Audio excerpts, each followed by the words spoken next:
time. How can, no disrespect, I love every brand, but when I used to go to the car place, the hangout, the Mopar guys would always park by themselves.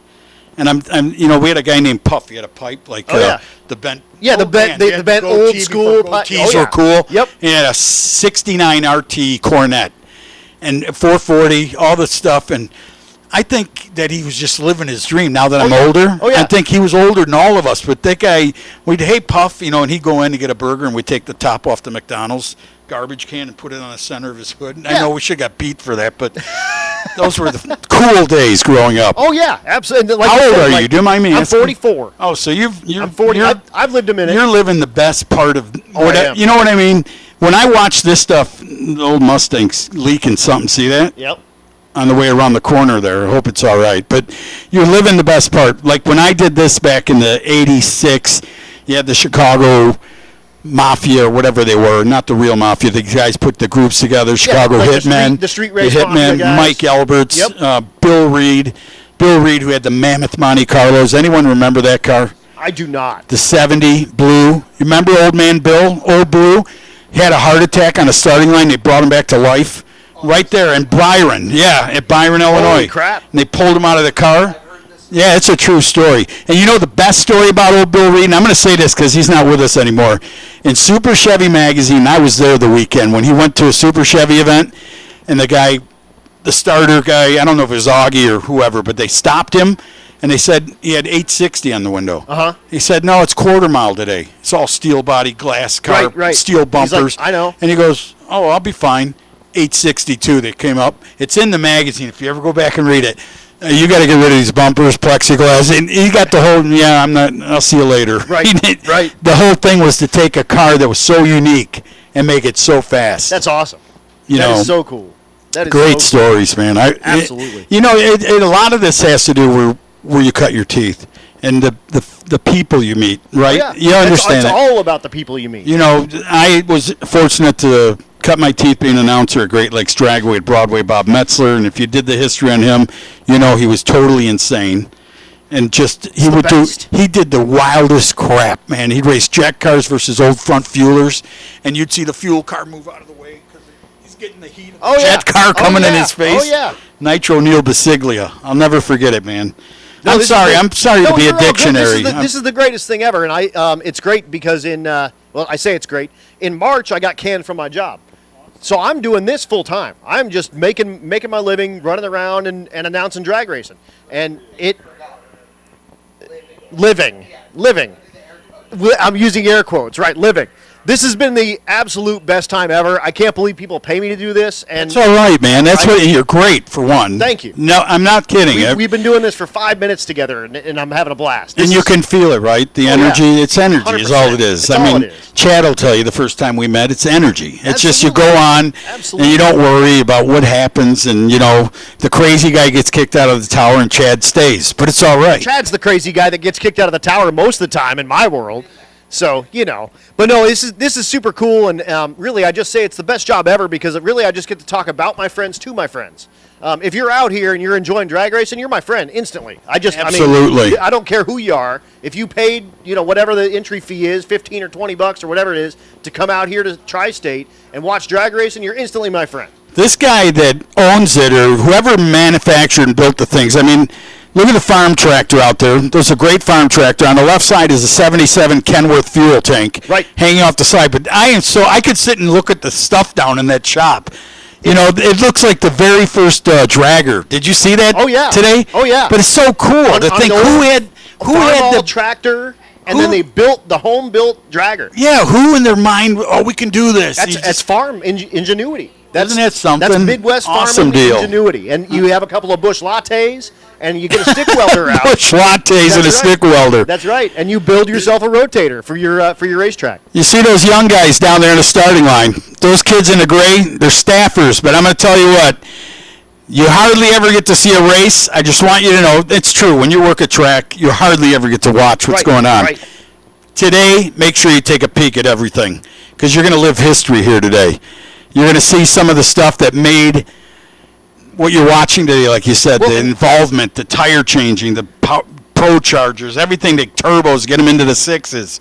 But this is really, some of these cars in Pro Street are still the way they were. Oh, yeah. Just take the cobwebs off. And this is stuff that maybe hasn't been seen in public and racing on a racetrack in 30, 35 years. Yeah, isn't that something? I mean, it's crazy to think about. Thanks for aging me, Adam. I'm sorry to do that for you. I still feel 30. Bad. Still feel 30. It's just my bones are 100. You run heavy equipment your whole life. It gets to you. Oh yeah, exactly. And I say a lot. It's not the year of the car. It's the miles.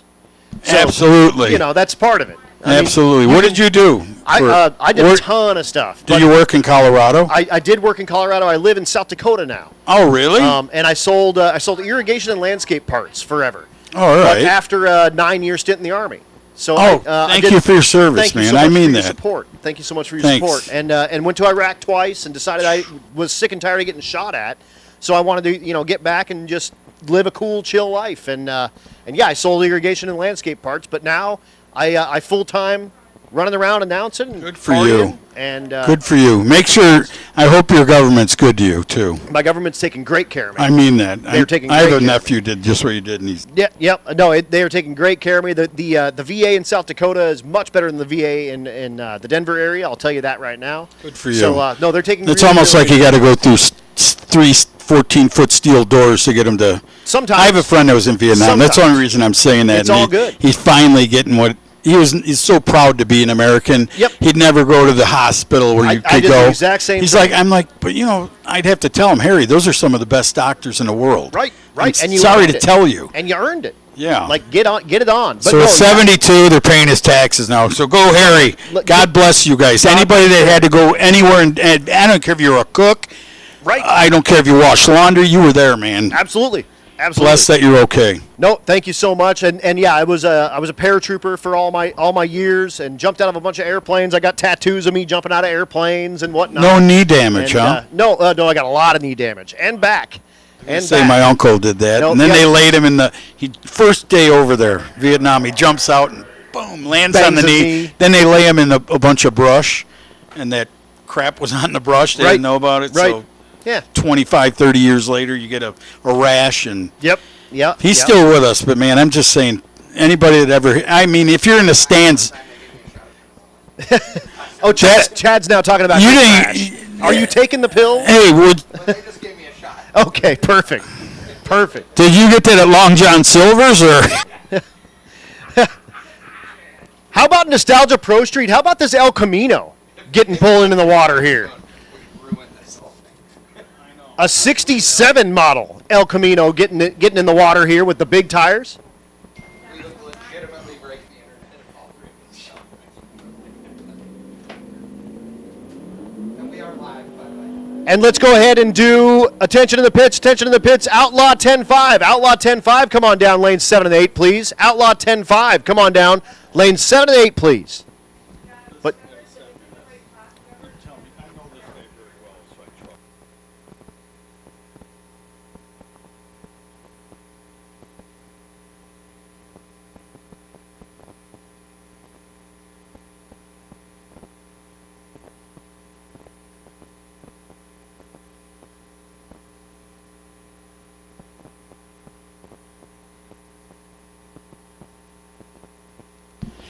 Well, Adam, the El Cabongo down there, got the old custom wing made on it. You know who I'm missing this weekend? Was going to be here, but he had too much other work to do. Is that a milk truck? it is a milk truck. Is that for real? It's a Divco milk truck, and it's big block Chevy with nice. Someone built that? And it's fast. It runs in the 10. Listen, true story. We lived from here probably across the highway from the school, and our milkman would give me and my brothers a ride in the old milk truck. Yep. It wasn't that old, but it was an old milk truck, and I can remember getting in that thing, getting a ride to school. Yeah. No, well, you know what I mean. They all kind of looked the same for a lot of years, didn't they? That's the Crier, the family, and they'll that thing will drag the bumper when it comes up. Look at that car. That car's beautiful, man. A silver 55 Chevy on the left. So the El Camino, no driver information on that ride. We got hieroglyphics up here in the tower. All right. Whoa. Knocks the tire immediately, but gets right back on it. God. And that thing goes right down Broadway for, about the middle 350 50 or 400 feet of the track. That thing was on a mission. I'm sorry, Adam. That guy lives up to no balls, no babies. I'm sure he's got a lot of kids because, man, he just hung into that thing. I'm like, I get nervous because I'm thinking. That's why he's got power comes on. You can put the the yarbles in the back. Yeah, Saccrete bags. Absolutely. So we got a 56 Chevrolet doing a burnout. Beautiful. Looks like it just rolled off the car hauler at its local Chevy dealer. Got that color code. Glenn Hunter, twin turbo big block Chevrolet for power. And that is a drag week car, and the license plate says 6-second rat. It has run sixes. It will. That car, this big car in the right lane, that looks like a sleeper at sixes. I'm sorry. Oh yeah. Oh yeah. It's got a twin turbo big block Chevrolet. Used to be a blower motor, and it had a Whipple. Yep. Yeah. And now he's got two turbos underneath the hood, and it's a flat hood still. So when you look at this, it would look like a car you just see going to a car show, but it'll run well in the 7-second range. That is the button, but doesn't seem to be doing the thing. The first gen Camaro in the left lane with the induction solution sticker, that's, a nitrous company, and that was actually run by Steve Johnson, who came in third place in that 92 fastest streetcar. Set mile per hour, 152.69, I think. Back in Steve Johnson in the black Firebird. Correct. Here we go. Look at that. Induction Solutions spraying it, not saying it, getting down there first, but that 56 Chevrolet making a move. Another gorgeous wagon. Absolutely. My grandmother had one just like this. I can remember it was maroon, like a Marlboro maroon look, the factory look. Right. I remember sitting in the back seat of that thing, just like I got to say these things. I apologize because it isn't about talking about yourself. I'm having flashbacks of that's why you're here. Everything I ever did in my life. I mean, I remember my dad's 63 409. I wrote in magazines how I used to take the McDonald's French fries and smash them into the speaker. My dad goes, "What are you doing in the back?" "I'm feeding the deer." I used to tell him as a little kid. He's like, "Yeah, good." Look at that 55 Chevrolet, man. And if it doesn't rock your world, nothing will. Probably one of the most unique. And if you go back in the 80s when Super Chevy magazine said the 55 Chevrolet is going to be the car, of the future. And then it was the Malibu. Remember that? Yep. The 79, 8 Malibus are going to be the car of the future. I love that car. I've got one. No, but I'm just saying, this. Yeah. It brings back look at a wagon, hike the wheels. Love that. Love that. The 55 way out ahead. He's going to say, here's what 55 tail. Oh, way out ahead. There's a rooster tail and F down there in the right lane, man. I'm going to tell you what, that thing ate something besides Wheaties this morning. I'm not sure what it is. It's not good, though, because it looks like there's a lot of death smoke there at the top end. So we're going to be down for a moment while we check that out and make sure that 55 is in good shape. Because, again, if you hurt that motor, it's blowing all that stuff out in front of the rear tires, and there's not much traction on those. You can't even see them. So what is the rule of thumb, Chad? Is it tranny smoke that's usually hangs like that?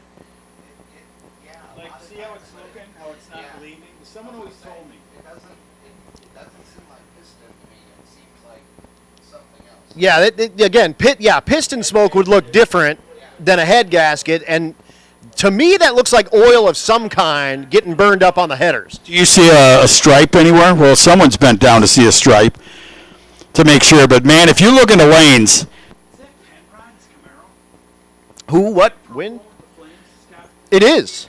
It is. Is that Steve Penrod for real? Steve Penrod got off building decks to come out drag racing. Incredible.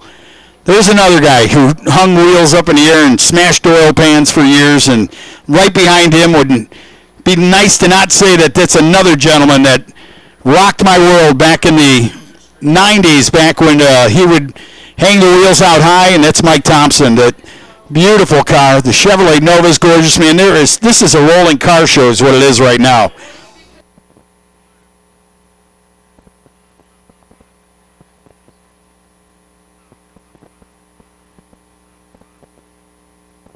Just working out a few things up here in the tower. The announcer screen had locked up on us, but you guys just saw Glenn Hunter drive by with his 56, and that again the car. That's what I was going to interrupt you. I said, well, the guy broke, but there was a guy who could have towed him back. Coulda. The wagon, you know, because I can visualize that in the '60s with a 55 on an open trailer pulling him to the track, pulling him back over to the track. I'm getting goosebumps, dude. No, this is good. Because it's just. I mean, this is like I waited for this for 30 years for this to happen. And you didn't even know that you were waiting for it. The Havlik guys got together. Yeah, and then you knew you had to be here. Such young guys, and to think that whatever was instilled in these guys, watching, reading magazines, seeing. Thank you. As I head to Canada next month, this is something else. I saw the Canadian who bought the old Malibu, the blue one from John and Kenny Anderson. And he said, "Oh, thanks. It's nice to see you." And I go, "I never met the guy, but what a trip to come all the way from Canada just to show a piece of history for a single-day race." Incredible. That's the thing you got to think about is all these folks. You know, I mean, Colorado's a 12-hour tow from here. Canada's probably whatever. Glenn Hunter came from New York State. He had a 20-hour tow for a single-day race, and he wasn't gonna miss it. Same deal. He's read all the magazines. He knows all these cars. He wants to race on the same track as Annette Summer. Isn't that something else? I mean, that is so cool to hear that analogy and the stories you just told about it. One guy who said, "I'm not missing it." I ain't missing it. And you lived through it, and I was fortunate enough to live through it through the tower. You know, I raced, though, my Nova in 93, 94, NMCA, and only in Memphis. And I had a streetcar, and I thought, I'm going to go see this. Yeah. So I go in 93, race the car. I think I was in the 1080, 1060 range. Right. That's when which was bad. I raced Randy Lambert's yellow Impala. Yep. I'll never forget it. Left lane. I do the burn. I got a picture of me next to him, but I do the burnout, and I got a second off. He's a 950 car, right? So I didn't care. I do the burnout. Lambert, if he doesn't lie, he'll tell you the truth. The old black red striped Nova. He looks over to me. I go. I blew him a kiss. He didn't know me, and he's like, and I'm going, I got to get an advantage on the line or something. Whatever you can get, right? Oh, God. And then Henninger, you remember that car? Chad would remember that car. Henninger's small block, 10-bolt rear end, 950 car, won that race that year in 93. Nice. And I'll never forget that kid. That kid, I had him the next round, number 1, number 16 or whatever, or 32. Right. They did it that way on the ladder. And I had him around torque flight transmission just grenaded. Those are real good at blowing up. It grenaded, and there was metal, and they're picking the metal out of the track, and they're cleaning it. Yep. He comes running because I had that lane. I was ready. He comes running over to me. No, I had the opposite lane. He goes, "Oh, I got lane choice. You're over there where they're clean." I don't care. You got Whatever, the faster dude. Yeah. car, man. So he's sitting there, and he's got a fire jacket and a 950 car. I go, "You take whatever lane you want because I'm going to win anyway." He goes, "What?" I go, "I work at Trax. You are not dressed to drive that car. Right. You have no fire shoes, pants. You're wearing a jacket." And I just was trying to get that guy jackrabbited over the wall at Memphis. I see him. He's coming back. He's pulling all his stuff on there, getting ready. And when he got down to the end, he goes, "Why'd you do that?" I go, "Because, for one, it's stupid if something happens." Right. No later than a year or two later, he blew a motor, and all the holes that were drilled in came in, no gloves, torched him. Bad. I mean, he got burned bad. And Right. I saw him with his kid at a PRI show. And I go, "I heard about that." He goes, "Man, I should have listened to you years ago Yep. when you said that." What you Fire's said. And he scary. goes, "I tell my kids, I go, tell your dad to tell you the real story." And they said he has. I go, Yep. "You don't want to mess." No, fire's no joke. Fire is no And I had the joke. best names in the sport of pro street racing back in the day, going to Aruba, sending me pictures and shorts. I go, "Oh, what? It don't happen in Aruba like it happens here?" Right. I'd say, "What?" You know, these guys were legends to me. I go, "What are you, nuts?" Yeah, come on, man. Driving someone's old Alderman Pro Stock in Yeah. some country. I'm like, get your shit on, man, before you get hurt. Yeah, what are you doing, man? You know, and you look at the fire truck, you know it needs jumper cables to get started. Exactly. It's been sitting there. Yeah, and they're probably drunk inside of Yeah. it anyway. But, man, the stories, the stuff you learn. Absolutely. I was talking to Mr. Fabulous. Where you at? He's wearing pink. He's up Mr. there somewhere. Fabulous, Alan, the photographer down there. That kid is probably living a dream. I think that's him on the behind the tree. I'm not sure. He's hiding from you. But what a kid. This kid remembers everything about this sport. Oh, yeah. Because when he was a young kid, he went and he watched and he read. And he's built, I'm not kidding you, if you saw the slot cars this kid has built for racing slot cars, Yep. Annette Summers, Monty Burney. He's got so many of the coolest cars from the day that are all built into slot cars. Well, it looks like, what do they say down there? Are they cleaning up? Is there a mess? I don't know. I haven't really heard, and there is a bunch of stuff way down there in the shutdown area, which is nice because it's not in the racing surface. So hopefully the cleanup will be quick if they do have to do some cleanup. But then we'll bring you our next pair coming up here relatively soon. There's a Nova. It's Adam Kriego's car.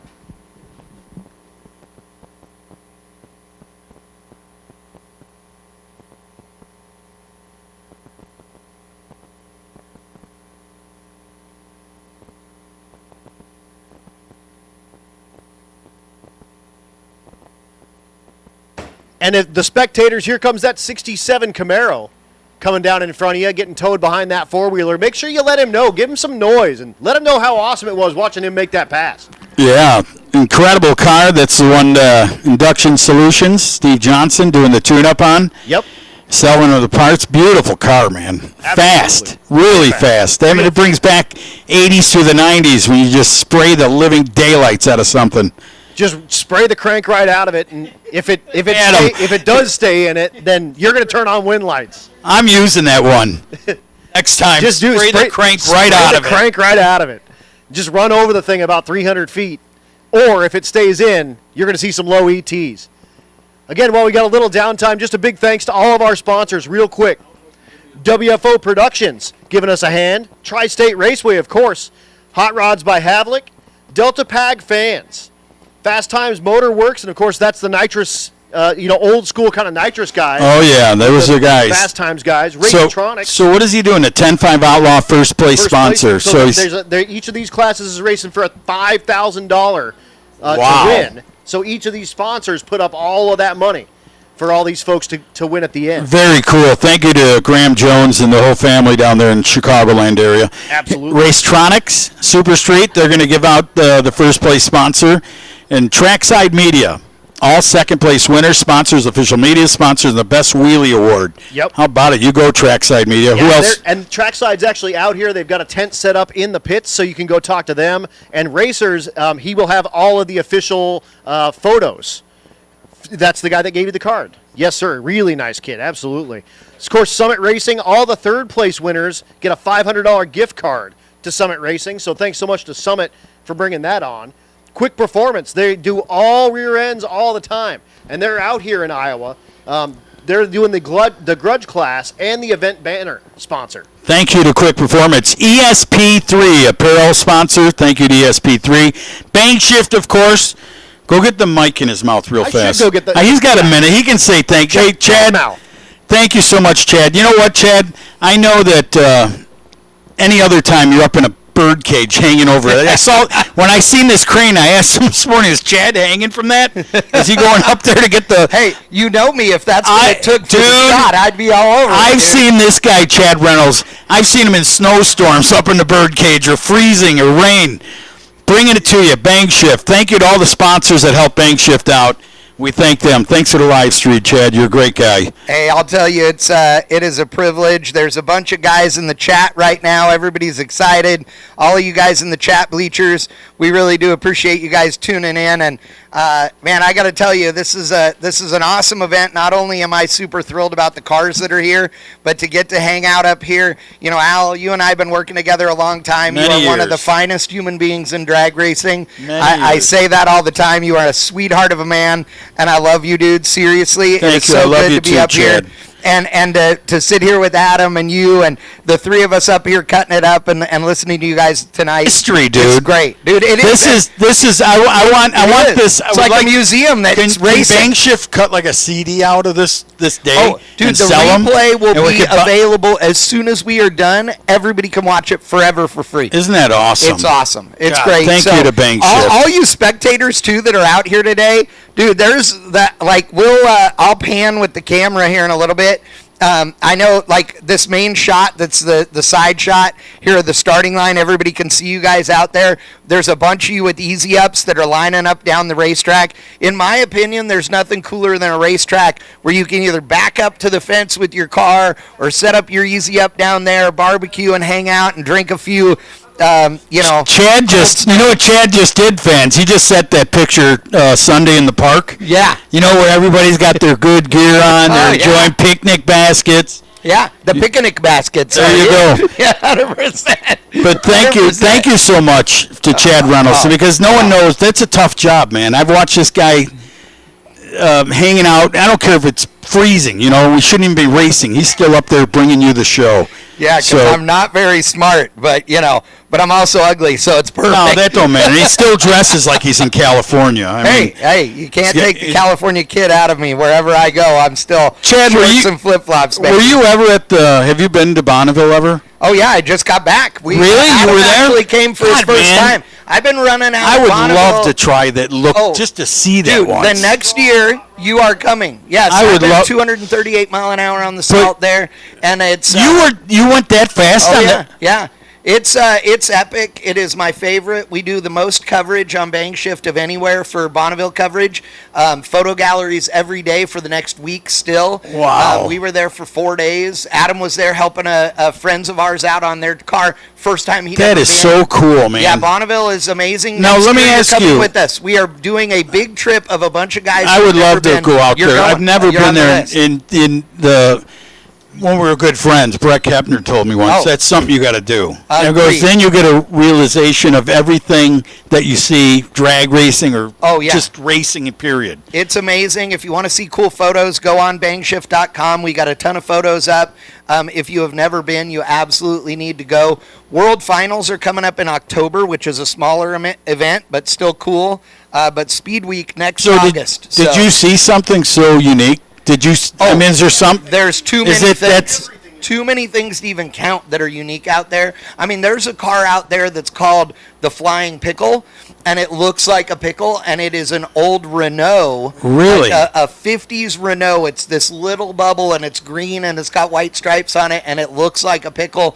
The thing's been with a ton of different engine combos. It's been 130 miles an hour. It's been 230 miles an hour. Jeez. It's amazing. Like, I had one one gentleman told me years ago when I brought that up. It was Gray Baskerville. Yeah, from Gray's Hot Rod. amazing. Yeah, he was awesome. He told me, he told me, he goes, if you ever go there, Tooch, don't wear baggy shorts. Yeah. I go, what? He goes, people don't realize you can get sunburned. That's and you're why I talking wear about long the Flying shorts. Pickle, and I'm like, maybe it's the true something is going on You got to wear there. the long shorts like I do. You know, the only difference between my Dickies shorts and my Dickies pants is about 6 inches in length.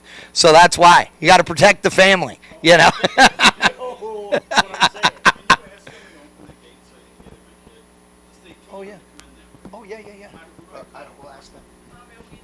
But again, thanks so much to Bang Shift. That was super awesome for you guys to come on board and do that live stream. And make sure you let your folks know if they can't come out here to the racetrack. Bangshift.com will get you the link, and it'll be on Bang Shift's YouTube, and I believe it's also on Havlik's YouTube channel as well. And like Chad was saying, that's going to be available on YouTube for the rest of your life and for the rest of time. So you can watch the rerun from this, and when we're out here next year, you can fact check us because you can rewatch everything that we did this year and make sure that, you know, what we're talking about. You can fact check those two. Leave me out of the fact check deal because... I'll tell some stories that people won't. You should. I can't wait till you tell stories. I was just telling that man down there. God, I remember when they treated her. And I'm like, why are you guys nervous? Well, you can't race it. Yeah. Right. And she, you know why? I told her today. You know why they were like that? Because you didn't bring it slow. They knew they were fast. Mm-hmm. You know she was a motocross racer before she was a drag racer? Annette was a motocross racer? Gangster. love that. Running through the rest of our sponsors, of course, Race Week and Rocky Mountain Race Week. They paid for us. So Al Tucci and I thank Matt Frost and Race Are they Week. from Colorado? They Where are are they from Colorado, and you'll see the Hulk making his passes. That Chevy 2 Nova. That's Matt. That's the man. Thank you very much, Race Week and Matt and everybody down there. Competition Carburation. Is that what that says? That is what that says. Sponsor of the Fastest ET Award. Wow. And then how appropriate that Mickey Thompson is going to give a new set of tires to the best burnout. Are they on the grounds today? Or I don't believe they are on the grounds. Man, I was that you're just bringing back. I'm sorry again. I don't mean to talk about everything I lived through, but I got a hat. I got a hat from Jerry Francis. Do you remember him, Chad? Ran Mickey Thompson. Little guy, always quiet guy. He never really. He sent. I did Memphis and did all the streetcar in Orlando. And one day in the mailbox, I open it up. I still have it. He sent me a Mickey Thompson tan hat. Yep. And it's embroidered. Best streetcar announcer in the world, Al Tucci. And out of nowhere, I'm like, because you know what it is? Here's what it is. It's what we're doing right now. When you talk about the people to make it happen, me and you wouldn't be here without the people to make the signs up there, the fans that show up. I mean, that's part of the whole deal. It is. I mean, nothing makes the world go round without money. I mean, money makes it. It doesn't make this happen without money. So when you respect those such on the sponsors list, believe me, it means so much to them. Like Summit, we told you go there, you can build a car just getting online with them. Yep. You can do all the things. Let's go down after Mickey Thompson. Crane and rigging. They've got the crane out here with the Old Glory hanging off of it, and the Havlik's FSC flag hanging off it as well. Isn't that awesome? You can see it from miles away. And it's super awesome that they're out here and doing the thing. And if you need crane services, go over there and talk to those guys at Barnhart. They will get you taken care of. I guarantee. Man, that's a talented dude. I operate heavy equipment for a living, have my whole life. But that's one thing I never, ever wanted to do. No, thank you. And you watch him, and, a guy will be on the other side of a building with a radio. I'm like, yep. Just, you got to really have a heart of gold and a steel mind to do those things. Anyway, so you got the crane guy. We thank them. I want to thank them because we ended up on a gravel road somewhere that way, 203, 204, so 240. You just followed No, my kid's got his Honda, and he goes, I'm not driving down this road. I go, well, that track's that way. No, I just took a shortcut, so he went back down the highway. Right. But, I mean, it's just so cool when you come out to this is the heartland of America. 100% it is. Isn't it? I mean, 100%. When you come out, you see the food we eat is grown here. These people are just good people, and whoever built this track, my hat off to them. Oh, this is a beautiful track. I mean, absolutely amazing track. So who else we want to thank out there? How about Calchem, AP, aerial photography sponsor, and ATC RV Center, donating sponsor. We thank them. Yep. And then who else is that? You got Steel Horse Design. They actually fall under the Havlik's kind of umbrella. They build new, old school Bronco bodies. So if you want like an old bobtail Bronco, you can get a brand new body from Steel Horse. Really? And the Havlik's put those together. Do they have the OJ? They do. They don't have the OJ. They have the OG. The early little bobtail, but no OJ Bronco. I know. As far as I know. I'm just that thing's worth $1 million today. Someone said. Absolutely, and of course, Wicked Graphics. Wicked Graphics. Thank you. This guy has been so talented for so many years. Oh, dude. I've had phone calls with him when I was going to do a race, and he wanted to jump on there. But what a good guy this young man is. For sure. And all the shirts that are given to all the competitors, you can buy that same shirt at the Hot Rods by Havlik booth. And, of course, Wicked Graphics built that. They have a ton of other cool shirts. The WFO Productions is also part of the Havlik's umbrella. They've got awesome shirts out there, and you're going to see the Havlik's running later. They got that Oh Hell Opal. And like I keep saying, that's an engine with a car shrink wrapped around it. It's a big block Chevrolet. That is insane. Opal. I know. That's insane. And then Oh Hell is what he called it? Hell. Oh Hell. He's got Oh Hell. Changed the emblem around a little bit, and I'd say the same thing. You know, it's reminiscent to me, and Chad will even nod his head, and we'll get to hear the Kanikas roll in there, but you remember the old Colt Pro Stocks with the Lenko, and they bounced their way for the first 8th mile? Yep. Right, Chad? They bounced they dumped the clutch, and the thing could leap like a frog, and then if they were running wicked, unreal. That's what those cars remind me. I said, man, you really race that thing? Yeah, I love that car. Yep. Yeah, and it's big block Chevrolet with a little huff of nitrous for extra credit. And he'll be racing against Brian, his brother, with the 55. And that's also a big block Chevrolet car. And he's going to sell that to me by the end of the weekend. I told him I would announce the next 100 years of these. God, man. And give him you and me both. $500. Let's go half and half. We'll share it. You take it 1 month. I'll take it 2 months. Absolutely. You take it half a month. I'll take it 3 months. However it works. Chad, I'm just showing you my love for 55 Chevys, man. Same. I love them. They are my favorite car. Have been forever. But again, spectators, if you're here on property, you can buy those shirts here on property, and they've got the main shirt that they give away again to all the racers, and they've got a ton of other really cool shirts out there. So check out the Hot Rods by Havlik tent. If you're not here and you're out there in the chat bleachers, that can all be had online as well, and they'll ship them right to you. And the story goes to the fans out there and to the racers. This is the start of something really big, and this is how it starts.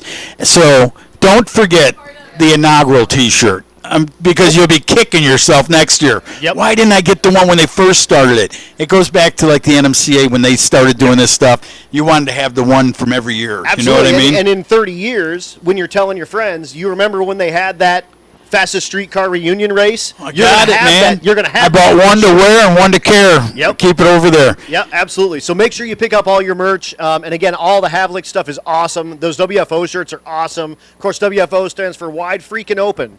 And I'm churching it up here a little bit. But the Havliks live that life, man. They absolutely do. They put their money where their mouth is. You They can prove it tell. here. You know the one with the 55? You can give him a look. What's his first Brian. name? Brian. You give Brian a look right in the eye, and I've only met him just today. I've seen him Yep. on. But you can look and you know what first come ain't scared. Not at all. That guy gives me Ain't scared he at would all. do anything. It's just like, yeah, I love this thing. I'm over there looking at the car. I'm just floored to see when I just wanted to hear the door shut. Right. When you shut the door on that thing, it's just like brings back It's a memories. It's a different thing than what you get today. Today it's it's soft poop. Awesome Those stuff. 55s are clunk. Hey, speaking of legends, man, there's the two twins from Pennsylvania and John Anderson. What's up, dude? There they are. Now, if you were to see where these guys cut their teeth, I went to Anderson's dad's shop many years ago, and John, hey, John, you ever check on my Nova? It's still down the street, I think, in some trailer. If you could, steal that thing, get me back to me.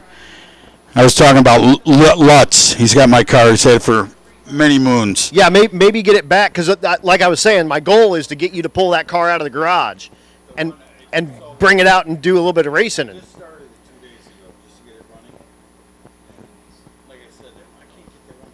I don't have a gas line from a lawnmower or something to put on this. I got to trick something. A 5/16 fuel line. Oh, just snap just- it. But, I mean, getting the socket on. Yeah, getting the socket on's tough. 2 1/4. Yeah, getting the socket on suck on That's those. what I was trying to do, and I Yeah. was figuring Open and wrench. on there and I can't get it off there, and it's going to stay there and it won't ever go. But I did have it run 2 days ago. I was off work and I fired it up and stick the old cobwebs out. Attaboy. We're talking about Al's Nova, and he just got the thing running. He said, and Yeah, well, there's a lot of history behind my Nova that's sitting in the garage. The late Palmer Lazarus, and there's guys here, I'm sure, from Chicago that remembers that car, and he drove that thing 70 miles, run high nines, drive it back home. I mean, he did it till he was in his 70s. Right. Driving that thing around. Never seen a winner, so you can imagine what this car's like. Right. You know, it was just Beautiful. it was his tow car in 1970 to pull his B-gas Willis Sweet. to the track. It Hell had the yeah. some guy at home sent me a picture. He goes, "Are you ever going to pick this tow bar up? It's a homemade tow bar." He goes, "That's for that Nova." And I'm like, "Really?" Yeah, he used to tow the Willies with that. Nice. So when I took the license plate off, Right. check this out. This guy was so far ahead. There's a square hole cut in the under past the plate. Right. To pull the camshaft out, so he didn't have to take the motor out. Pull the camshaft. He could pull it right through the thing and change How camshafts. cool is that? Think about this. Right. That's just smart. Your number so I can send you a Can't picture wait. of that I can't stuff. wait. I'm definitely going to give you my I number. would, This is- man. It's absolute blast. Again, I'm Adam Dory. I'm up here. I do a lot of the Rocky Mountain Race Week stuff. I do the Sick Week stuff. You see me on Freedom Plus and a handful of those deals as well. But I get the opportunity, the absolute pleasure, to sit up here with Al Tucci. And, Thank you so much. You know, Al's got. If you're a man that needs no introduction. Yeah, I've been there and done a lot of it. Right, and I mean, right. I'm fortunate, and 100% I'm not fortunate. one of these. No, There's no. a lot of these in There's a our lot deal, of and I those in our don't. world, and you're. I just- I get the immediate. I think in 38 years, I told. Right. No, man, it's all good. We're having fun, and honestly, like I was saying, we had the best job in the world. We talk about our friends to our friends. Absolutely, and you know what this is living through for me is living through.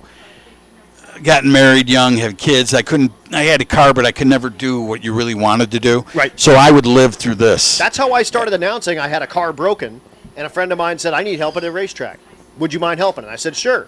So I showed up, kidding. and there were a group of 3 or 4 of us, and they said, okay, well, we need 2 track guys, we need a burnout box guy, and we need an announcer. And the other 3 guys said, I ain't getting on that microphone. And I said, well, wait, air conditioning? I'll go stand up. I'll go stand up there and. Yeah, smart guy. And then you're when you break in yourself, I would tell any young announcer out there how I broke in myself. See the telephone pole over there? Yep.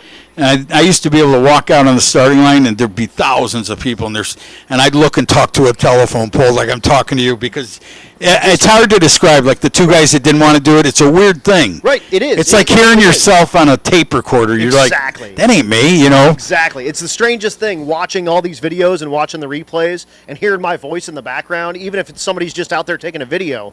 There I am, just talking about nothing, just bullcrapping pretty much the whole time. But that's the thing But they that's- appreciate, man. it's Anyone great. can say a number and a speed. 100%. But if you can I worked with the ADRL years ago. Okay. And Dave McClellan was the what do they call it? He came in for the weekend Right. to be the master of ceremony. I Okay, apologize. got it. Yeah. I'm sorry, Dave, and he's up there announcing with me, and I'm totally off the hook. I'm not, you know what I mean? Oh, yeah. And I can imitate that guy spot on just by hearing him. I have a good Chad impression. Oh yeah. Hold on. He's putting a vice grips down on. It goes, hey! You can't see me, but I'm doing. He's got the four-finger beard. I'm doing the beard. Hold on. You guys, it's awesome. You guys. Hey! Oh, that's awesome. That is it. But again, I worked with the man, and he goes, I go, you know, all these years you've been doing this since the 50s, and this is when he was starting to retire. And he said, you know what? I sat for 1 hour and listened to you. You talked. You knew the guy's dog. You knew the lady on the four-wheeler. He goes, don't ever quit. You incorporate those people, and that's what it's about. The people, man. 100% is. 100%. I mean, that's the best part with getting to learn these guys and knowing what's going on is I can lean on you for the OGs. Absolutely. And you can lean on me for the totally, new guys. totally. And you know all the stories of those old cars, and you that's know what all the- makes you great. That's what I mean. I bring it up, and today, like I said, I do a lot of pro mod, the big stuff. You know, I did the mountain up there for Wes, and you get to learn those things. And you change, but this is my love. I love it, yeah. I don't want to ever disregard But rocket ships and grassroots- Apollo 13s. Right. They should be doing that. 100%. And here's how you learn that. And I know you're a great announcer. I can already tell by working with you. What in pro mod, the world? I've done 60 with Brian Loans. We did 60 car fields, ladders, you know. Oh, yeah. And everybody's within a tenth or 15. So that tells me if you got the best tuner, right, that helps you utilize your 500s or your 10th Whatever, better yeah, whatever near you got, right. But I'm sitting there going, man, I watched a tire smoke today. I watched a guy move out of the groove. And he still got down there, and it's just something that shouldn't be doing what it does, and it does. Right. You get what I'm trying to do, my 100%. gist? I'm not 100%. disrespecting anybody who Not at races all. pro mod. Nope, not at all. But I would sit here at this country farm track out in the middle of a cornfield and enjoy myself probably 100-fold. Well, and these are cars that people relate to. These are cars that you've seen before, that your neighbor might have in his garage. Your neighbor might take you in a ride in these cars. That what your neighbor doesn't have probably is a Pro Mod. But your neighbor might have a 68 Nova, Absolutely. and it might look just like Adam Krigo's car. Yeah, But, you know. absolutely. Adam, beautiful car, by the way. I got to tell, it's the blue one you're talking about? That's the blue one. That car is beautiful. Great. He's an idiot. Is But that the a car- 72? What year is that car? I believe that's a. I'm looking at the I marker believe light. it's a 70. Is it a 70? I think it's a 70. I thought 70 had the long. Has it got the long marker light on the front fender? No, it's got a short one. So you may know better than me. I don't know. Adam Krigo. Hey, Connie. What year's that car? Hello? Connie, we can Connie? see you from the tower, Connie. You're looking at him going, now you bought this thing years ago. You know the year. I wanted a pool. Must not be able to hear us. I wanted a pool. I wanted yard furniture, and you ended up with this. Thanks. Right. Yeah. Thank you so much. That's a big block Chevrolet with a Pro Charger. Oh, there you go. So that car is well in the 8-second range on a little tire, a little Beautiful 275 car. tire. Gorgeous car, man. Absolutely. And I'm looking back there. We do have the milk truck, so the milk truck will be making passes, and again, that thing will lay it on the bumper, and it's sweet for real. We'll put it on the bumper. It does a pretty good wheelie. It actually does it. The bumper is still pretty low, but it'll hike the tires a couple of feet easy. I got to get a picture of the milk truck. I want to stand. I want to remember when Gold Medal or Metal Gold, the guy used to red emblem in the white truck used to. We'd be walking in the winter, and he goes, "Get in, kids." He'd take us right to the school. Man, I remember those things. It's weird that you remember everything. That's great. Absolutely. And the boy that came in, that was my son. Yep. There's a picture, if you go in the whole Hot Rod magazine in Memphis, you know how they had the knoll by the starting line Yeah, yeah. over there, Yep. down below the tower? Uh-huh. I got him as a brand new baby. It's in Hot Rod magazine. It said Al Tucci's protege. If I could get that kid to even say a word on this thing, it must be a special gift that we carry or a cell. is. Because We're idiots. We're just dumb. I'm just saying, but he's like, get out of here, man. Get away. Right, Like don't- your two don't put that friends. in my face. Yeah. Don't do that, Dad. Just go That's- do your deal. That's my fiance, Stevie. She's absolute introvert, does not talk very much, and I've had her in a few of my towers. And I had an announcer help me with Funny Car Chaos at Kearney Raceway Park in Nebraska. How was that? Not unlike this race. So you know Bubba Corzine? I don't know him, but I know of him. He works with those Yep, guys a I lot. know of him. And Letha, his wife. But Stevie, the announcer that was helping with the Funny Car guys, he would ask, Stevie, what do you think about that? And throw the microphone in front of her, and she's nothing. It's crickets. And he goes, great, she's speechless. But I guarantee you she'd get in the car on the ride home and say, Adam, how do you know all? How can you just keep going? You just do. It's just You something, do. it's a love for the sport, really. It's 100% it. It's all about entertainment. It's all about, there's a lot of education. Oh, out here. absolutely. There's people that maybe this is their first trip to a drag strip ever. So that, they don't know anything that's going on out here. So I try to incorporate, enough information for those folks, and also keep it entertaining for guys that have been doing this for 150 years like yourself. Yeah, myself, 125. Right. Quit aging me, damn Sorry. it. Anyway, Adam, but what you just said about the fans, when there's a break ever, like, not now necessarily, we got cars in the lanes, but don't be afraid to talk to those guys. No, this not is at how all. you learn. Go- They're over there working, Right. say, hey, can I ask a question? They'll answer the question unless the guy's totally in oil underneath the car and he doesn't want to be bothered. And he might say come back Yeah. in 30 minutes. But these people that run this and they do this racing for a living, part-time and just enjoying life, they'll talk to you. They're everyday people, man. Right. And every ticket is a pit pass, so you can make your way around the pits. And like Al was saying, not right now. We got cars that you want to watch run down this racetrack. But when you get a chance, cruise through those pits. If you're going to go get yourself some food out of the concession stand here or something, Yeah. run around and talk to these folks and just, pick their brain a little bit and see what got them into this. It'll amaze you is what it will do. The Yeah, stories that one will pop out of you and tell you will amaze you. That No, we're good. He's just going to get pictures of us working. Absolutely. We got Eric White up here from Drag Driver Pete, and he's out here with Mr. Narks as well, and they're covering a little bit of this out here at Earlville, and a bunch of our drag and drive type folks are out here, so they're out here kind of showing them some love, but at the same time, they're in the same boat as us. They want to see all those cool Fastest Streetcar Reunion guys doing their thing. it's neat. And the most special feeling in my heart is your ages. You guys are 40, Right. but still the passion for what started you got in the that 80s and the 90s. That laid the groundwork for literally all of this. Again, the Fastest Streetcar Shootout in Hot Rod Magazine is what led to the Pump Gas Drags, which eventually led to Hot Rod Drag Week, which led to every other drag and drive that in the entire world. So this is... Did it amaze you when you were younger? Oh, yeah. Knowing it all started and Larry Larson drove. I was there.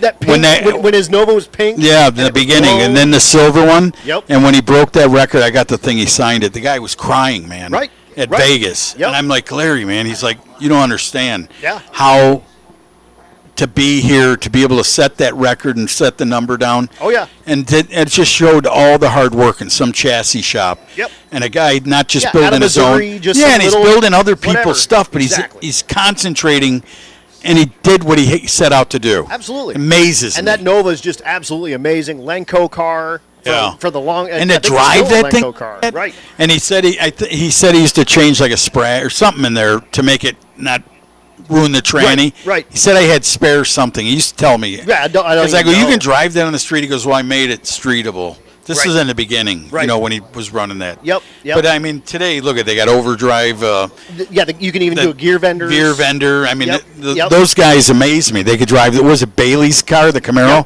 Yep. You His remember that when it Pro Mod first? Camaro, Yeah. and he's got his earlier Camaro as well. And both of those cars are 6-second cars. In fact, that Pro Mod went in the 5s. Isn't that in sick? the quarter mile. Isn't that In something? the quarter mile. Look at I can't express the smile on Adam's face. He's like, 5 seconds, and he drove it on the In a street. streetcar. That was, Isn't that I a- mean, if you'd have told anyone 10 years ago, They'd say that you're was nuts. they'd laugh you out of the room. But, I remember as a out of the- kid, my dad went to the races all the time, and Garlitz was the guy. Absolutely. And he got a thing. He said he went 185 in the old front engine Swamp Rat. Yeah. And my dad said they said back in the late 70s. He said they said back then that it'll never go any faster.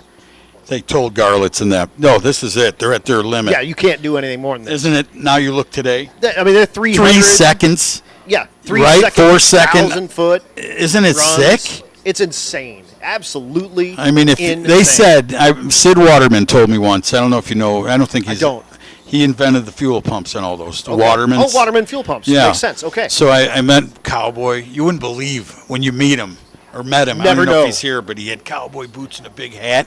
And I met him in. God, let me think of the. I've done so many tracks. I'm not being rude, but it was what's the one with the road course in California? But it's a drag strip. Simona. Simona. Yeah, Simona. So I met him, and I was doing a race for Flowmaster there, and they introduced me to him, and he said, you know, the more those things will go way faster if someone could figure out how to even feed them more. The fuel, the volume and the way the pump has to put the fuel in it. Right. It was just amazing to hear the guy who really, since the 50s, 60s, created that stuff. Right. I mean, to learn that there's more in it if someone could figure out how to make that. Make the pump do Yeah, what it needs to do. work even twice as hard as what they're doing. But could you imagine just doing the one he built? Right.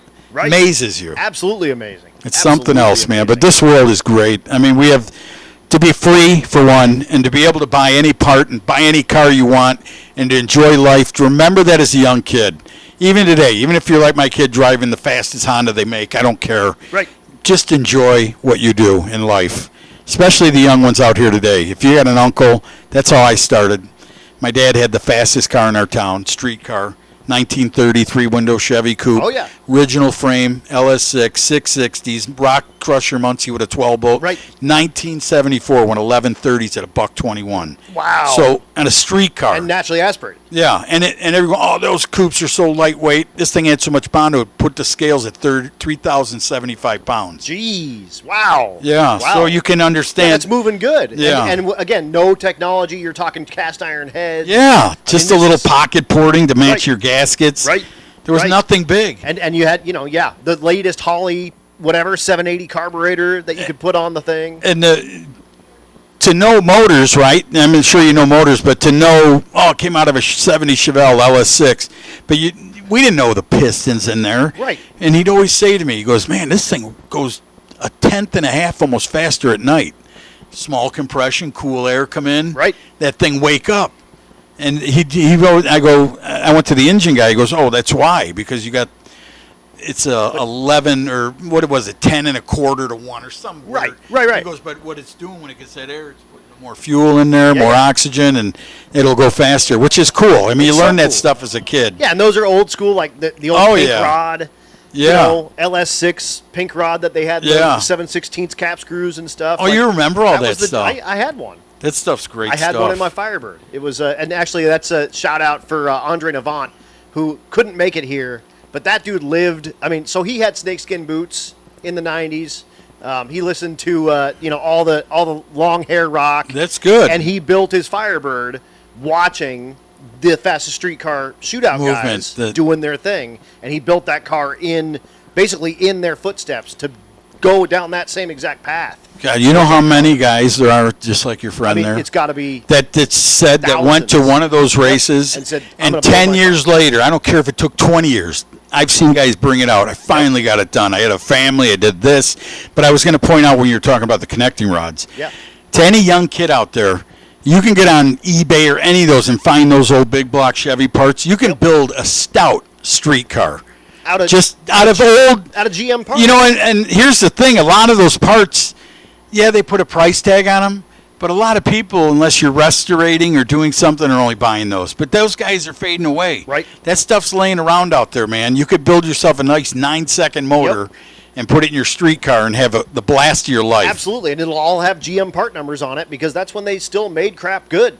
And Is it? Yeah. you know, I mean, it'll last, and you could probably buy. That was an oxymoron. That's when they made crap good. Crap good, exactly. Like that, exactly. Adam. That's a but good no, one. I mean, you can buy an aftermarket rod right now that's probably not as good as one of those OG LS6, LS7 pink rods. Yeah. So, I mean, whatever. Like And you then said, they grind the beam. Grind- Remember yeah. that? They Yep. take the casting Take- and yep. they Take the say that stress risers they off. strengthen it up, and I could never figure that out. I'm like, Yeah. more meat, More- yeah, more exactly. JB weld, but they grind that off and they say it works better. I'm like, all right, hey, whatever. You're in charge. You make for it happen. balancing and stuff. That's right. That's right.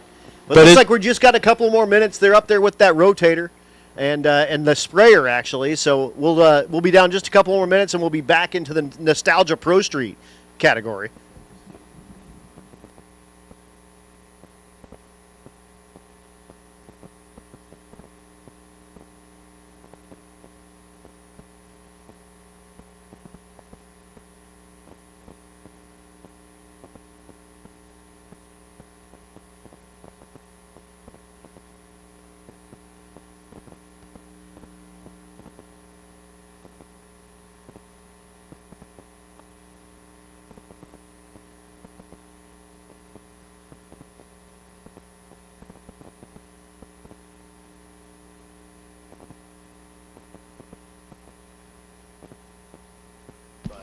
Well, Adam, I hope whatever came out of that car, they said it was oil, so I hope it was just like a gasket or something easy for that guy. Because what it was, we said, I think it was getting on the headers and creating, you know. Who knows? Who knows? I mean, he knows. Yeah, I know. I hope that it's all right. Beautiful car, by the way. Yeah, that 55. God, and which one isn't? I mean, there's so if many you Tri-5s here. do you really love 55? I Is that your love favorite? 55s. Something about that Love car. 55s, absolutely. I mean, I told Havlik, my uncle had that, and I said that, and I rode in that thing as a kid, and I fell in love immediately. Absolutely. With 55, and then Oh, I they're dug just- it up because all the cars were hot back in those days. Yep. And I'm doing this excavating in the town where they lived, and I pull up this quarter panel, turquoise with white, Right.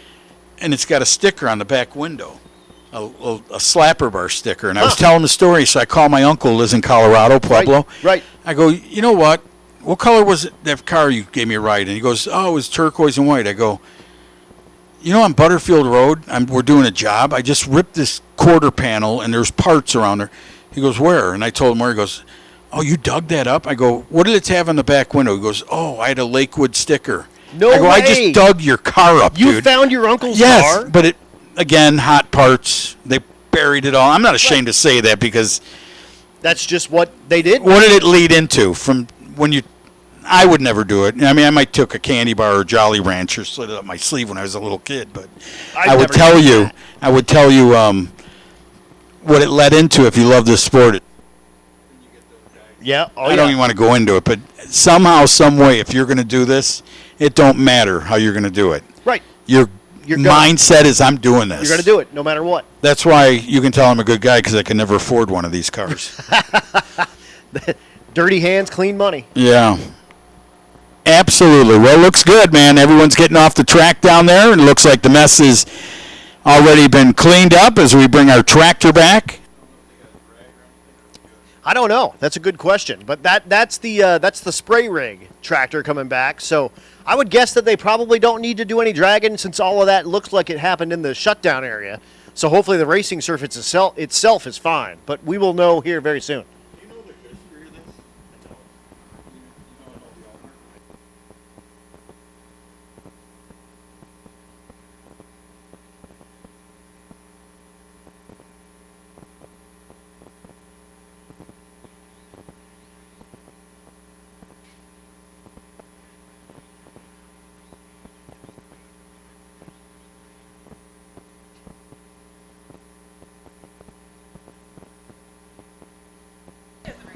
Hey, Reed, I want to thank you. This place is beautiful, man. I see you sitting in the truck. Thank you so much for building such a beautiful track.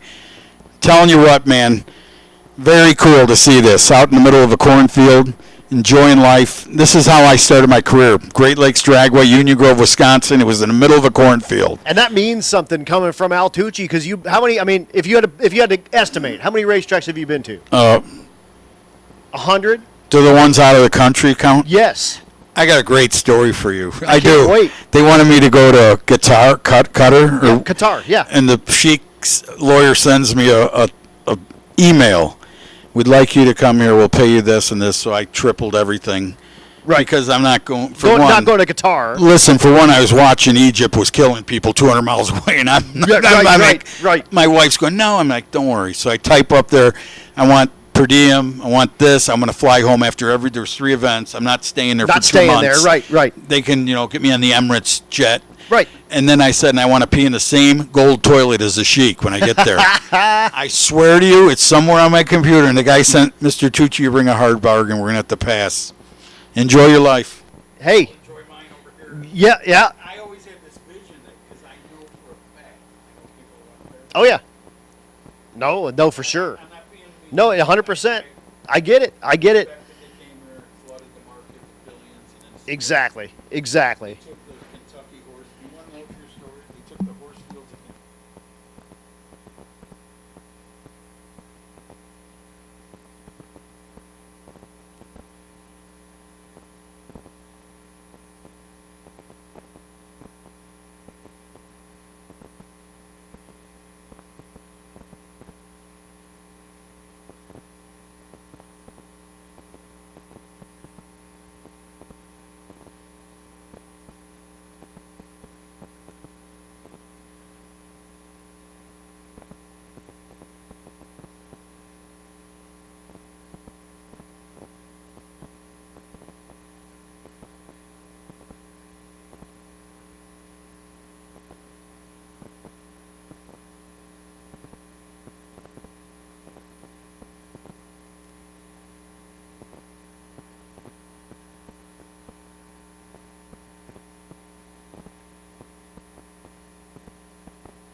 All right, we're back. You hear cars were running there. We got the Olds Cutlass here in the right lane. The big tire car. That's Mike Mackey. It was tranny oil.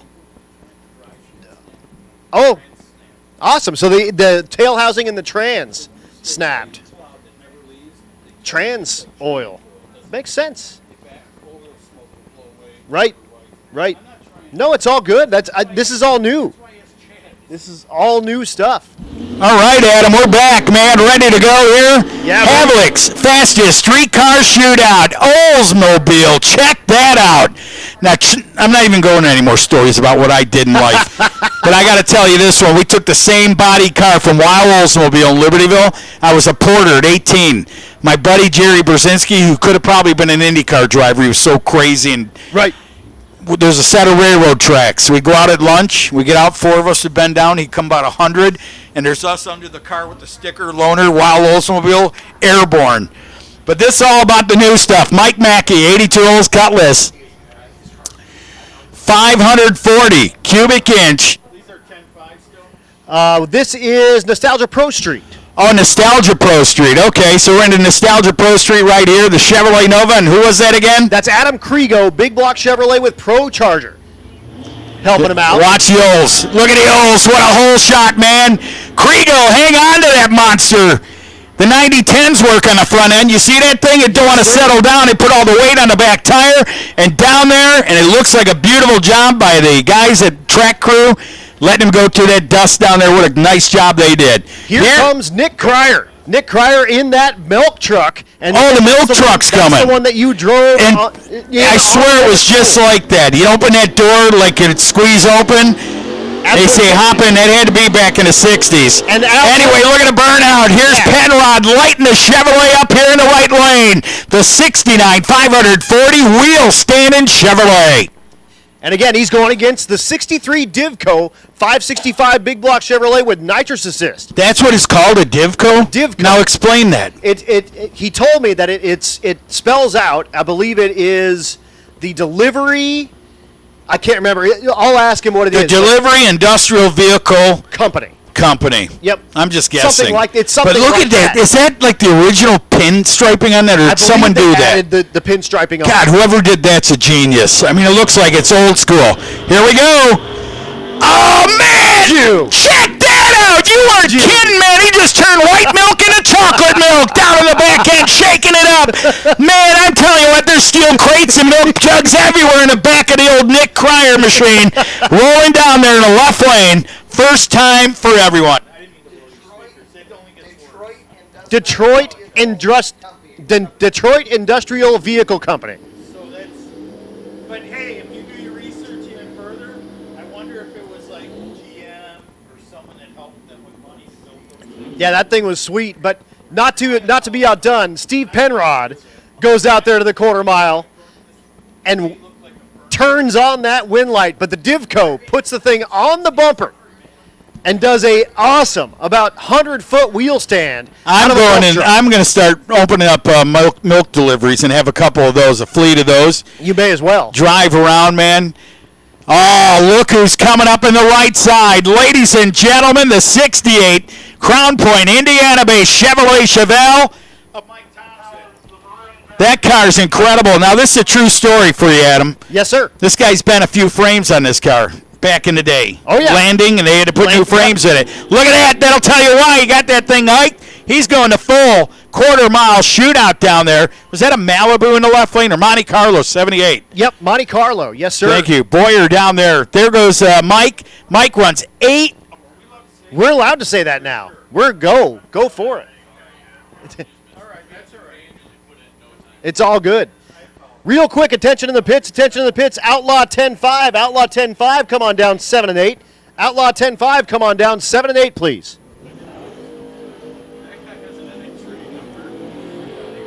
So that brings up Chip Kinney. Chip Kinney in the right lane with that cool maroon old body style C1500 truck.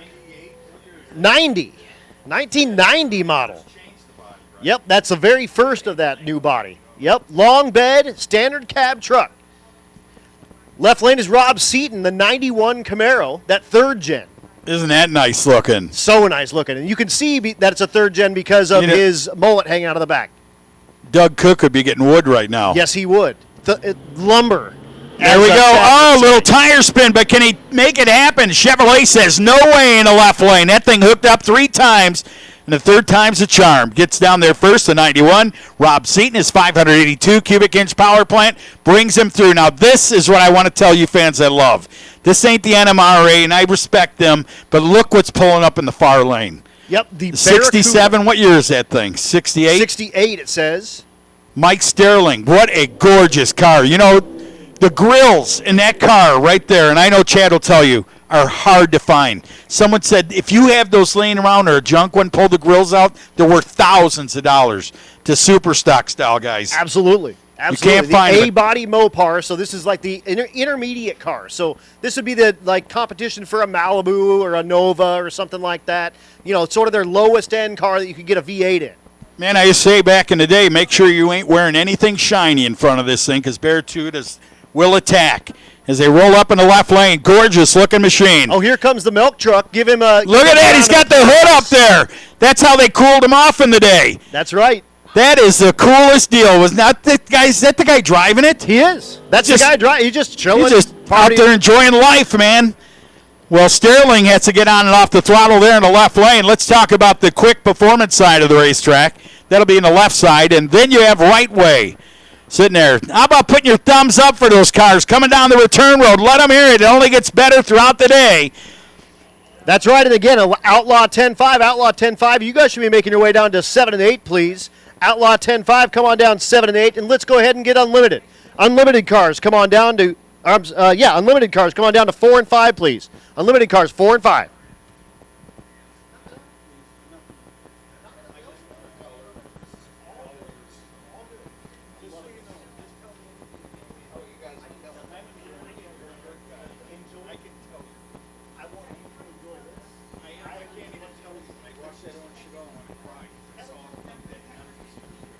Hell yeah.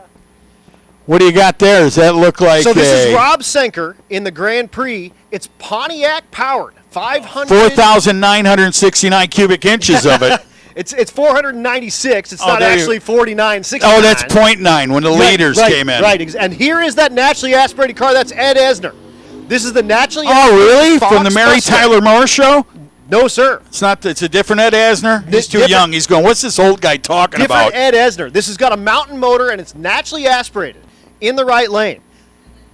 Oh, this going is against Rob Jimmy Senker. Lopez, right? Yep, exactly. This is the fastest record-holding, naturally aspirated car in category. Right. And that man waving him out there, Jimmy Lopez, J-Lo Engines. Yes, sir. Out of Aurora, Illinois, just 3 hours up the road here. That guy is such a unique, he's yeah. not look at me, but watch me. No. He And never- and watch it, because this car is mean fast. Both of these should be in the 7-second range. Did this thing do the drive? Hold on a second. Oh, I've got a little bit of hair That's on me. all right. This did do the drive. the He dog. actually hasn't completed, as far as I know, a sick week, but he did most of it. So it had about 500 street miles on it when he had to throw in the towel. Well, J-Lo Racing Engines down there, Jimmy Lopez getting Ed Asner in. And that Pontiac in the left lane, Pontiac. man, powered. is that unique. That is the Tin Indian. Here we go. Look, Asner knows how to drive, man. He got that tree and some. What a run for Asner. He was gone. Jimmy Lopez, what'd you do, build him a gap motor? Yes, he did. Unreal. Yes, he did. That is unreal. Here's a good-looking style of how they changed over the years. Chevrolet Nova. Exactly. So there's an early Nova there in the left lane, and the later Chevy 2 Nova in the right lane. The right lane is Tina Pierce. You know her. I don't know how to tell 66 and 7. I don't know. The difference between a 66 and a 7. Yeah, the headlight trim around the headlight is a different. They call it a headlight door, but it's not a door, but it's different. So, like, when between you a look 6 at and a that one, 7. do you know what that is? That's a 6. I'm pretty sure. It says 6 on the screen, so could be. I see it 7 now. comes back on the fender a little more. So You said that, I see it. So Tina's husband, standing out front, we call him Tina's husband. His name is actually David, but he's just Tina's husband. She's having some problems doing burnouts with the car, and he's going to say, back it up and get another one. You want to know why? They're free. The window is down. It's got power windows. Oh, really? It's because of street cars. It's because of streetcar stuff, man. She's lining up against Jeff Fry with the 63 model Nova. That thing's cool looking. Tina's car was big block twin turbo. They took the big block out. They were having too many problems with it. Put an LS in it with a smaller set of turbos. But that's a 200-mile-an-hour street car, No, it's, ladies and gentlemen. Oops. Yep. Something's going wrong. Unfortunately, you cannot get it to light the tires. So David will back her out, and we will try to get it reset back up. Jeff Fry is in the pre-stage beam. that's a waiting cool little patiently. car, man. Such It a looks cool like car. they sanded it and cleared it, don't it? It does. I don't know if that's the look, but that's what it reminds me of. And they're going to send Fry on a singleton. So Fry goes down there, 6.0 Chevrolet power, and I hope the young lady and her husband get that thing figured out over there. Absolutely. And if you've ever watched the show Street Outlaws, that is Tina Pierce from Street Outlaws.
So here comes Tina, trying to get the burnout completed. There it goes. All right. Oh, you go, young lady. Lighten it up, man. She was going to the beehive over there in the left lane. I swear to God, she saw the tree and said, that's where I want to nest.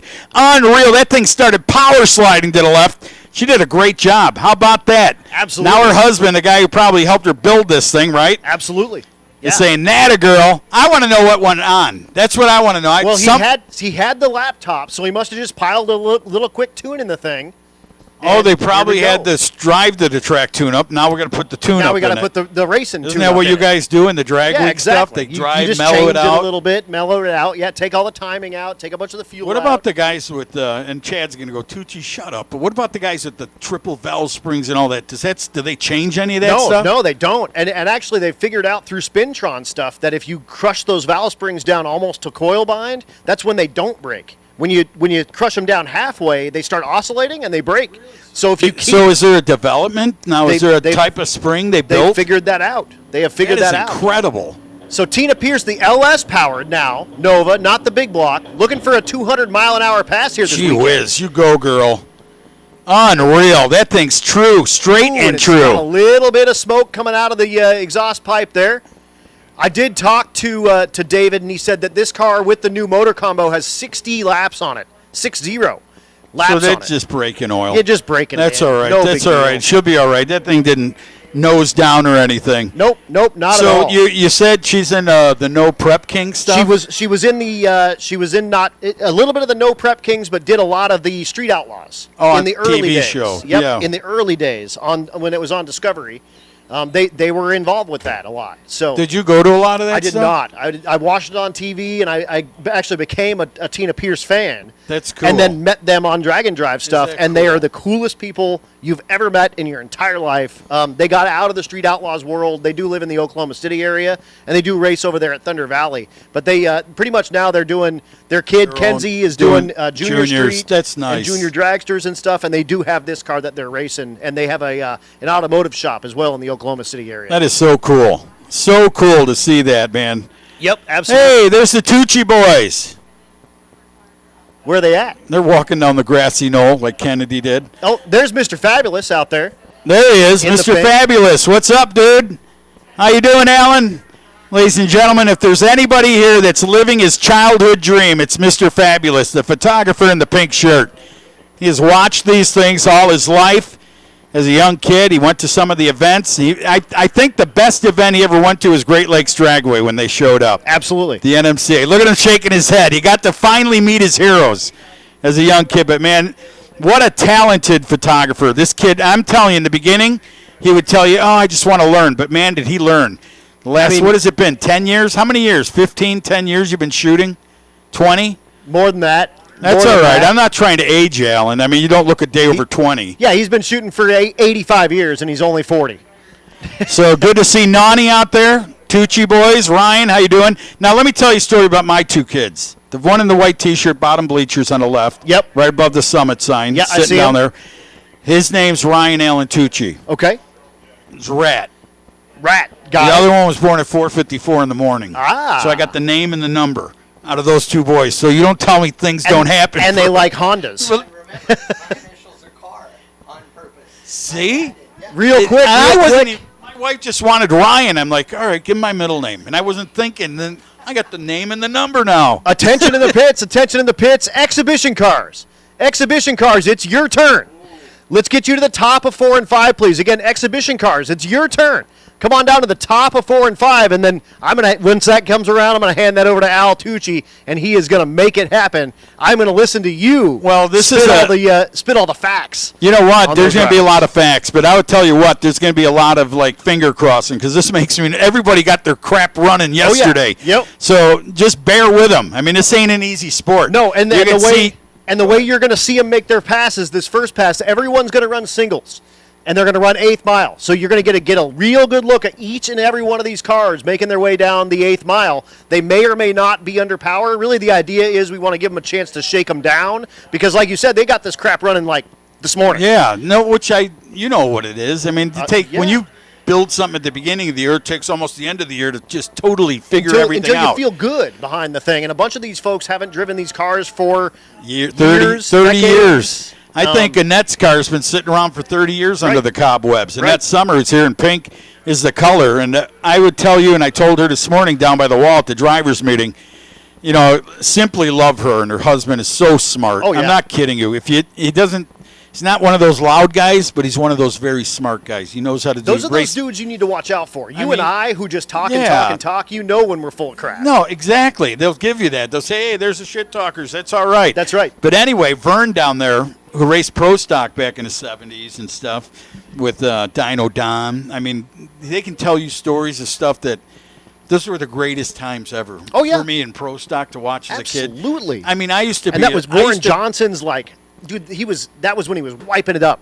You're right. And even a little bit before that, I mean, when he was starting it, Larry Morgan, big man, before he did whatever, Slim Fast, I used to tell my dad, I can drive one of these. See that guy? Because I was a big kid. Thank you.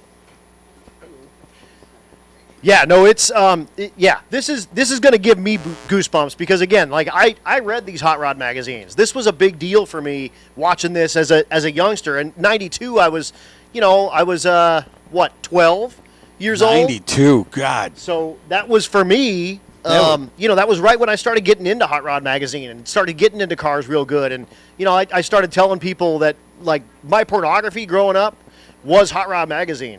Isn't that awesome? It's a true. If you heard me bring it up to Chad, you can remember opening magazines. Now you're going to your phone, but right. I used to look forward to going to the drugstore and see what was new. Right. And then the Fastest Streetcar magazine came out for a while. It was like a spin-off, I think, from Hot Rod, if I'm not mistaken. I believe that's true. And it's just such cool things that you can live through. Chad, do you remember your favorite time going to the drugstore as a young kid? Not just to get Trojans, but to get your magazine? Mom and Dad, their deal was, my mom and dad's deal as a kid was I had to read, but they didn't care what I read. So I read NHRA's National Dragster, I read Hot Rod, Popular Hot Rodding, Carcraft, Fastest Streetcar, all of those. And so, these were, like, seeing these cars out here, legit. Like, I hope people at home understand that when we're talking about how exciting it is for us and how it makes the hair on your neck stand up, it's legit. Like I said, a bunch of really inappropriate things next to the Cars Camaros yesterday, and I'm not going to apologize to anybody that was around there, but I won't say what I said over the mic, but I'm telling you, like, these things are our childhood, and it's so awesome, and I don't care if that makes me sound like an old man. No, this dude, is amazing. You're making me feel so good. Because I just want to cry, but I'm just telling you, because if you didn't live this in the 90s, no, you missed the biggest thing. This is an opportunity. 30, yes. How many years later? Dude, For some of young these kids, cars, and I've been everywhere compared to most people, some of these cars I have never seen in person, and it's epic. Like 32 years, Chad. Jesus. There's kids down there, teenagers. Yeah. We just saw a 16-year-old in a 55 four-door wagon. Yeah. Don't tell me he don't have a tape or an old magazine or his dad said, we're going to do this one day. And that kid, they obviously got the love from someone. We were in the pits yesterday, and some guys were talking about all of the original Fastest Streetcar videos that they have them, but they're on VHS, and they have no way to play them anymore. And I'm like, there are places that will convert that into a DVD, and, like, they're talking about it. And some of the guys are like, I bought the DVDs later, so I have both, And, I mean, that's Isn't it just something? rad. It is. It is It's something. super rad. And to all of you guys that have come out here, all the spectators, which the crowd just keeps getting bigger, dude, you guys are rad for coming out here and enjoying a great day with us. We really appreciate you guys being here.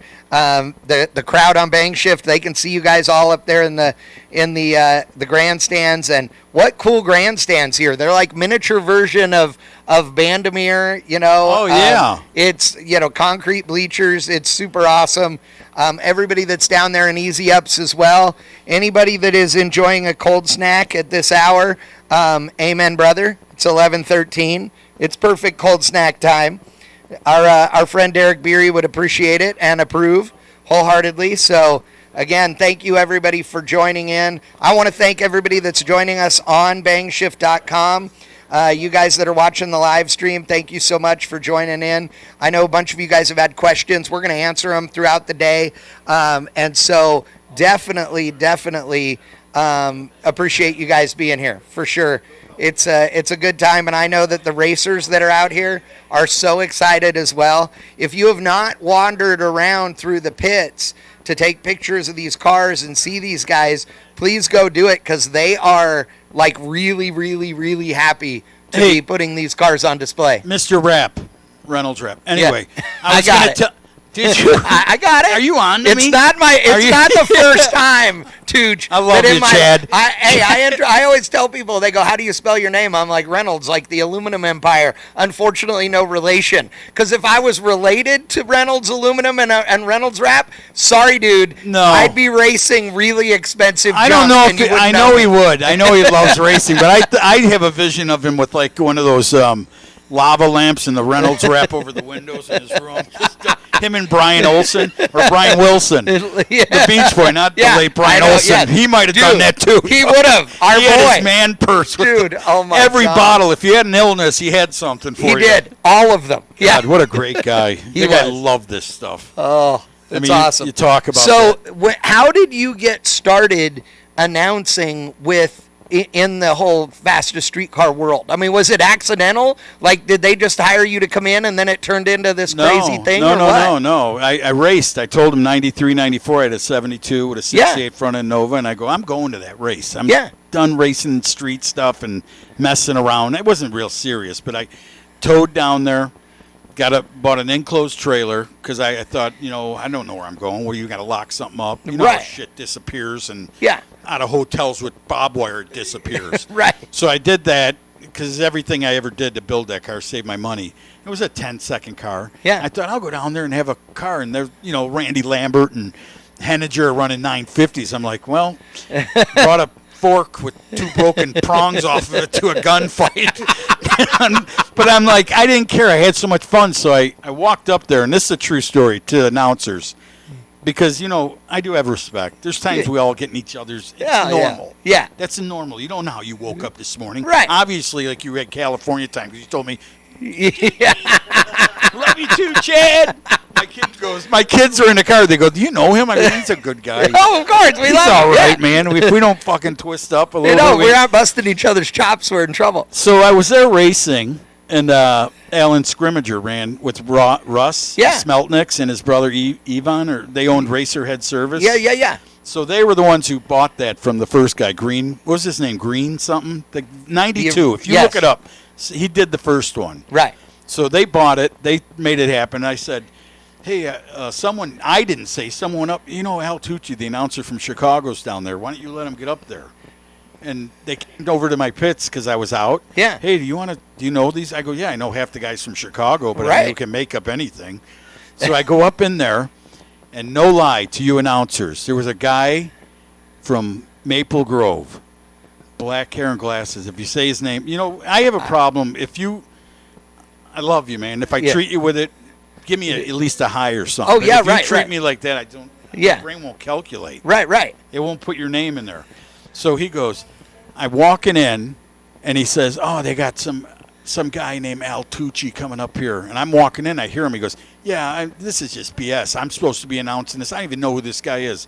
Right when he said that, I went, lit the wick. Yeah. I did. I go, I'm blowing the windows out of this place. Right. Like I do at my home track. Yeah. I let it fly, and then the phone never quit. Hey, are you free for this one? That is awesome. But that's how it happened for the NMCA. Right. I love it. I would tell you, Chad, this is no lie. My dream was watching TV, NHL. I wanted to be an NHRA announcer. Yeah, right. It was like a dream. And Kepner used to tell me, no, you don't. I'd work with him at our local weekends. No, don't even. You're not that guy. Just no, because you couldn't be you if you were there. Yeah. I love NHRA, and I was hired to announce for them years and years and years ago, and they wanted me to be me until they didn't want me to be me. Yeah. And I was like, man, this is cool, and I appreciate the opportunity, but dude, this is if you want to light the roof on fire, I'm your dude. You want to get the crowd involved, I'm your dude. That's right. But if you just want somebody to talk with the buttoned-up shirt, that's not me, and that's okay. Doesn't But I was hurt my telling feelings. Adam earlier how one door opens, or you get a call. Well, remember Keith Haney brought the Pro Mods there for 8th Mile. and he said, get him on the mic. Yes. I got on the mic, and this is no lie. I had my 10 minutes of fame with NHRE, and I'm down in the gravel. They parked him over at that track in Dallas over on the at Ennis. At Ennis. They parked him in the gravel. Yep. And I'm walking around going, wow, how was that first round? Some guy, this is no lie, comes walking up, got nice-looking suit and shoes. On the gravel, he goes, are you Al Tucci? I go, yeah. And it was the president of NHRE. Yeah. What's his name? Which guy, Gardner? Or No, starts with a C. He's the Compton. Tom Compton back then, yes. Yep. He came up to me and goes, man, I never heard anything like that. That's awesome. I'm like, well, I was trying to be a little low-key because I go, well, I get nuts. When it gets going, he goes, I just want to thank you, man. The people are responding to our things. Yes. Like, that's because they're, and it's no disrespect. We all know numbers, we know speeds. Right. But when you start talking about the dog crapping in the grass and the stuff, all of a sudden people get a different vibe, like, hey, this is cool, we're here. And you'll get the ones, and I know you're like that historian. Yeah. You know the super stock stuff. Yeah, No, but you don't always have to throw that out for every run. You but have a good time. Yeah. That's there. Have a good time, man. And Adam, that's what you're giving, a good time. I can feel it. Yeah. But I got to do that bucket list thing. I wanted to do it. I wanted to do pro stock so bad, and Wes had that race. I got to do it.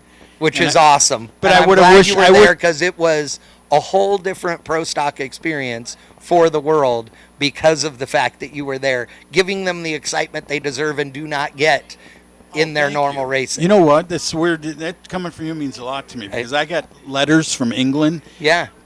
Texts. Yes. Like on my Facebook. I've watched racing so much in my life. Me and my dad, we usually go in the truck to have lunch. We bring it. We just came to Florida from England. We couldn't even go eat our lunch. I never heard of you, but man, I found your name. I just want to thank you for bringing that action. I love it. But that means a lot. Yeah. I don't care if it's one guy or two guys. That means a lot when people respond. I love it. I love it. We've had fun. We're getting a word that somebody has lost their hotel room key for the Cobblestone Inn. It's room 209. If you are in room 209, we have your key up here. If you don't come get it, Adam and I may visit that room when we get back to the hotel because we are staying there as well. And we might do funny things in your room. Just saying. There's the music coming and back. Here comes Unlimited. Unfortunately, Matt Frost is unable to make. Wait a minute, Adam. You went right over the anthill on that one. You didn't go down in the hole and have lunch with him. Not. No, sir. No, I know when to ignore Mr. Chad Reynolds.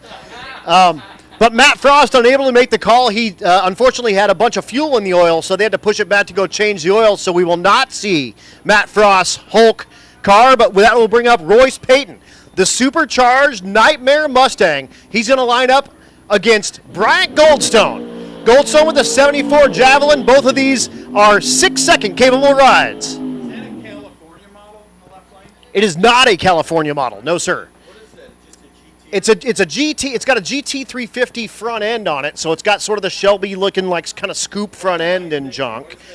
But the California Special would have had the longer tail lights, and they weren't until like the 67, 68, right? 3 bars in the back, exactly. I see. Thank you, Adam. But he does have the Shelby livery on the car. That's Royce Payton, right? That is Royce Payton. And where's Royce hail from? Out of Colorado, the Longmont area.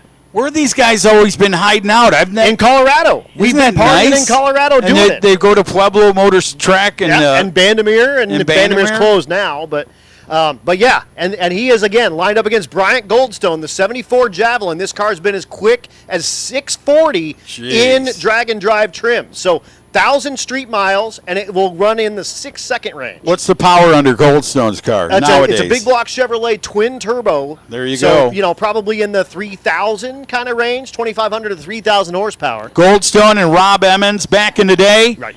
Getting ready. I remember when this car was red and it was fast in the 8s, and everyone said, look at that. That was AMC. a different car. He spun that car. Is that the one in Michigan that went on the roof? Yeah, went on the roof. And so this is a new car. He switched the body. There we go. Goldstone's in. Turbo time. Look at that thing eating. Look at the left lane, though, man. That is a handful of Mustang there on the left side of the racetrack. Goldstone's going to ease his way right through the traps. and show that he's got some power to contend with. Absolutely does. And the Nightmare car, unfortunately, rattles the tires. That car is a Bruno drive with a Lenco. So it has a torque converter, but it has a Lenco behind it. And it's dump the clutch? No clutch. It's a torque converter. And then it drives the Lenco on the output. So it's got that's like the late 90s when it started coming out. Exactly. Bruno, the announcer's dad, made that. Yep, yeah, exactly. I'm from Chicago. Bruno Massel. Yep, I remember now that you're bringing it back to me because they used that in a lot of 10.5 cars back in the day. And that'll bring up the Jason Hurley Meltdown Firebird Part 2, the third gen car. He had the first one, and this one's the Part 2 version. This car also 6-second capable drag and drive car. The third gen Firebird, big block Chevrolet with twin turbos out of Bowtie Engine Shop out of Colorado. Wow, man. You hat off to the big Rocky Mountain State, man. I'm telling you what, I've seen a handful of cars now that I've never seen in my life that come out of there, and I should have got on that phone and looked at some of this stuff. Yep. Back in the day. I mean, you guys obviously had a good time. If you bring a 6-second car you drove around. That you drove around on how the do street. you even announce that? I mean, it's just like... Right. It's like these are the coolest dudes on the planet right here. Very cool. And I get to, brag about them to my friends. That's awesome. And that's what we're doing here. The Meltdown Firebird, again, 6-second capable ride, has been in the 200-mile-an-hour range. What is the nickname and title? It's from the Meltdown car, the initial car, he caught on fire 2 days before the event. Oh, I'm sorry to hear that. And put it back together, put it on the racetrack, and named it the Meltdown Firebird. And this one, the newer version, the Meltdown Firebird Part 2.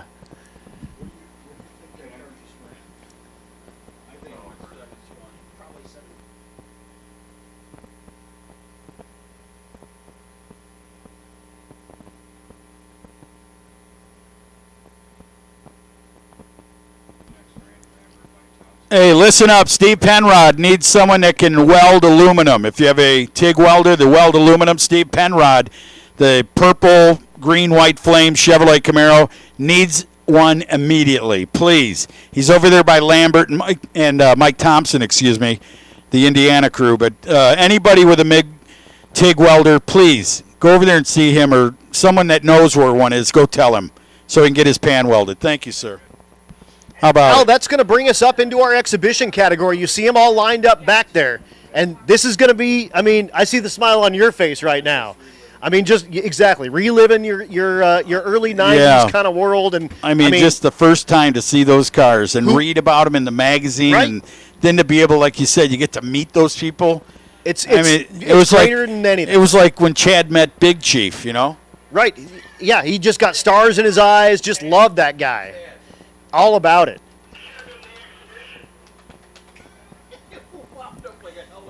But again, exhibition cars, they're going to run single runs here on this first one, so it'll give you a real good look at all these cars, and they're going to run 8th mile, and you may not see them trying to catch the world on fire here. They're just doing shakedown passes because, like Al was saying, a bunch of these cars didn't even run until yesterday. Yeah, you got to just take your hat off to be able to see this car coming into the water box. It's amazing. To me, some 32 years ago, I watched and witnessed these cars come out of Detroit, Michigan with Cars Inc., and they said, we got a group of guys that would like to race the Chicago guys. This is before Memphis. Right. And they had a shootout with Mike Alberts and all the guys. They met up at a track, did some great things, and now they get going. There is Keith Roberts down there with Bruce Polis walking here in the close lane to us.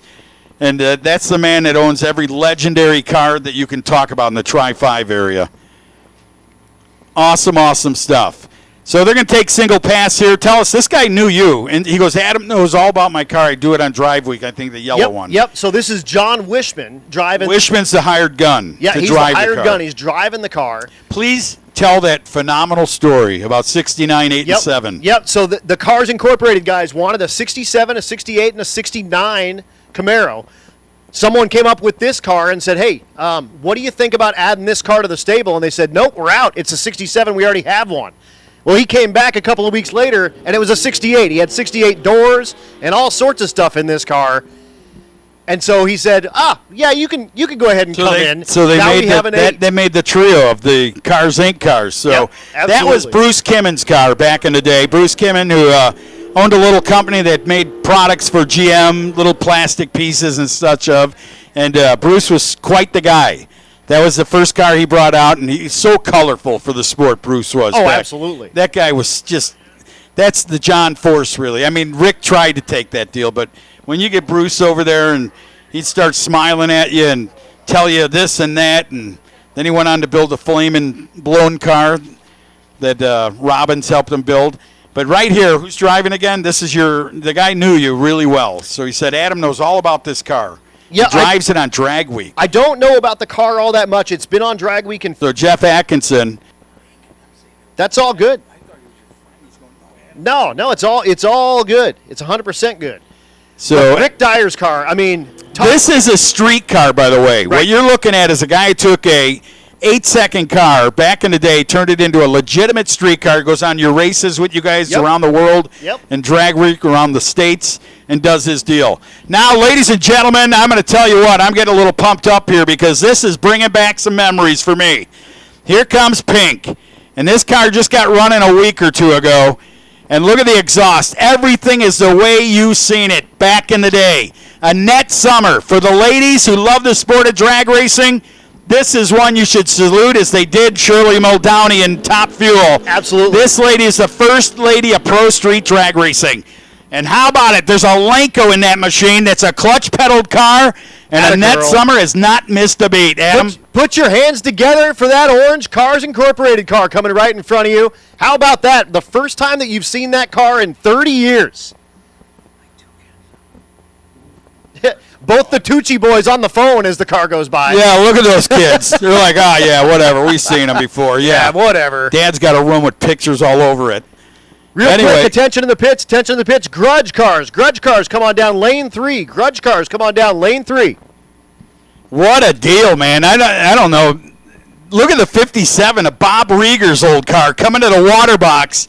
Bob Rieger, I think he was out of Sacramento, California, right, Chad? And he was like an icon to develop some software. He was a truck driver, over-the-road truck driver. Okay. And he developed some type of, remember when the boom went on in the Valley, Chad, and everyone .com this? He designed some type of computer software for something and made millions. Love it. Back then, he had the pickup truck, turbocharged, and then he had the 57 Chevrolet with the stereo, and I can remember Shania Twain coming down the return road, blasted in that car. Well, and this was the height of Shania Twain. I mean, this is, hotter than Shania Twain in the 90s. Oh, isn't that's good that you brought that analogy up there, man. Here comes the lady, though, Annette Summer, and I don't know if they're just do a shakedown run. Vern Summer, her husband, who's quite a guy. He's raced pro stock back in the 70s. As you can see him standing behind the car on the driver's side. Now, Annette,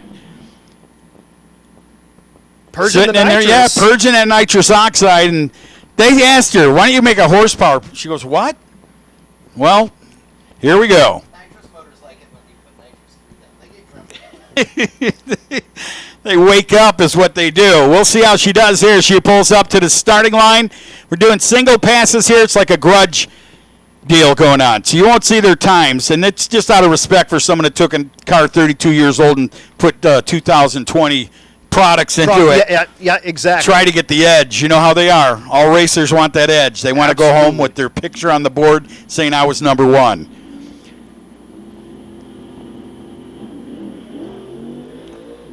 Someone lets off the clutch. Little thump for both gears on that deal. Gets it down now. Look at Vern. He's just over there going, yep, you go, girl. And the pink parachute's out. So, yeah, beautiful pass for the first pass that you've seen. Mr. Fabulous. How about it? Alan, did you like that? Alan, did you get a picture of it? He's waited for years, and she came back out of the woodwork for that kid. That's right. He was clapping his hands right after that pass, after she dumped the clutch, let off the violence pedal. I don't know who's driving the 57. Do not know who's driving that 57. Again, grudge cars, come on up. Lane 3, please. Grudge cars, lane 3.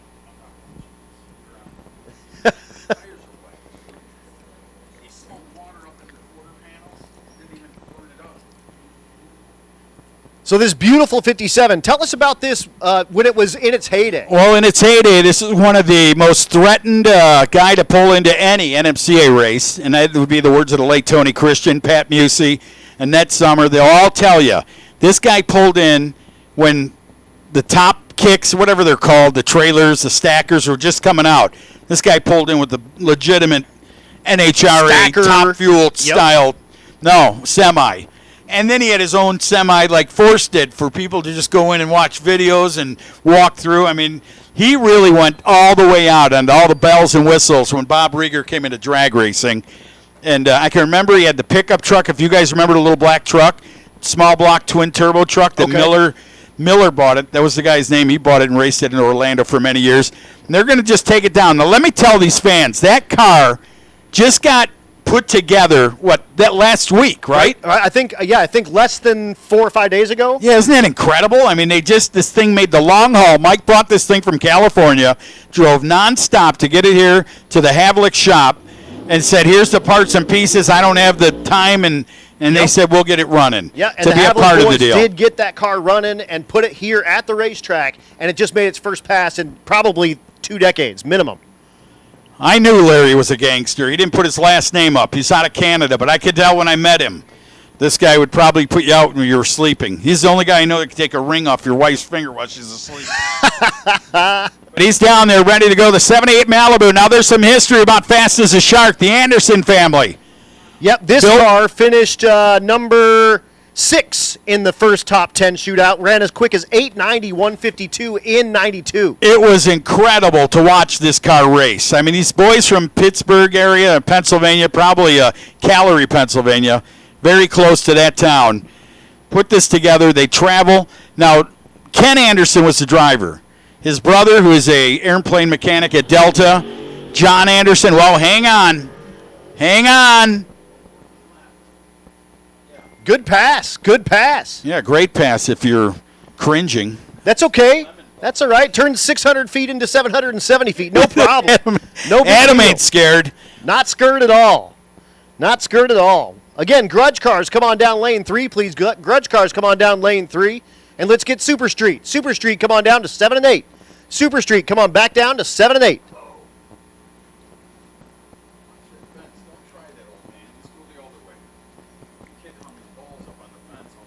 So Matt Vincent behind the wheel of the Fairlane 500. Oh, that's Anderson's buddy, the neighbors. Matt Vincent, one of the twins.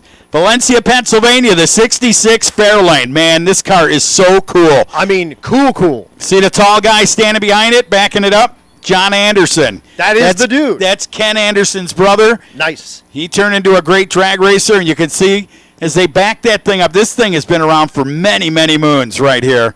And the Vincent twins know how to have fun. Well, if you got a friend that's mechanically inclined like Anderson did all the work on this car in the day with these guys, helped work on it, get it running. You can tell that they had some leftover. Well, that's Ford blue, right? It looks like Ford blue. So Kenny must have borrowed it to paint the Malibu back in the day. But they've been such good friends forever, this group of guys. The Malibu now in Canada. And right here, Vincent still kept his car. One of the cool-looking Fords that they ever produced back in that year. Oh, dude, that 66, 67 Fairlane with the stacked headlights. I mean, just all you can do is stare at it. You'll see almost everything an engineer seen of other cars. Absolutely. Right? You see that quarter panel? Yep. I mean, the lines on these, it's just a beautiful car.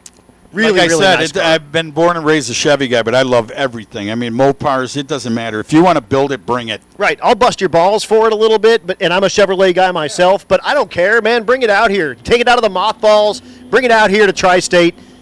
Let's do a little bit of drag racing. Here comes Matt Vincent now, ready to go. Lights are down. Man, he's going for it. Now he shuts her down. So 300 feet under great power. That thing left great. Wheels up, and he'll turn on the wind light there at the 8th mile, and we'll see him in the next round.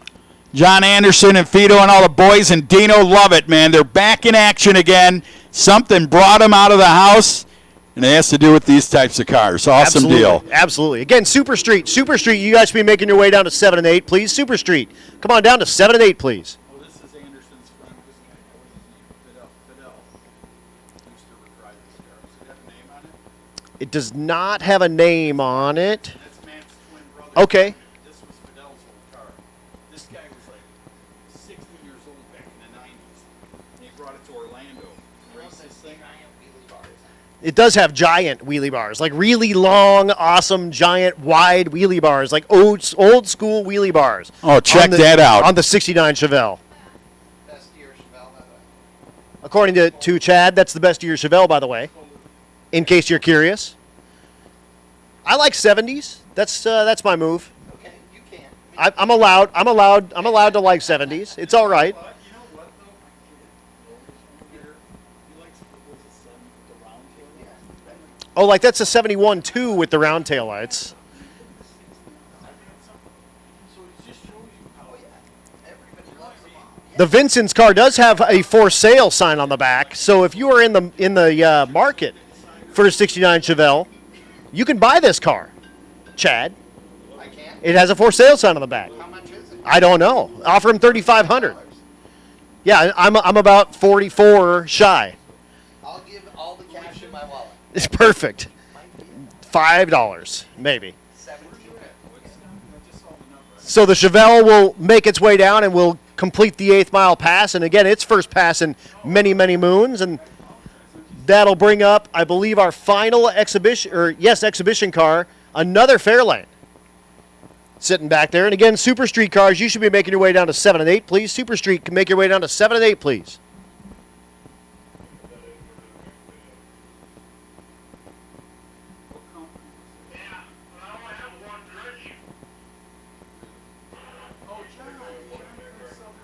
Oh, so that car, that Fairlane that's back there is a grudge car. So that is the end of our exhibition cars, and that'll bring up our grudge cars. And we just have the one.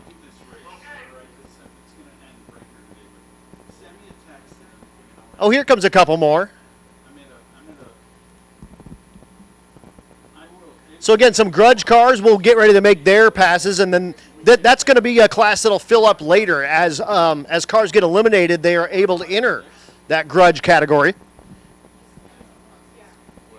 So we had 2 takers, it looks like, in that grudge category. And again, as they do run through a bunch of the rounds of eliminations, a bunch of those cars will be able to get into that grudge category. So we'll have those coming up. And then those Super Street cars are making their way into the lanes as well. I see Mark Grote back there with the Gremlin. We'll see that car making passes here very soon. Our first look of the Gremlin, and I can't wait to tell Al Tucci about the Gremlin. Because the guy that drives the Gremlin, it's a Gremlin. It's a tiny car. But the guy that drives that Gremlin, Mark Grote, is like 6'8". Is it back seat? Is He the car, basically sits in the back seat. Did they move it? Is it bucket seats now? I think they moved it all the way back as far as they could while still keeping a little bit of the back seat in it. But that car's a Turbo LS car with an overdrive transmission that's a drag and drive type 74? car. What year? I don't know what year that Gremlin is. Probably a 74, something like that. Man, I had some good times in a Gremlin back in the 80s, dude. Yeah, it's baby crap green. It's perfect. It's everything you need. The old, what was it, the Jensen stereo? Is that what it was back in those days? The Jensen? Pioneer speakers. Yep. Led Zeppelin, nobody's fault but mine.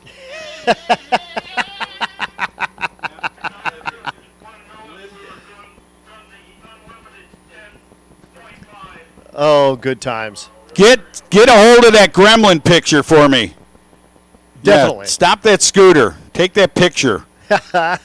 Oh, he's going right for the 55 Chevy with the huffer hanging out of the hood. With the huffer hanging out of the hood. How about that look from down there?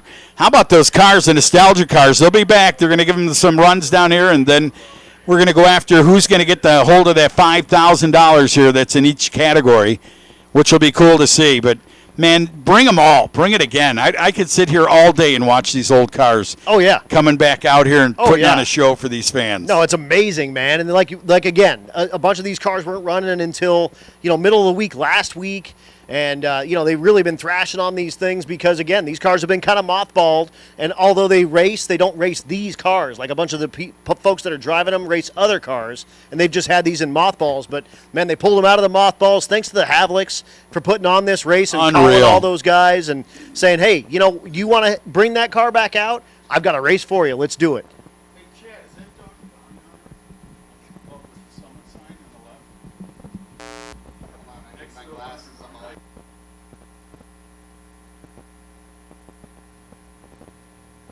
I'd like to thank Dog the Bounty Hunter for coming today. I know we had a few bounties out on some of those old pro street cars.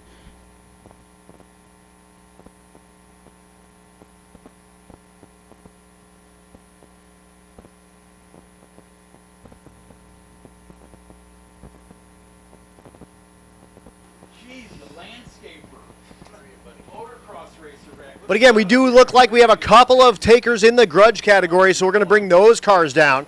And then we'll move into Super Street. Each of these classes, again, running for $5,000 to win, $1,000 for second place, and third place gets a $500 Summit gift card.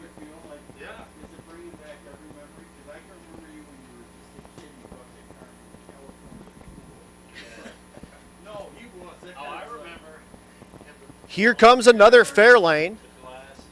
I believe a 66 model again.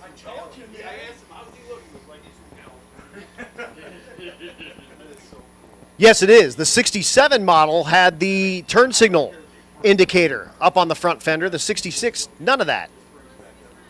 Nonsense. Well, Adam, you look who walked up in the tower here before you get to your next category. Oh, it's a Ford. They don't want to talk. No, I'm just kidding. Keith Robertson, the guys up here. I don't want to pull this cord mic out of here. No, you want to switch real quick? I mean, if you want to talk to these cats. Yeah, I just want to get an idea of how they've been. Scott Long, Bruce Polis, man, I smile every time. Living the dream, that guy. Keith Roberts, you brought some of the finest cars that ever hit the track back in our day in the 90s, 2000 area. I got to thank you personally, because every race I go to, and this is no line, I see a 55. I don't know if you ever heard it, but I go to Monty Burney because that guy set a presence to me about those cars back in the day. And you were smart enough to regroup and get all those cars and preserve them for this type of stuff, which should have happened 20 years ago. Well, you and I talked about it 20 years ago about doing it and hoping that it would happen. And I had told Brian that you and I had talked. And by golly, he surprised me by pulling this off. Him and Jess. Isn't it incredible? I meet these two guys in an Iowa cornfield in the Field of Dreams racetrack, and I'm sitting down here. Is it working? It's working. And I'm sitting. I apologize, Adam, but I'm sitting down there, and it happens. I pull in on the gravel over there, and I'm like, I run into Bruce right first thing in the morning. He's got a smile that could crack marble. He goes, "Yeah." I go, "Where's Keith? He's sleeping." I go, "That's all right. He's on Florida time." But just to see what we're seeing here, doesn't it just bring back the memory? I mean, come on. And that summer, brought the car, got it built just a week ago, chasing parts and pieces, and she's out there dumping the clutch. I mean, that stuff's cool, isn't it? Oh, absolutely. She's still the queen Oh, yeah. of Pro Street, that's for sure. Queen of Pro Street put a lot in. I see you brought the guy that you stole his car. That's right. And he's here to reclaim it. Yeah, he finally tracked me down. Scotty Long. Were you from Sacramento? Where were you from? Santa Cruz. I knew it was an S. Santa Cruz, California. But you brought a car to the battle in Orlando. What was it, 90? We were there in 97, 97. I was 97. I was just trying to get it all together. But, I mean, you brought a car. Let me ask you, why did you build a 55? Was that I came home from the hospital in one when I was born. Really? Yeah. Oh, so there was something to do with the family and you. No, I just always liked them. That's cool. And you raced bikes, right, back in the day? See, I Yeah. don't forget. Isn't that weird? Motocross, I remember all it that like stuff. Yeah. But and then you had a landscaping business, and then when I saw you out there, this young guy in this 55 Chevrolet, and then all of a sudden it like blew up. There was the Hunt brothers out of Florida. Remember the black one? There was, and everybody wanted a 55. Jim's here. Yeah, Jim's here. Jim Hunt is here. Jim Hunt is here. No kidding. Do you bring strawberries? Probably. Look at Bruce. Sorting them all. God, yeah, those were some great times. But just Spent a few hours with us yesterday in the pit. so nice. Hello to Jim and the Hunt family. They still farmers in Florida? No, I don't. He's a hair farmer right now. Is he a hair? He took my job. But anyway, I just want to thank you for being here, just to make the trip to be part of this and see this. I hope that it instills, I was telling Adam, and the young ones and the people that never witnessed this, I hope it just restarts that flame to like, we got to see this, man. You know, I hope it just gets bigger next year. Absolutely. Wouldn't it be great if Brian and Jess could keep this going and maybe even make a little series? Well, let me tell you, I'd be at every single event. first thing I told them, because my phone rings every time someone sees, you're going to be there. I'm doing that race next year. I'm like, what? They ain't even done it. I told these two boys, brand this thing now. This is your day to get on Facebook, taking shots, and just send it to the world. Brand it, because it always happens. And that even said to me, she goes, NMCA called me and said, we want to do a reunion race. They heard about, she goes, well, they beat you to the punchline, my friend. So I'm not doing anything except for the people that invited me. Exactly. They have. I don't know how they did it. I don't either. They put so much. They put their family and their business aside, and just been working on this thing full time. And I hope it's a huge success for them. Well, by you guys showing up and by Bruce helping get some of the best cars that ever raced here to this track, I'm going to tell you right now, that's the start of where it takes off. And I don't care if they didn't even race those cars. If we had a tent and you guys are all signing autographs under it, people need to know what took place back then. And Bruce, out of the blue, calls me up, why don't you take 4 cars? I said, I don't have a tall enough trailer. We got 2 arms, Bruce. That's it. And by golly, that's what's the great thing about this sport is meeting people like you, Scott, Bruce, the Havliks, everybody, Annette. And you know what? You never. It's like I didn't even miss you, right? It's like you've been friends. It's like, that was 2000 when I got to meet you in person, and we're like best. Bruce, also, I met you all the same day. And you just form a friendship. You don't have to see each other for 20, 25 years, and you just take off. I can't look. Just talking. I can't look at a 55 without thinking of you. Every time because I always call. Yeah, I mean, when I was 55, I called him. It's my year. I'm 55, but I still don't have one. Yeah. But anyway, what did you do after you sold the car? Did you just concentrate on business? Business, and then I started building custom motorcycles, and that blew up, and we're doing that all over the country. And oh, really? TV shows and stuff like that. No kidding. Yep. You don't have a crazy son like that other guy on TV, where they throw chairs at each other. Look at him. No, I don't do those shenanigans. Yeah, that's awesome. God, I'm gonna tell you what. It's so good to see you, Yeah, man. it's great I to mean see that. you. My dad's here with us. Oh, bless him. Yep. And he's What's having his a name? Great time. Jack. Jack Long. Yeah, yep. Jack Long, thanks for not chopping a beanstalk down, man, and bringing this kid back. I am just flashback, and I'm sorry. I am. It makes me want to cry because we lived the greatest times in drag racing. I'm sorry to say it. I believe so. I told some guy, Adam, not some guy, but Adam, remember I said pro mods? That's all I do every day, but this is what really racing is all about seeing something ain't supposed to do what it did or does. Exactly. It's really great to see all these people out here and helping out the Havliks. They're doing a great job. I hope they do it again. All right, let's give this guy his due. Here you go, Adam. Thank you so much. Thank Absolutely. you, Bruce. Thank you guys you so know, much. anytime you want to spit on their This is breaker great. on. All right, my buddy the trucker. That guy, I could tell stories about that guy moving 110,000-pound loads for me a block away, going 150 miles an hour for the cops caught him. Attaboy. Well, here's Al Tucci's 55 Chevy. I'm taking Brian Havlik's 55, but Al, this one can be yours. Look at that silver, man. You know it. I don't care if it had weeds and a tree growing to the windshield. I'd still take it home, put it in the driveway, just say I had one. Absolutely. Unreal. Now, that guy's got a supercharged deal on there. Tell me a little bit about it. I don't know anything about it. Yeah, you do. It's a blower. It's a blower It's motor. a hat. The guy de-ices it for him, or the Yeah, girl. It's all good to go. It's It's got a small tire on it. It does have a small tire. And Good-looking car. It's a great-looking car. My God. Of course, that's the post car. So Look at the sedan wrinkle car. in that tire. Yep. You know, I missed that because of radial stuff. You never see that anymore. So I catch the wrinkle there, and this thing looks good. Here we go. Got the taillights working in the right side. Oh, man, Wheels up and 3 down. times. Take it easy. Foot off. Get him one of those there we go. altered pedals. Yeah, You absolutely. pull, You your can foot pull your grabs foot it. back. Yeah, exactly. It's got the Something cage on where- the top. That's a scary deal. But anyway, great-looking 55 Chevrolet. Everybody's here. I'm so... Hey, Campbell! Yo!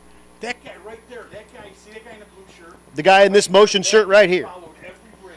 Didn't even have a car in Missouri. Campbell just retired from Phillips 66. Really? That's weird. So again, making our way through, those were our grudge cars, and now we're going to get back into Super Street. 24 rides in Super Street. Chad's working on getting us a Al Tucci and Adam Dory cam up as well, so you can see us just up here being dumb and fat. So that'll be cool if you're up there on the chat bleachers. Sorry about the audio for the outside the tower. Unfortunately, we didn't have an opportunity to get a camera outside with a microphone, so it sounds like just us and then cars. So, whatever. It's free. You're welcome. Most people say thank you for crap like that. Are you bringing one out? Or are you just showing?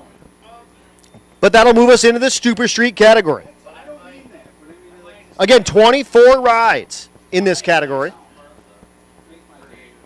Please. Bless you guys. Be safe. Thank How you about guys that? so much. Man, how cool How is that? about that? Bruce Polis, Keith Roberts, Scotty Long out of California, Santa Cruz, California. His car is here that Keith owns. You'll see the 55. All of them are out there. The old Tony Christian car, which was Stan Shaw's Evil Twin 2 Right? back in the day. And just quite the stuff, you see. Here comes that four-door again. Yep, that's Crystal Lum, one of our female drivers in that G8 in the left lane. I'm with Chad Reynolds on this. Look at the reverse lights work. Oh, yeah. In the right lane, the 69 Chevelle. Check that out. Bill Schwartz behind the wheel of that car. The license plate, Baby Rat. Baby. 427 cubic inches of LS motor. Oh, under the so you hood, got so the, not, the small big block Right. number. Yeah. Yeah, the big small block number. Is that the exhaust out of the front fender? That is the exhaust out of the front fender. Yes, Is sir. that what that is? A little pipe bullhorn That is, underneath there. yep, He's got that is the thing exhaust coming out of the front hidden fender. down there. The turbocharged entry, that's why. Uh-oh. Lagging a little bit behind, but if you called an Uber, that'd be the funnest Uber ride you ever had in your life right there in the left lane. Guarantee. Bill Schwartz turns on that win light, and we'll see them back in the first round of eliminations. Four doors fun. Here comes another beautiful pairing of Chevrolets. Look at that 55 Chevrolet. You two kids on your phone, buy me that for my anniversary. Yeah. Look at it. He heard that and he looked up. He said, Dad, when I'm the accountant over there, I'll do that for you. Dino is that thing Revelletti in the left lane, the 79 Malibu. The Pro-Charged LS entry going against Ron Augustine, the turbocharged LS entry.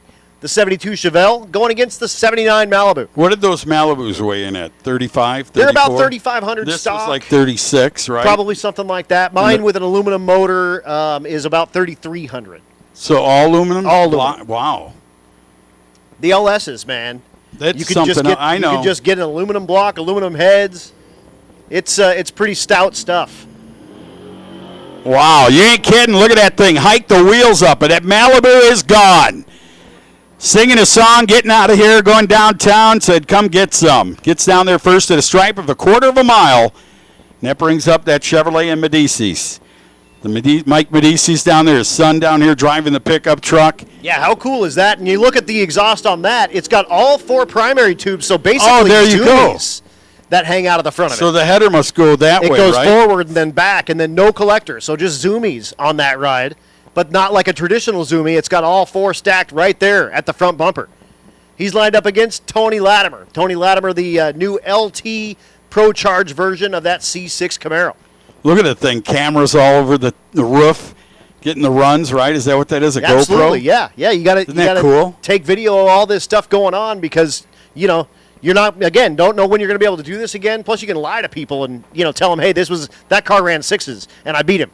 That thing really goes that fast? No, it does not. God, I was going to say, it's a set up a race and we'll make some money. Mid 9-second car. That's still fast, man. Mid 9-second car. Big body. See if Cody Medicis got it figured out. His dad, a longtime racer with the Super Stock Outlaws back in the Chicagoland area. Here comes the kid now. Oh, Both gosh. knock the tire immediately. Latimer gets back in it. So does Medicis. But Latimer's going to turn on that win light there in the left lane in the quick performance lane. And Dad's going, I wonder what's going on here. He's still doing his thing as the big body. What is that? That's a two-door post car, right? Is that what that is in the left lane? That is a two-door post car. That's yes, like sir. a rare one. Isn't it like a 300 or what is it? I think they're emblem? the 300, which is the trim level on It was that like car. a salesman or just a ComEd car, gas meter reader. Yep, yeah, probably came with an inline six, probably like the bolt action 3 on the tree. When you see that 67, is that a 6 or 7? That's a 6. So when you no, see it's a 7. when you see that 67 SS 396, don't think you can't own one. That's We've right. got this model for you. That's right. That's right. That's Aaron Gerling behind the wheel of the 67 Chevelle in the left lane. 427 cubic inches of Rat big block Chevrolet. Lined up against Joshua Gardner, the 90 Mustang Fox GT car with a 331 Ford. So Ford lovers rejoice. It's Ford-powered Ford. There you go, baby. Everyone looking for a good one here. Oh, look at this. Mustang's going to catch up within the eighth of a mile. And Aaron says, well, he nipped me out at the bud down at the top end. That's what the taillights of a Fox Mustang look like. 2.6. That won't be the first time, believe me. No, sir. I'm excited about seeing the kid in the wagon come up again. I don't know why. I think it's because he's 16. It's the coolest thing ever. He is doing, with a stick shift, doing things that you just could only dream that you could have done at 16. Absolutely. Yep, absolutely. That'll bring up Darce Laws. Laws in the left lane, the 442 big block Chevrolet twin turbo for motivation. Well, you love an Oldsmobile. You're going to love that one. That 442 down there, and the Chrysler comes up.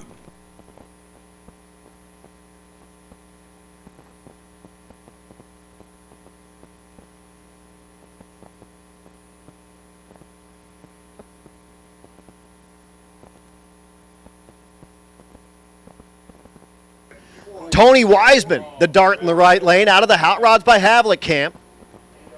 That 69 model dart with the blower hanging out of the hood. And again, Darce Laws, that 442. And I just got a note that this racetrack's for sale. Al and I may buy this place. Maybe we can move to Iowa. Stevie's probably watching at home on the live stream. So, Stevie, we're going to move to Iowa and buy Tri-State Raceway here. I'm going to tell you what. I know it's seasonal. I know the winters come in. But, man, you will have the time. Look at this place. Just look how nice. It's like almost it's a concrete surface. It's got concrete guardrails. It's got LED scoreboards.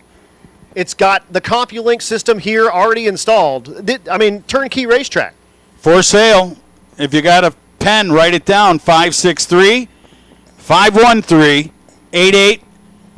Is that a 48 or 8845? What is 8848. 8848, I believe. Mike Rooney selling the place. Not bad. Good investment could be had by everyone. We could all chip in and just have this race every once a month. We'll just do this. Once a month, we can just do this in the drag week and the sick week. And let's do it. Heads up monsters, what we'll call ourselves. Here we go. Got the old drone out there. Is that a drone or is that a hat? Drone. Nope, that's a drone. Flying around, taking all the video. That's one of our sponsors out there, actually. That's CalCam AP, the aerial photography sponsor. Very nice. Very nice. So is that Chevrolet Nova coming up in the Chevrolet Vega, probably the same era. Yeah, 69 and a 71. So this is a street race you might have seen in like 1972 or 3. Absolutely. Some guy went over there. Where was it? They made the big block kit. Hearst? It was Don Hardy. And he made that with the brackets Don and all Hardy. It came with the headers and all the motor mount kits for the Vega. Look at that Torino. That Torino's so nice. God, I guarantee you Clint Eastwood's got wood if he sees that car. Yeah. Sorry, ladies. Clint Eastwood is definitely running some lumber with that car. It's all good. It's all good. Keith Landauer, the Nova in the right lane. Mike Allen, the Vega in the left lane. Wheels up time for the Vega. Boy, the only thing getting really hosed out there is that drone.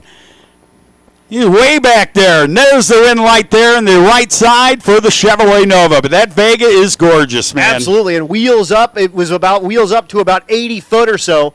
Click the 60-foot timers with the back tires. Aaron, wave to the crowd for crying out loud. If you're going to sit in a traffic jam with a streetcar, make sure you wave. They got to get the old tow bar and push the old Ford up the hill. That's right.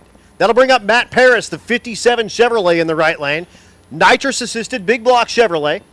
And again, the car that Jay Grabiak won, a 67 Nova, won it from Midwest Drags. Competed in a drag and drive. They pulled a number out of a hat, and he took this 67 Nova home. The Midwest Drags, another drag and drive series. I believe they started and finished in Byron that first year. Yes. Yeah. Yep. But again, this is a car. He's got a 55. The track promoter for the Midwest Drags built the car and offered it as if you're in the race, you could run any ET. If you were in the race, your name went in the hat. And he's got a 55 Chevrolet, Jay does, and won the car, and he's been running around with this Nova ever since. Is that like a factory color on this 57? I don't know if the 57's a factory color. Did they make one that color? I believe they did. I think it's near it. It was A little different than turquoise. The turquoise and white 57 There we Peel go. back the Going to be a tires. spin fest for that 57 Chevrolet. So you get it to hook up, but look at that, the freebie, I'm going to call it. The freebie gets down there. Yep. Got himself the stripe down there for the victory lap in this round of grudge racing. And look who's coming back. Look who's made his way back. Thank God Mark Locamp. that fireball didn't mean anything. Yep, yeah, he did pile a bunch of fire out of the plexiglass scoop of the second-gen Camaro on his first pass. Big block Chevrolet with nitrous assist in the right lane. That Fox Mustang in the left lane. That cool Sunoco hood. I love those hoods. That's Mike Kimmis, the 89 model. Again, Ford lovers rejoice. It's got a Ford motor under the hood. Look how he did the bow on the wing, like the trunk. See that? How he's got like a little bow in it? Mm-hmm. Am I seeing that? No, you're not. You're looking perfect at it. This, Yep. like, Yep, Mark Locamp is a fabricator by Oh, trade. there you go, man. So we're looking at the rear wing, and it matches the body lines of the back of the second-gen Camaro almost exactly perfectly, and I know he built that wing on his own. You know, back when those Mustangs in the left lane were getting real fast on drag radials, I met up with a carbon fiber guy, and I said, I got an idea to make it. That looks like a streetcar to me. Oh, yeah. But you know how the Mustang came with the little spoiler on the back Yep. end? I said, why don't you go home, make a two-piece carbon fiber trunk lid with springs, and the thing, as the car accelerates, It comes out. It brings the wing out and creates its own wing. Then when they go to take pictures, it retracts. looks. This guy looked at me like it was crazy, but I thought, what a cool deal that would be. Chad's already patenting it right now. He went on. Yeah, he just patented it there on the Bang Shift live stream. So Mark Locamp down there, he'll chase down that little Mustang, a Kimmis, and that'll bring up the 64 Chevrolet Malibu in the far lane from my viewpoint, spectator side. That thing's cut out like it used to do some dirt track racing back in the day. Yeah, absolutely. Kind of the street freak look, if you will. That's Brandon Lowenson. He's lined up against Bob Ruppel. Ruppel with the 72 Nova. They call him Big Block Bob. You see the color, right? It's winter green, You mint see green. the color of the 57. Oh yeah. That's a Bob Hood. You remember his old Nova? Was Oh, that yeah. color of the 57, but it was the Nova this year Right. out of Wisconsin. That used to campaign in the fastest streetcar stuff on a 10.5 tire. That's why you floored me when you said Bob. I'm like, he must have seen the magazine and said, well, I can't paint it the same color, but Right. I Must- can have his name and a fast Absolutely. Nova. Real quick, attention in the pits, attention in the pits. Nostalgia Pro Street. Nostalgia Pro Street, come on down 4 and 5. Nostalgia Pro Street, come on down 4 and 5, please. Another big thank you to WFO for all their sponsorship here this weekend, and also the fine people of that donated the Wallies, of course. Tri-State Raceway, we thank you. Even the ladies down here doing a great job. Thank you so much for putting up with us. Well, the young guy and the old guy, but thank you. It means a lot to me to let me come in here and sit on your grandpa's couch. Absolutely. Of course, Hot Rods by Havlik putting on this race. Appreciate the Havliks. Oh, my God! man, did he set that thing up to the stars right there. Good wheel stand. There's the freebie coming down the return road.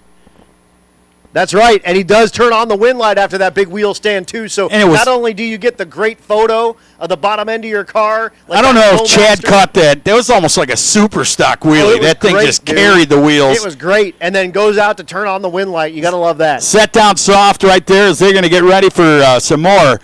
Once again, Nostalgia Pro Street. Nostalgia Pro Street, come on down 4 and 5, please. Nostalgia Pro Street, 4 and 5, please. Don't forget to the fans out there this afternoon, there's plenty of good eats down there at that main food stand straight across behind the bleachers. I don't know what they're serving up, but I'll ask the ladies. Hot dogs, hamburgers, what do we eat here? They have hot dogs, hamburgers, their tenderloins are really Ooh, tenderloin. Yeah. Tenderloin? Like pork tenderloin? What happened? Trent Smith got the thing sideways and tried to take out this Christmas tree on the burnout. All right, so I'm sorry. No, that's all good.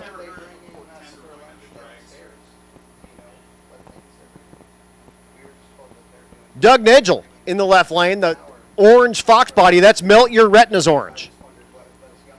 There. And then Trent Smith, the 67 Camaro. Once again, Nostalgia Pro Street. Nostalgia Pro Street, come on down 4 and 5, please. Nostalgia Pro Street, come on down 4 and 5, please. They have little pretzel bites at the concession stand. Oh, they have little pretzel bites at the concession stand. They have, I believe, cheeseburgers, hot dogs, pork tenderloin sandwich, or is it a sandwich? Chicken tenders. Chicken tenders. They have great food here, I guess, right? In order for us to give an honest evaluation, we're going to need all of Yeah, you'll have to, like they do on that, what is that show with the muscle bound guy? I want everything on the menu. And then he shoves it off the table. There we go, Chevrolet. Man, what a good run there. Oh, get out of there. Don't even go there. Way in the center of the My racetrack. gosh, Tries I'm to take glad out- he had the gator backs on the Yeah, back of that thing. Tried to take out the center cones there. Yikes. All right. Chad, do you remember Greg Pye, the Gatorback, the Corvette? Oh, man. The 9s on Gatorback? 1990. Again, Nostalgia Pro Street, come on down 4 and 5, and Outlaw 10-5. Outlaw 10-5, come on down 7 and 8, and that'll bring up Blaine Stark, your favorite. I love this car. You had wagons, right? Chad had a 56 wagon. I have multiples. Still has that car. I have 2 wagons. Yeah, still has that car. Put a stick in this big tank. Yep, so a stick shift, it's got a TKX transmission, nitrous-assisted LS for power in the 55 wagon. And again, 16-year-old Blaine Stark. Listen to that. Get off the clutch, man. That sounds so darn cool. Get it, kid. Bring it up there. Smoking the hides, a big old wagon. It does Gotta have love great valve train in it, so it will spin to 8,500 RPM if they need it to. Really? It will. You better play out any stone. Listen to Chad. Yeah, she'll go 85 once. No, go 10 several times. So it'll go 10,000 several times. Absolutely. Absolutely. Actually, I do like to bust Tom, his dad's, balls a little bit on this because Tom misses third gear in this car a lot. Blaine does not. Blaine can shift third. Tommy cannot. It scares me like you wouldn't believe when it does that. Oh, yeah. Like everybody ducks. Yeah. Yep. So we know it'll Was spin that 10 like grand. the old modified production sound? That's exactly it. So again, we should have Nostalgia Pro Street cars coming down to 4 and 5, please, and Outlaw 10.5. Outlaw 10.5, come on down 7 and 8. Well, Adam, you see, Dad, One car, you know you've done it, right? Dad's in there talking to him. You know, when I shifted, I always pull it this way. Dad, just get out. Yeah, get out of it. Don't worry just about let it. me work. Let all me right? go to work in this thing. So Yeah, that go be wagon, the crew chief, please. where do they find such a cool old wagon? I mean, is that stuff still laying around in fields and stuff? Or yes, it is? but I think now people know, and so you need to pay. Oh big yeah, the money. internet. You remember the old days, Chad? You could knock on the door. Yeah, I'll sell it for 1,000. But now the internet. Oh, they go up there. Let me see what it's worth. A guy pulled a gun on me when I bought my 56. So Blaine drops the violence pedal, and he'll go bang gears in that God, listen to 55, that making his thing. way down. Listen to that thing, man. He's got a love for Chevrolets. He's got a love for anything. When you build a station wagon, you're going straight out to prove a point. Oh yeah, And I'm serious about that. I remember back announcing in California when they had the Long Roof Racing Association. Is that what it was, Chad? The Long Roof or the wrong? Yeah, wrong. Long Roof. You know who was putting that together or helping was that crazy Pontiac guy, Bruce Fulper. You remember him? the name I know. Yeah. You go in his house and the cash register's right at the door. You walk there to go to the. Been to his house, yes. Wasn't the machine shop was like in the bedroom? Dude, it was awesome. So we're getting some cars put down here in the lanes. We do have Nostalgia Pro Street coming down to 4 and 5, and you look out there for Outlaw 10.5. We're going to get our first look at Mark Grote. And Ed Asner's down there as well with that naturally aspirated Fox Mustang. We'll see him in the Outlaw 10.5 category as well. That's right. The J-Lo power plant. J-Lo, the guy down there making it happen for him. But That's the quickest and fastest naturally aspirated street car isn't that on the something? planet. Isn't that something just to have that title? It's wild. It's absolutely wild, man. But again, Nostalgia Pro Street will run those guys first. So as soon as you guys get down there and get in your pairs, you can go ahead and get in those cars and put them into the water for us. And then as soon as we get a full field of Outlaw 10.5 cars, we'll run those guys next.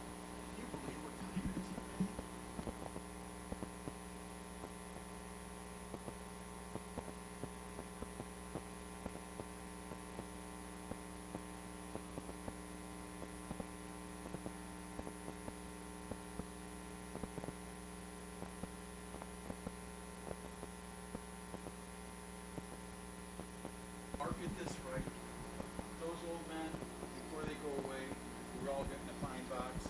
This is what you have. And I'll tell you what, Mr. Tucci, look around. Look at all these spectators out here. Everyone's got their easy ups out there in the grass. Yeah, look at that. That's Sunday in the park, and it's only Saturday. Yeah, exactly. Everyone out here in the cool grandstands, kind of reminiscent of Rockingham, the Rock, with all the grandstands up in the side of the hill there. Oh, I got a great. Put on one camera angle and go hang out with the crowd. You should just hang out with the crowd. no kidding. Yeah, exactly. No man. kidding.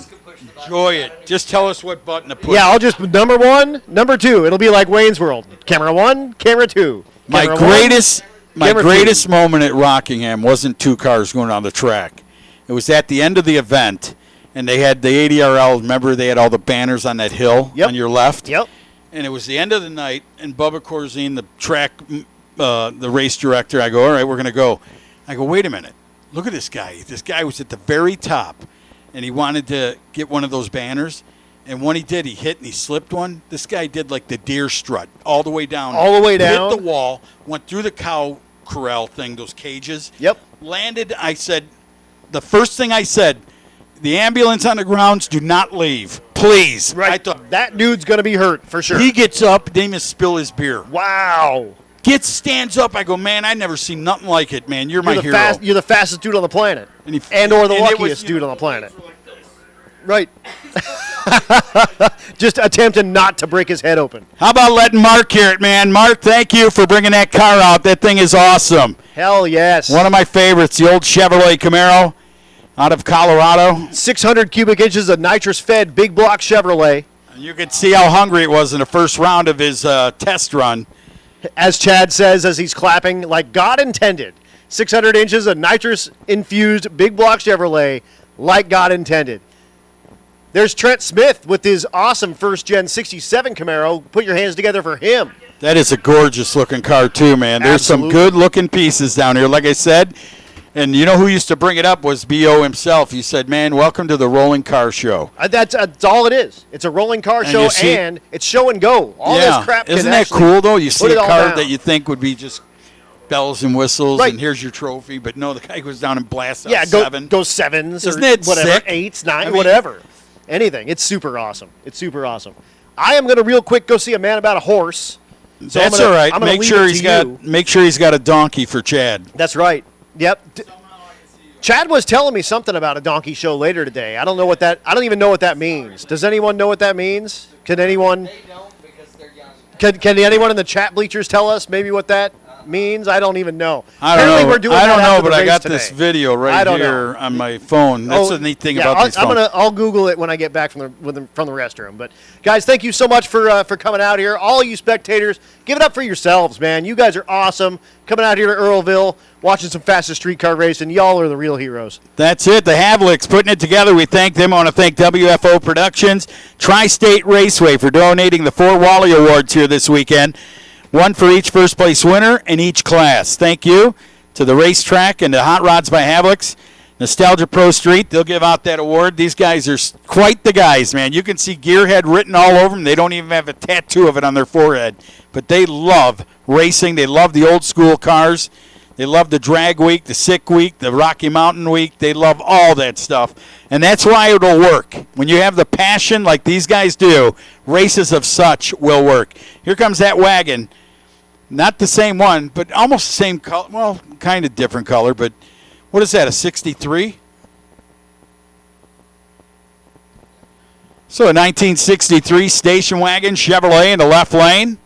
Hiked the wheels up last time it was up.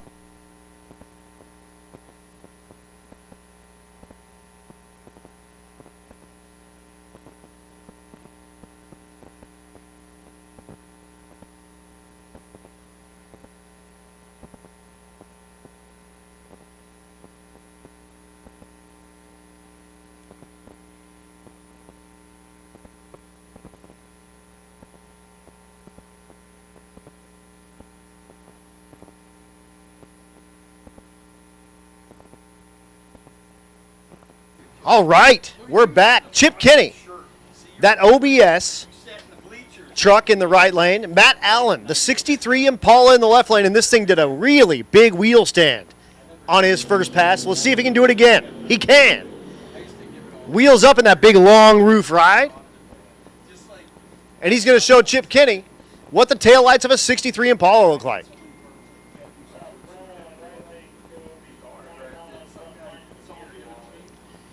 Once again, Outlaw 10-5. You guys should be making your way down to 7 and 8. We're running Nostalgia Pro Street at the moment. The 67 El Camino. You see the bull horns hanging out of the front. That's for the turbo outlets with that ride. It's Matt McReynolds, the 67 El Camino. He's lined up against Rob Seaton. Seaton in the 3rd Gen Camaro. You're fine. You're good to go. You just do your thing, Mr. Tucci. Oh, look at that. I'm doing my thing. That's it, Smokey. But look at that. The smoke beating him out to the burnout out there in front of his car. And don't forget, racers, we are racing for the best burnout as well. You win yourself a brand new set of Mickey Thompson tires, so burn them off. You didn't, Adam, tell me your cousin John was coming here today. John Sears? John Sears John Sears is actually my uncle. Yeah. Oh, yeah. Didn't I go right away? Wheel stand, yellow right away. Orlando, header splat as a frame. Yeah. I remember it. Right away. That's right. And then he told me the rest of the story. You got gas in the water. All that hard work. No, but all that hard work. So McReynolds in the right lane, Seaton in the left lane. You're very, no, you are. This again, the Nostalgia Pro Street category.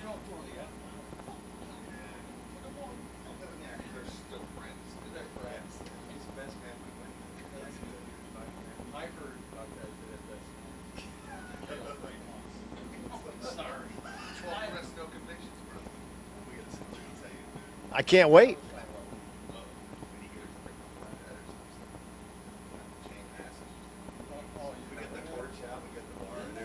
So both rides are in the pre-stage bulbs. That El Camino will spool up and get himself in the stage bulbs. Here comes the tree and we're gone.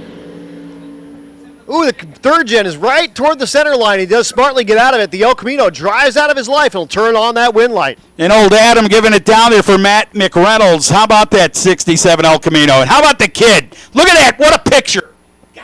Someone get that picture. 2 wagons at a drag strip, both running in the 10s at least. I know they will. We do need a grudge race.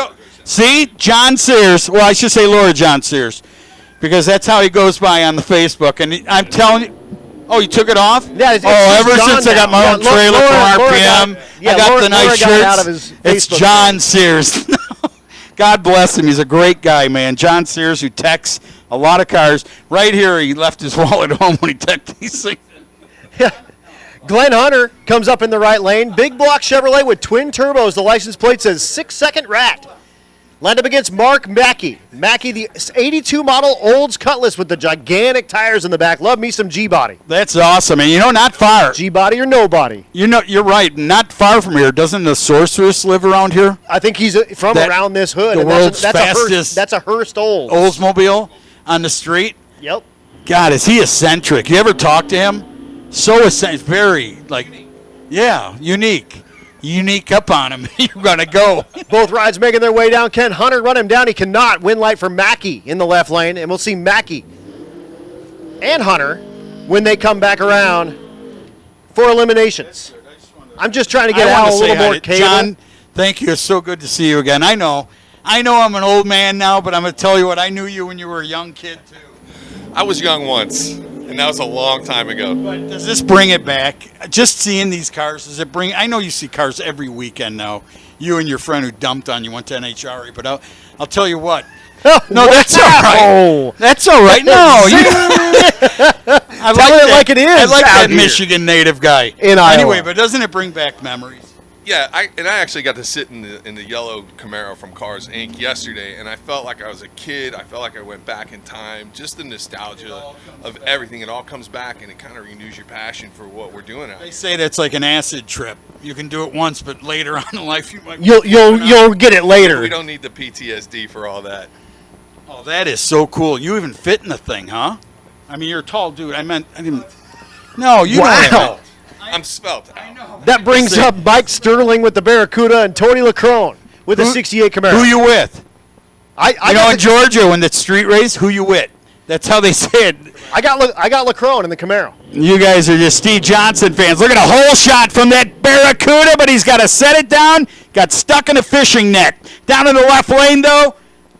That's Lacrone, baby. The 68 Camaro, and luckily we didn't bet because I was thinking about betting you $1 million. No, hey, you get to collect it from the guy whose friend works for NHRA now.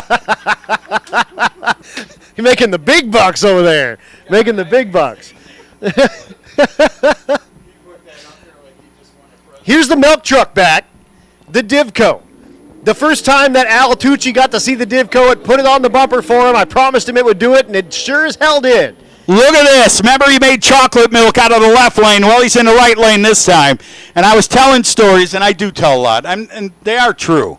I mean, get me a fact checker, except for that one time. Except that one time. I was at the Twisted Star Sprinkler Camp. No, I did. I was at a police camp when I was a young kid. They said, we think it'd be good for him. So my mom's like, yeah, Summer, take him. I took the watermelon in the watermelon pool thing, and I took it to the wrong side.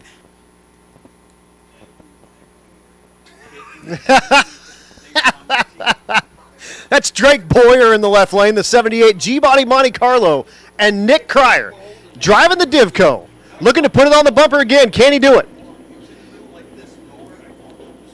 Wheels up, time for the woo! Man, milk for all my friends. Man, the Monte Carlo will pull out ahead, and he'll turn on the wind light, but all eyes on that milk truck. Dragging the quarter panel on the starting line. Thank you.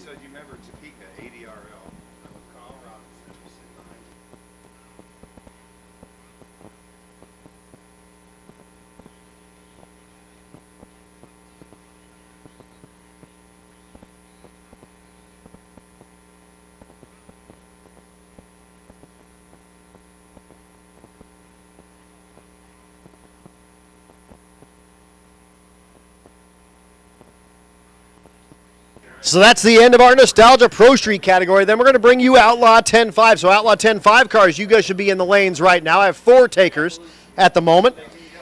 And let's go ahead and get Unlimited. Unlimited cars, come on down lane 4 and 5. Unlimited, come on down lanes 4 and 5. I swear to God, it's on a film somewhere. I don't know the taxi. So then what does he do? This is how I told you the story about the horse farms, right? How they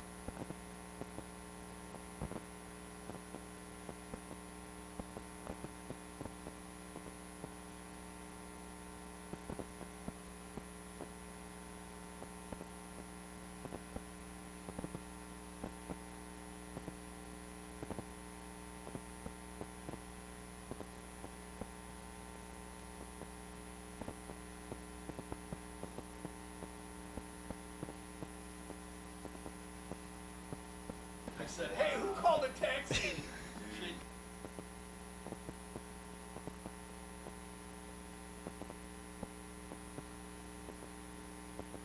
A little bit of track prep going on right now. We're telling some stories and getting big old smiles here from Mr. Tucci.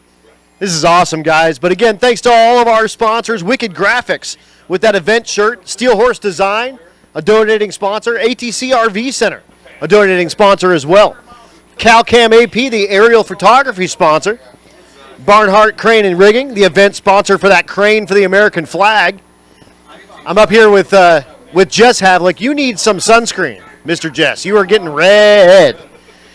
Mickey Thompson, again, the Best Burnout Award. So, folks, don't forget, if you do a big, long, hairy burnout, you get a free pair of tires from Mickey Thompson.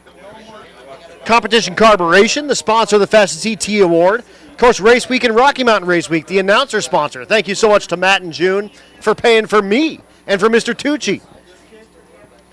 Bang Shift on that live stream. ESP3, the apparel sponsor. Of course, Quick Performance, the Grudge Class and event banner sponsor. I've got a Quick Performance rear end in my G-Body at home. Summit Racing, all third place winners get a $500 gift card to Summit Racing. Don't forget about the merch trailer. Hot Rods by Havlik has the merch trailer out, and they have all of the, you can get the shirt that they gave out to all the competitors as well. You can buy that, but they have so many cool event shirts for this FSC race, as well as the Hot Rods by Havlik shirts and the WFO shirts are available at the Hot Rods by Havlik's merch trailer. It's behind the stands there, kind of by the concession stand. You'll see it over there. Make sure you pick up your shirts and whatnot as you're making your way around. Again, the WFO shirts are awesome. And again, those Havlik shirts for this race. Where are those shirts absolutely located? gangster. They're at the Hot Rods by Havlik tent. They're That's- over behind the grandstands, in between the grandstands and the concession stand. They're right over Look at there. it, he's got the double wing going. That thing will fly. Chitty chitty bang bang out of my way, man. That's right. That's right. Give it up and put your hands together for that milk truck. Putting it on the quarter panel for you. If one more I time. was that guy right there, and then I'd get those, what are the hero cards? And I'd have the milk mustache and my hero card. Oh yeah. I'd have that hero card. Everybody in the world wanted. I did that to Musey, almost got shot in Reynolds, Georgia. He grew the white mustache, and I wrote a sign in the burnout box, stood out there, got milk. He turned the car right at me.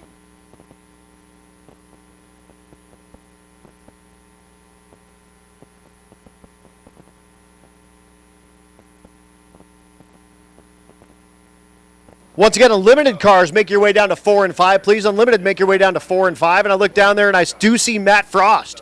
It looks like we will see Matt Frost in this round with that Hulk Nova. Samuel, it's a big thing. I've been talking about you all morning and all the accolades.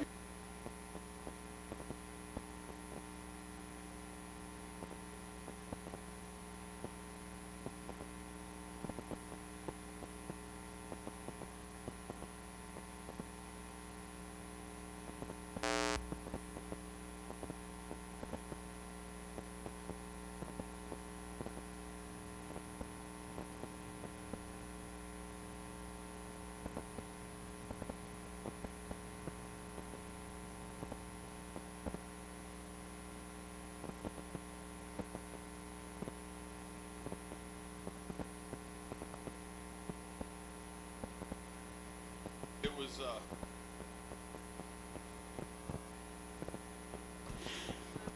Getting lost in a moment up here with all the nostalgia and the people coming up here, and the Long John's fisherman here this weekend, John Sears, who is just a Morton salt suit away from being that dude. I promised I'd find him one day. Yeah, there it is. Pat my crotch. Remember that? Hey, Yeah. you still have that car? No. You have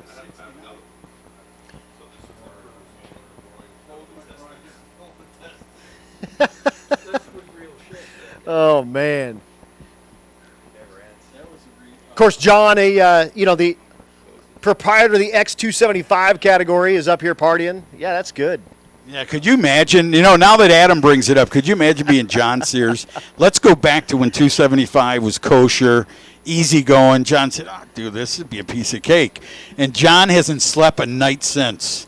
His No, phone not- never quits ringing. When did that And, happen? When did you here, I start? can just name the Bruder brothers drove him nuts. I'm not gonna go into the whole thing, but there's handfuls of them. When did you create X275, John? 2008, 2009. 2008, 2009. Okay, yeah. So you haven't slept since 08. Yeah, it's been a while. And you 16 you years. did. You messaged me and you said I got something new in the works, and I said what X315? You know what? I want to credit his wife. Because the crap she had to put up with all those years for that deal. No, you stressed me out. I'd read it, and I'm like, God, this poor guy. It's just I was getting worked over on Yellow Bullet quite often over rules and everything else, so it was pretty rough times. Yeah, but the best ever I didn't go there much because me and the guy didn't get along too well. The guy who ran that. I don't even care. Don't even say his name because it makes me want to get back out like Foreman and get out the fence. Yeah, biting their ears and all sorts of stuff.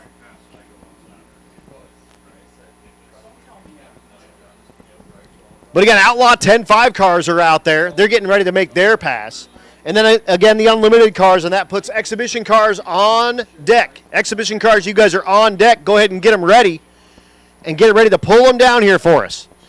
And we'll put another tear in Al Tucci's eye here while you guys get ready to make your passes. Just tightening up this racetrack because this is the fastest stuff we have to offer coming at you.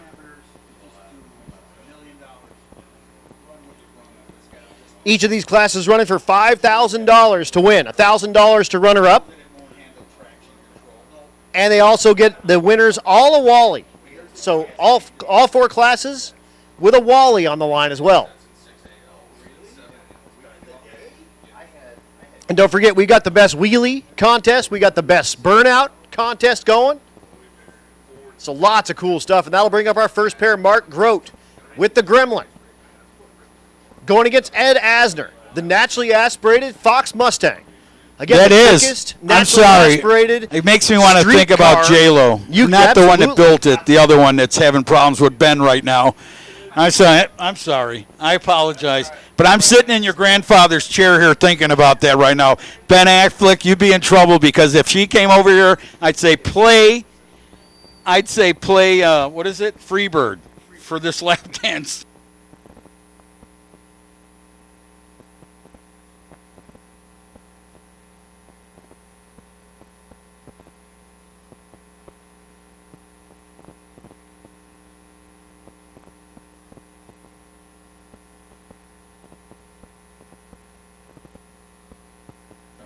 So here goes Mark Grote. Turbo LS for power. 325 cubic inches of LS in the right lane. Dan Parker. Left lane, Ed Asner. No, he's online watching and said you are his hero. 632 Chevrolet. The Fox Mustang. In the left lane, naturally aspirated ride. You're fine. You're good. Just do your thing. Go talk to Dan Parker. I don't know Dan Parker. Okay. All right. Yes. All right, sorry about that. I love this Adam guy. You know why? He's too good to me, man. Here's that fastest. There's J-Lo. He's got his hand turned backwards. He looks like the guy in Every Which Way But Loose. Ready to knock him out in the left side. Who do you got in the right? Oh, the Gremlin. Mark Grote with the Gremlin. This dude is 6'8" in this little bitty car. Turbo LS for power, and you see the parachutes hanging out of the back. 6'8". Mark Grote is 6'8" in that little bitty Gremlin. 8 inches tall in that car. Big old dude, man. Big old dude, and we'll reset that clock. I'd Unfortunately- have to name the car Mr. Short Stuff. Right. It's ironic. And then he gets out of the car and go, where'd the Why name are- go? The car's yeah. short Yeah. wheelbase. This is a drag and drive car, and actually his co-pilot was 6'6". So 6'8" and 6'6" in this same car. Are they from the NBA or Driving anything? 1,000 miles. No, they're just idiots that have Just a tall guys having Tall- a good time yeah, with a tall boy. Absolutely. Tall boy with a little bitty car. So we'll reset. There we go. Oh, we had to reset the entire computer system, actually. So that's fun. We'll be down just a moment while we get that done. If you guys don't know, CompuLink runs on DOS. That's an early computer system. And Racing computers? right. Oh, that's before all the race tech and all the... Right. Really? Oh, yeah, DOS, How far does baby. that go back? See, That would have been mid-90s, 95, 96, 97. I'm just telling you, I'm totally computer illiterate. The only time I got on a laptop, I almost got divorced, so I threw that thing away. That was the third time I almost got divorced. Yeah. No one. Yeah. Oh, whoops. That stuff's floating out there for life. Everyone knows. So we reset the computers, and now we're going to bring up that pair. Again, Mark Grote with the Gremlin. Ed Asner with the naturally aspirated Mustang. Now, is Mark a chassis guy, or do you have someone build it? He built the chassis himself. He's not a chassis guy. Because I was going to say, could But- you imagine walking into Bickle or something and say, Right. yeah, I want to build this Gremlin. He it needs looks to at you fit and he me. goes, Right. well, I'm going to send you down the street. Yeah, to good luck, fella. Yeah, built it himself. All new build on this ride. He just brought it out for Rocky Mountain Race Week recently. Had transmission issues. The wheelbase looks the same. It is the same. The old Mustang's going to get down there. Ed Asner down there. Oh, a little pop and a bang, but it don't matter. The Gremlin looks like that thing with the knife under the door. Remember that movie, Trilogy of Horror? That thing's got that. Yeah, you lose your toes when that thing's in your house.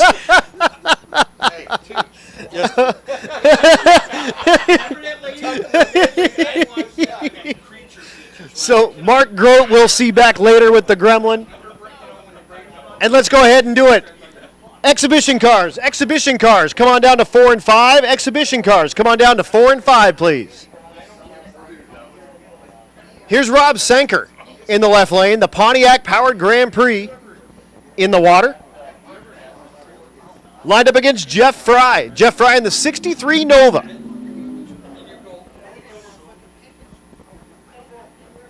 Once again, exhibition cars, come on down, lanes 4 and 5, please. Exhibition, come on down, 4 and 5, please. So Sanker, The Pontiac 496 for power, with turbo for fun, for a little extra, stank, if you will. Jeff Fry in the right lane, the 6-liter LS under the hood.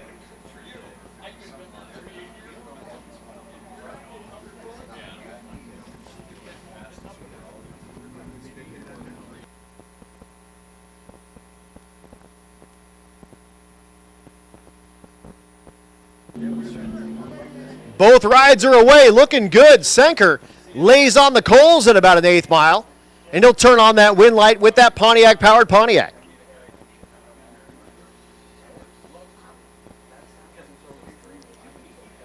We do have all 4 unlimited cars out there, so we'll see those guys make a run here very soon, and we got one more taker in that Outlaw 10-5 category. Eliminator cars in the country. Did you know Chad Reynolds was here this afternoon? Escape coming from the clouds up front. It's time for the Brand Pro Stock qualifier. Get ready.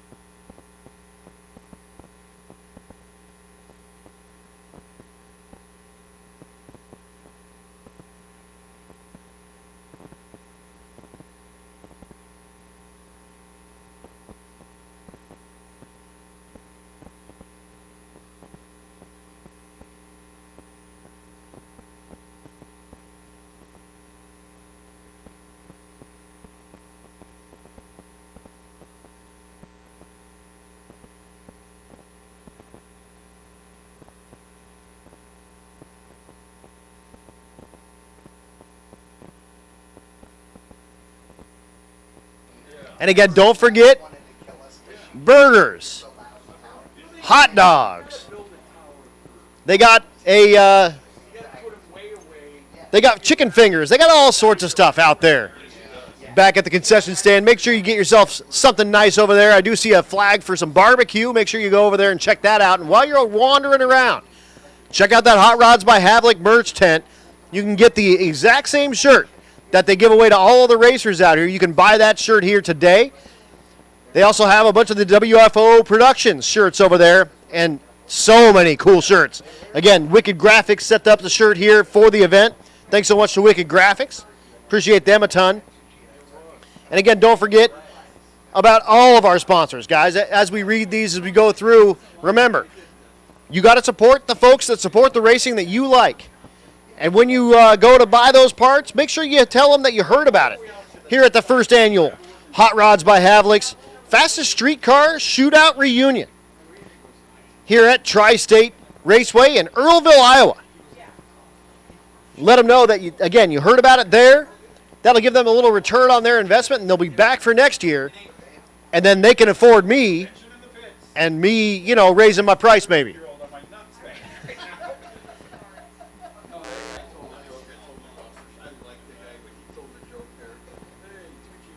But here comes our last taker of Outlaw 10-5.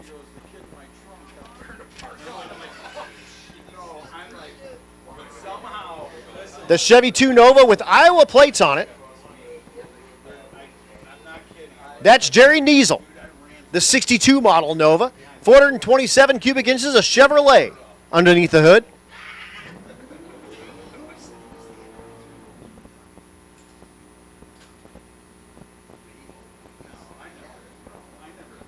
Once again, exhibition cars. Exhibition cars, we need you guys down to 4 and 5, please. Exhibition cars, come on down, 4 and 5, please.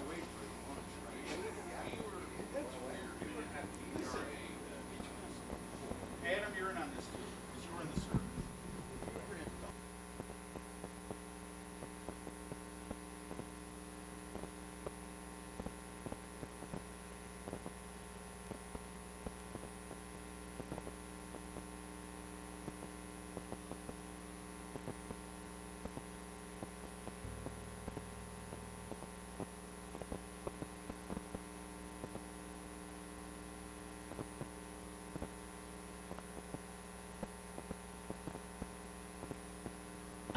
So Niesel makes his way down the quarter mile, and we'll see him back for the next round, and that'll bring up the unlimited category Here's our first look at Matthew Frost. Matt Frost with the Hulk. This is the car you told me. Oh, look at that thing eat up the tire. Woo! 481. Look at that burnout, man. AMC never could light the tires like that back in the 70s. There ain't no way. They'd be on a torque converter. It'd swell up, and the smoke you'd see came out of the trans. It would be doing a burnout on the torque converter itself, and that's not the way. Burning the tires ain't it. But this kid's been around a long time. He's figured it out. Goldstone right here in the right lane. Now, you've had your chance to follow him on your drag weeks, sick weeks, all the great things. When I watched him, it was him and Rob Emmons out of Michigan. They had the old yellow car, and then Camp Stanley's kid had the old orange car. Right. These guys were something, man. They brought it in the day. And now, you talk about bringing it in the day. They're bringing it now in this near future, running in the 6-second zone. This car in the right lane can do that. But keep your eyes on Frost over there. 67 Chevrolet Matthew Frost, 540 cubic inch.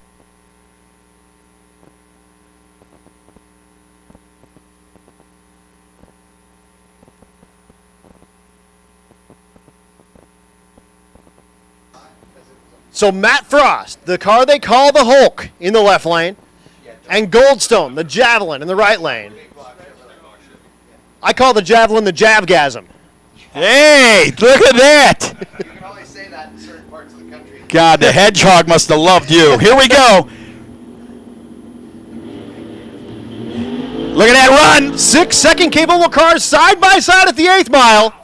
Wow, what a run down there. Out of the gas, and then he'll hand the win to Goldstone, and he'll turn on that big old wind light. But Matt Frost and Goldstone side by side up to about 900 feet or so. Matt Frost gets out of the loud pedal, and Goldstone drives out of his life. There was only one time I turned green like that, Frost. It was in the winter, and I put my tongue on the drugstore rail. I go, look at this. I was stuck there. No one even, I had to pull myself off. I bled to death almost. And the guy comes out and gives me I swear to God, my tongue's still on that door behind the store. My brothers would even help me. Go, hey. Attention to the pits. Attention to the pits again. Exhibition cars. Exhibition cars come on down 4 and 5. Grudge cars come on down to lane number 3. And then Super Street, if you have not had 2 passes. Super Street, if you have not had 2 passes, come on down 7 and 8. Again, if you have not had 2 passes, come on down 7 and 8. Super Street. Exhibition, you should be in 4 and 5. Grudge, you should be in 3. And then Super Street Cleanup, if you have not had 2 passes, come on down 7 and 8. Our next pair doing their burnouts, that's Royce Payton in the right lane, the Nightmare Mustang. Supercharged big block Chevrolet for power under the hood. He's lining up against Jason Hurley, the Meltdown Firebird Part 2. Big block Chevrolet twin turbos for power. So a Roots blower versus a twin turbo big block Chevrolet side by side.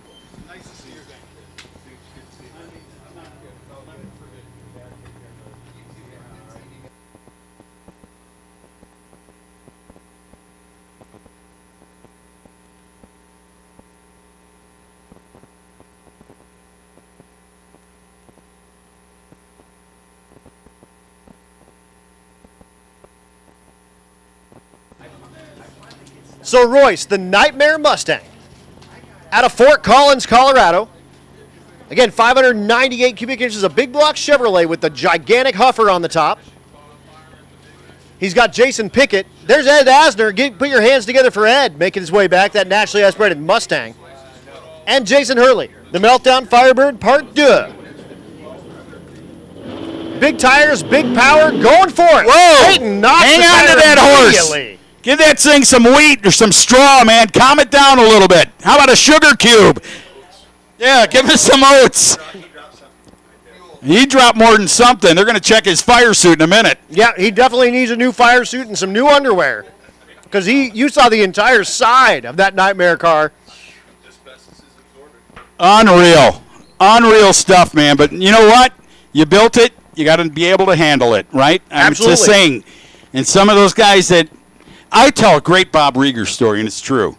Did all that street, the truck, the 57, went out and spent millions on alcohol funny car, got in it once. And then he told me, I called him, he's talking, I go, how is it over there? He goes, it's all for sale. I've never had claustrophobia and scared to death in my life. When you're looking out there and that thing, everything just turns into like you're in tunnel vision. And he sold everything for a fire sale, got right out of it. I think Austin bought it, Bucky Austin. Yeah, there's the honesty. And if you want to look at a great, hey, there he is. I was just talking about the nitrous tank builder. Yes, you were. How's it going, dude? Yes, you God were. bless you. And real quick, while they're talking again, exhibition cars, you guys should come down to 4 and 5, please. I got 0 of you if you want to make passes. Grudge cars, come on down to lane number 3, please. And then Super Street cars that have not made 2 passes. Super Street cleanup, if you have not made 2 passes. Come on down 7 and 8 and we'll get you those passes. So again, Super Street, less than 2 passes, 7 and 8. Exhibition cars, 4 and 5. Grudge cars, lane number 3, please.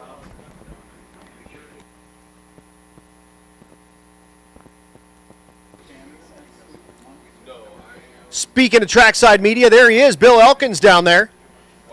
Trackside, one of our sponsors and the official event photographer out here, and he's paying for all the second place winners. The official media sponsor, and he's also doing the Best Wheelie Award for Trackside. So thanks so much to Bill with Trackside for helping out with that. Appreciate you so much. And again, starting at the top, WFO Productions, the promoting event of the company. That's Jess and Brian Havlik's company as well. Of course, Tri-State Raceway donated the 4 Wallies. Every first place winner is going to get themselves a Wally here today. Hot Rods by Havlik's, the Nostalgia Pro Street first place sponsor. Delta Pag Fans, the Unlimited first place sponsor. Fast Times Motorworks, the 10-5 Outlaw first place sponsor. Racetronics Fuel Pumps, the Super Street first place sponsor. Again, Summit Racing, the third place winner sponsor. $500 gift card going to all the third place cars in all these rides. ESP3, the apparel sponsor. Of course, Bang Shift on that live stream. Thanks so much to Bang Shift and Chad for coming out here and doing it. And thanks to everyone for tuning in for those chat bleachers. Appreciate you guys so much. Of course, Race Week and Rocky Mountain Race Week, the announcer sponsor. Without them, they're not paying me and Al. And I tell you what, don't tell the Havlicks, but Al and I would probably do this for $0 if they asked us to do it. Competition Carburation, the sponsor of the Fastest ET Award. Mickey Thompson, the sponsor of the Best Burnout Award. And all second place winners also get a 50% off voucher from Mickey Thompson. So thanks so much to Mickey Thompson for being on board. Barnhart Crane and Rigging. You see the Barnhart Crane out here hanging Old Glory. And that Fastest Streetcar deal there. So thanks so much to Barnhart Crane. CalCam AP, the aerial photography sponsor. Trackside Media, of course, out here. Bill is running around doing the thing. And don't forget about him. And you'll be seeing him taking pictures of the sunflower as he makes his way around. Bill with Trackside, that's kind of his deal, and I think that's for his kid, taking pictures of the sunflower as he makes his way around. ATC RV Center, a donating sponsor. Of course, Steel Horse Design, they do all those steel bodies for those early bobtail type Broncos. And Wicked Graphics, the event shirt artist. Thanks so much to Wicked Graphics for coming on board as well. So again, exhibition cars, you should be making way down to 4 and 5, please. Grudge cars should be in 3. And Super Street cleanup. If you have not made 2 passes in Super Street, come on up to 7 and 8, and we'll get you those passes up there.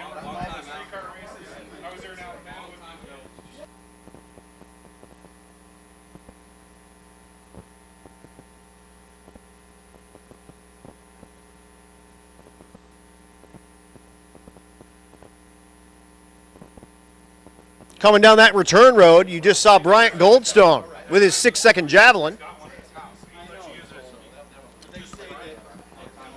They moved this race so the return road actually comes right in front of the spectators for you. Thanks so much to Tri-State Raceway for setting that up. That's a super cool deal. Typically they go out behind, and you don't see them come back down this way. They wheeled it all out for us and got us that return road right in front of the staging or the spectator stands there. So you get to watch all these cars doing the thing as they come back in front of you. So make sure you put your hands together as they come back by you here. See Jason Hurley out there with that Meltdown Firebird Part 2. You see Matt Frost with that Hulk car. Put your hands together. He can see you. He can hear you in there. Let him know. Thanks for bringing out that monster out here, man. 6-second cars coming out in front of you there. Matt Frost and Jason Hurley. And there's 6-second streetcars as well. Each of these drag and drive type cars. So again, put your hands together, let them see you, let them hear you. They love that you guys are out here, and we love that you're out here as well. If you get a chance, again, each one of those tickets comes with a pit pass. Go out there and get a look at that Hulk Nova. That thing's like a show car that also goes 200 miles an hour.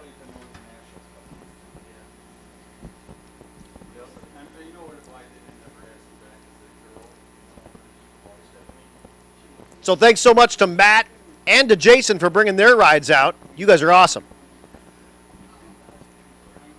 6-second, 200-mile-an-hour streetcars out here. Doing some drag racing in Iowa.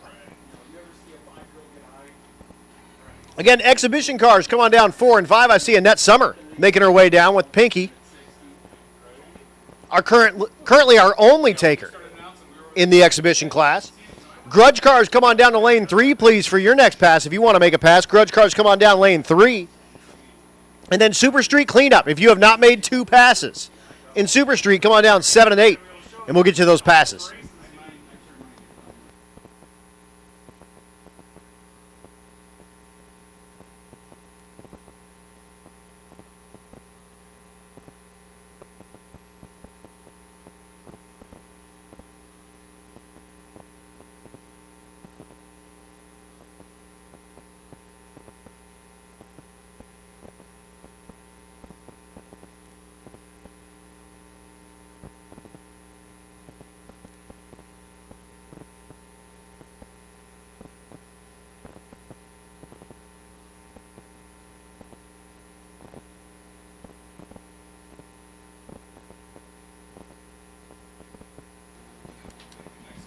And once again, Super Street, this is your cleanup. If you want to make a pass, if you don't have 2, this is your chance to make a cleanup because our next run down the racetrack is going to be eliminations.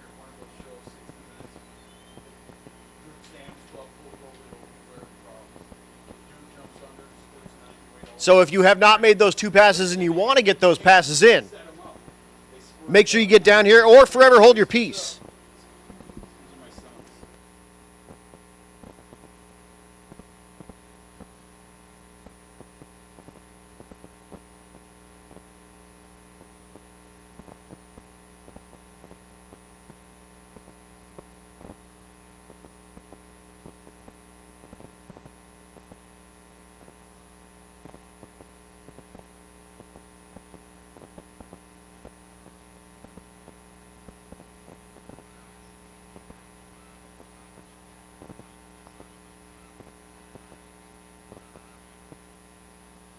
Coming down that return road is Royce Payton with that Nightmare car. Same deal. Give it up for him as he comes on by. You saw him turn that car totally sideways on the starting line there as he let off the violence button. That big block Chevrolet poking out of most of the what's left of the hood of that awesome Mustang. But again, put your hands together. Let them see it. I know we can hear you. Look who's coming back to the lanes there, Adam. You know, I got Brian Robbins up here, who's a chassis builder by trade years ago. Worked at All-Star Performance. Where did you work? The end. You got to come over here. This thing's short like me. Yeah, he helps out Goldstone a lot. Distributing, Lane Automotive, All-Star Performance. And you're part of the Goldstone deal, how that thing's turned around since back when the 90s? Yep, I co-pilot with him and tune it and do all the drag week craziness. And man, I remember when I met you at Orlando. It was Orlando. I go from Michigan. I never heard of you, but he was at Orlando. He had McCullough. Was that his name, McCullough? Yeah, Carl. And his wife was a nurse or something, right? Later on in life. Yep, that's what we showed up with. You remember everything. No, but I'm just saying. And then you told me this kid built a 67, I think, 66. What year was that car? Carl's was a 67. Yeah, 67, supercharged, had Cabelco. They were using Celsius blower on that car, right? Okay. So nobody even knew it. No, Darren Mayer was part of their deal. We did all the R&D for Cabelco at that time. Nice. And Cabelco, of course, the maker of the superchar or the Superman. Yep. supercharger. The very first Superman was on that car. Yep. And that had a special. Yep, 97. Yeah, special set of rotors in that thing, and Yep. they work good. We put that thing together in the shop, and Test driving it. Can you remember like it was out there taking a spin down the road? yeah, we used to back it out in the road and make a lap out in front of the shop. It's so wicked at the drag strip. I can't see it on the road. It was a good time. Never a dull moment. Awesome. And then, of course, the famous fuel tank. I talked that story, right? And who, out of all the people, this is how you figure out how people are. Billy.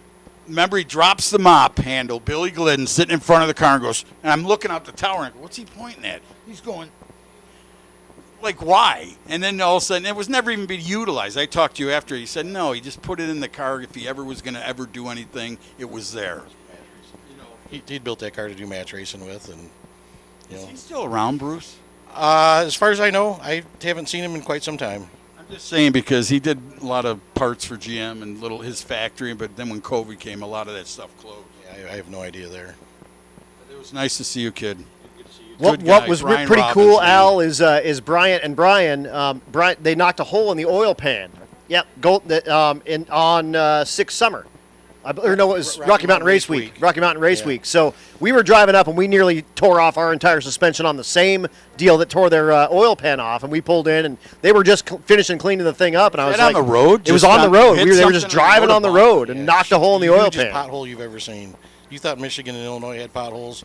Texas is the winner. Oh, we saw one last night at a gas station Right. somewhere. It had like a family It was living a in it. gas station up and off of 20. He was going to run out of gas. He goes to this guy. I'm sitting in the car. He's getting gas, and this girl pulls in a 2001 Pontiac Grand Am, and she comes up the thing, and I'm looking right in front, and the gas station's here.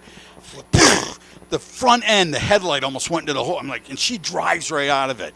She comes out of the gas station. She's looking at it. Your husband won't know a thing. Just go home.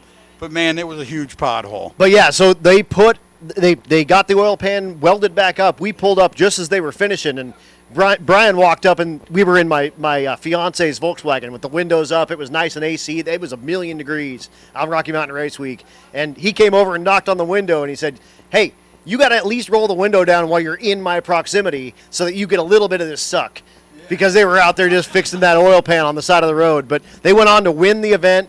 And actually, Bryant last year won the world championship in drag and drive. So he won enough of his class and set enough records to beat everybody in the whole thing. And so he's the drag and drive world champion, reigning, coming into 2024. I always had a question. Is that an aerodynamic car, just the way it is? It looks like it could be a door wedge, you know. Remember your grandpa used to make them out of 2x4s to hold the door open? Yeah. But no, when you look at the thing, I'm thinking it's got to be aerodynamic. I think AMC actually built that back in the day for NASCAR.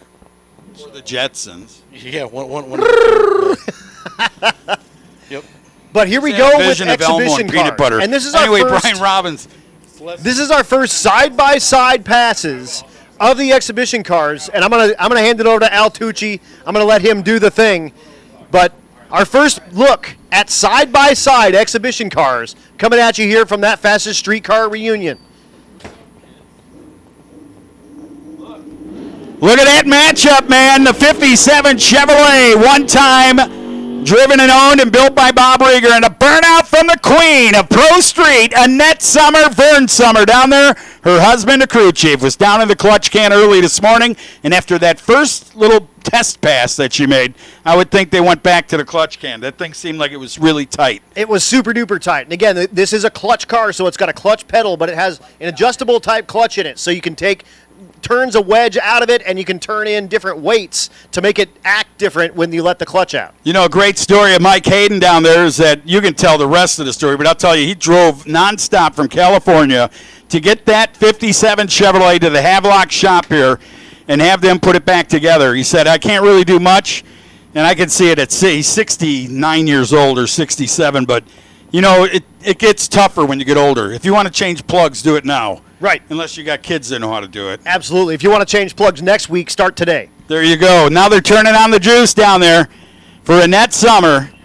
And that's a championship car from 94, I believe, right? 94? I believe that's true, yes. That's her championship car. I can remember calling this thing, man, watching her and watching the late Tony Christian and Pat Musey and every other guy give her nothing but a wrath of evil because they knew this lady could come and do the deal. Summers' car, 615 cubic inches of Fulton, Big Block Chevrolet. Mike Hayden, 447 cubic inches of Big Block Chevrolet. God, I'd like to know what's going through her mind right now. I really would. I mean, it's got to be reminiscent of all the old days, doing all the great things. The camera's going. If you're a lady out here, you see her in the pits, you got to give her a high five and say thank you for making a statement for all the chicks in pro street racing through the 90s. The Rieger car, Mike Hayden down there, not driving it. I'm not sure who's doing the wheeling of the car. But we'll watch here. She's going to try to get a hole shot with the RPMs coming up on that Chevrolet. She rolls through the beams. Oh, they'll stop. They'll let the Hayden car go. Annette's going to back up. Now, if I had an emergency brake, I'd hit it on the 57, spin it around, come back. Come back because we got to run them side by side. But that's all right. He'll get out of the way in a safe manner. Let him get up over there. And then let's see if the lady can get her done again right here. You know, you hadn't been in a clutch car in a long time. Remember, she made from the Lanco, right, Chad, to the automatics with those turbos. And so everything really changed. It's a whole different setup. Yeah, the last 20 years of her life was automatic driving. So I'm going to give her a break on that one. I would. I got my pro stock license in a Lanco car in 01, and it's still the greatest. Roy Hill? Yep. I know. I heard that story. Oh, yeah. So again, grudge cars, you guys should be making your way down to 3. I do see a couple more of those exhibition cars making their way down, so we'll see those cars making their passes. Grudge cars, you should be making your way down to 3. And then super street cars that have not made 2 passes. Come on down to 7 and 8. Here we go. Clearing out that old Fulton motor now. Here comes Annette Summer.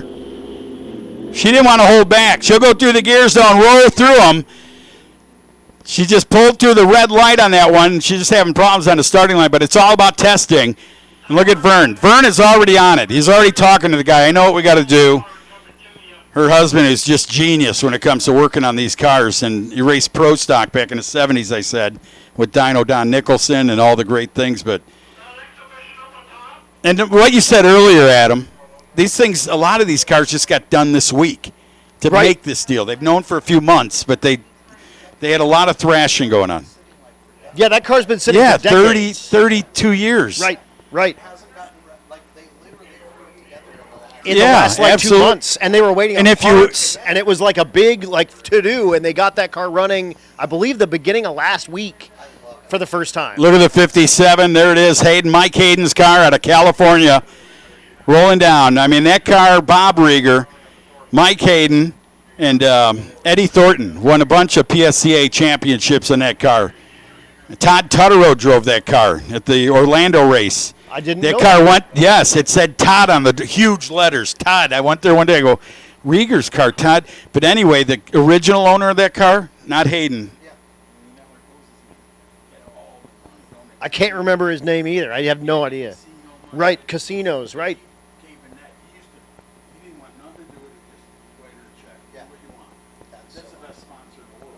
So it looks like we got the one taker for the Super Street cleanup, so we'll probably run that ride. We do have a few of those exhibition rides at the top getting their cars, getting everybody in, and we got one grudge car, that Torino, making his way down. But we do have a few takers back there in the staging lanes. We'll bring you those cars as soon as they come up and get ready to run. But again, a handful of those exhibition cars back down there, those Super Street cleanup ride, looks like it's just that Monte Carlo. So we'll make that car make his pass, and then when we get back around, we're going to be in first round of eliminations the next time we call Super Street. Well, I can see the Canadian Malibu sitting up on the hill. Here comes the Pennsylvania Chevrolet Chevelle down here as it makes its way down the hill to make another run. It wasn't Fido. That was Fido was the boxer. But that guy's name that owned that car originally, John Anderson, will have to tell me again. I'll have to ask him. But, man, I remember that car like it was yesterday. I love that 69 Chevrolet. All right. So we are working through, again, our second round of the exhibition cars that are out here.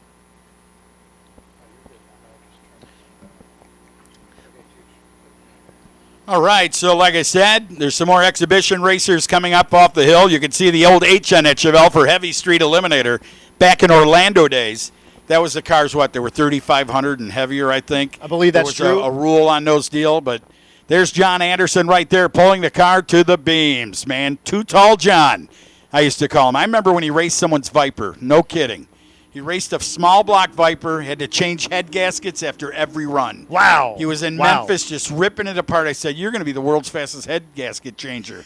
He goes, yeah, the thing just couldn't, those blocks before they built those billet stuff, and they wouldn't hold the head down on there. I don't care if you put 5 chains on it. And during the drivers' meeting, they were kind of busting his chops a little bit and said, are you looking for head gaskets now? They Like did currently, are you looking for head gaskets? And he was like, oh, man, I should be probably. Yeah. That's the old story with him. So he'll get ready to back up the old Chevelle. And this is Mark Vincent doing the driving. This isn't Mark's original car. The man that had this car, I'll have to ask the Andersons again, but I know it's Fidel or something. Good old guy, man. Used to love going to Orlando in this thing, race Heavy Street. And again, the for sale sign on the back of that car, you can own it. It can be yours. Oh, they got it for sale, huh? Big Unless for they sale bought sign it from on the him and back. never I'll took tell you, this- let's go in together on this one. Let's go 4K. I don't know. That's my favorite year Chevelle, man. Okay, so I love 69 Tooch is in for Chevelles. 4,100. I'll go 41. Well, now John's in there making a tune, so it went up to $6,000. Oh man, it's getting too rich for my blood. I'll take Blaine Stark's 55 wagon for 45. That way you can take all your friends wherever you want to Exactly. go. Exactly. Just don't let what's his name drive it, Chad. The guy who took the 57 for the wild ride out Indy. God, those guys are lucky they're even talking. And again, working through the exhibition cars. You see the wheelie bars on this 69 Chevelle? That's old school cool right there. That's like home built in your garage. Big, long set of awesome wheelie bars with that 69 Chevelle. Mark Vincent again behind the wheel out of Pennsylvania. 540 big block Chevy underneath the hood. So the Vincent. Now the other Vincent has the Fairlane up there on the Correct. hill. Correct. They're twins if you look at them close. Here comes Fast as a Shark, who lives in Canada. Here we go. Mark Vincent waiting on it. He can take it. Green doesn't matter. Time don't start for him until he lets out of the button.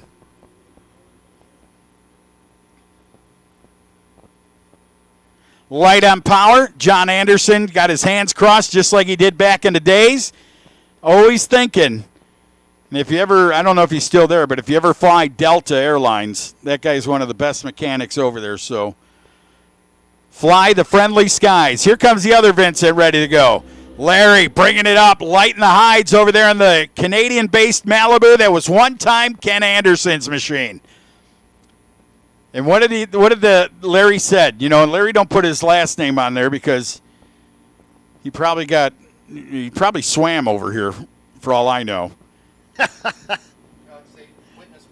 Witness protection program.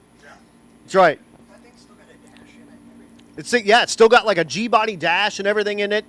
Purging the nitrous, the beautiful baby blue car. Is that the bottle holders right there? That is the bottle holders right in the passenger seat. Isn't that something? But, I mean, in the day, this car was unbelievable. I don't care what anyone thinks of it today. 1990s, this car was the shit. I'm telling you. Even now, this car is absolutely amazing. I couldn't even imagine it 35 years ago. How about our hat off to the guy for bringing it from Canada? Seriously. I mean, seriously. that alone. Towed it down here for a one-day race. Incredible. In Iowa. So give it to Larry in his 78 Malibu. One time, the Ken Anderson Fast as a Shark machine. That car went through a blower after Anderson sold it. Remember, it had a huffer hanging out of the hood? And I always wondered, you know, but I know rule of thumb, chassis guys, when you sell a nitrous car and put a blower in it, usually there's some tweaking to do. Wheels up for the Malibu, and he gets the thing shaking the tail at about 300 feet and smartly gets out of the gas because we want to see it in elimination. You see what this kind of race does to guys? Oh, yeah. Oh, man, they're what? Just relax. It's just all to good. see that thing leave the line, do a burnout is enough right now because a lot of these cars you said haven't been on a tracks for 30 years, you know? Right. A lot of them were in the garages, covered in cobwebs and dust. But it's just a treat to see him bring them out. And that'll bring up Matt Vinson. Again, you said they were they're twins. And another blue ride, Matt Vinson out of Valencia, Pennsylvania, the 66 model Fairlane. I like the Fairlanes like this. This is my favorite. No, me too. But there's something about, and if you go back, I don't know, you guys are probably so young.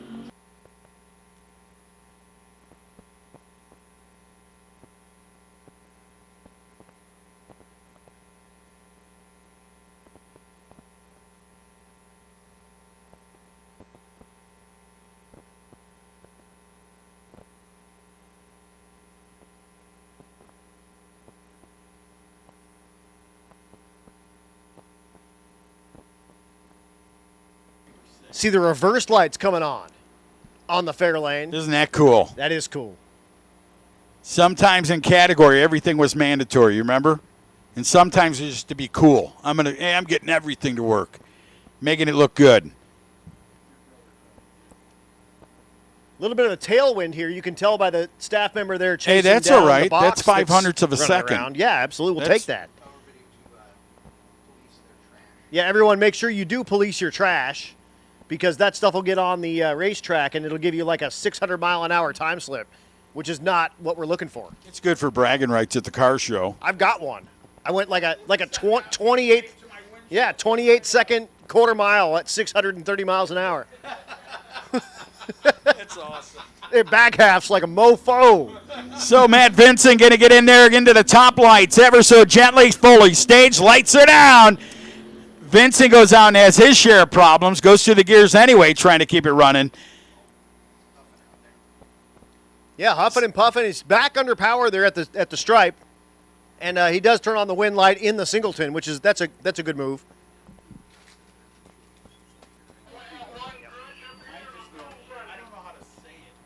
So for all the classes but the exhibition class, we are going to see times later. The exhibition class we are not. We're going to leave that as dashes. But every other class, Super Street, Nostalgia Pro Street, Outlaw 10.5, Unlimited, and not Grudge, actually. Grudge we're not either. But all those classes, we will show you times during eliminations. Here's that Torino. Here comes Tao.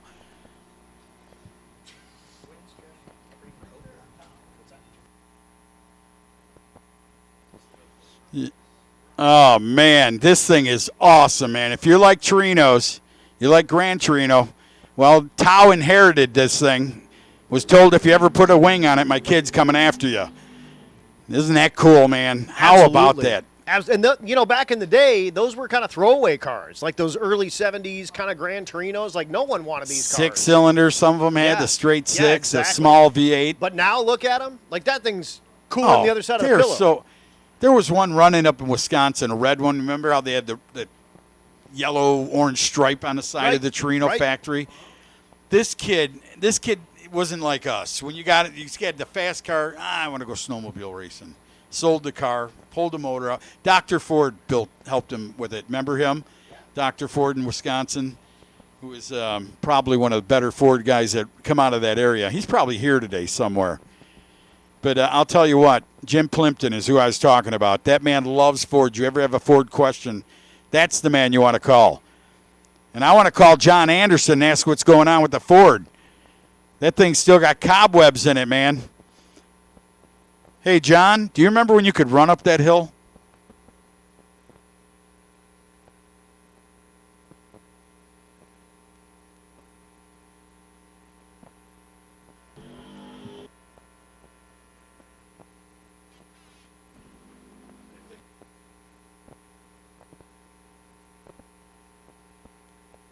Yeah, like Chad just said, straight as a string. Perfect pass. That thing probably ran well into the 9-second range. It was a good-looking car, too, man. Just to bring him out, as Adam said, you know, some people just pass him up on the road, whatever. But when you see one done upright,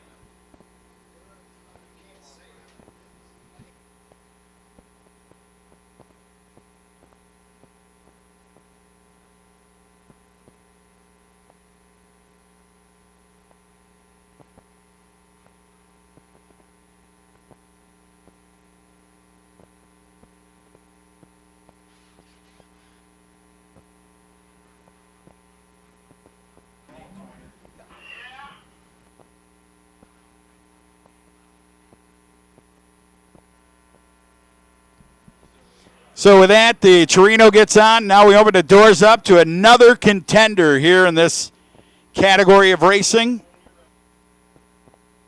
So this is a cleanup for Outlaw 10-5. Again, the Gremlin is back, Mark Grote. And then we have one other taker for Super Street for the cleanup in that category. And then we are going to start from the top. And we are going to be in eliminations when that happens around. So Super Street, you guys are on deck. We'll be calling you very, very soon. We just need to run these two pairs or these two cars, and then I will call you up, and we will be in elimination number 1. Absolutely. Adam, don't forget to tell them they got to get an event T-shirt. Havlik's 10 is over there.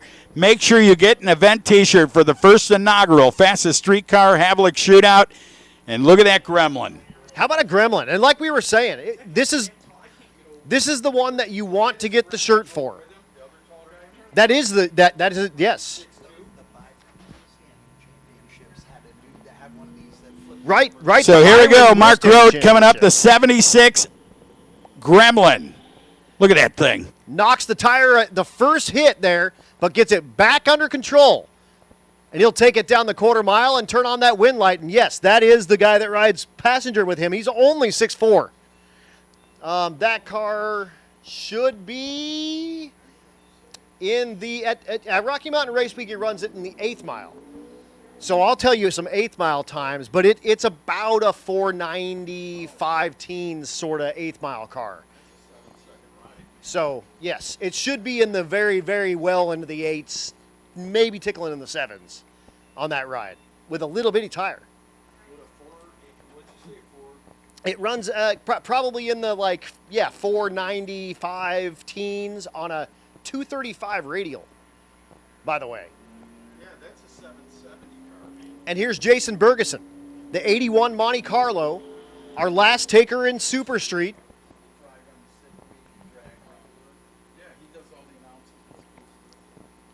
And he'll turn on that wind light, and that's our last taker for all of our exhibition slash qualifier slash etc. runs, and we are going to be in eliminations from here forward. Are we going into eliminations, man? Right here. This is what we're waiting on.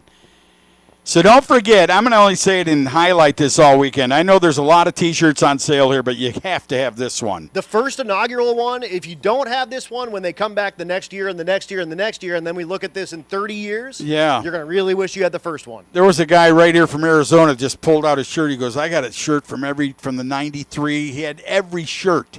Right. And he showed him. I go, you wear them? No, I saved them all. Yep, and stick them in your closet for 30 years, and then when they have another one of these races, when they have the fastest streetcar reunion. Yeah. And I'm sitting in that chair. There you go. Hey! Hey, it's Adam Dory. I'll come. Yeah. I'll have the kids push me up on that elevator. Hell yeah, I can't wait. That elevator, Adam. I can't wait. Well, it'll be 3 of us, and Chad will be up here, and he's already old and gray. He'll be older and grayer.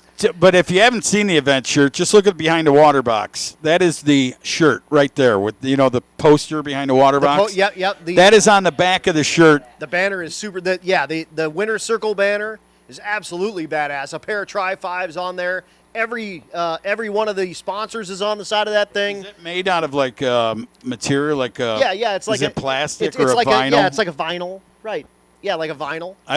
Chad, I don't know if Chad Reynolds remembers, but you remember when they did the Monty Burney one? And everyone signed that thing? God, was that thing, that would be the poster. I put it in the living room. It was so cool. And we do have just a little bit here. We're going to go ahead and tighten up the racetrack before we bring you eliminations. So nothing in the staging lanes right now. And spectators, this will be a great time for you to go get something nice to eat. They got that pork tenderloin down there. They got chicken tenders. Absolutely. They got hot dogs. They got hamburgers. You name it. They got it down there. They got brisket, barbecue. Yep. I'm getting a thumbs up for the brisket up here from the Tucci boys. But, guys, it's awesome. That was a great time to go get that done. Here's that G-Body Malibu coming up in front. All the way. Give them a thumbs up. Brought it from Canada for this one-day event for you fans. That's awesome, man. That is totally awesome. Larry, thank you so much. And there's Annette as well. Annette, how about it? Put your hands together. Ladies, give her the thumbs up. Come on. I'm going to tell you what, I lived it in the 90s. When every guy pushed her out of the sandbox, she came back with a vengeance. That 94 championship car right there proved to every guy in the world in Pro Street, She was here and she meant business. Absolutely. I thank her so highly for bringing that car out. Man, brought it out, brought it back with a clutch pedal in it, and that Fulton motor under the hood. That's the way she always ran. They had the stick. She's got her hand out there waving to you, fans. How about it? I love that. You give her the applause. That lady has been around forever, man. Drag racing moved out of the Pro Street era, and, of course, everybody wants to go faster in the deal. Absolutely, and that's, 100% OG girl power right there. Coming out and duking it out with the big boys in that pink Camaro. And, how cool of her to bring that car back out. And like we were saying, that car didn't even run like last week, early in the week. So sweet. Thank you guys so much for bringing that car out. Thanks so much to all of our spectators for checking it out and waving at her as she comes by. But again, just a minute while we get all of our stuff together up here in the tower, and then we will call down cars for elimination number 1 here at Tri-State Raceway in Earlville, Iowa. Again, a big thanks to all of our sponsors: WFO Productions, Tri-State Raceway, Hot Rods by Havlik, Delta Pag fans. Those are those awesome PWM type fans with a controller and everything. Fast Times Motor Works, Racetronics, Trackside Media, Summit Racing, Quick Performance, EP3, Bang Shift, Race Week, Competition Carburation, Mickey Thompson, Barnhart Crane and Rigging. How about that Barnhart Crane and Rigging? Let me get in there a little bit with you. I'd be offended if There's you a gremlin. There's a Too Tall Jones gremlin. That That's guy's right. 6'7" in that car. Go figure. You know his feet are right at the firewall, and he's Absolutely. sitting there by the back window. Unreal. And then CalCam AP, aerial photography, thank you for everything. The ATC RV Center, donating sponsor. Thanks for all you guys. Remember, if you're looking for an RV, ATC may have you covered. Steel Horse Design and the Wicked Graphics. Thank you. And I know he's in the house here this weekend. The Wicked Graphics.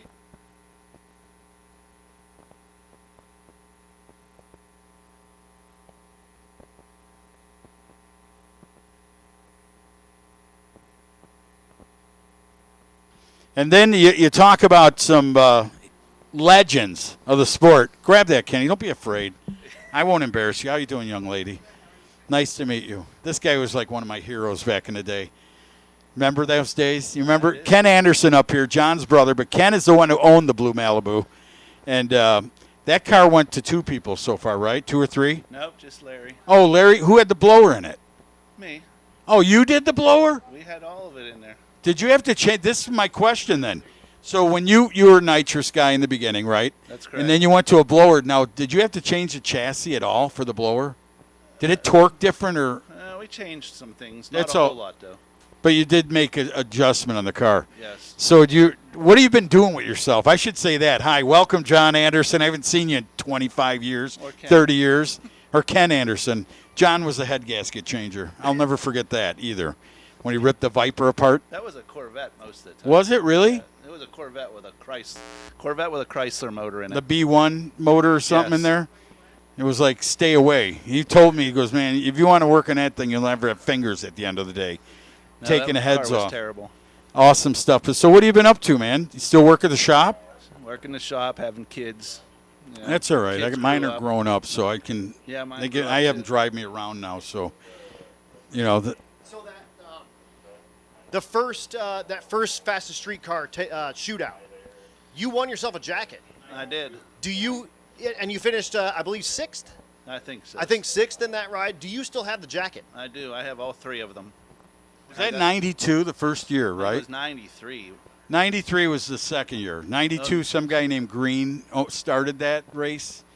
And Oh, he yeah, I invited won- Steve yeah. Johnson, broke the speed record in the Pontiac that year. Yeah, I was there then too, but you didn't get a jacket, I don't think, till No, 93. no. Then Russ and That was whenever Hot Rod took over. no, Russ bought it first. Russ Smeltniks and his Ivan, his RHS Yeah, service, Kim, Racing Head service. Comp Cams helped him out. Alan Scrimmager ran it. Dave was the computer guy. Just like, I don't know how I remember all this crap, but I do. And it was just the best time in my life to watch. I can't believe I'm here watching these cars again. It like brings back the yes. And we deserved this 20 years ago at least. Yeah, probably. So these Havlik guys are just unreal. They seen something in the water. They seen the cars laying around, no one bringing them out. And this is what it's all about. Bring them out. People will grow. Spectators will come and see this stuff because Well, you know they they're needed to advertise more, in my opinion. Yeah. Because a lot of people just didn't know in time. That's why I said right now I would be totally branding this thing on Facebook, pictures, sending them out with the races. Just make this thing; it'll just get nothing but bigger for them. Plus the tracks for sale. If you'd like to go partners on it, we could hang out here and just have this race. I'm good. You know, but it's awesome to see you, young man. It is. Car the same color. It So is. tell me a little bit about Larry. How did that all come around? What year did you sell that car? I sold that car in 2003 after we were in Orlando. We went to Orlando that year, and we did okay. I don't remember where we finished, but we did okay, and they wanted to buy it. We sold it to them. I delivered it to Canada, and they No had it kidding. ever since. And where are they from in Canada? Toronto? No, like New Brunswick, up above Maine. Oh, they're way up in there. Way up there. Wow. Man, that even more credit to that man for bringing that car that far. It's a long ways. And- They in like 04, 5, and 6, they took it to Orlando too. No kidding. Yeah, I remember when the new guys had it, but I didn't know Yeah, we were there much about them. then too. We had that Chevelle that's here today down there. That Marlon Fidelis. Marlon Fideli, that was his name. Yeah, I ended up. Is he driving still that car. around, Yeah, Marlon? he is. It's still his car. Oh, is it? Yeah. Tell Marlon I We said brought hi. it to try to sell it for him. Is he here or no? No, Marlon's got to be 75. I don't know. He doesn't look that old. He's probably 70, anyways. I know he was older than me when I was 32. I was like talking to Bill Reed, the old blue. Remember him? He passed away, but man. He's older than me. I know that. I don't know how old Marlon is. But you guys come from like the cool era, like the Vincents. They still got the Fairlane, and then they're driving Marlon's car. And then what do they want for that car? Do you know? 35,000. $35,000 for that '69 Chevelle. To anybody out there looking for a car, that is a nice car, man. That Marlon had that car for over 30 years, I think. He's had it ever since I was a kid. So you're 28 now. So yeah, 30 Yeah. over 30 years. Yeah, I'm just. I'm just excited to see all you guys, all the old faces. You thought I wouldn't recognize him. He walks in, tries to sneak one on me. No, test me out. Test the waters out. So what are you doing now? Are you into cars at all anymore, or you just... I actually build cars for people, and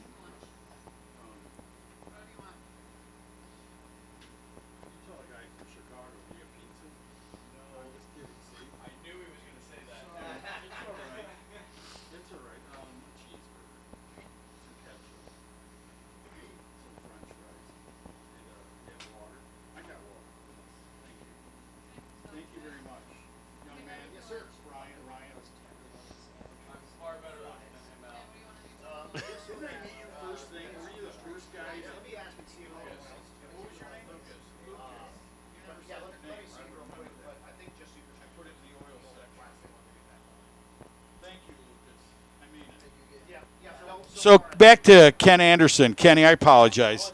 They were ordering lunch. I feel like I'm in the hospital. Yeah, can I have the Jell-O and the prunes? Anyway, but so what have you been doing? Any car stuff, or are you just working? That's it, feeding kids? we build cars sometimes for customers, but that's about all. And we have a regular repair shop. We fix cars. Oh, everyday really? cars. I've been to your shop. Where your dad started, man. My dad's There's shop, $2 yeah. million worth of steel in that place. That's my brother.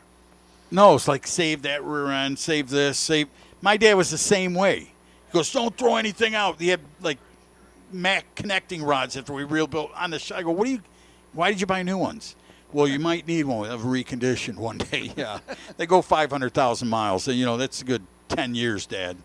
So Yeah, where my dad left off, my brother has taken over, and he hoards saves, everything. just yeah. Yeah. Well, just know if the steel prices ever go up, you guys could have yourself a nice field day. That's good, though. That's good that you guys. Is he still at Delta? Yes, he still works Still- at Delta every weekend, Friday night, Saturday night, Sunday night. Georgia? Does he go to Georgia still? Atlanta. Yep. Good for him. Save my memory. I don't forget a lot of it.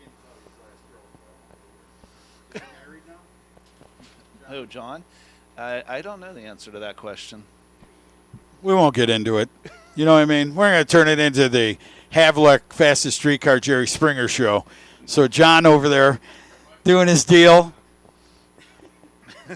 But that's good stuff. This your wife? No, she's my fiance. That's Oh, Jackie. well, might as well be. I mean, I know I've met you before. Yeah, you have. You ever see Touched by an Angel?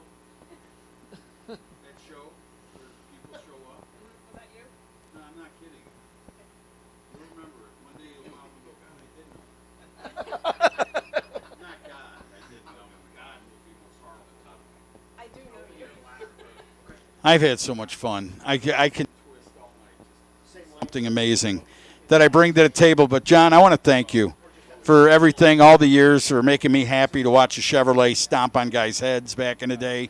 All the great things you guys did. Oh, you know what? My car's still a block from your house if you want to go get it. Is it? You want? Yeah, it's still shoved in a trailer somewhere. I can't tell you how many phone calls I made. Now,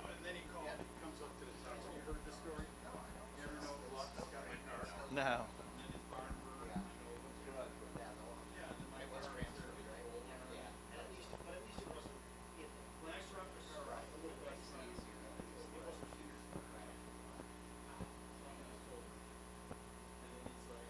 Well, I mean, that's not his norm at all. Do you know, did it go line on it?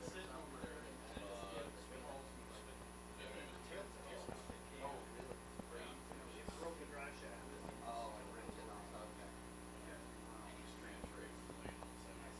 Oh, yeah. Dude, that was Glenn, right? It was him. Oh, no, it was oh, it was a little. Oh, okay.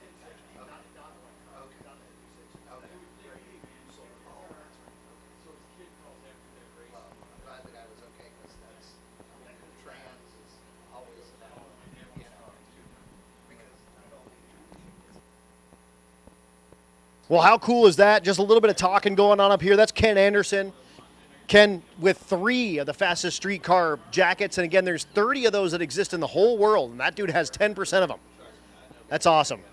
The builder, the past owner and proprietor of that 78 Malibu. And again, that first race, he finished 6th place with an 890 at 152 with that Malibu. Just a couple more minutes here at track prep, and we'll be back to action before you know it. From here forward, racers, I'm going to be calling you to the top end of the staging lanes to get laddered for your next round of competition. So I'll be calling you to the top end of the staging lanes. You'll sort of park on either side of the staging lanes, and we will get you all set up, and you'll come down in your pairs to get ready to make your next pass. So racers, again, I will be calling you to the top end of the staging lanes from here forward. We are also going to move the run order around a little bit. The reason for that is we need to get down to our finals when it comes down to the last round. So the run order is going to be from here forward: Super Street, Nostalgia Pro Street, Exhibition, Grudge. Super Street, Nostalgia Pro Street, Outlaw, Grudge. Super Street, Nostalgia Pro Street, Outlaw Unlimited, Grudge. So pay attention. When I call you guys down, you'll come down when I call you. But we're changing it up a little bit because we need to get down to where we have finals in the end of each of these events. And we do all of our finals right at the end of the day.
All right, how about that, man? Ken Anderson, his fiance, beautiful lady, unbelievable, good things. Now they're witnessing what one witnessed on American Graffiti when the guy walked out and Wolfman was talking about him. He heard him. They're walking out the door going,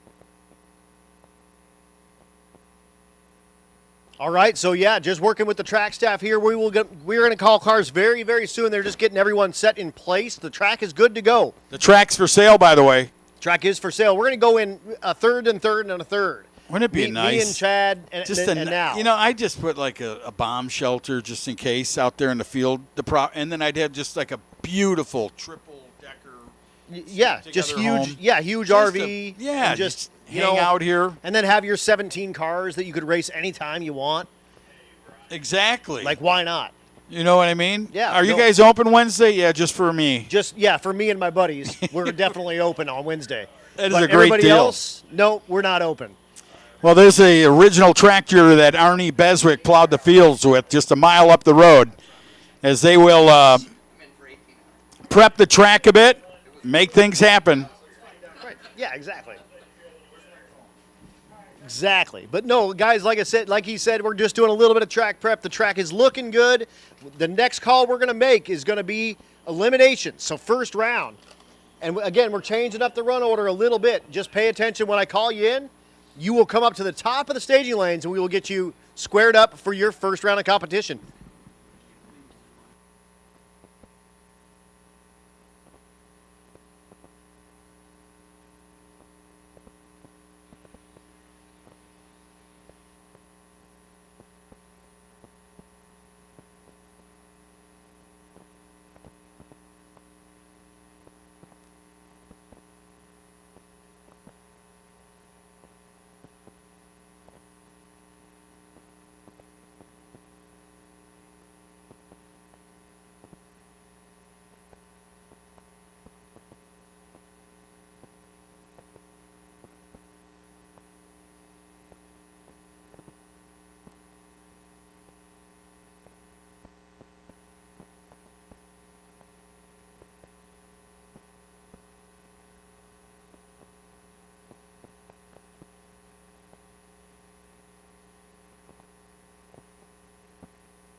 Man, I'll tell you what. We're hearing about some food. No, I'm not. Chad just got me frothing. What do they call it? Frothing at the mouth. Yeah, my mouth. I'm like, I feel like the dog watching you eat right now. Anyway, so I suggest you try a tenderloin because Chad wouldn't lie. He said those things are awesome. Go down, and where else can you get one but right here at Bowling Green? I've never seen that. What's the most bizarre thing? Most of the guy who, the big hot dogs, the corn dogs. Remember what he used to say? That guy's famous. That guy has the best looking. He's from around here because I see him at Cordova. You're saying he has the best looking wieners? Yes, the best wieners in the business, dude. 18-inch wieners. Oh. No, sit down, young lady. Very nice. Not bad at all. Not bad at all. I am getting some messages in as well. Alita Stark, Blaine's mom, just sent me a big long deal. That wagon is her car. It's Mama's car. Yeah, I didn't know that either. She said the boys stole it from me. I'll maybe get it back when Blaine finishes the 56. Blaine's building the 56. Tom found it for him. They had to buy two of them to get one. She dropped both the kids off at middle school in it and drove it to the Golden Super Cruise a bunch back when it was a 3 on the tree. Wow. Yep. That even makes that so much. That 16-year-old's car. Yep. That kid. Yep. Banging the gears in that car. That's his mom's car. God, you go, Mom. That's Alita's car. You know what? I would tell you what. My mom was a drag racer when I was a little kid. She had a dual quad Ford 64.5 Galaxy with a stick. Nice. I remember sitting in the back seat while she'd roll through the gears, but she raced powder puff or whatever on the Wednesday nights. But I'm just saying, it means so much to hear that young kid driving and building his mom's car. Yep. You go, Anita. And- I'm telling and- you what, you just put a nice touch to my heart. And Blaine actually, it just came off a 6 summer win in the class they call Rowdy Radial. That runs a little 235 radial tire or a 26 850 slick. And he drove Motion Raceworks car, which is an Iowa-based company here, the car they call El Toro. And it's got a Coyote engine in it. Took that car to a win and went 486 in the 8th mile with that car. Wow. Now, you remember that car because I know you and didn't Lyle, you build a car to do that stuff? Yep. You guys, that was that was the greatest video. When you guys were in that shop somewhere, I don't even know, Yeah, you were like it was pounding horsepower wars. beers, and they said, Lots of beers. and you guys said, we got to be safe because we got to get this thing running tomorrow. And I'm Yeah. like, yeah, good luck. Oh, dude. You get Lyle and Chad over there drinking, you'll be a day late. That was the 10K drag shootout, and that thing was one of the most fun things I've ever done in my life with Biggin and Bailey and Pete, and Jason. We had so much fun building that car, and the way that we got the Beer Money name for the car was that it was just a stone stock, Mustang, and it's a 4i Fox body for those of you that don't know. It's uglier than Sin Dipped in Misery, but it's rad, and it's ridiculously quick and fast now. But when we took the car apart and we pulled the center console out of it, there was a stack, I'm like talking 10 or 15 bucks of quarters that had like fallen down and ended up in this one spot next to the carpet, all stacked up perfectly. And I'm like, dude, we have beer money. And so we're laughing about it. And then, and that's how it got the name. That is awesome. It was funny because they told us we could sell parts off the cars, like the original parts off it if we could. To help build. Yeah, and we the could add that project. into the budget. So, dude, it had I don't even remember what it was, a 6-cylinder something in it.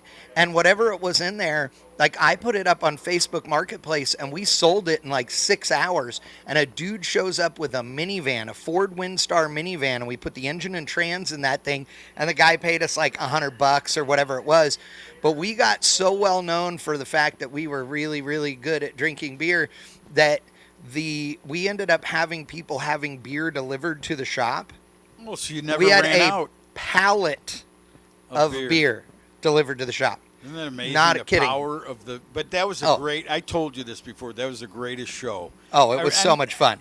Just the clips of you guys doing that. Yeah. Because and I know you all know your stuff, but I'd see points where you go, well, do you think that'll work? Yeah. Do you, you would say that. You go, you think we should try, or should we try to get this? And I think it'll work. And you're like, all right, let's try it. Dude, the original anti-roll bar in the second car we built was literally, we took the 2 of the factory axles for the car and we cut them off and welded them together and made splined arms to go on the end of it and put them in that car, and it was fine. Like, we made this thing out of the junk parts we took out of the car, and everybody's going, what? And that, but that's because Biggin. Dude, Eric Yost is one of the finest chassis builders and fabricators on the planet. And that dude, there is nothing that he can't do. That car still has the 8.8 in it with a set of strange axle tube ends and strange axles that Biggin and I welded together using 2 pieces of angle iron and jack stands to make it straight. And that thing is still together and Isn't working that like a champ. something? You know I'm having like memories of talking to like Arnie Beswick. Back in the day, how they had to. He goes, no, they didn't have that. We had to fabricate or make everything. We had to back try then. things and see if they'd work. And even these cars that are here now, Tooch. I mean, we're talking about cars that, the 90s seems like a long time ago for a lot of people, and it is. But there's still a ton of parts on these cars that didn't exist as things normal people could buy that you had to make back then, And I mean, I'm trying, it sounds like it's the 1930s. No, it's just not. But it's now, just evolution. There's something every 10 years that changes. Yes. You know what I mean? Companies like Motion Raceworks now that, they come up with these ideas and they CNC machine stuff like just out of nowhere and make parts that are at a level that, guys would have died for 20 years ago, 30 years ago, 40 years ago. Like, the technology is crazy. We all know what it is in the cars, but the technology to make all this cool stuff nowadays is just mind-blowing. And when you bring it up, I just bring this up, a real quick story. Harold Martin, sequential fuel injection. He was one of the innovators and GM and built that. And then Musey, because, he was working with those guys back then, trying to make the nitrous work, fuel injection. And here's how cool it is. So you design the product, right? And then I may see something different, like, oh, that's a great product, and then add to it, right? Well, that's what, look at that sandwich. Oh, my God. That's the same one from Bowling Green. It's got a to eat date on the back. It looks like a cowboy hat right here. I mean, God. Well, I say you hold it sideways, but that's a good-looking sandwich, man. You got a burger over there, too. Oh, yeah. We're eating. All right, ladies and gentlemen, we got racing coming here in just a moment. Racers, attention in the pits. We're going to be calling you to lanes here in just a moment, so make sure your stuff is ready. Absolutely. Then we are going to do an invocation. We'll do an anthem, and then we will start it off with two of our exhibition cars. You see the Impala back there, and you see the Chevelle back there. That's going to be our first pair after the national anthem and the invocation. And then we are going to go into round number 1 of eliminations of Super Street. So again, pay attention. We'll be calling you very, very soon, and we'll be back to racing before you know it.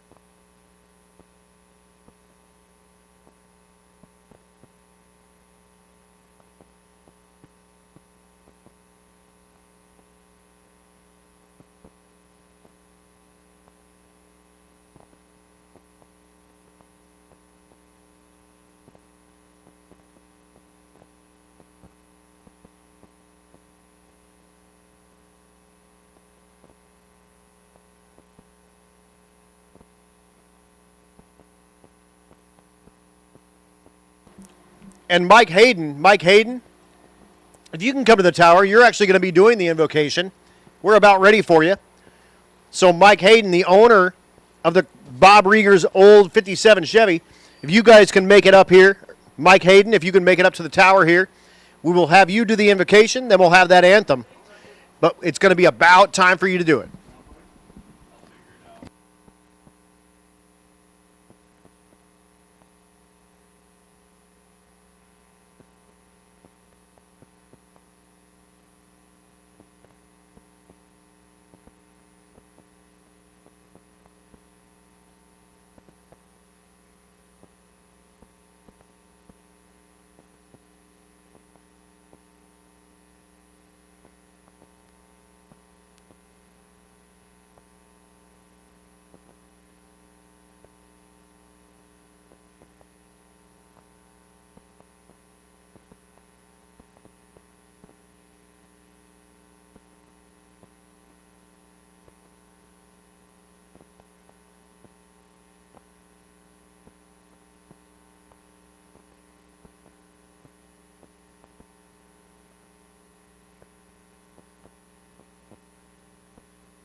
All right, listen up. Adam just found himself an IV with a pork hot dog in it. How you doing, man? Good. How you doing? Good. I'm still alive. Jeff Wright.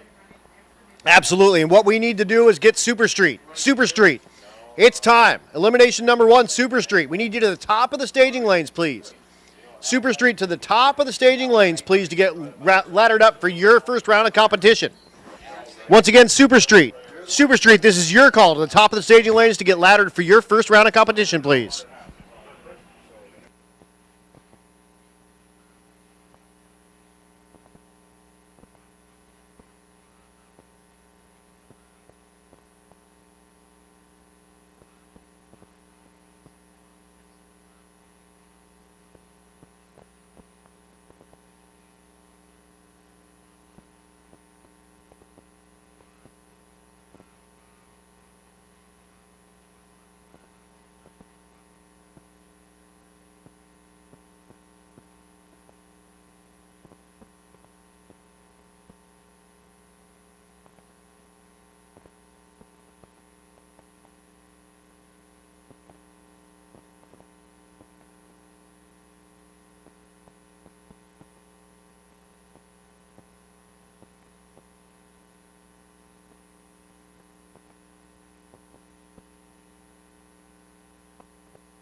All right, so you talk about all the nostalgia and all the cars, and there's a gentleman out there that's enjoying it. His son's brought him. Steve Wright, welcome to the fastest streetcar shootout. I'll tell you what, God bless you. So good to see you out here watching the races. Got some nice kids here, man. And they will bring you the national anthem here in just a moment. We're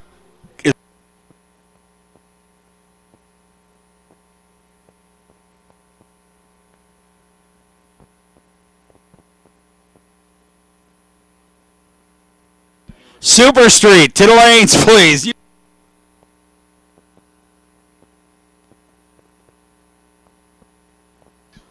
Super Street, to the lanes. Super Street, looking for you in the lanes, please.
Well, we're getting close. Super Street should be in the lanes, getting paired up for first round of eliminations. And you can see the Randy Lambert machine. Mike Thompson and Randy Lambert, who have raced together in match races throughout the Indiana, Illinois, you name it, they've been there, man. These guys have put on a great show wherever they go. Some of the true street cars from the 10.5 era back in 1993-94. Randy Lambert was bad to the bone. When he brought that thing, I mean, he tipped the scales, but that guy could really show you some numbers and put you on the trailer early. So it's good to see you guys out here. Really a treat to have the nostalgias. We're going to pull them. Randy, come to the water box with Mike. We need you guys to get ready for opening ceremonies, please. Check.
Well, looks like Super Street's getting ready up there on the hill as they're getting ready to pair them up. Adam, are you excited?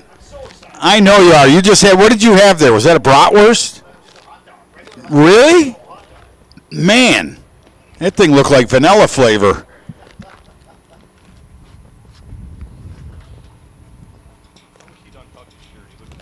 That's all right.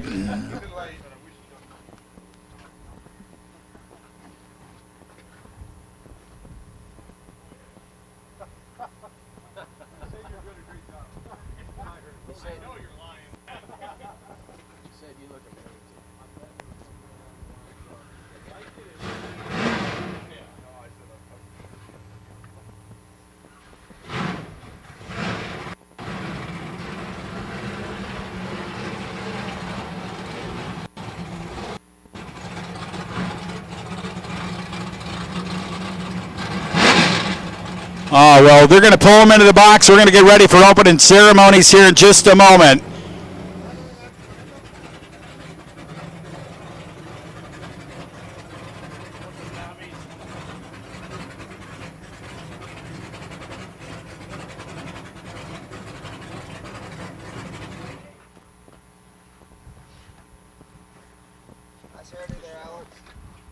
All right, ladies and gentlemen.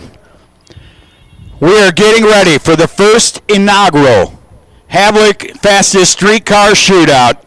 And what a way to start it out. Mike Thompson and Randy Lambert sitting in the water box, getting ready to show what they've showed for all these years to the people and the fans of streetcar racing. My buddy Mike sitting here all the way from California who has the Bob Rieger 57 Chevrolet. Mike, I would tell you what, I'm so proud that you're going to do the opening invocation. But I also, before you start, I want to thank you for doing all the hard work getting that car here. Who was driving that car this weekend? I just want to make sure. You were in the car? God bless you. Well, here he is to open it up. Here comes Mike. Mike, I'm so nervous now. You said that. Thank you very much. Could we bow our heads, please? Father God, we give you thanks that we can all be here today on this wonderful, wonderful day that you presented us. Thank you so much for the racers and the safety so far, and we pray your hand will be on the rest of this day so we can go and enjoy the things that you've put in our hearts to do. We do this in Jesus' name, amen. Amen. Oh, say, can you see by the dawn's early light what so proudly we hailed at the twilight's last gleaming, whose broad stripes and bright stars through the perilous fight o'er the ramparts we watched were so gallantly streaming, and the rocket's red glare, the bombs bursting in air, gave proof through the night that our flag was still there. Oh, say does that star-spangled banner yet wave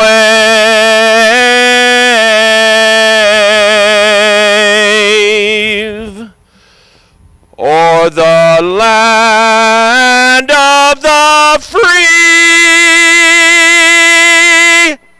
and the home of the brave.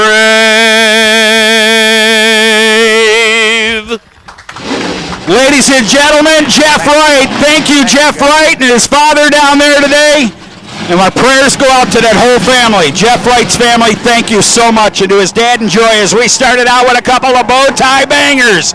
Coming out of the old school. Small tire, well, they look like you got some meats on the old Chevelle sitting back there.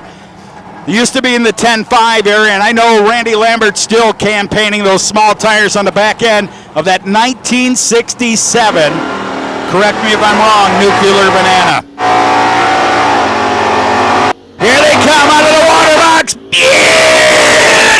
smoky burnout for the big body grain barge coming out in the right lane. How about laying that down for the law? Adam, that is just incredible stuff right there. These guys do it. They said at the drivers' meeting, everyone said, oh, you let us just go out there. Hey, we're going full floor. These two, I'm like, wait, Randy, chill out. No, we're used to racing at DeCoin and at Muncie. You know, you got half a lane and 6 rounds of gravel. So this looks like a national event to them. Ready to back up. I told him, I've been for a long time. Good job, man. Thanks for having me. I appreciate it.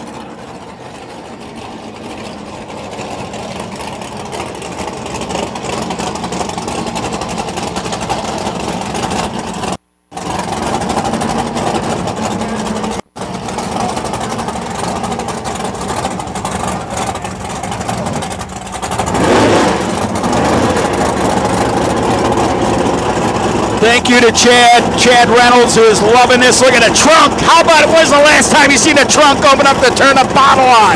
It was back in the 90s, fans, as they rock and roll. Right here with Mark Thompson, 68 Chevrolet Chevelle. And I will tell you girls a true story. The frame has been bent twice on that car from doing wheelies, landing so hard. He put brand new frames in that car. So it's all Chevrolet. It's all ready to go. Here we go. Lambert's in. Thompson and lights it up. Beautiful wheel stand coming out of Thompson's car. 68 Chevrolet. It's competition orange. Is it enough to get down there and get the win light?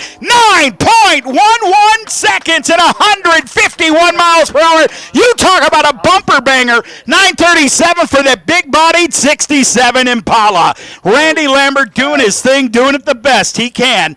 And we are going to see all of them. Mike Hayden, thank you so much. There's a good man right there. I'm going to tell you what, when I see it now, I knew you were driving. I was asking who was driving the car, but thank you for being here. My pleasure. God bless you, man. There he goes. You go down there, get ready to go. And Mike Hayden's such a good guy. Came out here all the way from California, dropped the car off at the Havlik shop. Then he said, well, you guys got to help put it together. I don't have the means right now to do it. Well, they put it together. And they got ready to make it rock as we get ready with Super Street Eliminator. Like back in the day, Adam's back in the house. He wouldn't miss this for the world. No, sir, not at all. I had to run down and get my microphone because who doesn't want to stand on the starting line and watch all these cars do their thing? Oh, absolutely, man. That's a good way to get hoarse, too. Absolutely. When you want to try to scream over 2,000 horsepower. So now we're going to go into Super Street. You can bring me through the ranks here and tell me, is it the category of old school? What type of Super Street are we doing? You know what I'm saying that for, because Chad will know. When the original Super Street was NHRE, right, 1090, and then some guy said, oh, these are Super Street cars, we'll call them Super Street 10.5 tires, but the original 10.5, then they were stretching out 11-inch, well, what were they, 12 inches, I think, by the time. Right, with the old Nick Scavo used to put those on the rims. I go, that's a 10.5 tire. Well, says it on the side. Yeah, it's a W. You know, you need 6 crowbars to get it around the rim. Scavo's Nick's Impala with the black car. Yeah. What year was that? A 67 also? 5. That's right. 65 here. And that was like, thing had like a 565-inch big ball. So again, that'll bring up Super Street. There's 24 rides in this category. I love that car. Oh, me too. There's something about a big car. And we are in elimination. So if you lose your round here in either the Super Street, the Pro Street, or the Outlaw 10.5 category, you are able and welcome to join into the Grudge category. Well, I would tell, yeah, that's a good thing. They brought it up at the drivers' meeting. If you want to get in the Grudge thing, if you go out in the first round, I suggest do it. Give the fans what they paid for. A great show. Super Street now coming to the water box. Adam Dory, I want to tell you what, back in the day, Super Street was just amazing. I can remember being there racing in 1993, Memphis, Tennessee, and a kid named Landon Jordan showed up in a 69 Chevrolet blue-black striped Chevrolet Camaro and showed the world that 890s wasn't impossible in a street car. Absolutely. And then they all protested him. I didn't know the kid, and everyone, I said, is it fair? Is the car fair? And they came up to me to sign. I said, what's wrong with it? Oh, the frame's notched. I go, well, I don't know the rules, but I just signed my name. So he's got a piece of history somewhere. Someone took that because I signed it thinking, hey, if it ain't fair, I didn't have a chance in the world, but it ain't fair to the other guys that are trying to go 890. Right. And then you remember the year later, Todd Moyer showed up, and that Bob Wire white Chevrolet was a 67. That was before he was Turbo Todd. That was right, but that was when he was a comp eliminator guy, and he had a $80,000 motor in that car. Awesome deal. Let's bring it to the house, Adam. I got Joshua Gardner coming up in a 90 Mustang GT. He'll be in the right side. If you're a Ford fan, hang on. You'll be right side, strapped in. If you're a bow tie banger, Adam's going to put you in the seat of that Chevelle. They're in. That's right, Bill Schwartz, the 69 Chevelle, and he will drive out of Gardner's life, and that'll turn on the wind light. Wow, may the Schwartz be with you. Look at that. He's all the way down here at the top end. 869, the year of the car. He puts it up. You won't do that another time in your life. Put up 8, Chevy great, 69. Gets down there, goes 146 miles per hour.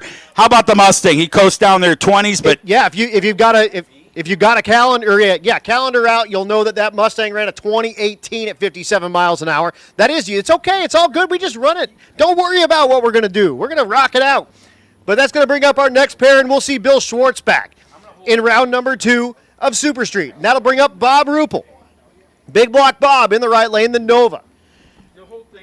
Ruppel's going to line up next to Mike Kimmis. Kimmis with the Fox Mustang. And again, Ford lovers rejoice. It's got a Ford 302 under the hood.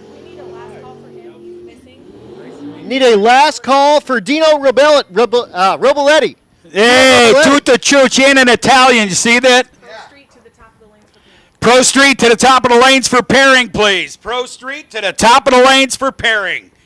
How about it? Melissa, thank you so much. Absolutely. So Dino, with that, he's got that G body with the Pro Charger on it.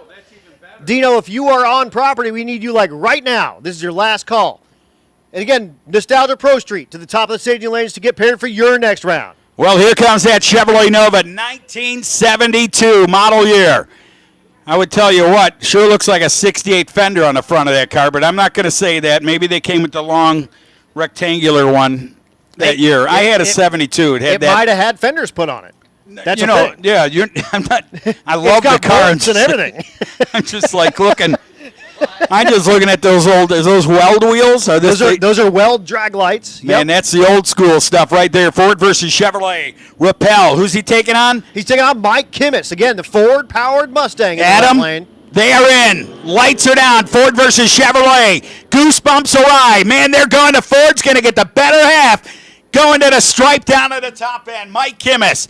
8.217, 821 at 171 miles per hour. 171 miles an hour, and that is an amazing pass. Man, that's awesome. That brings up that Vega. That's Mike Allen, the 71 model Vega with a 383 Chevrolet under the hood. Go figure. He spells it the same way. How about it? Not A-L-A-N. That's L-L-L-L-E-N, and that car is so cool. Absolutely. 383 Summit-powered motor. He bought it right there. You can get yours at Summit, too. Right in the crate. They'll ship it right to your house. He's looking on me now. He's like, I'm just giving Summit some count. That's right. Ron Augustine in the right lane, the Turbo Chevelle. Oh, look at that leave. Was it good on the green? It was, wasn't it? It sure was. That Vega left at a 158. Reaction time, Augustine.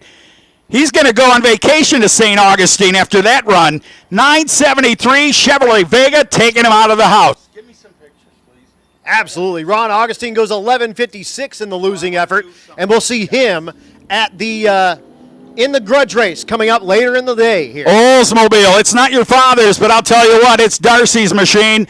Darcy Laws, all the way from Wyoming. Yep. Casper, Wyoming, I believe? Casper, Wyoming, yes, sir. It's been about 10 years, but I remember. Against Crystal Lum, one of our female drivers out here with the G8. That's the Grey Poupon Beast over there. 4 doors of fun. That is a 2009 G8 Pontiac, right? That's correct. That's correct. And Darce in the 65 Olds 442 516 Big Block Chevrolet, twin turbo for power. And Darce not. Oh, man, Darce going out there. He looks like he's got a head gasket blowing out of that thing.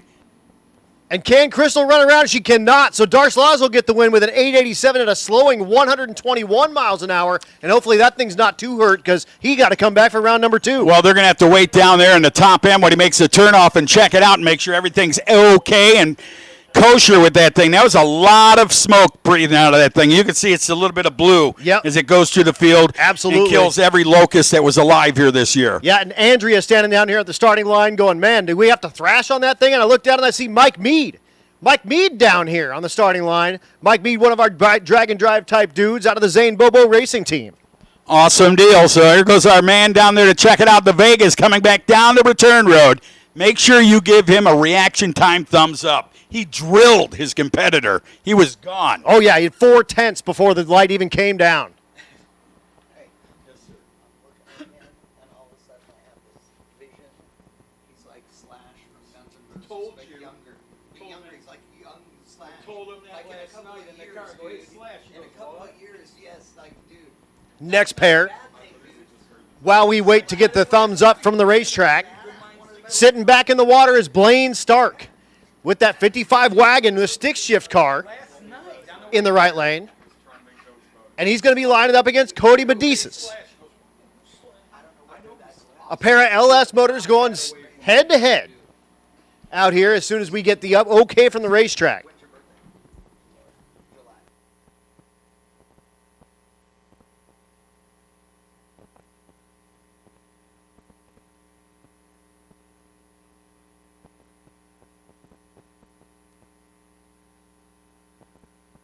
Awesome deal, Adam. I'm telling you what, going back to Grandpa's couch here, because John Boy Walton didn't have a stump puller like this.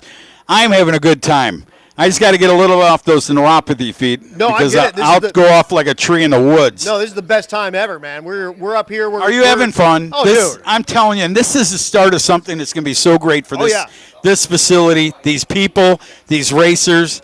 No matter what, this is going to set the stage for people to see fastest streetcar stuff come back out of the woodwork. Yep, yeah, and I think as the word gets out more and more, a bunch more of those FSC cars are going to come out of the woodwork, and they're going to come out here because they're going to see all the fun that these cats had and realize that they missed out this year. That's awesome. And you know what? You walk around the pits, you go see Monty Burney's old Bertha 2 down there. That car is just one. I was there the night, the first voyage of that car down to Orlando's track. Jimmy Dunford, all the guys were out there. The guys were helping him. Well, Dunford, I don't know if he was there that time when this blower car came out of Monty's car. Dunford was Monty Burney's first car. Okay. Jimmy, that guy, you talk about chassis guys. I don't know, Chad knows Jimmy Dunford. He does a lot of aluminum stuff for like NASA. He's very... So he's legit. Very with it, man. And he's just one of those guys. He told me I was at, the Nuns brothers that raced A-Gas, Noon. So he built them a Corvette. I'm standing at Bakersfield one day, and he goes, "We just got it done, Tooch." And he goes, "I did all the really trick stuff, like an Indy car. The front end, it's like the car will go." That no later did he say it, the car leaves, gets sideways, snaps back, the guy, and he saves it, and he goes, "I guess it works." It was I swear I never will forget it in my life. He goes, "I guess this stuff I guess works." that works, it Because he turns out. he said, "I've never done this on race cars, but it's like real intricate handling." Dude, sideways. What a great guy, Jimmy Dunford, man. I'm telling you what, you go around this world, you'll meet people in this sport that you'll never forget. I already have. Isn't it great, Oh, though? it's amazing. It's the greatest thing. And just to see, and you see the passion, whether the guy's the fastest in the world or he's just a guy out there having fun, it's the passion that brings it to the house. I'm always the guy just out here doing it. I'm Same never here. the fastest guy in the world. But Same here. I got My- friends that are the fastest guys in the world, and I sure do like to talk about what they're doing. No, that's same thing. That's what it's great about. I mean, I remember 1980, graduated high school. Yes, I did. I'm 62, but I graduated in the 80s. 18 years old. My dad said, "You want to go drag race my car?" I said, "Yeah." He has 1930 three-window coupe. Nice. Chevrolet, LS6, tunnel ram, 660 center squirter, so the Rock Crusher. 12 bolt, 456, ran 1130s in 1974 at 121 miles an hour, streetcar. Hell yeah. And I got in that, I was set for life to want to be in a fast car. So here's Blaine Stark doing the burnout in the stick shift 55. Look at that kid! Look at it! Bring it! Bring it to the beautiful smoky burnout out of a four-door station wagon that owned Anita had that thing. I don't know if Anita left the car shows like her kid, but man, was that a beautiful one. He rocked my world with that. Tom's down there pumping his fist saying, "That's my boy." Wow. Talking about. And did you see him get secondary? It wasn't just one burnout. He goes, "Oh, it's slow. I'm going to give it." Give it a And he little gave it extra. another more. Oh, yeah. Oh, Brought that thing out about 250 feet. Now, if you're doing a burnout contest, the old blue reliable wagon down there just got my vote right there. And how about Cody Medicis coming up in the 94 Chevrolet S10? He's got an LS 388 cubic inch small block. ready to go to work. Now, they've had their share of problems during the testing, right? The thing didn't want to run to par. But I think if it wakes up, look out. Absolutely, absolutely. And, Tom pulled in here with that 55, and he said, I think we got the slowest car on the property, but we are going to make up for it with burnouts and making Blaine do the thing and bang the gears. Adam's all right. Adam just put him in a category all by himself. You know what I mean? We're going to bring it to the house. I don't care. That kid's awesome. 16 years old, and he's doing what every kid wishes they could do at 16. Absolutely, absolutely. So Blaine with the 55, again, the stick shift ride, nitrous-assisted LS for power. Well, you got the LS over there in the left lane of Medicis. Cody now top light, ready to light it down. Here they go ever so gently. Watch the wagon. He's on the clutch. He's in. Lights are down. There they go. Oh, Lido S10 woke up. Uh-oh. Here comes. Oh, come on. Roll past him. Can you do it? The wagon. Can he get by him? Can he do it? He did it, ladies and gentlemen. What a way to go. 10:35 and 134 miles per hour. That young kid, Blaine Stark, I don't care, man. I'd like to meet the Stark that brought him to the house when he was born. That kid's incredible. He's right there. Cody Medicis, unfortunately, gets out ahead, has some problems at about an 8th mile, and leaves the door wide open for Blaine to drive around him. Look at the numbers Blaine took on. Look at this. 091. Blaine was 220 on the tree. 128, 60 foot for Medicis to 155. So you got 3 right there. Then you go 355 at the split at the 330 to a 436. 609 to the A, 667. The kid was pouring it on. Look at the mile an hour difference. Within 5/10 he was coming at 105 miles per hour and edged him out by 0.2 of a second. I don't care if Cody was coasting. That kid went through the gears and pulled that deal out. Absolutely he did. Absolutely he did. That wagon hauls the mail, man. Speaking of the mailman, here comes the milkman. That's right. That's right. The next pair coming up here, though, in the water, Jay Grabiak with that 67 Nova. That's the free car. And he's lined up against Matt Paris out of the 57 Chevy out of Colorado. A pair of big block Chevrolets going to battle. Oh, the freebie. There it is, the freebie, kid. That's what he said. I was going, what's he mean, the freebie? Oh, it's a Nova. That's right. It's like put your name in, win it, and go home, and then go out racing it, enjoy life. Matt Paris. Right now, the Olympics are going on in his town. So with Matt up there, let's see if he's got the 5 golden rings, and there's got to be at least 8 of them around the pistons that keep that thing alive here in this quarter of a mile shootout. 57 Chevrolet with 582 cubic inches of huff and bow tie there, Chad. Bring it to the house. Skog and Dickey don't even sell them that big, I don't think. Ooh, wow! Knocks the tire, and Grabiak drives away the naturally aspirated car, but here comes Paris. Look at this! Drive around him. Wow, if he gets it, unbelievable. Chad, are you watching on TV? Wow. Unreal. I can't believe he regrouped on that thing. 934.72, about 3.5 off. Look at the mile per hour. 166 Get the holy water out. 66.66. Man, give him a spray of that stuff. But, man, did he pull around. He had the horns hanging out of his head, Chad. If you go down there, he knew what he was all about. Absolutely. He's probably got a dent in the firewall from the gas pedal, just hammering it. Just go all the way through and tickle the carburetor with your toes with that. But that's Gotta love it, Adam. pass. Here comes that wheel stand in super stock style machine of Brandon. Brandon Lunston, I believe, and that's Trent Smith in the right lane. The 67 model Camaro. I think it's Loneston. Is that a T or a C? Is that C quiet? I don't know. We'll see. The car is. We'll talk to him later. The car is not quiet. The Gotta love that Malibu, thing. The street freak car with the rear quarter panels all cut out to fit the big old tire in the back. This guy's got my favorite name, Trent Smith. All right, you go, Trent. Got to rock out. It's a real easy one. 400 cubic inch, good-looking Chevrolet. Watched him in the first round. That thing hauled the mail. It moves And good. we didn't even see no times, but you could watch that car just peeling it out. Here we go. Hang on, the Chevrolet Chevelle. 64. You know, these things back in the day when they put a 327 in them, was it a 327 you getting those? 327 in Would rip the rear end out the way they were designed back then. They changed that in 65. There he goes. Oh, look at way in the middle. Dude. Way out of the groove, Trent. Out of the groove, man. He's over there on the London Bridge. Yeah, he goes 876 in the ice and in the marbles and whatnot. 144 miles an hour. We'll see Trent Smith back for round number 2 in Super Street. You never know about the old tractor steer. You get one on the stick and one in the dust, and that thing wants to does just different stuff. Hang on. That's why you're getting all antsy up here watching. Next two cars in Super Street Eliminator coming up. Mark Lukamp, 71 Chevrolet Camaro, comes up here with 600 cubic inches of NOS Boss stuff under the hood. Look at that purge down.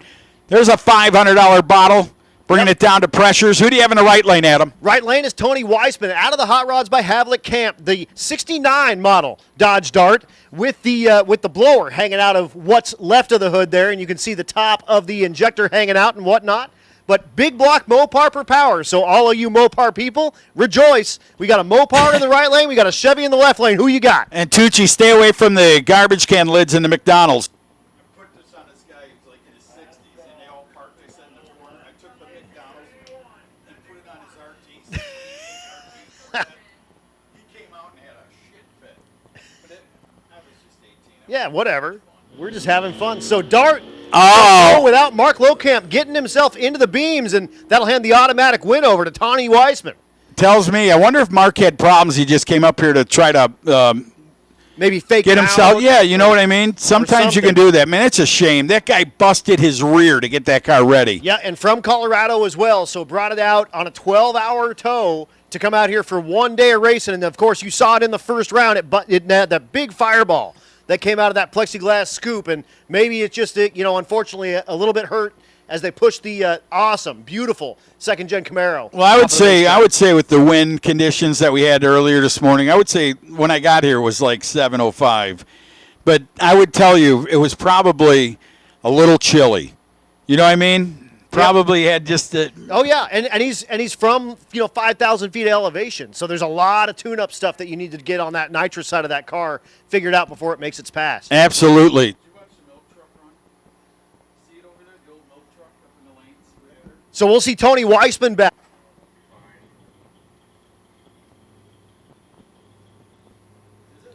It is running now, so Lokamp's car's running as he drives it back to his pit. Handed the win over to Weissman, and unfortunately, Mark Lokamp's day is done, although if he gets that lead... Well, the comedian's getting ready to come out. The Chevrolet Chevelle, the 300, the two-door post car. Cool car, man. He's all pumped up. He just did like a drive week, didn't he, in that car? He did. And he said, man, he had so much fun. He told me, he goes, I never had so much fun in my life. Driving around, just the thought of driving your car, and then you go to a track, get it cooled up, and test it out. It's a different thing that exists anywhere. I mean, going and doing like road trips is a thing of the past, really, in anything. But if you can do it in your hot rod, dude. 100 times better. Dude. 100 times better. Absolutely. Look at that thing, man. That is a gorgeous car. So Doug Nagel in the right lane, the 88 model Fox body. He's going against Aaron Gerling, the 67 Chevelle. So Gerling down there, now we know we're going to get a chance to watch that 427 big block Chevrolet make its run. You know where I seen him last time racing was in South Georgia Motorsports Park, and the kid from the Carolinas. It'll come to me. Oh, Swanstrom? No. Oh, gosh. Streetcar bragging rights, right. That's pretty incredible, man. If you ever seen that stuff, he was racing in that deal and did very well. Did a wheel stand down there on that glued radial track. Put that thing straight up in the air. And the parachute on the back. Here we go. If you're a Ford, look at the burnout. He's going for it, ladies and gentlemen. Beautiful smoky burnout. And the bow tie banger boots one out of the park. He's going to be pumped up. 67 model year. That big block 427 was zinging like a small block as he had those tires spinning. Keep your eye on him as he backs up. Is the car full of smoke? It don't matter. It's probably not tire smoke, but anyway, it don't matter. Yeah, who cares? Who cares? Get yourself a couple of burnouts because you want to know why they're free. And if you have the best burnout, Mickey Thompson's giving you tires.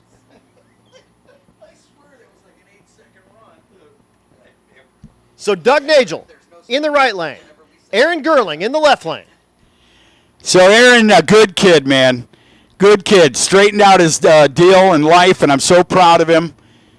Had that car for many years. I used to do little races down there in St. Louis, and he'd show up with that thing and his buddy. I say, what a cool car. He goes, yeah, my deal is I'm going to make it fast. Well, he's made it fast. Here we go. Can afford it, Doug? Doug Nagel.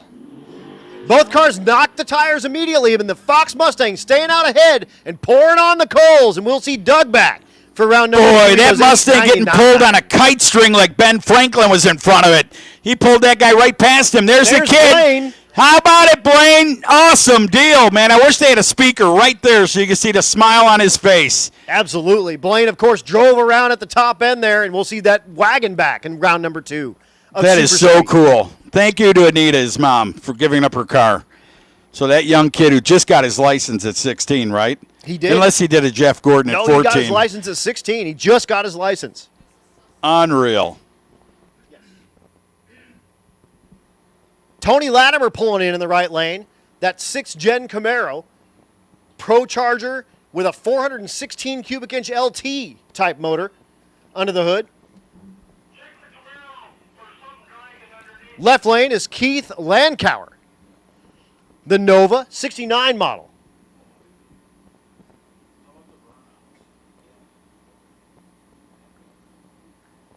So, Adam, who you with?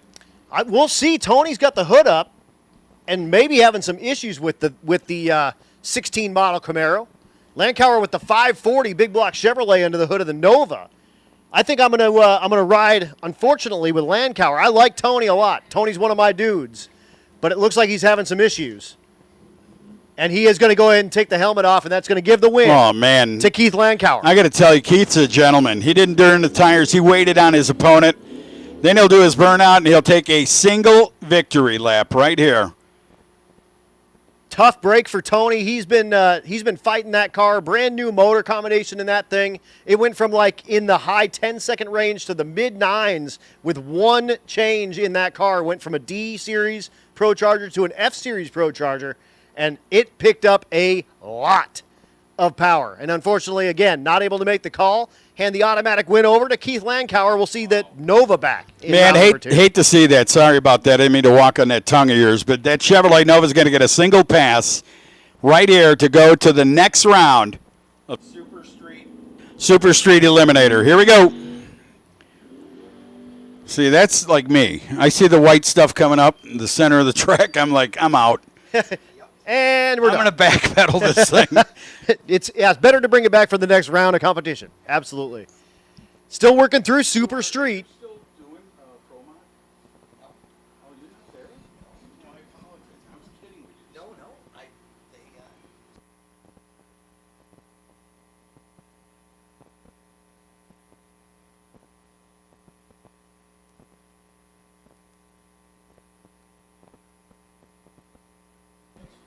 So we've got a broke by here. So the G-Body Monte Carlo will get an automatic win.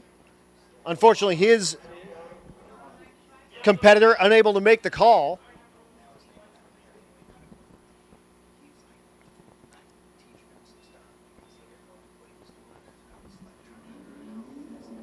Yeah, Dino unfortunately unable to make the call in the Malibu, and he'll have the automatic win to Jason Bergeson. So we'll see Bergeson back with the G-Body 81 Monte Carlo.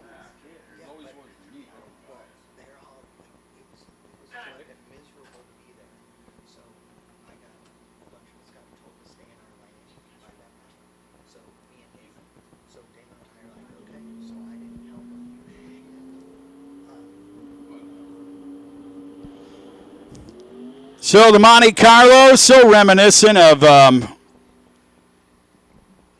Tom Randall's Outlaw Superstock. You remember the white one? So gorgeous. Look at that, back in the day. 784 at 178.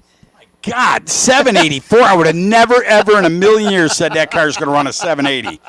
Unreal. What was the power in that thing? You know the car? It's a 427 Chevy. I believe it's an LS power. Small block? I believe so. Wow, that's powerful, man. That is some good, that's ingenuity. Someone putting something together, the right parts and pieces. And it's not loud, it's not lumpy, whatever. Goes 784, 178. And we'll see Bergeson back for round number 2.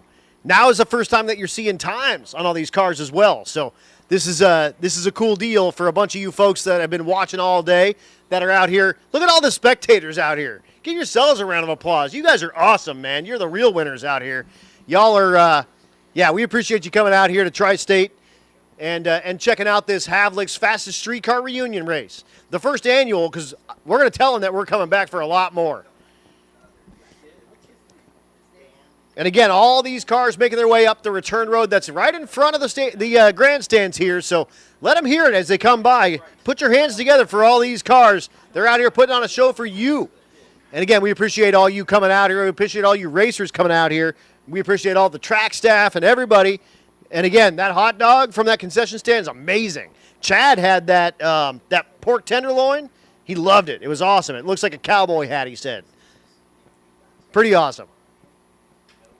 So got a couple more pairs here of Super Street, and then we're going to go to the Nostalgia Pro Street. Exhibition, you are on deck. We'll be calling Exhibition next. So Exhibition, you are on deck.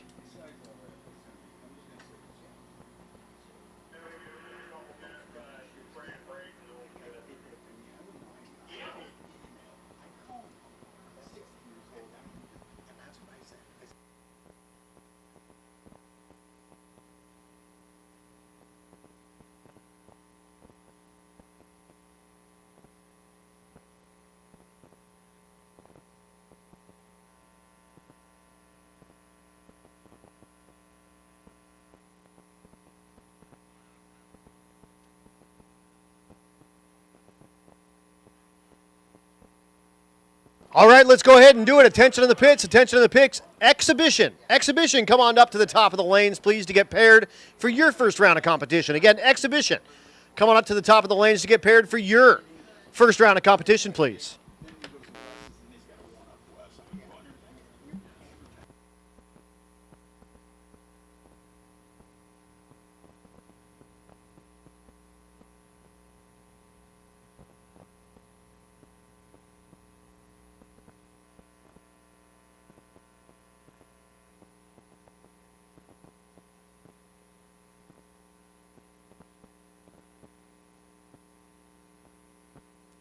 How about that burnout? Steve Penrod coming up out of Crown Point, Indiana. What's he do? He builds decks. And I mean some of the nicest wooden decks on the back of your house. Wooden decks. Oh, I misunderstood. Yeah. I heard something He doesn't different. grow them, he builds them. I heard something different.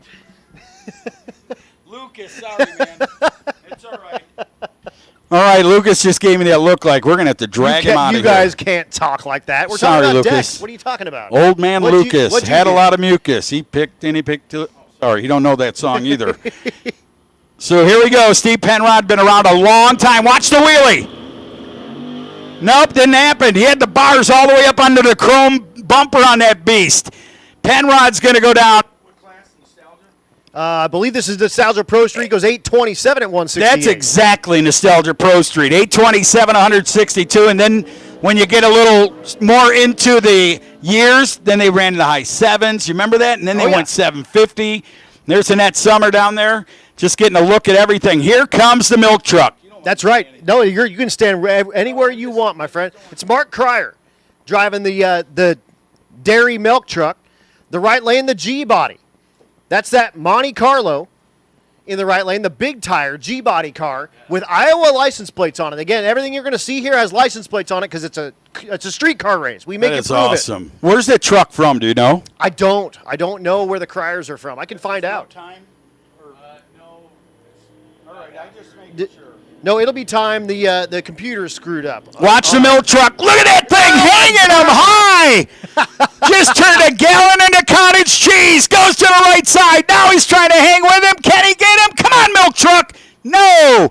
Man, it makes me want to call Dora the Explorer out. Get the backpack and the map and show that guy how to either smoke it or just get it going. That was awesome. 1052 out of that thing. 127. Where's that thing been hiding my whole life? Right? Right? I would bring that around every show I'm at. Hey, you ready for the milk truck? And then the guy What are you does talking that. about? And then it does a wheelie for 100 feet. I'd have a pet cow named Daisy sitting in a cage. I'd have the whole show going down there. Here we go with that Chevrolet in the right side. That is only. We don't have any announcer screen at the moment. That's all right. So We'll call him. I think it's Rob. I think it's Rob or or Rod. Rex. Rod or And I want to Rod. say hi. Let's say hi to Dan Parker, sitting back Hi, in Georgia. Dan Dan, I Parker. love you, dude. He remembers the days. Dan Parker's such a good man. And we were talking to Chad about the salt flats. You know, he's got a record there on the little bike as a blind rider, dude. Right. And he is now officially the fastest blind Fastest blind man in the world. Really? Frigo in the left lane. You with the go, small Danny. tire Nova. Chevrolet. Block, and there goes that Camaro. Uh-oh. Driving out of Did his you life, see that top? 820. Driving out of his life, he came out of nowhere on the top end with that charge. Hi, dear. How is everything? What? That's why it wouldn't hold. I figured that pile on there. Master cylinder blew through. Oh, I took the turn down there, probably running 45 or 50. That'll bring up our next pair. That first gen Camaro with the Induction Solution sticker on the cowl hood there. Getting ready to do his burnout, and that awesome Impala wagon in the right lane. And again, no announcer stuff. We're just ad-libbing. That's we're all right. pulling it all out of our hind end right now. 63 wagon. We're going to get that matchup, maybe that surprise race with the 55 and that 63 side by side. Would that be cool? That would be super cool. We got Annette Summer up here. She's talking to us a little bit about, unfortunately, some issues she's having with her car. Scariest issue ever heard. No brakes. She had to go off the shutoff down there and power drift the thing, she said. The brakes went out. Master cylinder. Is that the original master cylinder? You see? It is the original. Yeah. Thank you. Everything happens for a reason. Just by you saying that, I'm so glad. You weren't going real fast. You weren't next to someone. Could have been bad. So again, no announcer screen on here, so I'm sorry if you're watching at home and these are your peeps. But Yes, do an interview. please do. Please do. Tucci's up here getting some extra time with Annette. Wheels up time for the wagon, but there goes the Camaro driving out of his life and saying, here's what the back of a second-gen Camaro looks like, and a wind light with a 699 at 144. And here is Annette Summer. Annette Summer, is so good to see you, man. I'm so glad that you brought ma'am. I didn't mean man. Like, that was rude to me. Man. But it's so good to see you out here. You brought out the old car, the 94 champion car, right? Yes. And what happened down there in that last run? Well, we've been fighting a brake issue. I noticed it yesterday when we were rolling down the hill to come do the photo shoot. Is it getting soft, the brake pad? It kept going to the floor. Yeah. Yep. So then you check. I'm sure you guys work on cars every day, and then the fluid's there, but you're probably going, what's going on, right? Yeah, we bled the brakes some when we got back from the photo shoot last night, and it didn't feel much better, but it was a little better. And then today, when I tried to stage the car, it rolled the beams, and I backed up, and they let me do it again. Thank you, guys. And it rolled again. I went up 150 pounds on the brake pressure, and it still kept rolling. There's our answer. We were wondering. I go, something's going on because, she's in there getting on the chip or trying to, and it's just pulling through. Yeah, it was pulling through, and I was like, this is crazy, but I'm going to do it anyway. So I ran it out, and it pulled 2 Gs pretty much the whole run. So it was a good run, but we didn't get any time. I'm grinning because you are one of the toughest girls I know. And when you were in that driver's meeting, the guy goes, oh, you're going to spray it or it's going horsepower. You looked at him and said, what? I'm spraying it. It's like, I ain't scared. But I got to tell you, Annette, what I think is awesome, and I think that a lot of racers and fans out here don't know anymore, what you just said about brake pressure. So in drag racing now, it's so heavily, favored toward automatic transmissions, but anybody that runs a stick car that's a Lenko car or a Pro Stock or anything like that, the way that works is literally staging with a fixed brake pressure. So you aren't just pulling up. Hold on 1 second, Chad. Give them their due. Look at El Cabondo. 7:14, 7:27. Back to Chad. Yeah, And so Annette. you guys pull up to the starting line. You set the brake pressure, and because it's not locked all the way, because you guys you're letting the clutch out, and you want just enough brake pressure to hold the car still, but you have to drag it through in order to fully stage the car, right? Yeah, and you can't have too much brake pressure. It'll like wear the clutch real bad and get it hot and warp it and all that stuff. So you have to be careful with that. But when it rolled the first time, I went backed up and they let me do it again. And I went 150 pounds more thinking I could beat it in, because I was going to depend on the parachute. But the kicker to that is the parachute didn't open because the pilot chute went under the wheelie bar and the pack landed on the window net over the wheelie bar. So I didn't even have a chute. So when I made the turn on top end, I was probably running 45 or 50 when I made the turn because I wasn't going in that sand trap. I wouldn't have either. Oh, my God. Well, we're glad you're here. I know I was so happy to meet you and that you came up here in the tower. And Tucci, you've been killing it. Yeah, is the car fixable? I'm Can we just fix curious. it? Oh, Can we it's- go to it's that O'Reilly's bad. and buy a master cylinder? What? No, it's a NASCAR type with it's the pedal that's got the cylinders, front and rear cylinders behind the pedal, and so that's kind of a NASCAR thing. Well, it's awesome that you're here. Seriously, Love you, appreciate it Annette. so much. It is so good to see you. We do awards at Rocky Mountain Race Week that are Wicked Chick Awards, and you certainly qualify. So one of the OGs. Awesome deal. Absolutely. Sorry to hear that. I am. I mean, this is that sport, though. Once again, exhibition You can cars. go to the Exhibition biggest cars. You races should in be the making your world. way to the top of the staging lanes. 849, 157.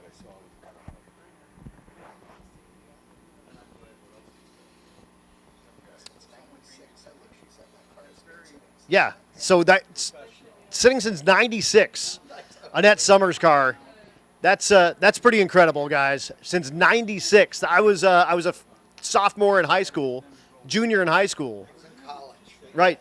That car's been sitting since then, and got it put back together, and just the gremlins, man. From a car sitting that long, I can't believe it had brakes when you got in it. I mean, if you know Vice Grip Garage and Derek Beery, that guy never has brakes, and that stuff sits way less than that. Remember that there's three things. There's brakes, there's a horn, and there's steering. As long as you have two of those three, you're okay.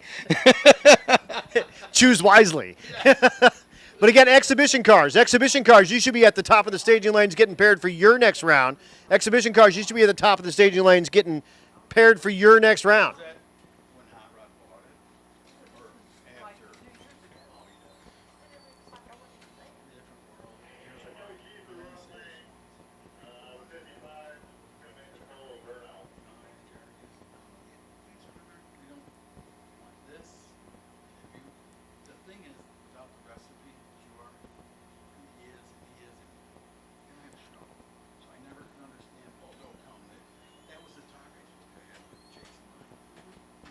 Again, all these cars coming around in front of you there in the stands. Give it up for them. Out there.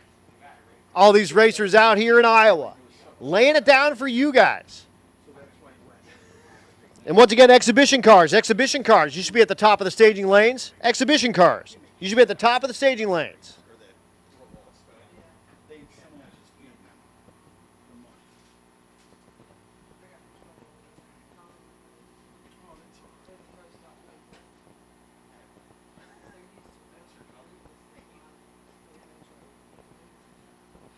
Grudge cars, you guys are on deck. We'll be calling you very soon. So grudge cars, you guys are on deck. We'll be calling you very soon. But exhibition cars, we do need all the rest of you here to the top of the staging lanes, please. Exhibition cars, we need all of you to the top of the staging lanes, please.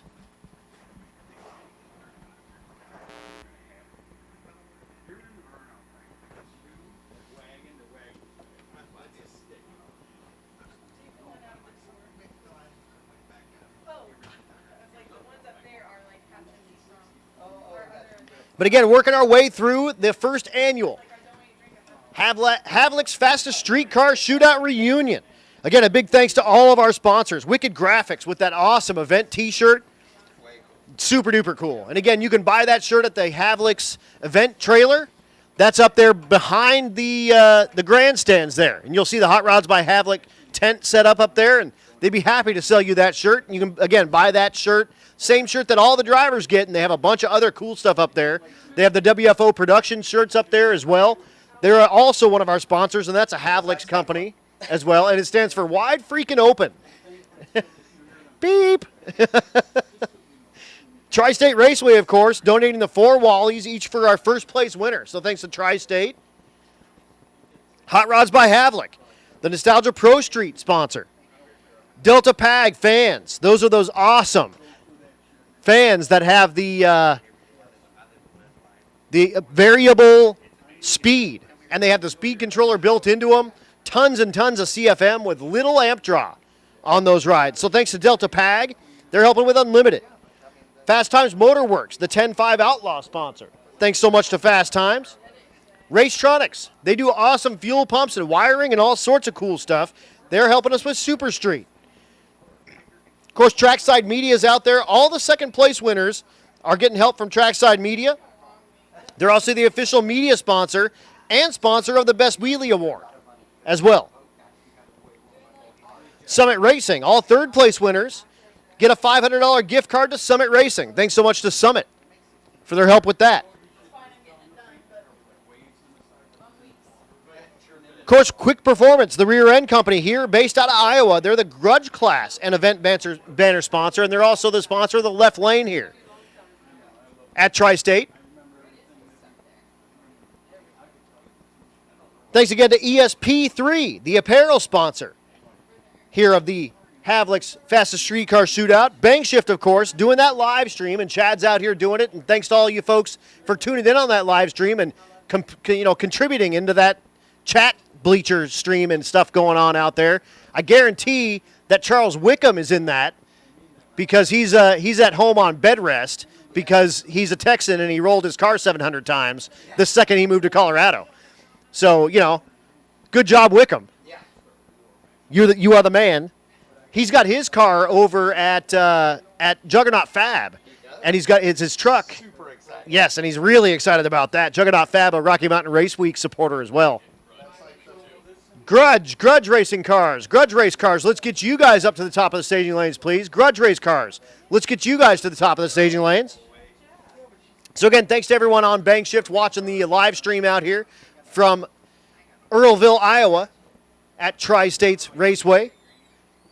Again, Race Week, the announcer sponsor. Thanks so much to Matt and June and Race Week and Rocky Mountain Race Week for, paying my way. Appreciate you so much. Competition Carburation is the sponsor of the Fastest ET Award, so thanks so much to those guys. Mickey Thompson, sponsor of the Best Burnout Award, and again, how appropriate that if you burn all your tires off, you can get a free set from Mickey Thompson. Thanks so much to them. Also, second place finishers will receive a 50% off voucher for Mickey Thompson, so thanks so much to those guys. Barnhart Crane, of course, they're out here with the Old Glory, flying off that big old crane. Appreciate them being on site. CalCam AP, the aerial photography sponsor.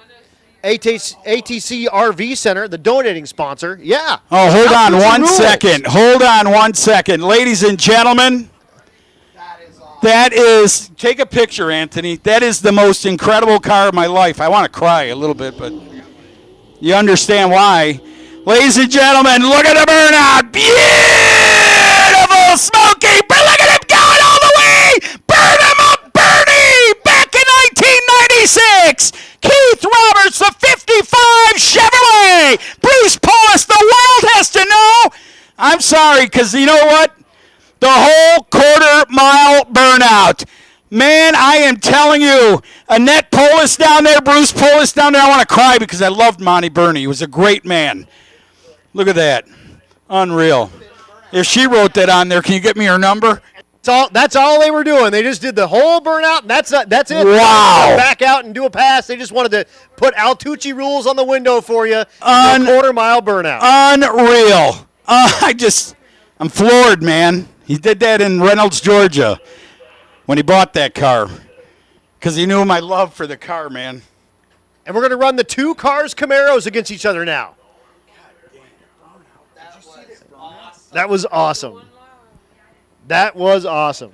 People are out there going, he wins. Oh, he has won a set of Mickey Thompson tires unless somebody really shows up. Right, right. No, that will definitely do it for the Mickey Thompson tires unless someone really shows out for sure. Oh, my God. Awesome. So here's Jeff Atkinson in the right lane, the yellow Cars Camaro. John Wishman in the left lane, the orange Cars Camaro. And I'm going to pass it off to Mr. Altucci and let him tell us this call in this exhibition class. How about these cars going head-to-head out of Cars Motorsports? Man, this is going to be good. All right, so when they get ready to go, Rick Dyer, I know this guy. The car you just watched do the burnout was purchased by the guy that used to drive this yellow car some many moons ago.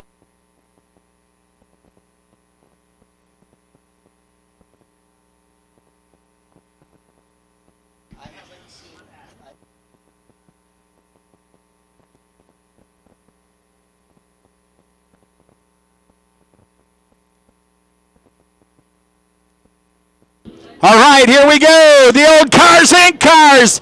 it would have been Bruce Kimmon in the day in the left lane and Rick Dyer in the right lane. Detroit knew how to make them. Big steel, big motors, big power down to the top end. What a run. They were bumper to bumper all the way through those 598 cubic inches machine. Jeff and Larry and the Atkinson family have to be so proud of building that car. What an incredible car. As we bring Larry from Canada up here. Larry with no last name. Oh, look at that. It's like Oprah. You don't need a last name if you're Larry with this awesome blue G-body. Isn't that the truth? Who's that guy? What's his name? I don't know. Oh, we don't have a speaker anyway. Look at oh, it's a Canadian flags. They're flying down there. Yep. Only thing we're missing now is Ralph Neighbors. And some poutine. Yeah, some poutine. Hey, look at the nitrous purge over there from Keith Roberts, man. Incredible. What a burnout for Keith Roberts. He's down there getting all the handshakes. The staff has never seen nothing like it. He's trying to get himself a set of Mickey Thompson tires. Oh, that's right. Our best burnout so far by a lot. Oh, incredible. You know what? You'd have to go to the Piston Goddess to beat that one. No, don't do that. Don't do that. Man, that was a legendary. Oh, man. So, Larry, in that 78 Malibu, this is the car that finished 6th place in the first fastest streetcar shootout. This ride in 1992 turned in a 856 at 162. He gets it sideways and bangs a little bit at the 8th mile, and he will go ahead and bring it back for the next round of competition.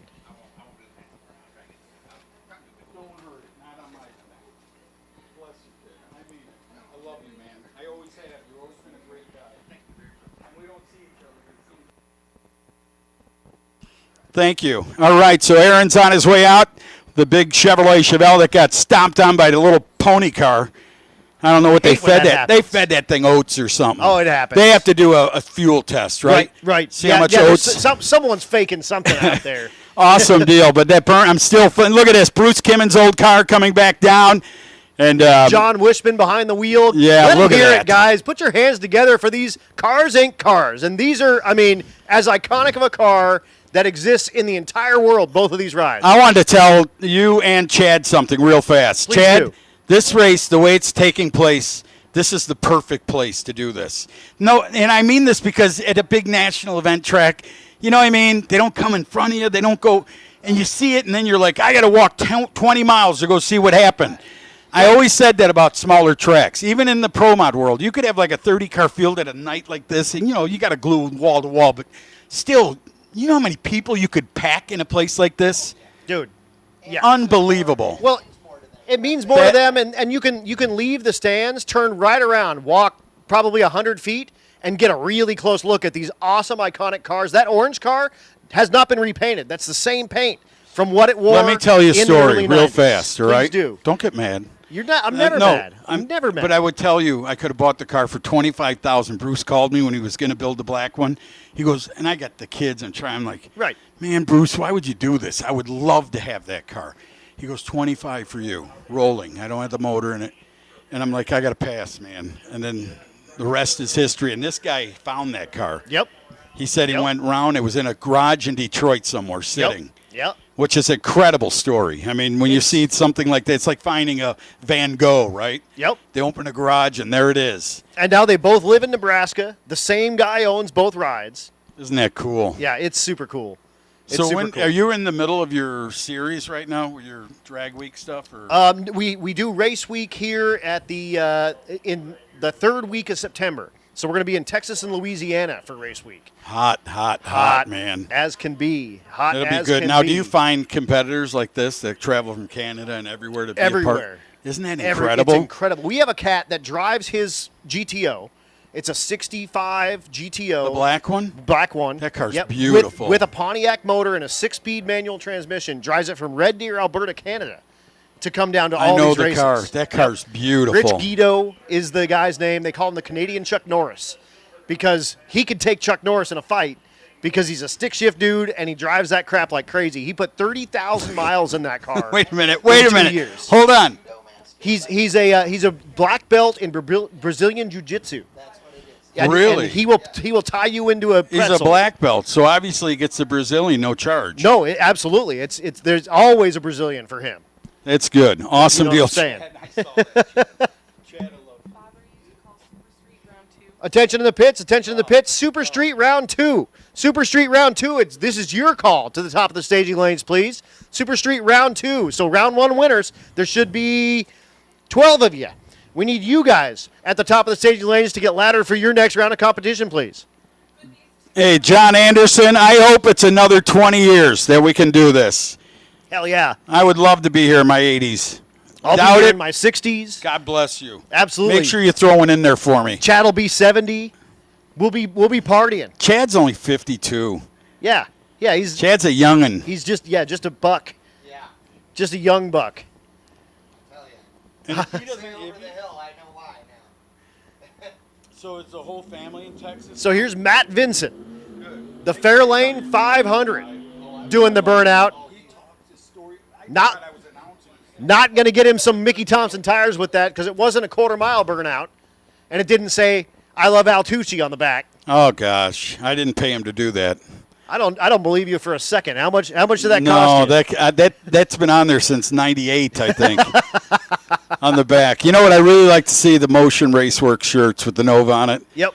And more than important is that kid. Oh, yeah. That the whole team, whoever does that company. I know It's Doug and Andy. But and I'm saying with Doug the Dream, I used to say I'd be announcing round. I'd say, man, that's American. Absolutely. You have these young kids doing this stuff. That's American, man. Yep. Just keep it here, build it, do what you got to do. And they're out of Dubuque, Iowa. They're just right up the street here. Isn't that something? And they're in Florida now with their shop. With and- TBM. They've got Yeah. they bought TBM. They bought Rife sensors. Good for them. They're killing it, and it's all made in the U.S. It's all by U.S. type people. And when you support a place like Motion Raceworks, you support giving Americans a livable wage. Oh, absolutely. And it's so awesome. And you might be able to find whatever widgets they sell for less money, but when you spend the money and it stays here in Iowa, it stays in Florida, that's what counts. You're absolutely right, Adam. Here comes Matt Vincent, one of the other half of the twin brothers out of Pennsylvania. Good friends with the Andersons. You can see John Anderson behind him.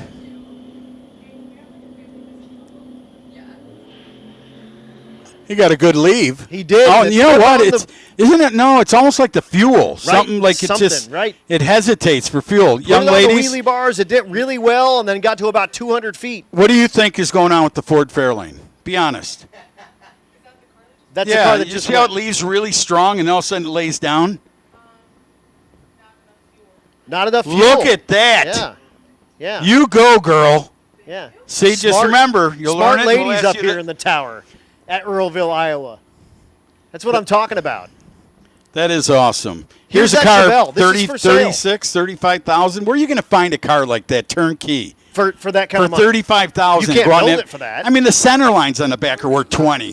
35. Yeah, that's well worth 35,000. You can't build it for 35. The Woolly bars are 500. Right. To have just to buy them, to make them, they're 1,500. Plus, it's a 69. It's your favorite year.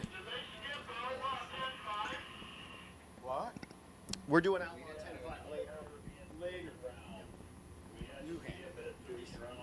You're all good. No, we're having a blast up here. And again, racers, we are going a little out of normal rotation here because we just need to get everyone down to finals by the end. So yes, we're going out of your normal rotation. It's a flat hood. No, flat hood's the way. Flat that hood's something? the way. You fit everything underneath the hood. You remember back in back in the day, you were actually someone if you had a lump in your hood. Now it's all going back to the flat hood action. If you know what I'm talking about. You're not doing Mark Vinson. The 69 Chevelle. Oh, that Adam. What a good It's guy. getting loose up here in the tower already. Oh, Gilligan got out of the way. He's got the skipper's hat on. They're ready to go. Watch this. Mark Vinson, the other half. His brother was in the Ford that just lost fuel pressure. Alyssa told us so. Thank you, Alyssa. She should be You Italian? Yeah, if you're looking You for Italian? a crew chief. You could fake it and say I am. So the win light for Vinson, obviously on the Singleton Pass. And that brings us into the grudge category. Mark Lowcamp is back. with that nitrous-assisted big block second-gen Camaro. And look at the battle. They are brewing up here, man. The quarter panels may be notched out like an old gasser, but that Ford is slammed down like a vacuum cleaner, sitting down there on the ground, ready to make it happen. And I believe...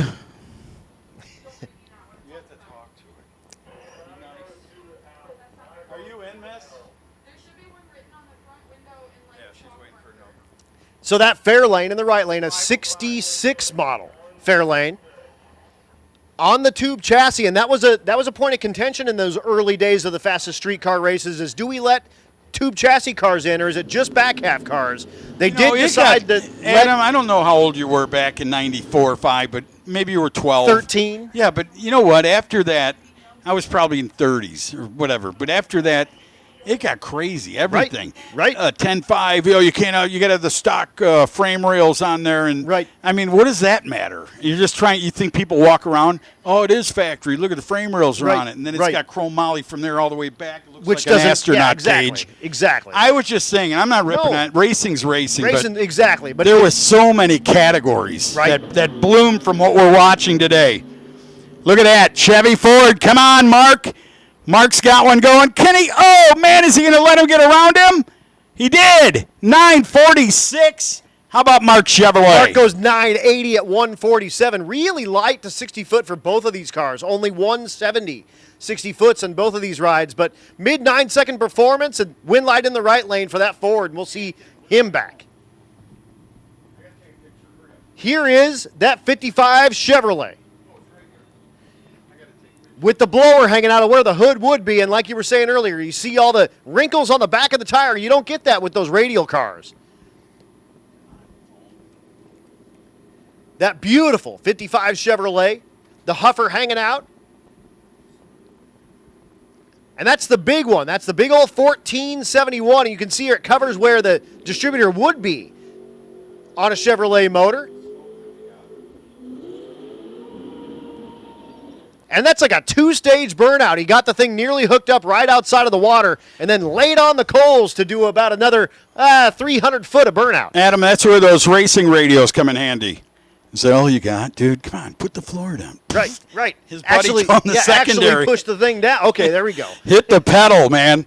Awesome deal. The 55 Chevrolet getting ready to back up. That is a gorgeous. It almost looks, besides the rims, the parachute, and the wing and that blower hanging out, don't it just look like an old factory car? Just I mean, not besides not all roll those bar, things yeah, the and safety roll bar, equipment. right. We need all that. But if you notice one thing, and take a good gander, what did he do that is so reminiscent of Monty Burney? Man, I don't even The know. exhaust. Oh, right. Look at right. the exhaust where it's coming out on that car. And that like oval kind of exhaust pipe. That's a NASCAR thing. You know that, by the way? I'm sorry. The NFCA rules were that you had to have the exhaust had to go back behind the door. Right. There were some classes required it to go behind the axle even. Yeah. They had to go. There's a 69 Camaro small tire car here that has 3.5-inch pipes behind the back tire. I guarantee you it's because it was old. But a guy who isn't here, you know Scott Williams, right? The 65 Black Chevelle. Yep. Unbelievably fast for what it is. Come on. There you go. That's that same smoke, unfortunately. And he goes 921 and only 129. Is it all right? I think it's okay. It looks like it's going straight. Yep. The flag is what you saw. Yep, the flag is what you saw. Man, Al Tucci just grabbed me his heart stopped. No, not at all. Not at all. So we'll be down just a moment while we check that out again. And you see, again, the smoke is just sort of clearing away. Like you were saying, it's not really hanging around. So that's probably still reminiscent, like leftover transmission. Yeah, or something fluid happened. or something. I don't know if that's even the same car. I don't know if it is or not. The other silver one, I think, is the one that blew up. Maybe. It blew the tranny, right? This one had a blower. Wasn't there one with a flat hood, silver one? I can't remember. I can't remember which was that was just this morning. Have a Sour Patch Kid. I'm going to have a couple. It'll kick you right back in. I'm going to have a couple. Again, Super Street, round number 2. Super Street, round number 2. We need you to the top of the staging lanes, please. Again, Super Street, round number 2. Round 1 winners. We need you to the top of the staging lanes, please, to get ladder up for your next round of competition. You're all good. No, sit down, man. You should sit. You should sit in the grandpa chair. You got your 17-year-old kid.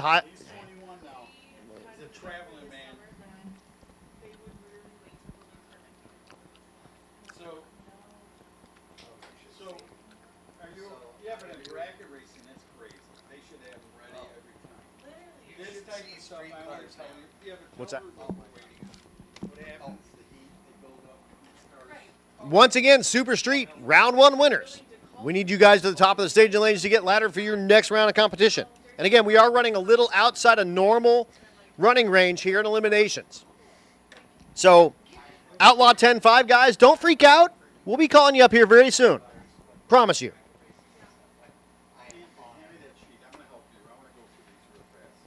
Let's do. All right, big thank you to Summit Racing. All 3 place winners, sponsor including the $500 gift card to each 3rd place winner. Summit has got you covered. Thank you, Summit. Thank you, John. All the guys down there at Summit, they're just such great people. You know what? If you notice, Chad and Adam, they're putting more money into Yes, they to are. sponsoring drag races. Yes, they are. You know what I mean? They do big stuff and signs and timer board signs, but right. now they're doing things going a little bit above and beyond, which is Right. good. There's a lot to be said for putting your money where your mouth is. Really. Absolutely. And, You know? people that take care of the racers are the people you want to take care of, right? Absolutely. So WFO Productions, you know a little bit about them. They're promoting a company, the event. Also, that comes under the Havlik umbrella as well. So that's Jess and Brian. and what do they do? What is that, wide That's F a and production open? company. So that's doing the race like this. That's doing the YouTube channel. That's their umbrella for all of the production. WFO. Don't forget WFO Productions. If you want to put on something, maybe give them a call and see what it's going to take. Yep. Yep. You're right.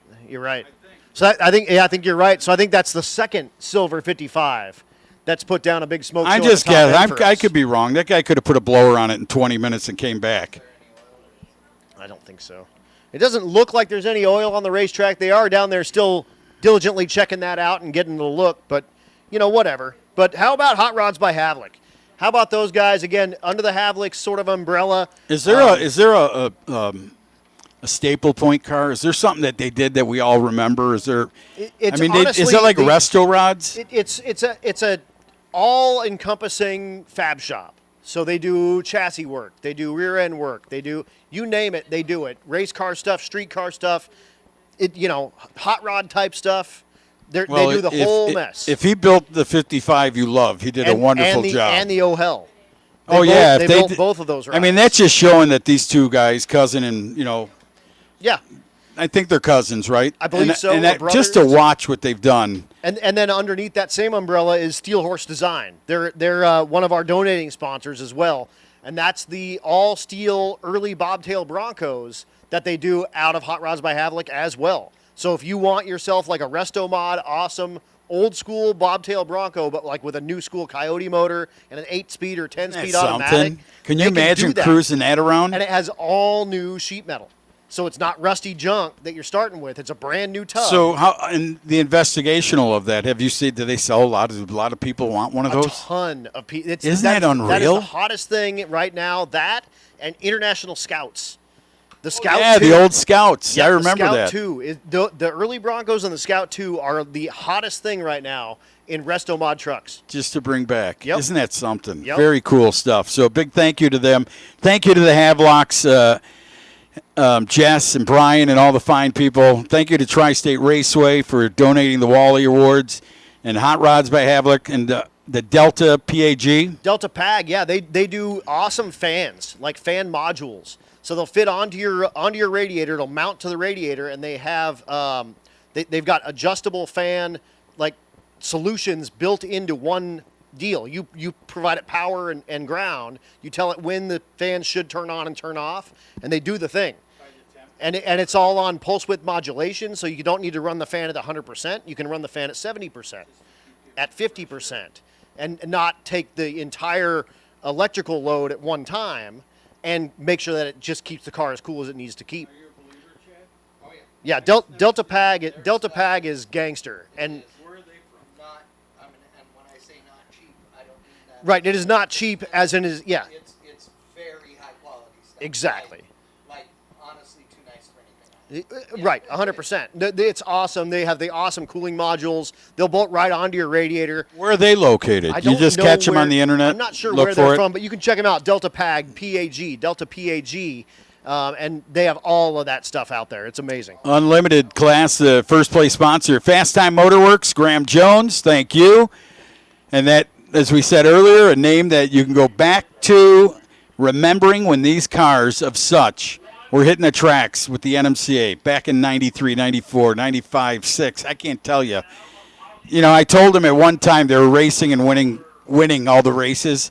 I said to them as they were building clientele, you guys need to just park the car and just sell those motors, man. People are just, but I guess when it's in your blood, you just never, you know what I mean? It's hard to pull the needle out. Exactly.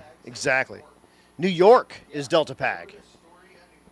Very cool. New York, okay. Very cool. That is so interesting. I'm going to look that up and try to. Racetronics giving us help. They're doing the Super Street first place sponsor. They do fuel pump modules. So not unlike the cooling modules from Delta Pag, you can buy a totally bolt-in fuel pump module that'll have multiple sets of fuel pumps with all the wiring that you need that'll handle all the current and everything. And they're drop-in race car type junk. So you can build a 1,500 horsepower car.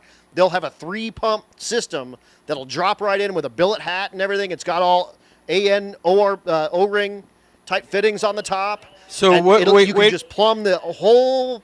What did you system. mean? Is it they don't sell the pumps, do they? They also sell just pumps. pumps. And you said something like 3 pumps to work on a system? You can put 3 in-tank pumps in there, and you can in can stack in the them tank? inside the tank. And they stage them. Yeah, so you can drive around on one, And then when it needs all the fuel, all 3 of them. turn on all For 3. nitrous? Exactly. Can you run nitrous that You way? can out of run the nitrous. You can run turbos. Wow, you get the all that pressure. fuel injection stuff. It is sweet. Do they, gentlemen? Do they look like those factory GM? They are. Yep. Oh, they do. So someone Yep. is. They're hot rod versions of those little tiny GM type pumps, right? If you ever get a chance at your shop there in Texas, and I learned something from an RC car racer. He was a world champ. They used to send him to Japan everywhere. He told me that when you take those out, if you reverse the polarity or the whatever it is, the current, those things go twice as fast. If you And we are waiting on a racer. We are needing Darce Laws. Oh, you know what? He probably is hurt. I believe he hurt that car. So Darce Laws is probably hurt. We're waiting on Darce, but he's got that 442, and I think he pushed a head gasket. So I'm almost positive that he is hurt. Well, he was out of the beautiful state of Wyoming. Yep, Casper, Wyoming. That is it Casper, Wyoming? He's out. Oh, yeah, he just said, I'm hurt. Yep, so Darce is not. Darce, your car's beautiful, man. I want to tell you what, thank you for making that trip. Yeah, and Chad says that he is giving away free hugs. So, Darce, if you need a free hug because Andrea's hugs aren't doing it for you, Chad would be happy to give you a hug. Sorry to see that, man. No, That car's it's beautiful. It's a tough deal. Unfortunately, Darce Laws 442. It did look like it hurt a head gasket on his last pass, and just got confirmation. He just texted me and said, I am hurt. And then Matt Frost sent me a text and said he's hurt. Wow. So you know what? No, Darce is. Yeah, he said broke Darce, but he spelled Darce wrong. So a big thank you to So all you those know it's guys. Matt. Adam, I'd like to thank Trackside Media also for all the second place winner sponsorship. Absolutely. Bill Elkins, he's running around out there. He handed out a bunch of cards to racers. And this is important. If you're looking for a picture of your car, whether it did a burnout set on the starting line, this is a memorable moment to go see him and see that you can get a picture of what he took of your automobile this weekend. He's got a display set up over there behind the grandstands over there. So make sure you go over there and see him and get something great from Trackside Media. Summit Racing again, and then what do you have? Quick Performance. They do rear ends, and they're out of Iowa here, and they also do the left lane here at Earlville at Tri-State. And they have a bolt-in. This is round number 2 of Super Street. That already. They've got a bolt-in solution rear end for nearly anything. So whatever you drive, you can call Quick Performance, and they will get you one that you can bolt directly into your car. Pro Street, first call. Pro Street Eliminator. First call to the lanes, please. Pro Street to the lanes. Man, I haven't said that since 98. Are you feeling okay? Is you having an acid flashback? And I apologize. You never apologize to me, Adam, my friend. Adam, I'm like lost looking at all this stuff. This is great. It's like I can't even... You know, they said, I don't do drugs, but they said if you take acid once, maybe 50 years from now, you'll get a flashback or something. Right. And you'll just wake up going, hey, look at the ladies going, what? What are don't you ever acid? do that. What?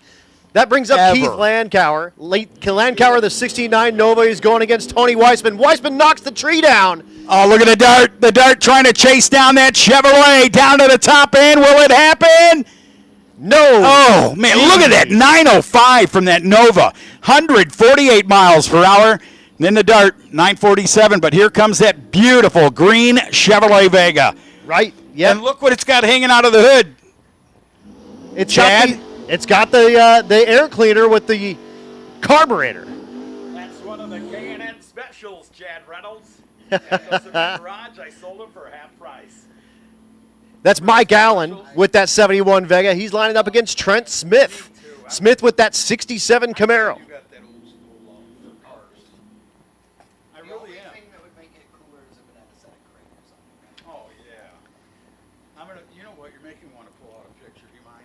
Please do. No, I'd be offended if you didn't.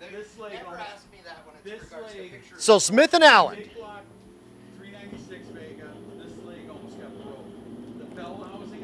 Tree comes down and we're gone. Wheels up for both rides. That first-gen Camaro pulling out ahead, but way outside of the groove. But not enough. Trent Smith will get the win, 8:42 at 158. Mike Allen in the Vega only musters a 10:37 only. I mean, that's still really quick, but only 100 miles an hour because he lifted. But look at the reaction times to green. A 69 in the right lane to an 82 in the left lane, and that's a 4/10 Pro Tree. And as you look at the next two coming up, you can see that the engineers back in 57 were really people persons. You know, they were family men. And then all of a sudden, the psychedelics came in. That's right. That's right. Some guy said, "I'm going to create this thing right here." Because no, this is definitely a big. There's a boomer type car there in the left lane, and then the hippie car in the right lane, the 69 Chevelle. Gotta love it, man. Those were the street thumpers in the day. Absolutely. You always say, I always said, man, if you could go back for like 2 weeks in any era, it would probably be the 60s for me. Just to see the muscle cars and the, just all the drive shaft out of a 65 Goat just by over revving it and dumping a clutch. Yep.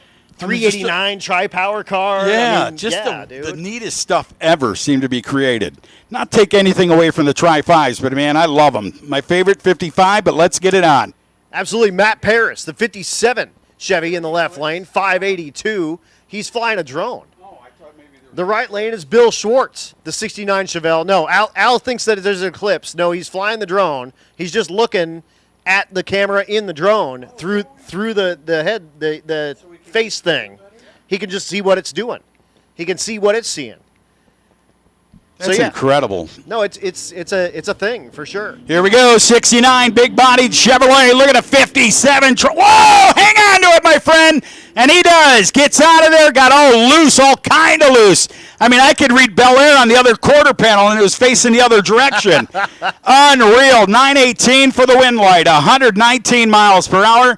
This guy looks like he's serious about taking this deal. It really, I mean, he's got parts and pieces hanging out of the thing. Hood. I'm thinking Apollo 18. I'd put on the side of that thing. Absolutely. Doug Nagel in the right lane, the Fox body, and like you said, most of this turbo stuff hanging out of the hood. That's got an LS for power in the right lane. Left lane is Mike Kimmis with the Fox Mustang. That one's Ford powered. When they showed up, these two, they said, "You see all the Chevys here? We're going to do it." And now they end up together. Right. Know what I mean? Exactly. So Ford on Chevy, both in Ford chassis, coming at you. That is so cool. Who you got? I like black cars, and I only do it because I love black. And they say, don't ever paint your car black. I just think black cars are cool. All right, I'm going to take Doug in the right lane with that turbocharged LS for power. It's got the right sensors in the thing, so you know there's something. At least it's got good data. It's got angel wings, ladies, on the back end. Yep, that's how you know. It's better than mud flaps. In someone's world.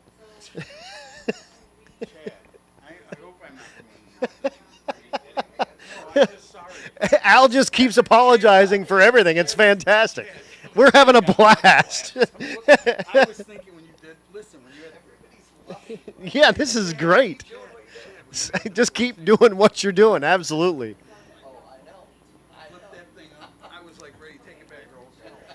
So Doug and Mike, the Chevy-powered Ford in the right lane, the Ford-powered Ford in the left lane. Who are you riding with? I don't know, man. They're going to both be fast. Kim's over there revving it. Oh, he got the whole shot, didn't he? By a bunch. You're going to need a pack of Cools and an old-timer dad bottle if you're going to get around that black machine. He threw out the laundry early just to make sure he was safe. Yep. 854 to 129 miles per hour. He'll move on to round number 3. And Doug was trucking 161 miles an hour in the quarter mile. And look at the margin of victory, 0.3 of a second. And that's the difference right there at the bottom. 0.3 is the difference at the bottom. 0.3 is the difference at the reaction. Isn't it incredible when you see a 405 115 and by 60 foot he started gathering him up on the clock trying to make his chart? Look at this. Blaine. Look at Blaine. Man, this is Blaine's Farm is Neat, not Farm and Fleet. Blaine's Farm is neat because That's right. it's an old farm car, man. Sitting out there, that 55 Chevrolet. Where's Anita? Is she down there? No, Alita. I'm sorry, Alita. I Alita's apologize. at home watching on the live stream. Alita, you go. I'm going to say it again. You have really turned this kid into a drag racer. Absolutely. 16 years old. His dad, Tommy, down there on the starting line, getting him back. And he's Is he lined looking up through the against rearview mirror? Jason Bergeson. He is. I think he's looking through the rearview mirror. He is looking through the rearview mirror. Absolutely. Isn't that something? No, this kid's a drag racer, man. He's been doing this for a long, long time. That is so cool. Really? He's 16, dude. He's been driving junior dragsters. Oh, okay. Since he was just a little tyke. All right, watch out. Yeah, I was going to say like 2 weeks ago. On the front of that car? Those Is that are those Mickey rims? The rims are Is that Mickey what that Thompsons. is? Yes, It's sir. cool looking. You know, I seen them years ago when they came out. But The back is those magnums, those weld magnums. very cool car. And what is the tire under there? 10.5? It's a 10.5 Like tire. a true or a W? It's a 28 1050 true. Yep. God, is this thing cool, man. It's a very, very cool car. Absolutely. Absolutely. Stark and the family out of Precision Designs is the name of their company, and they build high-end hot rods. In fact, No Tommy kidding. has built a Riddler car. Really? He has. I mean, so what's the one by my house that does that? They own Gerber Body Shops. They sold them all. Right. Real Yeah, shop. yeah. I just drive. I don't ever go in there, but I drive by, and man, there is some trick stuff. These guys, right 10 minutes. So Jason Bergeson, the G-Body Monte Carlo in the left lane. Blaine Stark, the 55 stick-shift wagon in the right lane. Oh no! Bergeson bumps through the beams. It's going to get a red light, and that's Go, kid, go. It's going to give an automatic win to Blaine. There you go, young man. That's how it works. Unfortunately, Bergeson bumps through the beams and did not get the car backed up in time. So Blaine Stark is going to bang the gears and go 10-17 at 136, and we'll see Blaine back in the third round of the Super Street category. On any given Saturday. Any given Saturday. So Tommy, there on the starting line, goes, hey, that's a tough win. We don't like to get that kind of win, but a win is a win. So he'll go back and get that 55 turned around, and we'll see the 16-year-old back in round number 3 of the Super Street category. By the kid. If the kid does the burnout, right, and I mean, he did a great burnout, but what we saw out of Keith Roberts is going to be hard. You can't beat that. Dude, that was a quarter. He started out. What are the lengths of the rods, Chad? Look at Chad. 185 rods are now 7.5. They're just rubber Chad, I love you, man. I love you so much where you at. My brain immediately. I know. That's why I use you for that. man. I'm not that guy that knows that, Again, but I know that. Nostalgia Pro Street. You guys should be at the top of the staging lanes getting paired up for your next round. I see a handful Chad of you up Reynolds there. loved that one because I know he's going, yeah, exactly. Stretch the rods out on that thing. And I'm going to Like tell you, rubber bands. and I say, again, I apologize to the fans. And that, no, listen, I'm that guy, but I rode with a mic, cordless mic, in a 1956 Chevrolet with 700-something cubic inches of IHRE Pro Stock motor. Oh, yeah. In the right lane at our home track. It was Rich Lupke, the world champion arm wrestler from Minnesota. Okay. He bought the car. He was a farmer.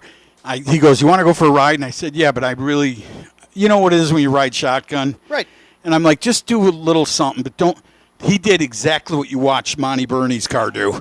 I'm in that car going, Chad, you can laugh. That's when guardrails are around. I'm going, dude, that thing's going to come in here like an Oscar sardine can and cut us all open. When you slow down, he's looking at me with a grin, and he's got arms the size of my thighs. You know, he's going, yeah.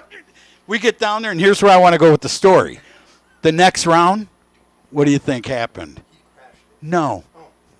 rods went out of the oil because he hung that thing up. You can't take a 700 cubic inch motor and buzz that thing with the tire spinning, freewheeling it. And the next round, he threw the rods out, and I just looked up at the sky and said, "Thank you, God." At least thank you you didn't do that so with me much. in the car.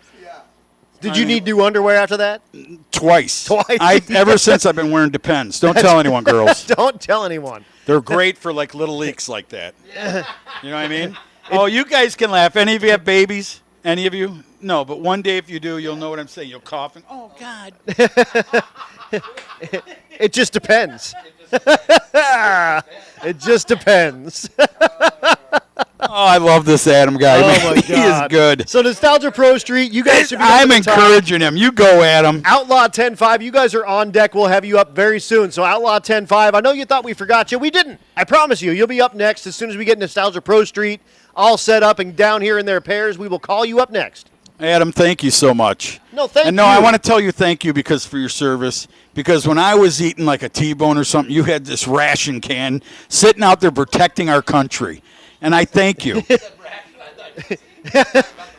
No, not my rations. rash. So is Not that what my they call rash. them, rations? No, I've been doing the cream. The I'm rash is sorry. good. Don't they call them rations? Like, they are rations. And you open it up and you get we had MREs, their meals ready to eat. In the little green bag? In the green bag. Add water? Yep. Or do you, Yep. Edible, but and it'll keep you alive, but that's pretty much it. I mean, There's do not- they, I had a nephew and my dad was in the Korean War. And I have the M1 still. Oh. That he brought home. Yeah. They let him, I guess they let guys They just, take let them take them. Heck yeah. You know what? I really want an M1 bad, and the one I want is International Harvester built M1s in the beginning of World War II. So the tractor company, you can get an International Harvester. It says right on it, International Harvester I got to Company. look. I never even M1. looked at that. So Springfield But it- did would that- most of them. It was the standard everyday rifle. It was a 7.62 round, a 30 caliber round. Oh, the bullet for this thing Right. is like, I mean, if that bullet would hit you, It's bad it'd go news through 8 bears. family yeah, you don't members. Want to. You don't want to.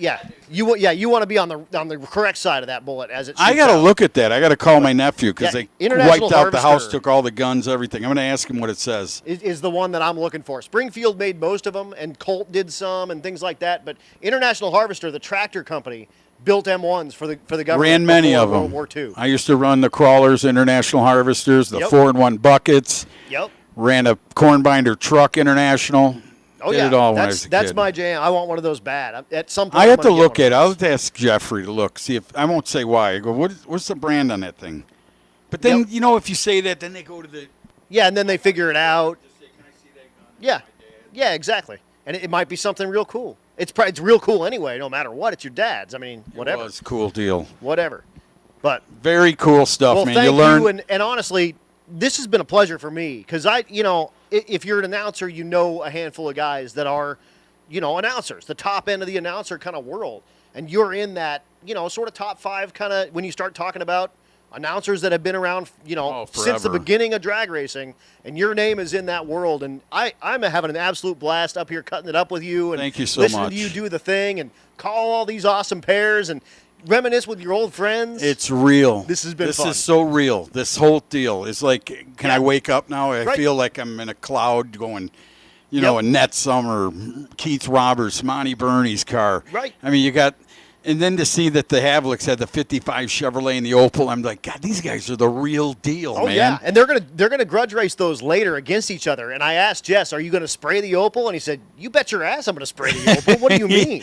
You know Hell yeah, what? just like Annette said. Like, what do you? I didn't come here Yeah. to not spray my car. It's like, no. And, we wish her the best. To the ones that just showed up are walking around. She had a brake failure, and God bless her, she made the turnoff. She said I had Yeah. to get on the wheel. That could have gone way worse, and Oh, I'm glad yeah. it didn't. And What is at the very end? Just a field? I believe it's just a field. Yeah, I mean, there's a street eventually. Big sand pit. Okay. Yeah. Like, do you crash into it if you had a throttle on them? No. Oh, you hit the sand and stops. Yeah. I see. Like. Yeah. Okay. So a big sand pit.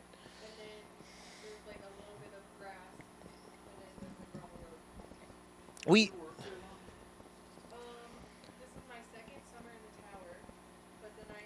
We do have those Nostalgia Pro Street cars coming down. So again, come on down in your pairs as soon as you have your pairs up, and we'll get that taken care of. And then again, Outlaw 10-5, you guys are on deck. We'll be calling you very soon. I am going to go see a man about a horse real quick, get that done, and I'm going to hand it right over. And we will be back with drag racing action before you know it.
Here we go into Nostalgia Pro Street.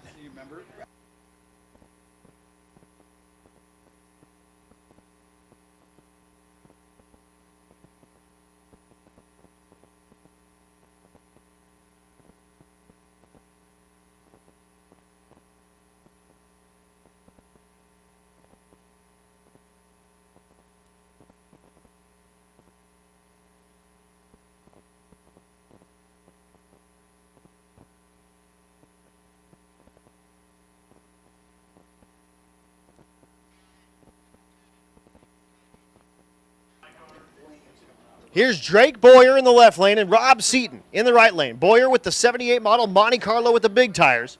Rob Seaton in the right lane, the 91 Camaro with the medium size tires. I'll call them schmediums.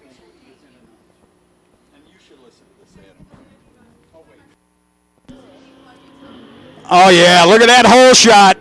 Look at Rob Seaton down there. He was seating more than the Vells in that one. He seated the tire, he seated himself, and he's going 783, 179 to move on to another round.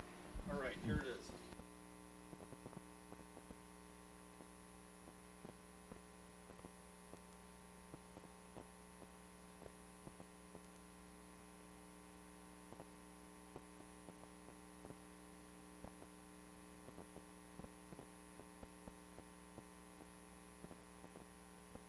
Here comes Mike Sterling, the 68 model Barracuda. He'll back it up and get another burnout because you want to know why? Burnouts are free.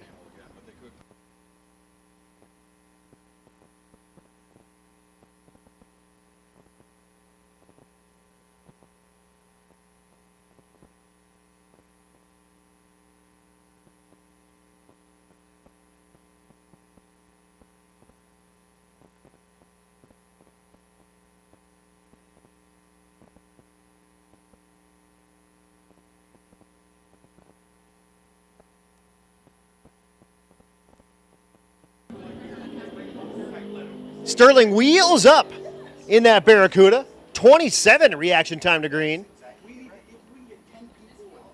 And he'll go 843 at 161.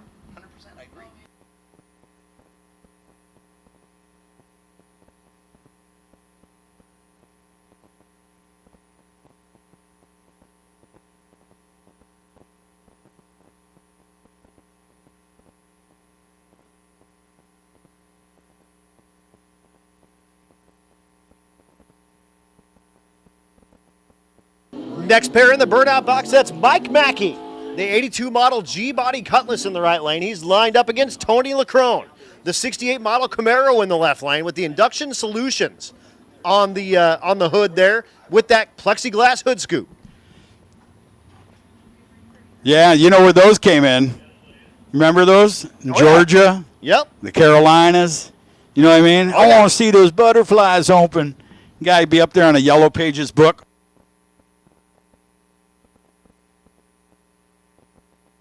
Like the motorcycle gang or classes? Attention in the pits, attention in the pits. Outlaw 10-5, Outlaw 10-5. Round number 1, come on up to the top of the staging lanes to get paired for your next round. All right, so here comes the Oldsmobile. Get ready, Mike Mackey. Let's see if he can do all the thing down there. Oh, look at that Chevrolet in the left lane. Lacrone going out. Man, that is a gap right there. Big time.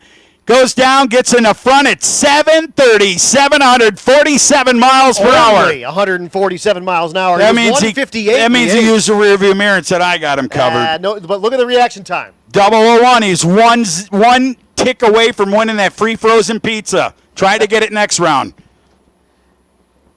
That brings up Steve Penrod in the right lane, the 69 Camaro. Look at the paint on that car. It's such a nice car. And he was the guy, he had the black car back in the day. Oh, you can't paint them black. They don't look good. You're doing wheel. And then he had a yellow. He was 20 years ago. He's still nuts. Which he's is just one of the those. right He's way. like. That's the right way. So energetic. Both cars powered by 540 cubic inch big block Chevrolet. Through the water. I don't know. It'd get another burnout. They're free. You may as well. Oh, well, that guy's directing the deal. I don't think Steve knows him. That guy got off one of the Greyhound buses uptown and said, I'm going to work there. That's okay. That's all right. Look at the wheelie bar. Look at this. It's so Look good over looking. there. It's Look so at good it. looking. It's Under. really high. It's like. Yeah. Steve Penrod. He's trying to make the magazines. There's the burnout for Penrod as he lights the hides on the back of that 69 Chevrolet Camaro. Tea or coffee, it don't matter. Could be me as you watch that El Camino. That thing, I think, has been holding back. I have a feeling you're going to watch a real fast run here. Penrod better be on his game. Absolutely. Side by side, both these rides, we're looking for him to go quarter mile, and you'll see times on this one. And again, you've been seeing some really quick stuff well in the 7-second range. Can we do it again here side by side? Now, does that indicate, Chad, an RS?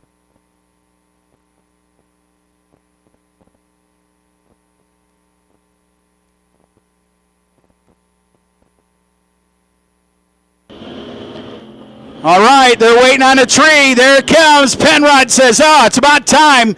Dropping the green on him. Here comes the El Camino. What'd I tell you? Top end. Yep. Can he get him? Top end charge. He does it. Look at it. 999, 155 miles an hour. The El Camino with the win. Man, is that awesome to just look at. 799.9. He just got himself right into the 7-second zone, just right? Barely. And Penrod, way better reaction time to green. McReynolds was like a tenth and a half behind before they even said go. You can see. Drives around him and goes 799 at 155. But Penrod was given a run for his money, 168 in the quarter mile. You got that incrementals going down, man. That El Camino was coming to eat. And Jimmy Lopez getting ready in the fastest, naturally aspirated Ford Mustang in competition. J-Lo Racing Engines. And that was a single? Is he by himself? I don't know. We'll see. It's Ed Asner driving that ride. And again, that is out of the Outlaw 10-5 category. We only have 5 rides in that category. So there is going to be a singleton in that, and I would guess that he probably got it. Hold on, I've got the reaction times in front of me. I'll be able to tell you here in just a moment. Do you guys remember? Oh, it was the 69. It was the 69 Chevelle. So again, Outlaw 10-5. You guys should be up in the staging lanes getting paired up for your first round of competition. And then Grudge Cars. Grudge Cars. You guys will be coming next. So let's go ahead and get you guys in to the top of the staging lanes as well. So Grudge Cars, come on up to the top of the staging lanes and we'll get you guys paired. I did get a message that Bob Ruppel is going to race somebody for a, hold on. Oh, Adam Kriego and Bob Ruppel are going to race each other for a Taco Bell Grande meal. Hey, that's going back old school. Yeah. You know, that's back when $10 was $10. Yeah, I mean, you know what I 10 mean? You want bucks to is- race for yeah. 10? The guy knew he'd get milk, bread, and a box of cereal for his kids back in Yeah, the exactly. $10 pretty much 70s gets you, for that. Gets you a gallon of milk now. Now a 10 is a 100's like a 10. Right. So cool stuff down there. Can't wait to watch. It looks like they may be who'd you call on the top of the hill? Those are the Outlaw 10.5 rides. The Outlaw 10.5. Yep, they're for their first round, so they're getting all squared up, and that's where Ed Asner, you're going to see him with that naturally aspirated Fox Mustang doing his work. He did all. Yeah, that's a drag and drive type car. So he drives that on the street with that Fox Mustang, and again he did it with Sick Week, so they do 600 miles somewhere in that neck of the woods through Florida. But still, 600 miles. When you guys started this, you were doing 30 miles, and it was taking cars out. Yeah. No, it took them out. Believe me, I sat there and watched in Memphis when they went around the road course, and you got to see him. I watched Mike Bowman, first year there. Brad Urban's car shop got him there in his old 69. Was it 68 Chevrolet Chevelle, right? Bowman's blue one? I believe so, yep. Back in the very beginning. A battery took him out. Didn't make the cruise because the battery died right there when he went to start it. I mean, there was just so many things that one would not believe took place at some of those races. Well, and you know, this was kind of the first time that you had really heavy cars coming out. Oh, yeah. You know, street race type cars, 35, 36, 3,700-pound cars. And they're going out and going, 170, 180 miles an hour with old school technology and old school safety stuff. And that's the first time that this has happened in front of a bunch of people. And it was cool to watch. And then weren't you surprised when Chad spoke up and said, "Can I go to O'Reilly's and that summer get you a caliper or a brake a master cylinder?" Yeah. No, I got NASCAR style stuff on there. Right. I'm just like, wow, Yep. And that's the original stuff that Yeah, she's got on that car. Exactly. Yeah, that's it's pretty amazing watching these cars. And again, this is one that's a new school technology kind of car that all the latest greatest awesome stuff, and making that thing drive down the road. But again, naturally aspirated, and we'll get to see times this time when he makes his pass, and it'll knock your socks off for not having, again, naturally aspirated. If you're new to the sport, Is that the pairings coming down? So the These are the Gremlin pairings short coming wheelbase down. will take on the Mustang? I don't know if he's racing the Mustang or not. We'll see here. But when they come down, if he stops short, I don't have the pairings in front of me. I've just got the. What class is it? This is the Outlaw.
earlier.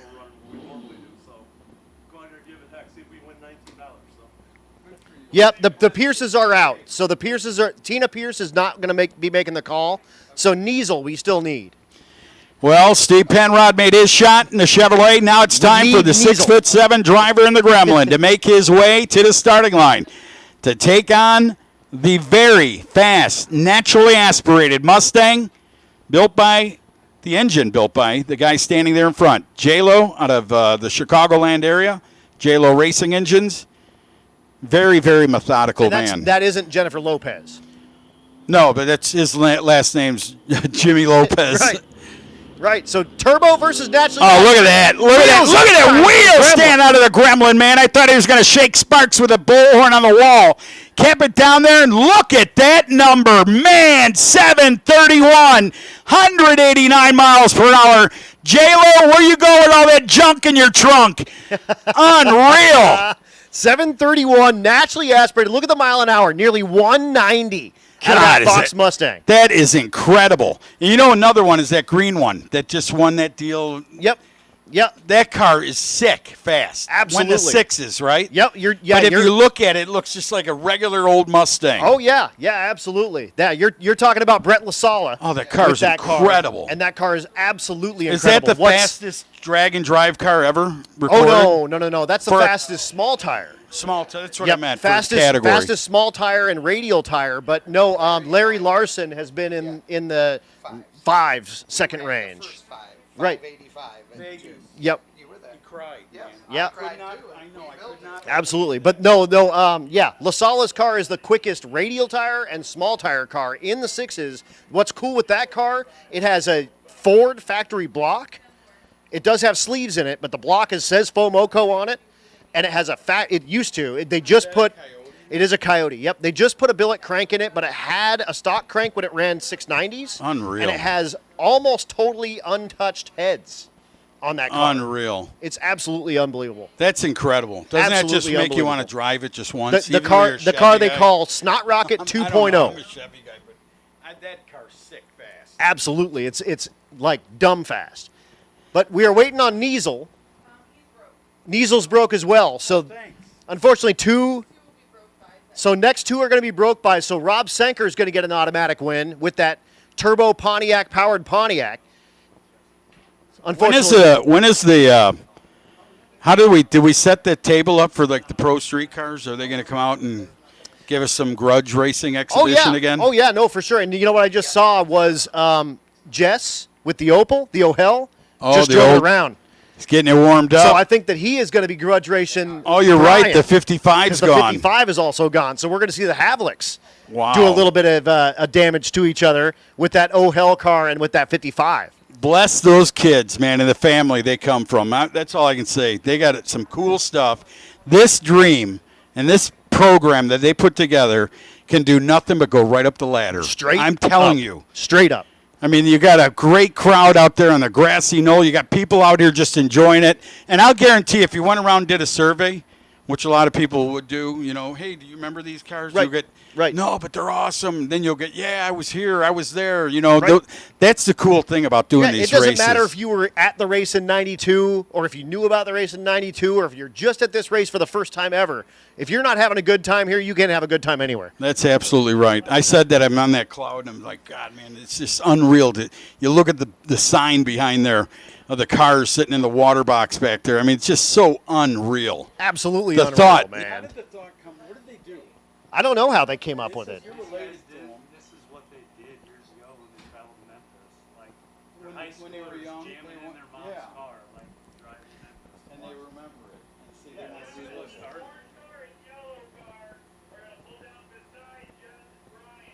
Here they come. They're gonna quarter mile grudge race the cars, Inc. cars. Love it. I love it. So here comes Rob Senker, the Pontiac powered Pontiac, big single turbo. Cool with car, the, man. The Grand Prix. It is poncho powered. Yep. Yeah, the Senker family's big into Pontiacs. This is a good-looking car, man. Dan Kroll had one. You don't know him from Chicago Street Racer. ran in the 8s, looked just like I'm going back in the 90s. I bet this is quicker than that. Probably. Chicago style super stock stuff back in the day. Yeah, Chicago style super stock was it.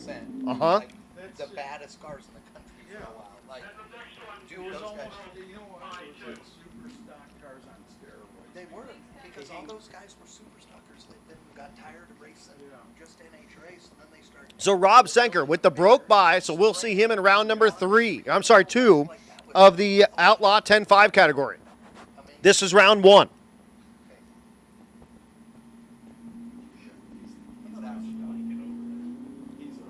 So Poncho powered Poncho. Pontiac lovers rejoice. The turbo Poncho making his way down the quarter mile. He'll click off the tree with a 794 at 176. Unfortunately, Tina Pierce unable to make the call. And that'll bring up our second broke by. That's Jeff Fry, the 63 Nova. Jerry Niesel not able to make the call in the 62 Nova. So Jeff Fry with that 63 Nova will get the automatic win in round number 1. We'll see him in round number 2. Because I can't change, dude. I'm your dad. That's how that's working. Did you say it was traveling all these ways? Yeah, Tina broke. Yeah. He's gonna go to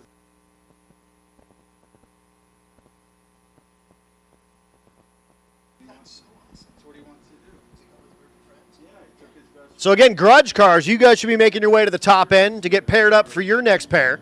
I'll tell you what, Jeff Fry, is that him or did he go? That's him. That's Jeff Fry. Look at that paint job on there. Trying to keep that thing old school cool. Well, Fry gets on the green, goes down to the right side, brought to you by Rightway. Oh, there's Rightway. Who's from Rightway?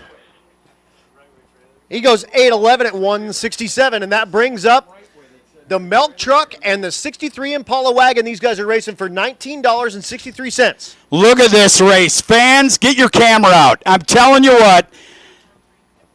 Super Street, round number 3 to the lanes, please. Super Street, round number 3 to the lanes. Adam, I am so, look at the mirrors are still on that thing. Oh, yeah, you got to be able to see behind you. It's a street truck. God, look at that thing. That's the original rust on top of that truck, isn't it? It is, absolutely. Absolutely. So the Divco milk truck in the right lane. Why don't they make a Hot Wheel of that thing? I don't know. They need to. I think that would be so cool. And they need to have it dragging the quarter panel on the ground because that's what this thing does every round.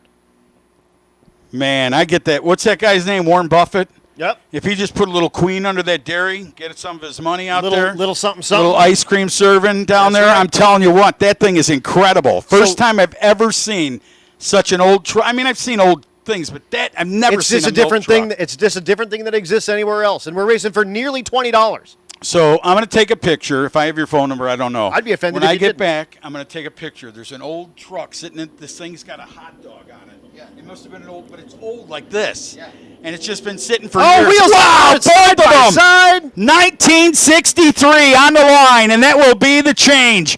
Who's going to get it? The wagon looking at the milk truck. He says, give me your milk card. Takes him down 10:37. And side by side, the margin of victory less than a tenth of a second. 100. Actually, a tenth of a second. 30-mile-per-hour station wagon in the quarter of a mile. 125 on that truck. A milk truck going 125. That's incredible. And both of them clicked the 60-foot timers with the back tires. It's funny when a 63 Impala wagon is the aerodynamic. Chad just said it's funny that when a 63 Impala wagon is the aerodynamic vehicle in the pair going down the racetrack. They know you need a Chinook to lift that thing and put it away. Man, here's Mark Lowcamp back with that second-gen Camaro, nitrous-assisted big block Chevrolet, 600 cubic inches. Colorado's finest, man, when it comes to old-body Chevrolets. The Ford over there, wow. He looked over and saw the roof. Right. That is incredible. How tall you are up in there. Oh, you're when right. that thing does a wheel stand, Hey, that's like you're the in the shop- air, that's like dude. the bathtub at the hotel. Right. Right, that's like driving the Got bathtub. the handicap bars. I'm like, my feet are numb. Did you see the drop off? You get in there and it's like, wow. The 66 Fairlane chassis car in the right lane.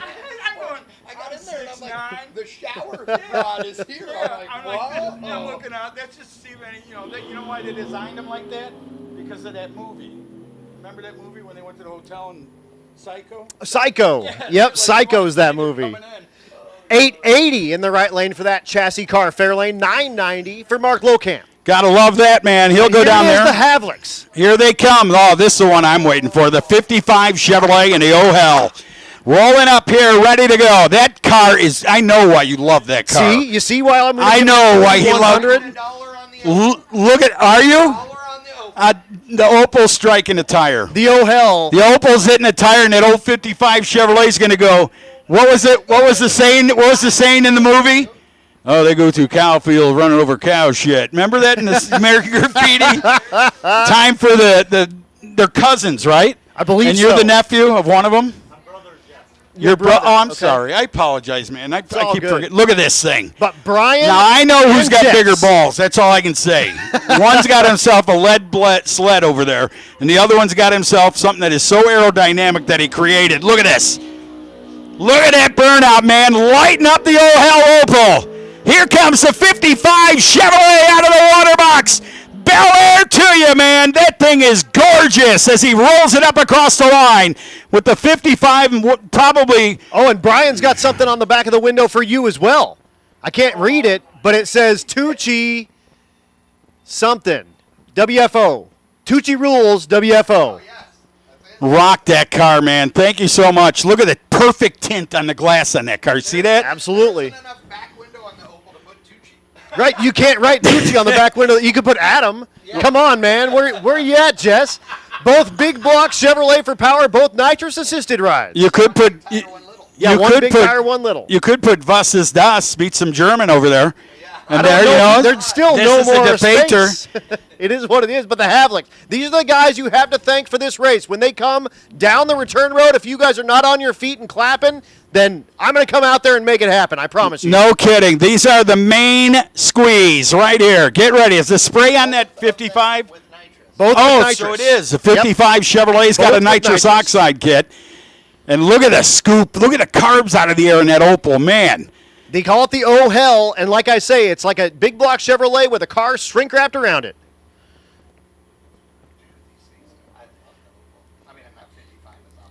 So both rides. Here they go. Havlik. Wow, look at the wheels. Say, I told you, struck the tire. What did I tell you, Here man? comes Jess, though. Here comes Jess. Top end charge. Heavy run. Yes! Oh, with the you're right, Chad. 936, but the reaction time win. 194 on the tree, but it goes a 936 to a losing 922. Wow, so it's a reaction time Look at victory. the mile an hour. We'll tell you about the mile per hour at 171 miles per hour at 936. That's like a 790 car, right? Yes. 80, 7. Yes. Yes. Man, 146. The 55 Chevrolet living up to its name. 922. Here comes the Cars Inc. Chevrolet Camaros out of the water box. Lighten them up. As we get ready, they're going to do a full quarter-mile pass on this sir. one for you guys. And you're going to be able to see the times on the boards. Here comes my favorite truck in the whole world. Over. It's the milk truck, man. I'd have a custom horn, everything. Remember, I was at a race when, remember Brent, the funny car nitro guy, the cowboy, and he pulled the chute and the cow crap went out, and they said, you're done. I know, but it was a cool, come on. He did it at our track. You know, I didn't care. I thought it was awesome. But It was man, super awesome. It's about entertaining, all right? That's all it is. Everything in this sport, entertaining. Here we go. Detroit's finest, Cars Inc.'s machines. Wheels up for John Wishman in the right lane. Wishman getting down there. He's a hired gun. Well, he's going to obviously let the boss get around him. Look at that, 944, 958, 144 miles per hour in the left lane. And that's just enough. Chad, I know you love performance and all that, and you have forever, but wouldn't that be fun just to have a car that ran that looked like that? Oh, my God. Man, are you're you out kidding? there just hitting it. All day long. Yes. All You know day what I mean? long. I don't care if it was ever faster than that. Yeah. It's awesome. That is just Absolutely. a great feeling. Say cheese. Getting Say pictures two going cheese. on. Two cheese. Two cheese. The next pair. Oh yeah, no, they heard you for sure. Hey, Keith Roberts. Keith. No, you can't hear can't me. hear That's you. old age. That has nothing to do. See, those young girls and their teens, they can hear everything. What'd he say? Oh, he said What? you were Who? good looking. Two cheese? Dang it. What? Two This next pair cheeseburgers. of Novas are going to be racing for the Taco Bell Grande meal. Look at Brent down there carrying the laptop, like ready for the tune-up. Oh, Brent's ready. Yeah, Brent is dreamy. If you guys don't know Brent Coddington. Walking down the left lane The backward hat. Prime example of a guy that all he cares about is tuning cars. He doesn't drive. He doesn't drive cars. And if you've got a car that's cutting tuned, then you have a badass fast car. And Adam Kriego is one of those cats. And I remember when he first started learning how to tune. He's a badass. It hasn't been that long. No, hasn't been that long. Big block, Bob Ruppel in the right lane. The winter mint green Nova going against Adam Kriego with that blue Nova. Pro-charged big block Chevrolet in the left lane. And a big block Chevrolet in the right lane. I think he put some nitrous on that thing in the right lane. He typically runs it in a naturally aspirated big block category in drag and drive events, but put the blue bottle in the back, and that's the all Bob race team. You remember he hit the tire in the first outing. Yep. Probably got on that spray. I told old Chad, it's like, what, Chad? Getting hit with an aluminum bat with a wetsuit on in the back. Boom. I'll never forget it. I put that stuff on my Nova, never welded the axles. That thing started doing some weird thing going to the wall. I'm like, twisted the axle housings in the rear end, everything. Again, Super Street, you guys should be at the top of the staging lane. Super Street, you should be at the top of the staging lanes, please. Here we go. All the Nova lovers got out from underneath that thing. They said, yeah, it looks good. Love Actually, that blue car. I think they got a little bit of the belt.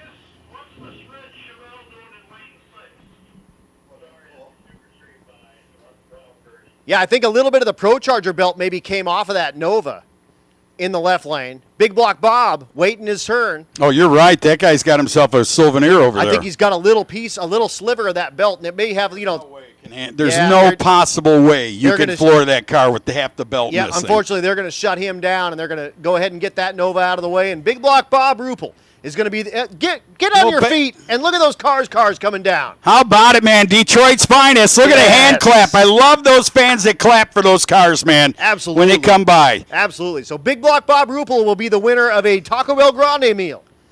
Because it looks like, unfortunately, Adam Kriego is unable to make the call.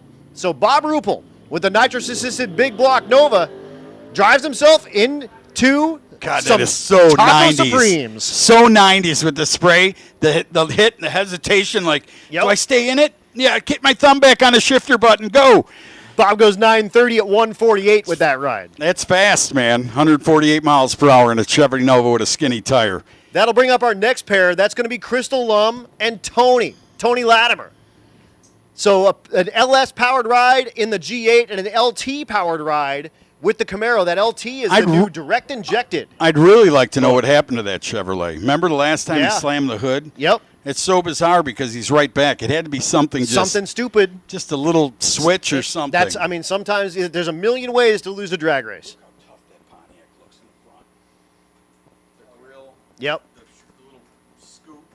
The G8 is sweet, man. The G8 is is a cool sweet car. ride. Now, is that car? Did those come with a stick shift from the factory? I don't know if you can get a stick in those. What was that one? There was one that wasn't the GOAT, but there was. That's it. I've got one. That thing's incredible, man. Yeah, I've got it. What and, a burnout! And Did actually, you drive that car? Were you in the car doing that? Come over here. We got to. The block that's in the car is actually kind of nostalgic. That's the original block that Monty had in the car. Wow. Really? The 565 Blackstone. No, was that the massage Jimmy Dunford car engine in there? Remember that one in the beginning in St. Louis? Yeah, it's the same. I mean, you know what I mean. It's Big Chief heads now and all that, but basically, yeah. That was incredible, Keith. That was so cool, dude. That was so cool. Dude. You made my whole That's great. day. That was incredible. And I say this. Thank you. I wouldn't doubt. I was nervous too. I'm like, is that Keith driving that thing? When he took off, I can see you're crazy. I mean, absolutely amazing. Again, Tony Latimer in the right lane doing the burnout, the 6th gen Camaro. He's going to line up against Crystal Lum. Yep, Crystal Lum definitely driving that G8. All right, so I'm sorry. I just want to make sure that. So everybody was, don't do a crazy burnout. Just do a small one. You know, it's been a long time since you've been in the car.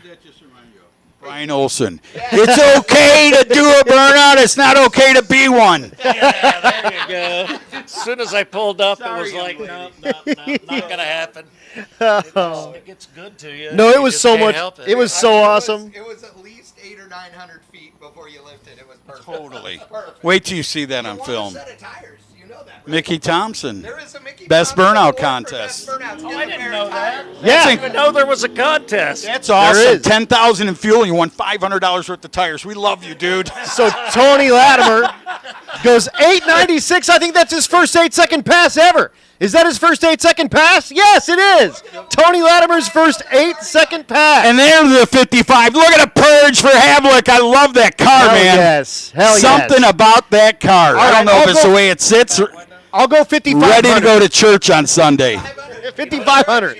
5,500. But you got to keep the nitrous on it. Oh crap! Are we having fun yet or what? Man, so Tony runs his first 8-second pass, goes 8.96, and that's probably because Mike Mead's down there helping out, and he's got Alan Jackson helping him out as well, up in the staging lanes, and Zane Bobo Racing Team. Maybe get that guy some rap film. Attention to the pits, Pro Street. Nostalgia Pro Street, come on up to the top of the staging lanes, please, for your next round of competition. Again, Nostalgia Pro Street. Come up to the top of the staging lanes for your next round. I'm looking up there. I see Super Street all lined up and getting ready to make their passes. How about that grudge race pair there? That was awesome. Got to see Tony Latimer's first 8-second pass. Man, awesome stuff. There's Mike Narks down there from Drag Drive Repeat. What's up, Mr. Narks? He's out here hanging out and partying with the fastest streetcar reunion type guys, and Eric is here as well. Also from Drag Drive Repeat. Hey, there's Jess, guys. If you guys didn't give it up to Jess in the O-Hell, you did it wrong.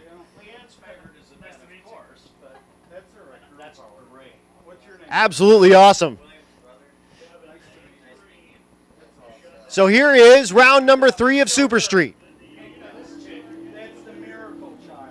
Bill Schwartz with the Singleton, the 69 Chevelle on the right lane. So he'll be back for the next round of Super Street.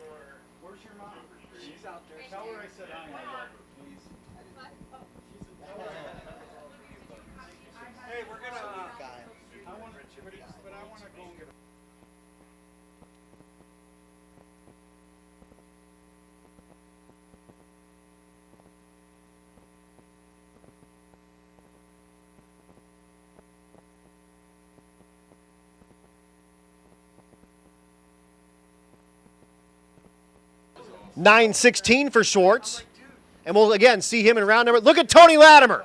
The 8-second 6th-gen Camaro. His very first 8-second pass. He just did it. Give it up for Tony Latimer with that 6th-gen Camaro as he drives up out front there. And his wife gets in and goes, "You have an 8-second streetcar, honey. Maybe you are going to get some leg tonight for sure." Here comes the next pair. It's Blaine Stark. Blaine Stark in the right lane. The stick shift 55 Chevrolet, the 16-year-old, is going to be dropping the violence pedal here a little bit. The nitrous-assisted LS-powered ride, he's going to be lined up against Keith Landcower. Landcower with the Nova.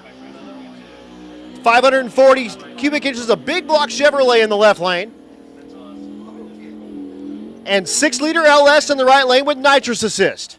The 16-year-old, and you're fine, keep doing your thing. 16-year-old getting ready to, again, dump that violence pedal, bang the gears, and see if he can keep that 55 Chevrolet wagon in front of that Nova.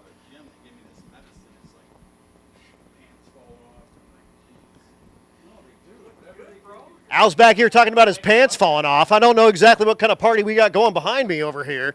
It's wild, man.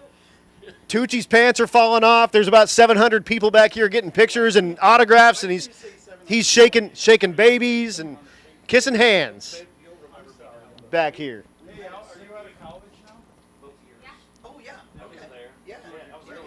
So Landcower in the left lane, the 69 model Nova, 540 cubic inches of big block Chevrolet. And again, he'll line up next to the 16-year-old Blaine Stark. Tom will get in the door there, he'll turn on the nitrous, and he'll give him a fist bump and say, "Go get it, boy."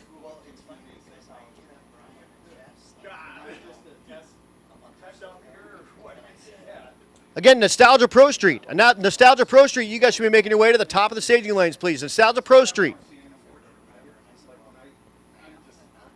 this category that we're in right now, round number 3 of what's called Super Street.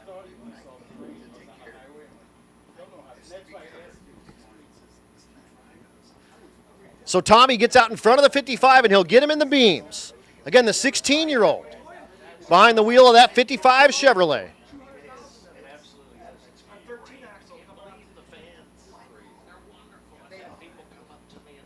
All right, so the young kid, Blaine.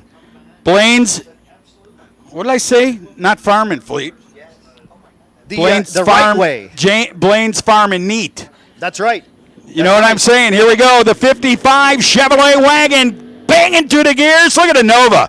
Saying, come get some. Nova's going to go ahead and drive right out of Blaine's life and end his day. We'll see Blaine back in the grudge race category, but 9:02 for Keith Landkauer in that 69 Nova, and Blaine Stark 10:12. That car is awesome, that 55. The only thing that made that run any better is if Jerry Lewis fell out on a gurney. Remember that movie? Yes. Remember Yes, the I old do. ambulance wagon? He folded out and he rolled down the streets of San Francisco. There's a little bit of something. Did they catch that? Do they know? Is that his? I don't know whose that is, but they are aware of it. That Well, might I have hope been that's not Blaine's. Blaine's. That might have been Blaine's. What is it? He's Fuel? smelling it. You can't do that old trick. Yours a guy that used to shop by us, and close your ears. Every morning I pee under his front of his six-wheeler. Antifreeze or something out there. I don't even know. That's a good thing to do to a guy with a Harley, is you put a little bit of oil underneath the Harley, because those just leak anyway. And you just figure the case halves are doing the thing. Get your 10 loads in today. That'll bring up our next pair, Trent Smith in the right lane, that beautiful 67 model Camaro. And the Mustang of Kim's. Is that how you say it, Kimmis? Kimmis, yes, sir. Kimmis, Mike Kimmis, over there in that black Mustang. Ford What are Power those 4. rims on the front of that car? The right lane. Those are Alumastars. Those are good looking. Is that a newer rim? 17-inch rim, yep. Both rides let off the violence button. They're side-by-side at 330, side-by-side at an 8th mile, side-by-side at a 1,000-foot wind light. Left lane, 820. And unfortunately, just cannot do that 834 for Trent Smith. A better reaction time to green, but Kimmis drives away. 820 at 171. The blue truck. You know, remember Mike Medicis? That's his kid. Cody. You remember the fireman? He had that gold or gray. Yeah, exactly. So Glenn Hunter, the 56 in the right lane. The license plate with the 56, 6-second rat.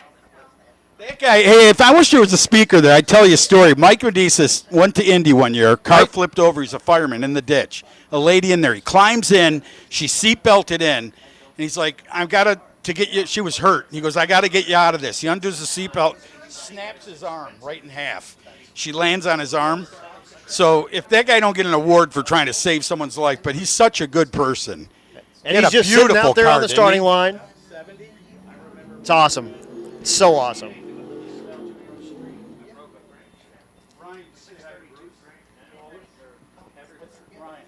So Hunter in the right lane, Medicis in the left lane.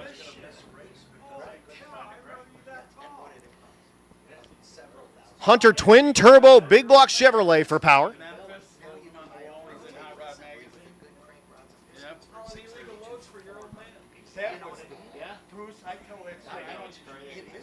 Medicis with that S10 with the zoomy headers that in front of the rear, in front of the front wheels. I mean, you just see all the primary tubes hanging out there. Beautiful, beautiful S10. The paint on that thing is absolutely amazing.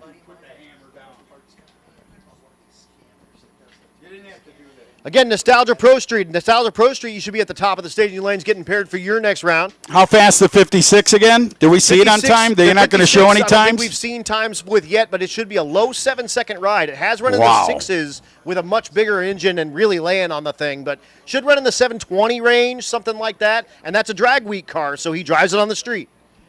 Is that turbo power, obviously? Twin turbo big block Chevrolet, yes, sir. And little Cody Medicis over there in his pickup truck. His dad Mike down there, they pulled him up. Had his, you know what? It ran really good, and then it lagged sort out. of let off or something. It's kind of weird. Both rides bump in. There goes Glenn Hunter. He's going to say, here's what the back of a 56 Wow. Chevrolet looks like. Look at that thing. You see that car motivating? 7-Eleven. 7-Eleven, man. That's a baseball trading cup. He goes 7-Eleven, 199 for Glenn Hunter, and he had the shoots out early on that ride. It was probably on about a 7:08, 7 kind of run at over 200 mile an hour. See that guy in the motion shirt right there with the tennis shoes? Is that Mike Campbell? I don't know. Will you do me a favor? Will you walk up and say, did you just retire from Phillips? Here's Mike Thompson and Randy Lambert back in the water. This is how we started the day, was these two running side by side, and we're going to have quarter-mile grudge race between these two. These are some of the nostalgia fastest streetcar rides. These are some of the rides that were at the 1992, 93, 94 fastest streetcar Oh, look at this. Look at Randy Lambert. I'll tell you what, Chevelle. I don't care. I'll take either of Yeah, them. who I'm cares? telling you what, man. This is so reminiscent of standing in the tower in Memphis, Tennessee back in 1994, watching these guys do their deal. The difference is Lambert was in competition in Super Street. I was sitting in the lane next to him, and I didn't even know him. I blew him a kiss because I had a car a second slower, and he looked at me like, "Mew," treat him. I'm like, that's all I was looking for. Because I know if I had the power, I would have put you away. That's right. He loves Tucci, too. He's a good guy. That You're gonna guy's a see good guy. These are the first time we're going to see times on these rides. Oh, they're going all the way out? Yes, sir. The full quarter. How Yes, about sir. it? Mike Thompson over there. Watch May as Thompson, the wild wheel standing Chevrolet Chevelle.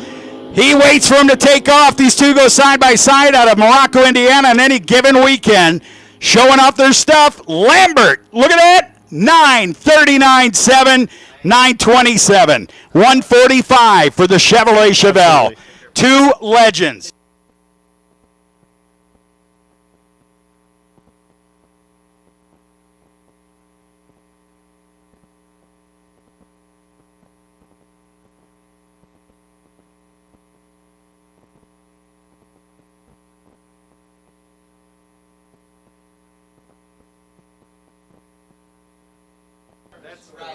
Here's the 67 Chevelle. Is that him? Bruce said it was him. See? I can't remember people I seen as spectators 20 years ago. No, it's a weird thing. Hey, thank you, all you Floridians. I mean it. You too, young man. Bye, young lady. Thanks, guys. Keep the trucks going. You know, I can't even... Looking for the name on the side of the thing. It just says Big Daddy. I can see Big Daddy. So I'm going to call him Big Daddy. Big Daddy, the 67 Chevelle, doing a little bit of nitrous purging. He'll get it into the stage beams. The lights will come down and we're gone. 67 Chevelle making his way down the 1,320-foot quarter mile, and he goes 960 at 136. And that's a big body car, man. He went, look at, let's go to the 8th mile, 608. Hey, Campbell. How you doing, dude? Retired from Phillips 66. God bless you, man. Head up to the tower. Come talk to Mr. Tucci. He can't wait to see you. He's a nice guy, man. I haven't seen him in years. Heck yeah. So Nostalgia Pro Street, you guys should be getting paired up in the top end. Oh, my gosh. John Puckett's up here as well. Man. John Puckett has a stick shift Coyote Capri that runs in the 8-second range, and it's a drag and drive type car. Stick shift. That's because we have, No, his is a box stock Magnum T56. It has synchros and everything. 10 years old, yeah. He hasn't had it apart yet.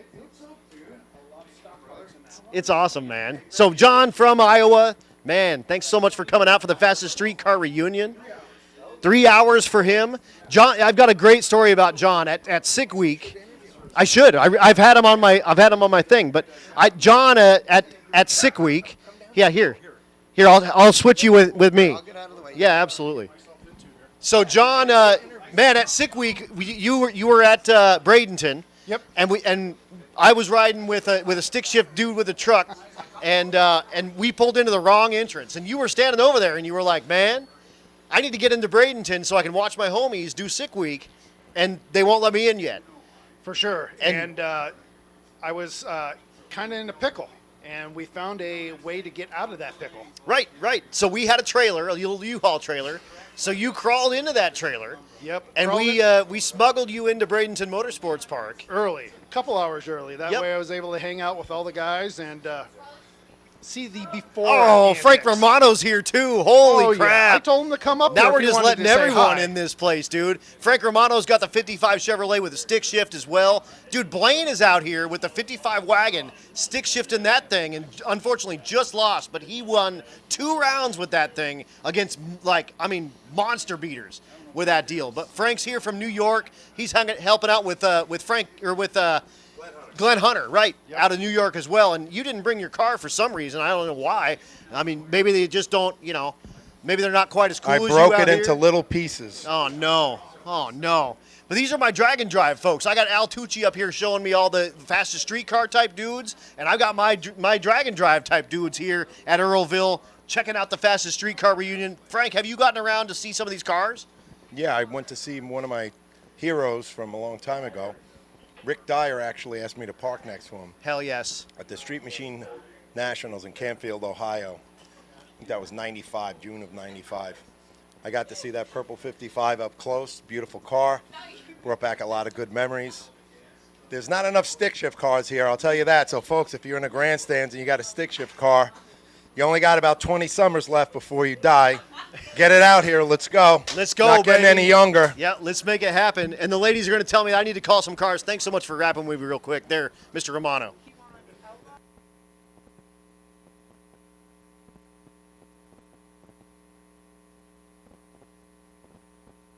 All right, attention in the pits, attention in the pits. I need Outlaw. Outlaw 10-5, I need you guys to the top of the staging lanes. And Unlimited.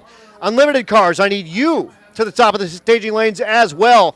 Also, just to note, the fuel store is going to be closing in 15 minutes. So if you need fuel, make it to the fuel store. You have 15 minutes or forever hold your peace. But again, Outlaw 10-5, Outlaw 10-5 to the top of the staging lanes, please. And Unlimited. Unlimited to the top of the staging lanes as well. This will be our first look at the Unlimited cars with the time clocks on. And we have 6-second capable cars in the Unlimited category as well. So don't go anywhere. Make sure your seat's in a seat because we are bringing you some of the baddest stuff we have here on the property. Once again, Outlaw 10-5. Outlaw 10-5. Need you guys up here. And Unlimited. Unlimited. Need you guys at the top of the staging lanes to get paired for your first round of competition.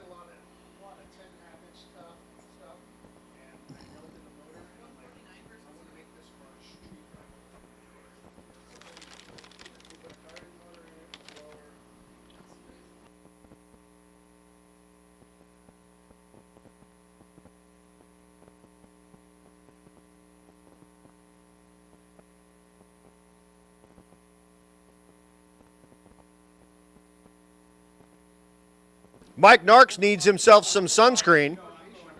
The back of his neck is the same color as his hair.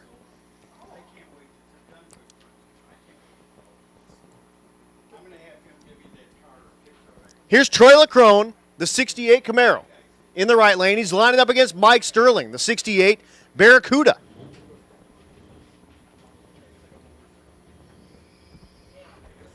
Once again, Outlaw 10-5, Outlaw 10-5, this is your call to the top of the staging lanes, and Unlimited. Unlimited, this is your call to the top of the staging lanes to get paired for your first round.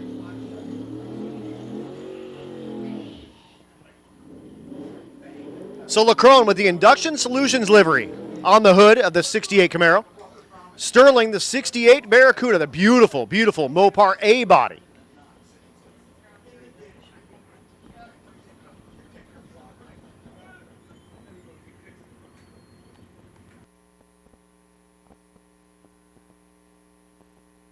This is the Nostalgia Pro Street category. Heck yeah, Al's up here just meeting all the fans and talking to some folks, and this is so much fun. I get to watch all these people, get to meet their people, and that they haven't seen for 20 years. I'm having the time of my life up here in the tower. I got the best seat in the house. Thank you guys, all you guys, for coming out here to watch this. Earlville, Iowa, give yourselves a hand, man, coming out here and watching some drag racing here at Tri-State Tri-State Raceway. Wow. Both rides are away. That Camaro way out ahead of that Mopar and says, here's what it looks like from the back, my friend. 7:09.177, nearly a 6-second pass in that car.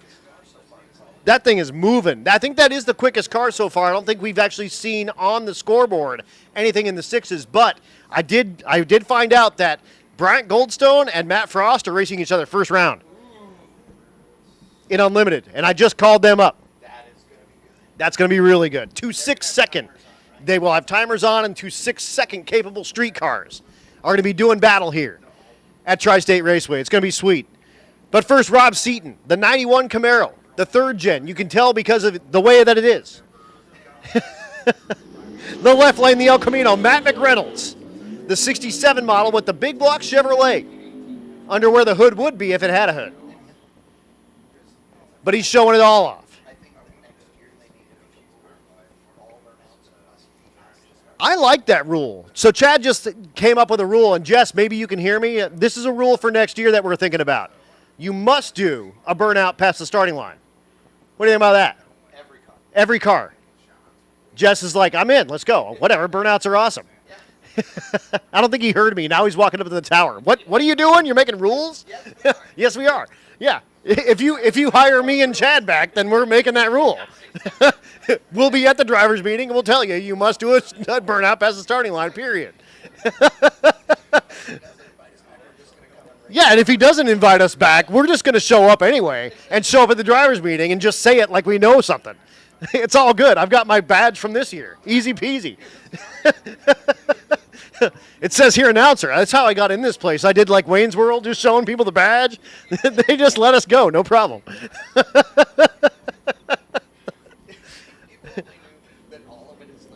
Exactly. I mean, people think that we're up here lying. This is absolutely what happened. So El Camino and 3rd gen going at it.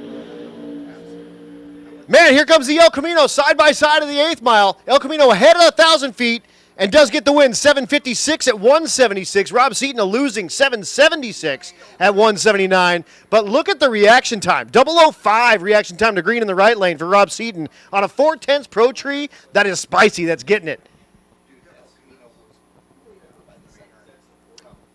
It's weird. A lot of cars are way over by the center or way out by the wall here. It's pretty wild. And honestly, like the groove here is really narrow, like super duper narrow. So you have like your car plus maybe 25% of width worth of groove here. And it gets, if you get out of the groove, man, you are in the junk in the middle of the racetrack. But hey, whatever. They're keeping the stuff rolling. There's that Barracuda. What a beautiful car. I love those A bodies, man. That 69 Barracuda. That's such a good-looking car. Oh, dude, totally. And that's the first years that you could have gotten the Hemi in those cars, for sure. And, man, those things are wicked, wicked cool. I like them a lot. And that's before the CUDA. Before it was an E-body. It was an A-body when it was a Barracuda. Before it became the E-body CUDA, which is like the same thing as like a Challenger. And that would have happened in like 1970. 70 was the first year for the E, and so that would have been, the Challenger was its first year, things like that. But because we're bringing you some of our quicker cars, they're going to do a quick tune-up here on the racetrack. If it's your first time to a racetrack, let me give you a little racetrack anatomy. So the starting line, pre-stage and stage bulbs, everything that happens here is timed with an infrared beam. So there's a beam that leaves off of each side of the wall there. There's a little hole in the wall that shoots at those orange cones that you see in the middle of the racetrack. There's 2 here at the starting line, pre-stage and stage. You'll see when the tractor goes through, it'll flash those. It'll flash the bottom one, then the top one, because he's going backward through there. Those are about 6 inches apart from each other. That's how you know you're starting exactly even. The first orange cone that you see there right after the Christmas tree, that's 60 feet into the racetrack. Little known fact, well, not little known, but some of you won't know, way, way, way, way back in the day, instead of the cones being in the middle and the electronics being on the outside, the electronics were in the middle. You can imagine that when guys got out of shape and started running over things in the center of the racetrack, that became a bigger problem. Started becoming a problem. Yeah. Right, exactly. So I believe that Muncie Dragway, literally in like the mid-2000s, still had the little pieces of pipe sticking up in the middle.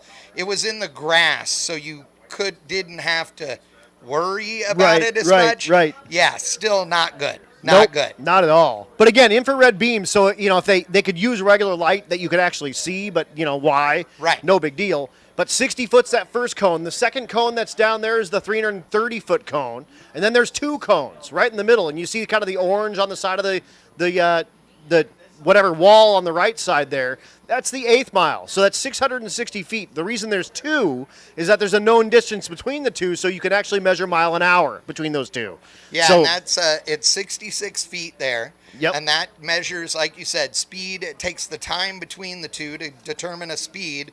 And then same deal at the quarter mile down there. Now the middle cone between the 8th mile and those mile an hour cones down there at the top end is the 1,000-foot cones, which is what NHRA's big shows race to now for Top Fuel and Funny Car. But the 1,000-foot's always been there as a number for you to get as a tuning aid, so to speak. Yeah, the incrementals kind of as you go, because a lot of times, especially bracket racing and things like that, you're letting off the gas so you can run off that 1,000-foot. No. What's they're not driving all the way down why there? Would they not do?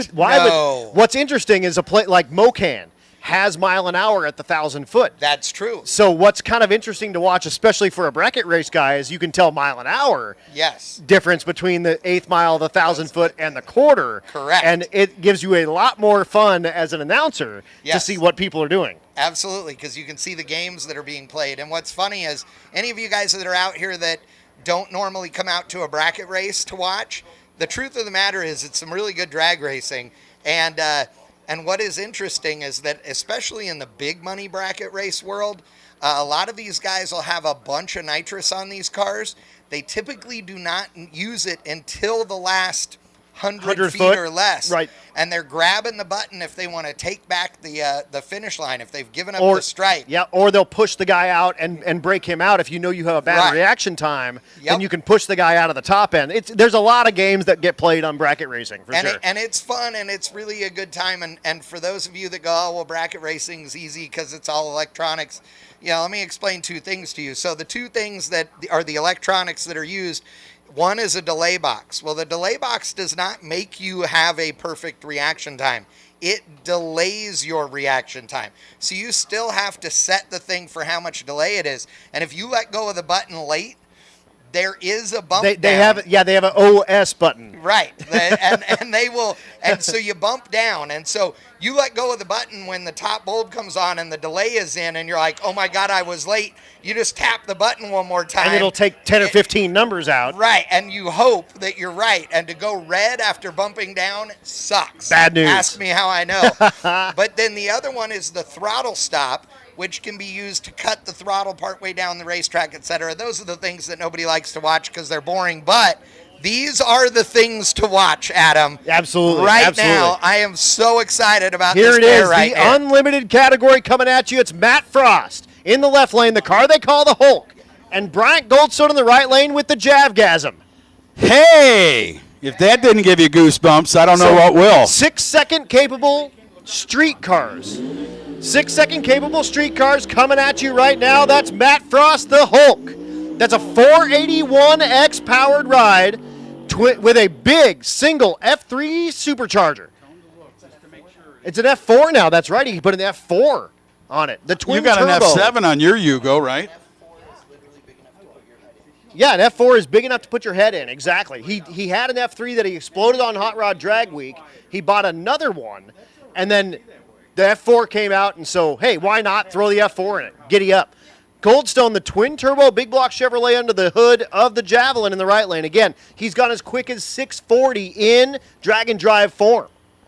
So why do I get the look of an Avani in my eyes looking at that thing? Remember the Avanis? Oh, yeah. You remember when the Studebaker. Max Studebaker Carter, Avanti. remember the twin supercharged, they were, when Max Carter's dad, John Carter, built that Avani, and he had those things, and the thing was so unique. This is before any of this stuff really started hitting the world. So our first look at unlimited cars with the clocks on. Oh, we got it going on now. Quarter Good. mile. You bring it. They're $5,000 to win, $1,000 to lose. This is semifinals. Oh, but I heard there was a side bet. Oh, they might have a side bet. Yeah. Who knows? Whatever. It's probably an entry for Rocky Mountain Race Week. There they go. I thought Frost was injured. Well, they got the car back out. Oh, Goldstone. Look at that run. Look at that run. Can that Nova wheel the deal? I don't know, man. That AM, see you later. Oh, there you go. 47 227 out of a streetcar javelin. Matt Frost, not to be outdone, goes 679 at 210, but that's like being the second prettiest girl at the dance. 679, the left lane for Frost is, my cohort just said that. That's 66. That's unbelievably And fast. those are streetcars, That ladies is, and that's gentlemen. the part that makes it all They that are much sicker. streetcars. And that's thus why you guys have Sick Week, right? 'Cause Absolutely, that's Rocky sick. Mountain Race Week and all that stuff, and that brings up the Meltdown Firebird. That's Jason Hurley in the right lane. That's Royce Payton in the left lane, the Nightmare Mustang. Do you know that's one of the greatest cars ever in the wind tunnel? Did you know that? I do know that. That Pontiac Firebird? And when you're going 200 miles an hour, and ladies and gentlemen, these are both drag and drive cars as well. So street cars after street cars after street cars. These should be in the low 7-second range. Hurley has had his car in the 6-second range. I don't think that Royce has been in the 6s with the Nightmare yet. Boy, look at that Mustang. Look at that short wheelbase. With the huffer sticking out of the hood, and so they changed the entire blower to a street blower. Yeah, what would be an easy guesstimate, like 2,000 horse? What do you think that thing? Probably about that, 2,000. I'm something just saying, in that neck of the woods. Yeah. You just look at that thing, and it's just incredible to see that thing's been driven on the street. Right. And I'm not I'm 62. I've seen a lot of weird stuff, but these cars just floor you. Driving down the street, They floor especially you. side by side, going down the street, a couple of 6-second, nearly capable rides. And what is Hurley the- in the right lane? What is the Payton in left distance between what do you guys usually do? Like lane. 100 So miles? for Rocky Mountain Race Week, we have one leg that's 420 miles. One leg? In one day. You got to do the whole 420 miles. 12 hours or something? It's about 12 or 13 hours. Yes, sir. Wow. Yes, sir. Unreal. On the street, with everything that you encounter on the street, you could hit deer. That's happened in the past. Oh, the kid from Motion. Yep. His dad hit a deer in Yep. Florida or Georgia. Remember Yep, that? Mike That- Pryka. Yep, the Deer Slayer Nova. Here we go. Oh, look at the Both Mustang. rides are away. Side by side at 3:30, and Jason Hurley pulls away at 8th mile. Pontiac action.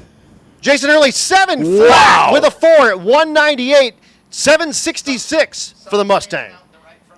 In the left lane, and something's hanging out of the right front of the Mustang. It could have been a fender, or I don't know if it's a fender. I think from this viewpoint, I don't have shades, but I think it was a GT sticker. But Royce Payton goes 006 on the tree. Oh, gosh, Hurley Chad. goes 40 on the tree. Unfortunately, the 006 not enough to hold off Hurley, and that Meltdown Firebird Part 2 goes 7 flat. Has he been 198. in the sixes yet?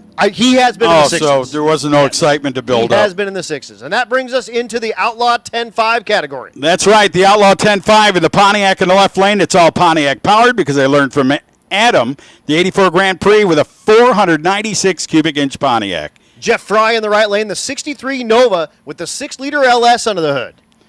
Who's Rob? Is that the owner or is Rob that is the owner. Yes, sir. Rob Senker. Rob Out of Senker Composites. He builds all the fiberglass for this car. Really? Where are they from? I believe they are Indiana, I think. I'm not totally sure.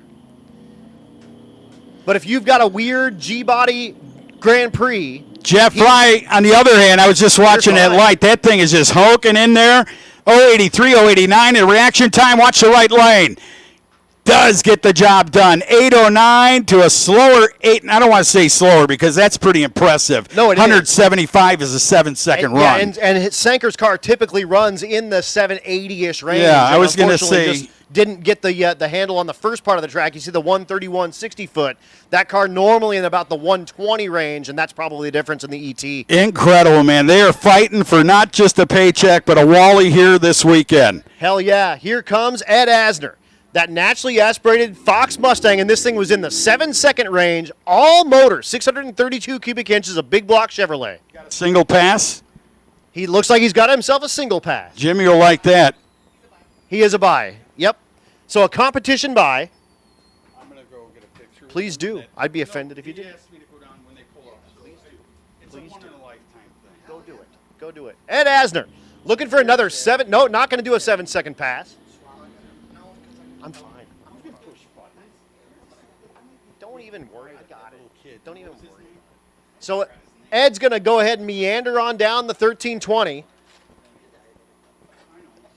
How about like an idling down the track, 1743? I can say I'm faster than Ed Esner. Once. One time ever. I'll take it. I will take it, man. Absolutely. So again, that's the end of our Outlaw 10-5 category. Let's go ahead. Do you guys want?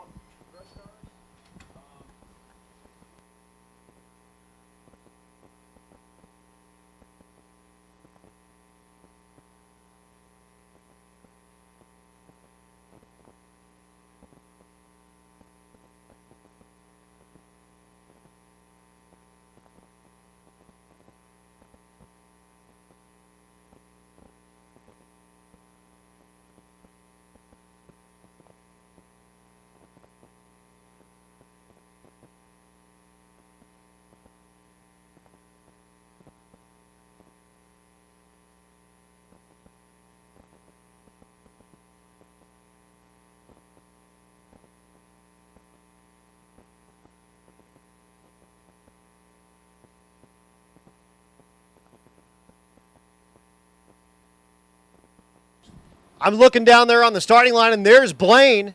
Blaine made it to third round. And that, again, that's like bringing a fork missing 2 tines to a knife fight with that nitrous LS 55 wagon. They're putting both of the 55 Chevrolets that are on the event poster in the winner's circle now to get pictures of both. The 57 and the 55 are down there in the winner's circle. So they are going to get that picture. Look at Blaine, man. Good job, pal.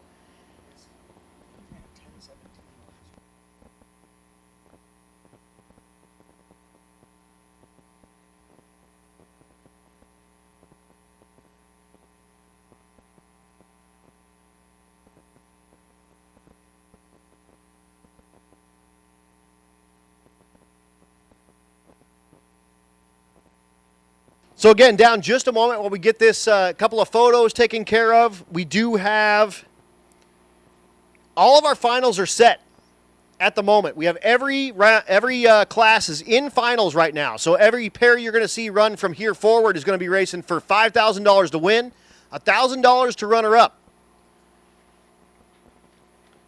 And again, a big thanks to all of our sponsors. Wicked Graphics with that awesome shirt. Steel Horse Design, the donating sponsor. ATC RV Center, another donating sponsor. CalCam AP, aerial photography sponsor. Barnhart Crane and Rigging. How about that Barnhart Crane with that awesome flag hanging off of it and the Havlik's flag hanging off of it? There's Brian Goldstone coming down with the Javelin. How about a, whatever the heck he ran, 640 something? Yeah, that wicked Javelin. Yeah, I think 47, exactly. I think you're right. Yeah, 47 at 227. And keep it in the back of your mind, that's a streetcar, ladies and gentlemen. He's taken that on multiple 1,000-mile dragon drives. And as far as I know, he hasn't done any work to that thing since Sick Week. It's pretty sweet. Again, Mickey Thompson, the sponsor of the Best Burnout Award. I think we've already got that licked. Competition Carburation, sponsor of the Fastest ET Award. So we're still working on that one. We got one more round of competition for everybody. So we'll get that taken care of. Of course, Race Week and Rocky Mountain Race Week, the announcer sponsor, that's Matt Frost, and he's sponsoring, me and Al. Yep, thanks to all the blue shirt staff. Everyone running around here with the event staff shirts on. Those are all folks helping out with the Havliks. Those guys are working hard out here, making it happen.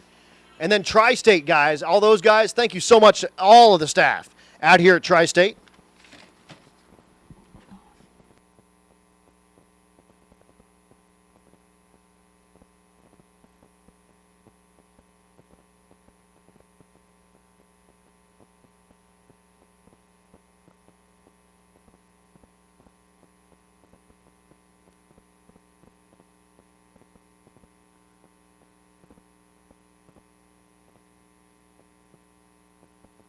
So I did just double check the schedule with some folks here at Tri-State, and we are down to our semifinals in Super Street. Everybody else is at finals.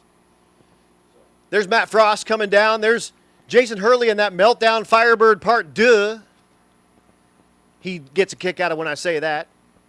Rob Sanker That Pontiac-powered Pontiac. It's awesome. Yep, the bare metal Chevy 2. I like that. It looks neat that way. I like the passenger door. Like they've metal finished it, but you can see where it had a big crease in it at one time in its life. And that's pretty cool looking. Of course, Bang Shift, bringing you that live stream. Thank them so much. And thanks to all you tuning in on Bang Shift. What are we at now? About 10,000 viewers currently? That's about right. About 45,000 viewers on Bang Shift at the moment. And everybody in the chat group out there doing the thing. And, you know, I see a bunch of fire signs. So thanks so much for the fire. I assume that's for the amazing fire announcing that's going on. And for the fire live stream brought to you by Chad. What's fun with Chad and I, we actually have to fly at like 5:30 in the morning. And so we have to be at the airport at 3:30 in the morning. So we're just going to go find a bar. And we're just going to go party tonight until 2. And then we're going to make our way to the airport. And whatever, we just have to fly. No big deal. What's that? Out of Cedar Rapids.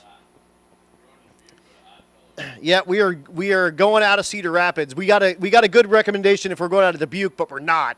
So, you know, maybe you guys can look up what's cool to do around Cedar Rapids at 3:30 in the morning, because Chad and I will be doing that. It's going to be awesome. But thanks again to Chad and Bang Shift and all you guys watching on that live stream. Again, this is maybe the best single day of drag racing all year long. And I'm happy to be a part of it, and I know Chad is as well. We love this crap. We just love coming out here and doing this and talking about our friends to our friends and out, you know, blasting it out to our friends as well. And man, you guys are the real heroes for checking this all out. And thanks so much for all the fires for the fire announcing. Yeah, Big Walt, man. That guy's a little intense. If you'd ever met Big Walt, Big Walt's got that 66 Chevelle that they call Stitches. Yeah. Big Walt's a little bit intense. Catherine, his wife, is an absolute sweetheart. Walt, a little bit rough around the edges. But I love him anyway. He's awesome. I love that guy. Super Street, round 3 winners. Super Street, round 3 winners. We need round number 4. Come up to the top of the staging lanes, please. Round 3 winners. Need you to the top. Oh, well, there you go. Rough around the edges is the nickname given to you by the kids. Yep, absolutely. ESP3, the apparel sponsor. Of course, Quick Performance. They do all that drivetrain stuff, and they're also the left lane sponsor here at Tri-State Raceway. So thanks so much to Quick Performance. Summit Racing, 3rd place winners. We've already got those all set except for the True Street category, or I'm sorry, the Super Street category. $50. Is that right? No, 50% off for Mickey Thompson. And they also give away that set of tires to the best burnout. And Summit Racing also doing 3rd place sponsors for $500 gift cards for every 3rd place winner. So thanks so much to Summit Racing. Trackside Media, of course, they're out there. All 2nd place winner sponsors and the official media sponsor and the Best Wheelie Award sponsor as well. So thanks so much to Trackside Media. Bill's out there running around, getting you all those awesome photos. That's where the fire's coming from as well. Of course, Racetronics, Super Street 1st place sponsor. Fast Times Motor Works, the 10-5 Outlaw 1st place sponsor. Delta Pag, the Unlimited 1st place sponsor. Hot Rods by Havlik, the Nostalgia Pro Street sponsor. Tri-State Raceway is donating 4 Wallies, 1 for each 1st place winner. So thanks so much to Tri-State. You guys are awesome. And WFO Productions, the promoting company of the event, also owned by the Havliks, underneath that Havlik umbrella. So thanks again to all the sponsors. And again, if I read a company that you just heard, support those companies, man. Those are guys supporting drag racing that you like. And let them know that the Havliks sent you and the fastest streetcar reunion race. We appreciate it so much. So again, Super Street. Our semifinalists should be 3 rides left. Come on up to the top of the staging lanes to get paired for your next round of competition, Super Street.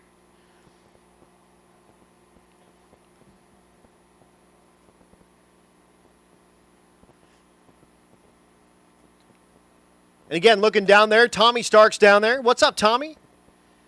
I think you just lost your ride again. Blaine took over the driving duties of the 55. He's also the CEO of Motion Raceworks, if you didn't know. He's been doing that for like 3 years. He became the CEO when he was 13 out there. And again, a big thanks to all the guys in the blue shirts with the event staff. The Hot Rods by Havlik on the front, the event staff on the back. It couldn't happen without all those guys. So give it up to them if you see them cruising around. Tell them thank you so much for putting on this race. And let them know that we want to do it again next year. And when I say we, I mean all of us, we. We'd love to be back here at Tri-State. I'd love to be back on this microphone, and I'd love to have Al Tucci next to me. Thanks again to all the racers that came out, especially all those fastest streetcar guys that had their cars in mothballs for 30 years. Thank you guys for bringing your stuff out. Thanks to all the racers that towed a long, long way for a day of racing. I know that's a big commitment, and we appreciate you guys bringing all your stuff out here and partying with us. It's awesome. And thanks again to all the spectators. All y'all came out here, enjoyed some awesome drag racing. We're not done yet. Don't you go anywhere. We still got semifinals in the Super Street category, and we got finals and everything else coming up here very soon. But again, Super Street, our semifinals should be 3 rides. We need you guys to the top of the staging lanes right now.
Once again, Super Street, you guys should be making your way to the top of the staging lanes, please. Super Street to the top of the staging lanes, and let's go ahead and get Grudge.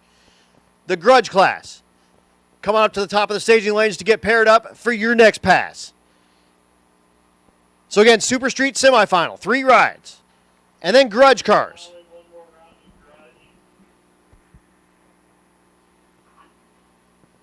And then that'll put exhibition cars on notice.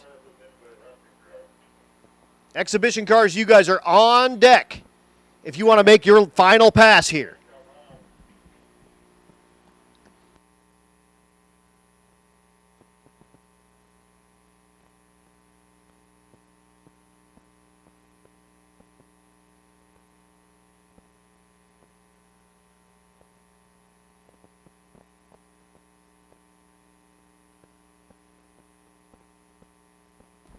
So once again, Super Street, there's my semifinalists coming out there. I got 2 of my 3. And then Grudge cars. Grudge cars, if you want to make another Grudge pass, come on up into the staging lanes, and we will get you paired up for your next pass. And then, again, Exhibition cars. Exhibition cars, this is your call. If you want to make a final pass, come on up. Let's get you paired up for your last pass here. at the Havlik's Fastest Streetcar Shootout Reunion here at Tri-State Raceway.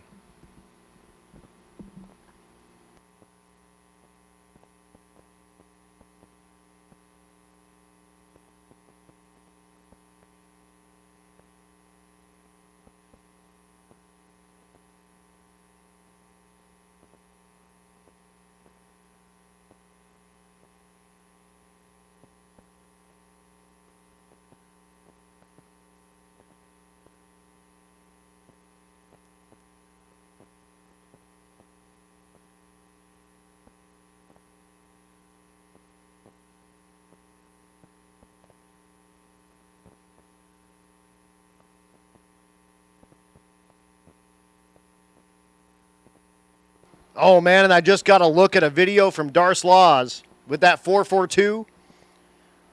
You can see what the connecting rods are inside from outside with a hole in the oil pan. Tough break for Mr. Laws. That's okay. He's the Muffin Man.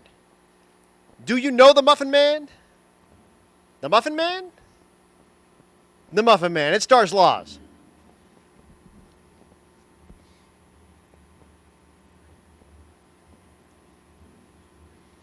So again, Super Street semifinals. You should be at the top of the staging lanes. I got 2 of you. Waiting on 1 more. Check out that red 57.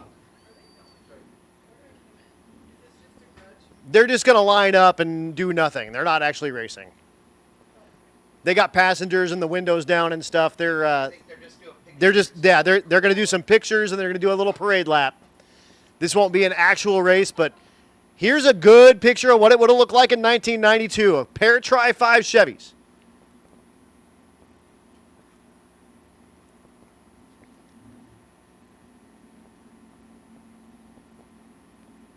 Just act like the trees came down. It's all good. Just go.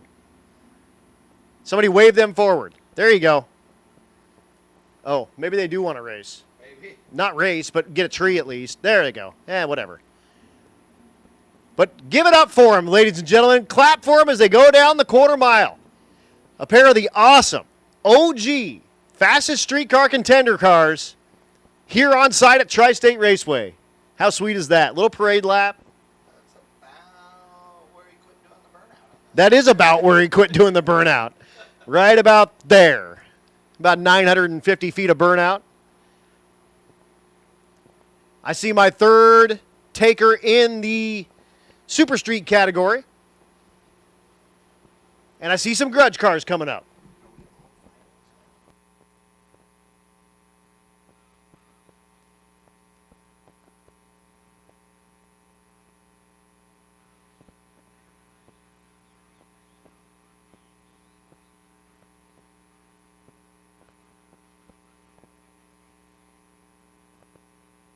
And Super Street, we're going to need winners right on back. So Super Street, if you win your round, we need you right on back to the top of the staging lanes, please. So, again, Super Street winners, come right on back to the top. Grudge rides, you guys can come on down if you want to make another pass. And then exhibition cars. Exhibition cars, if you'd like to make one final pass here at the Havlik's FSC Shootout Reunion, come out to the top of the staging lanes for your final pass of the night. All other finalists, you guys are on deck. I'll be calling you very soon.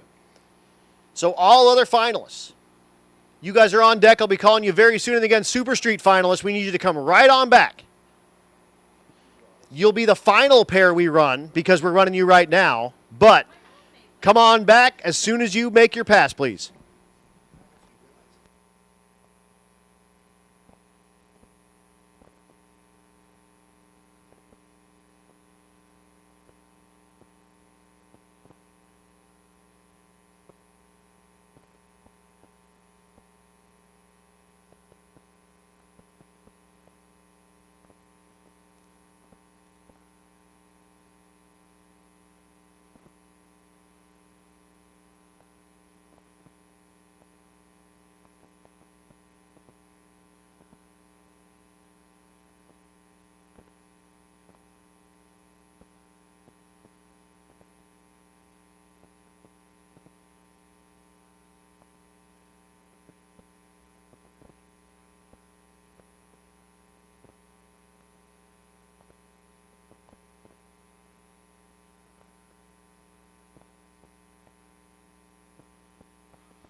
Once again, attention in the pits, attention in the pits. Grudge cars, this is your final call to the staging lanes. Grudge cars, this is your final call to the staging lanes. And Exhibition, come on up to the staging lanes if you want to make a final pass. Oh, you found the Starks.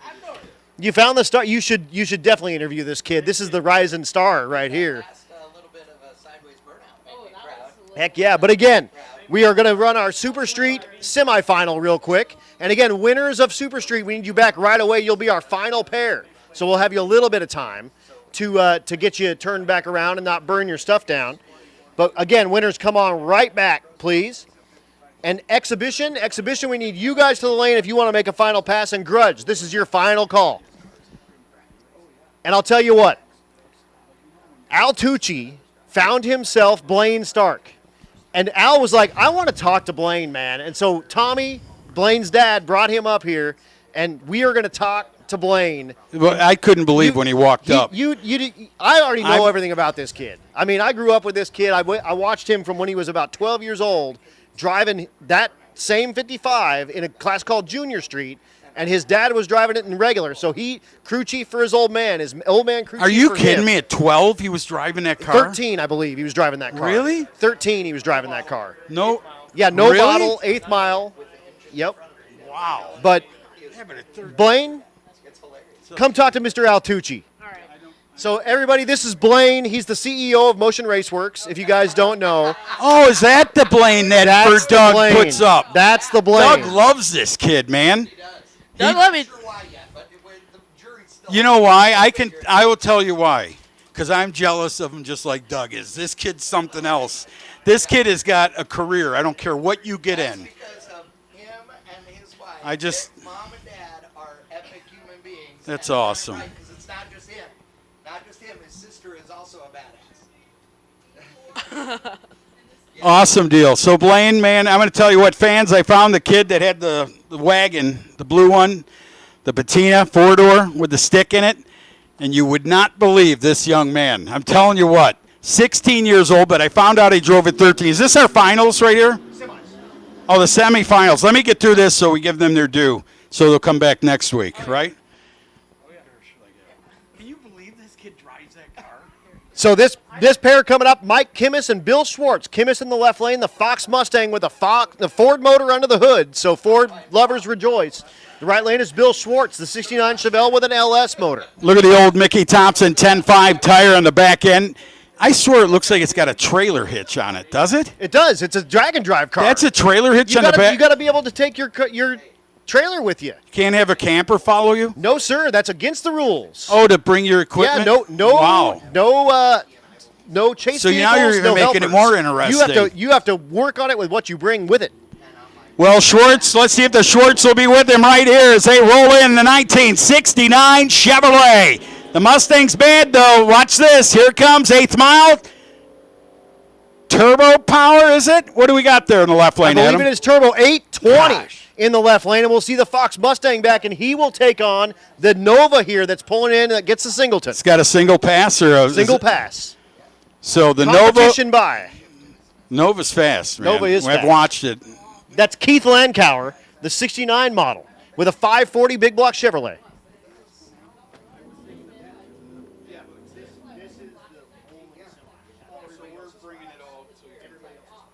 Unreal.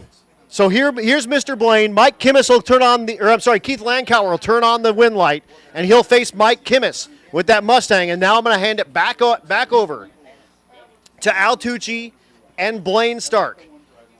So again, Blaine, the CEO at Motion Raceworks, and he's the guy that really keeps the stuff moving over there and make sure those CNC machines are whittling all that billet down and keeping those Cook brothers in line. Really, that's really what it's all about. But he goes 13:45 in the left lane out of that Nova. But here we go, Mr. Tucci. I'm sorry, Blaine. You're fine, Mr. Tucci, Mr. Stark. Make it happen. Blaine is farmer neat, not farming fleet. Blaine's farmer neat, man, because I'm out here in a cornfield, and to see this 16-year-old do what he did this weekend, I just want to take my hat off that I ain't even wearing to you. Because at 16, and they said you were in that car at 13, wheeling it and doing a thing. Is it an old soul? What I'm asking you is, what made you really, as a kid, 13, say, I want to do this? Because I grew up with the same type of dad, with 30 Chevy Coupe, and I got in it at 18. And it was a really fast streetcar for 1970s. You know, it ran 1130s at 121 with a stick. So when I watch you shifting that car, and Adam's telling the story, I go, that's a stick in that thing? Incredible. So where does it, give me the beginning. Start at the beginning. When did you know that you wanted to do this? My dad's dad, so my grandpa, he grew up working on Top Fuel Team. Which one? Well, From Iowa? Private stuff. Colorado, Private. I'm sorry. Yeah. So that's kind of, I don't know, it's kind of cool. My granddad was always a hot rodder. He's got a 4840 still owns with a blown alcohol Hemi in it. And it's got a Dodge with it's an original, what is it, 6-pack? 64 max wedge car. Yeah, max Oh, wedge, yeah, with the max cross wedge, rams yeah, on cross it? rams on it, yeah. That's a nice car. You should ask him if you can have that one day. It's cool. Because I know he'll keep it. No, I'm just saying. I was just saying this to Keith with the 55s. I go, where's your kids? I go, and the kid was here, and Keith left. I said, you know you have a museum in your garage. I know you like pickups, but keep that stuff. But anyway, go. I apologize, got a Blaine. push button transmission. Yeah, my dad raced. those are My dad awesome, had a so- Ram Charger, 1962, with a push button, and it was like that. It wasn't really attractive looking. There's the weird quarter panels on that. But national record times those cars ran in the day. Dad grew up street racing. No, not your dad. Yeah. Not in the. No, there's no air in the Yeah, mountains he's so, up there. So innocent. He had a green Volare on some nitrous and. So when did you say I want to drive? I mean, did he ask you if you wanted to drive, or did you say I want to try this? I've always been working on cars and stuff. So you're when I first natural. got my junior dragster, I took it all apart and put it back together just so I could go race it. We take everything apart and clean it before we go running. So that was one of our first things, and I was just hooked from there. That's awesome. And then when you started the clutch deal in a clutch car, just curious. Yeah. Was it like nerve-wracking at the beginning, or was it like rev it up and just dump it? That's him. Unreal. Adam just showed me a picture when this kid was wearing a Kimby, and he had a shifter in his hand. That's the wagon? That's the wagon. Man, that is so cool, Blaine. I'm telling you what, that's another keepsake forever, that wagon. I love that car. See? It's a heart and soul of this. Listen, I'm talking to a guy that's in his 30s. Yeah, I love that car. It's my heart and soul. I'm thinking you know what I mean? You just got done with a can of Campbell's soup 10 minutes ago and some mac and cheese. And, no, it's impressive. You're very impressive, young man. At Sick Week, he ran a 486 in that 486. El Toro car. And I went up to his dad and I said, 10 years ago, you were wiping that kid's ass. And he just outran you in the 8th mile. Faster you've ever gone ever. That's the passion, and that's the thing that children possess. And I want to say this, that you could be quiet. Your dad's doing things, building cars, Riddler cars, and doing things. And parents sometimes don't realize that we're watching. You're watching everything. You're absorbing everything. And there was only one time, I would tell you if you did something wrong because I care about people, but there was only one time in my life I saw a kid buy a car from Mark D'Antoni, the kid from Missouri that could have been a pro ball player, but he wanted to go drag racing. And he turned that thing sideways. And I'm going to tell you what track I was at. I could read the name on his window. So I went down there because he's 18. Dad has tons of money. Bought him that 57. Was it a orange one? Yeah. The 57 Marquette. The kid bought it. His name will come to me in a minute, but I really don't want to share it because I cared. And I said, you know what? How old are you? He goes, I'm 18. I go, have you ever drove? I mean, and his parents were standing there. He goes, yeah. I go, I just want to tell you something. There's a right foot, because I don't want to sit in the window and watch you pile up a car. And I'm not being rude. I care about you, man. And he's like, oh, that was nothing. I want to go Top Fuel race. And I went, you're on your own. See you later. Right at that point, I knew this one isn't even worth talking to, because you didn't work hard like you worked. You worked hard. I can tell. You've worked hard, your grandpa, your dad. And this is a great moment, man, because you don't know it at this point, but you're going to be very legible in this. I can tell. You're going to do something out there and just break hearts to other drives, and you're going to probably be 18 years old. And, and there's going to be old men going, man, who is that kid? But I mean that from my heart. I have 38 years, almost 39 behind a microphone. I've seen so many things. But you are a treat, young man. I told him. So my granddad's Ron Connor worked NHRA Safety Safari. I don't know if you ever. I've stuff, so. just once, Yeah. but no, one. I was with Chad when I got to announce at the NHR. Yeah, it was just one Yeah, time. so he's worked there for 30 plus years. No kidding. Yeah. And is he retired? Yeah, he or? retired a couple years ago. So he followed the whole deal. Yep, whole deal. Safety Good. Safari all the way. Good. Look at. Yep. Good dude. Does he have to wear like that hockey helmet on the mini bike and ride around? No. You know, but some of those I know because I had guys when I announced that one time. I even know the guys. Tucci, man, I listened to you on the race thing. Man, it was awesome. I'm like, thanks. Man. I was waiting for the flaming arrow. I got him in the heart. He's gone. You know what I mean? Chad knows what I'm saying. Oh, I do. That's like the religious grounds for racing. And you got to be like low key. He'll never work. He won't sell T-shirts. They ain't leaving the stands, right? But I just want to thank you again, young man. Thank I you. do. I will get a Appreciate picture it. of this, please, because I want to be 72 10 years from now and go this.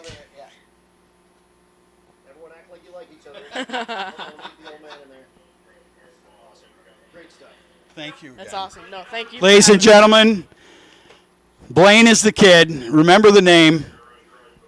I'm telling you, I already know. And my soul is going, this kid is going to be so special in this sport because of your attitude, because you're a good kid, and because you want it worse than anything. I can see anybody who sits in that car like that and has the same car, you can't say. You know, my dad had a 63. I was telling these guys, 409, and I was just a little, like 5, maybe 4 or 5. I'm in the back, and we're at McDonald's, and I'm smashing French fries in a speaker. My dad turns around and goes, "What are you doing?" I go, "I'm feeding this deer." Remember the Impala? He goes, "I wrote that mag." People would ask, "How'd you get your start?" I don't know, in a 409, going 2 gears, and in my mom race. And my dad goes, "What are you doing that for?" I go, "Feeding him, man. He's hungry too." Now it all comes together for you, Chad. Oh, man, But Blaine, thank you so much. What is this down here, Adam? Do you see the dude in the little scooter? The Canadian. Yeah, the scooter has nitrous that he's purging. Really? He has nitrous on the scooter that he's purging. And is this a semi-final run or This is just an exhibition run. exhibition? Thank you so Yeah, much. absolutely. And I'll tell you what, Blaine, this is the future of our sport right here. And if everyone is like Blaine, we are in good hands. I promise you. Totally, Blaine. Don't ever. See, what a gentleman. Yeah, don't go changing, because when you're my age, I want to be his age calling your passes still, man. I want to be your age. Hey, Altucci. How about them burnouts, though? Ask him. Watch Bang Dude, watch Bang Shift. Dude. High gear burnouts. Gangster. Hey, and we've decided the rule for next year is every car here must do a burnout across Past the starting line. Yep, If yep. you don't, You're out, man. And what the best part that you maybe didn't see is you did your burnout, and your old man was on the starting line going, oh yeah, loving it. the first one. Then the last one, he was a little. So the G-Body Malibu in that right lane. That's Larry. The big tire Malibu, this is the car that finished 6th place in the first FSC race. Has not been happy, for sure. Has not been happy, and that's the pass. They still got big smiles on their face. Yes, they do. They're loving it. Big smiles on their face. Did you guys have a blast bringing it down from Canada? Give it up for those guys bringing it down from Canada, man. That's awesome. And when he comes back down past in front of the grandstands here, you make sure you give it up for him. I'm losing my mind already. It's only day one. I'm used to doing this like 6 days in a row. I lost my mind about 25 years ago. Let's just be honest with each other right here. Now we're moving into some grudge racing action. So we're running through the grudge racing. Are you guys ready for a final?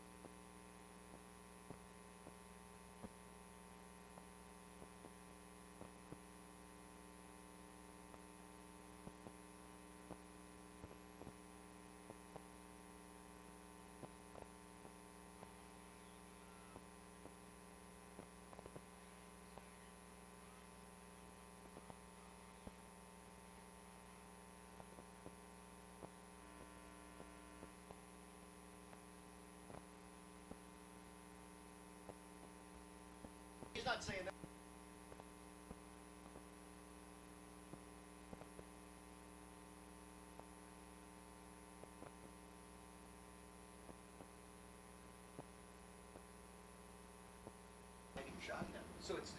Here's Matt Vincent, the 66 Fairlane. That's the Vincent, right? That is. That's Yep, one Matt of the Vincent. twins right there. Yes, sir. That's Robin Egg Blue Ford. Robin Egg Blue. Every time I saw a nest with those in there, I passed it up. And then Ford picked the color up.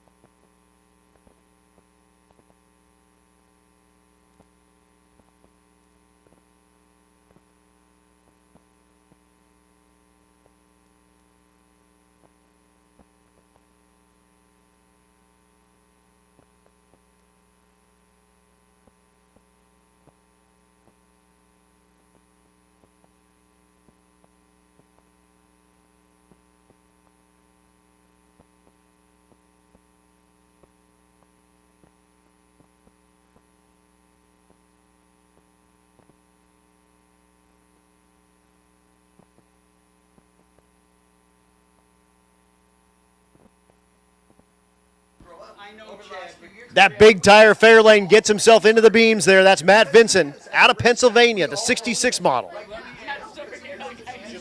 I'm trying to earn my paycheck here.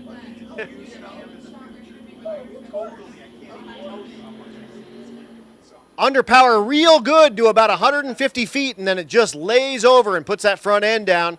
And Matt Vincent with that awesome 66 Fairlane. Thank you so much for bringing it out for the fastest streetcar shootout, man. That was so awesome. That'll bring up that 69 Chevelle.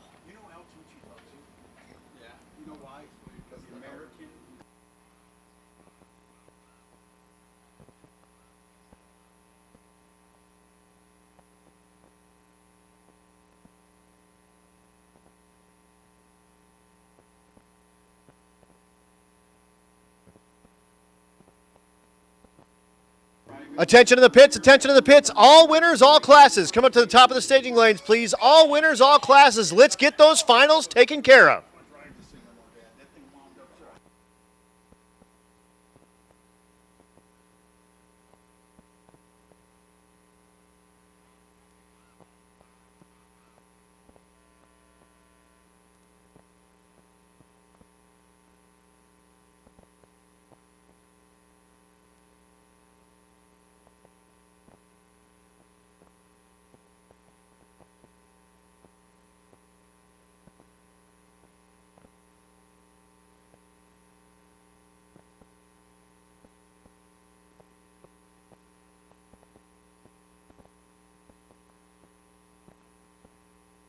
So that's 69 Chevelle. That's Mark Vincent. That car is for sale. You see it on the back window.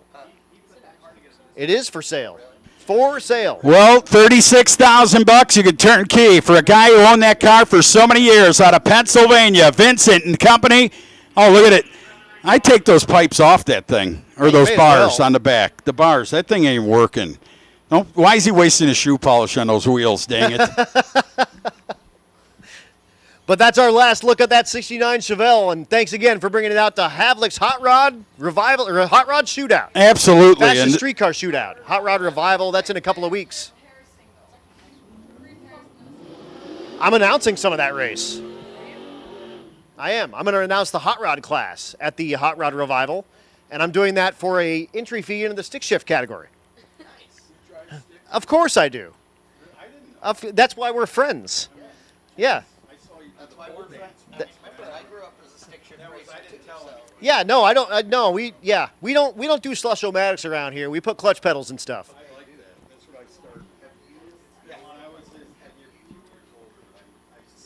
So the Fox Mustang in the left lane, the 69 Dart in the right lane. Oh, here comes that Mustang. He got a Marlin on the hook, didn't he? Yes, he did. Bang, 885, 163 for the win. Again, all classes, all winners. We need all of our finalists up into the staging lanes right now, please. All of our finalists in the staging lanes now. That'll bring up our next pair. It's Matt Paris in the right lane. It's Mark Lowcamp in the left lane. Both nitrous-assisted big block Chevrolet rides.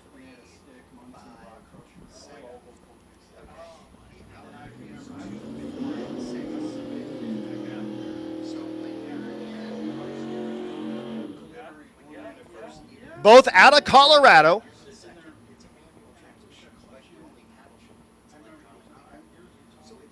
And both rides typically race in the PSCA, which is the Premier Streetcar Association. Used to be the Pacific Streetcar Association, now is the Premier Streetcar Association.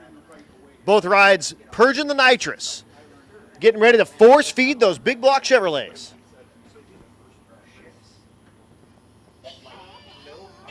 Again, all classes, all winners to the top of the staging lanes, please. Let's get a nice, tidy bow tied up on every one of these classes, please. Paris knocks the tire. Here comes Locan. Cannot get ahead. Paris lays on that loud button again. And he goes 10. Oh, he does get the win in the left lane. Lokamp 992 at 142. Paris way off the gas, 1028 at 112.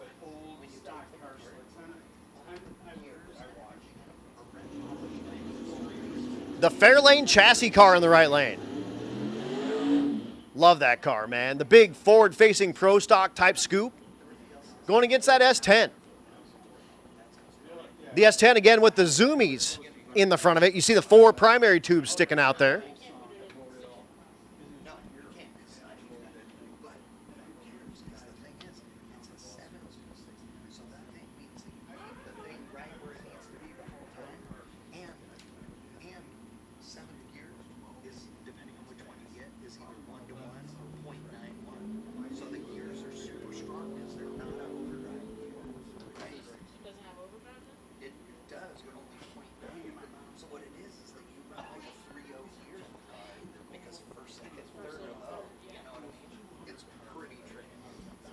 So the chassis car, big tire, Fairlane goes against the small tire, S10, with a beautiful paint job. Man, what a great looking blue on that ride. Again, all winners, all classes. We need you at the top of the staging lanes like now.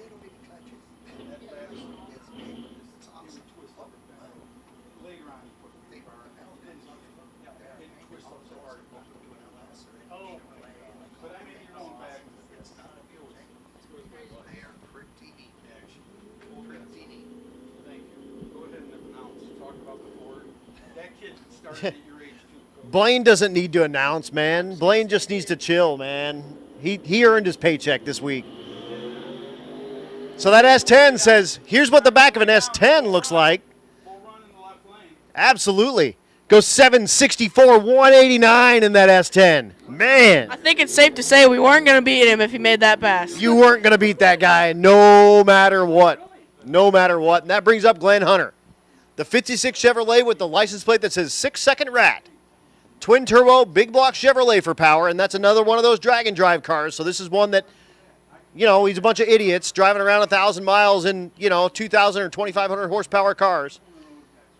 He's one of our folk. Out of New York, he had a 20-hour drive to come here to Iowa to drag race for one day.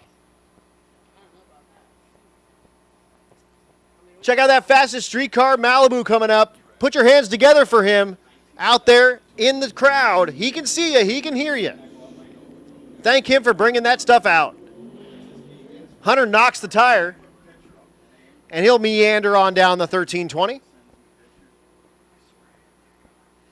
Beautiful 56 Chevrolet, and he'll go 1137 at 125.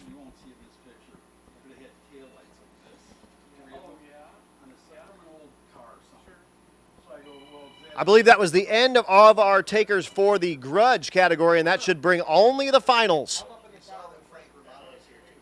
Yeah, Frank Romano is here. He didn't bring a car, and he was also really disappointed that there weren't very many stick shift cars out here.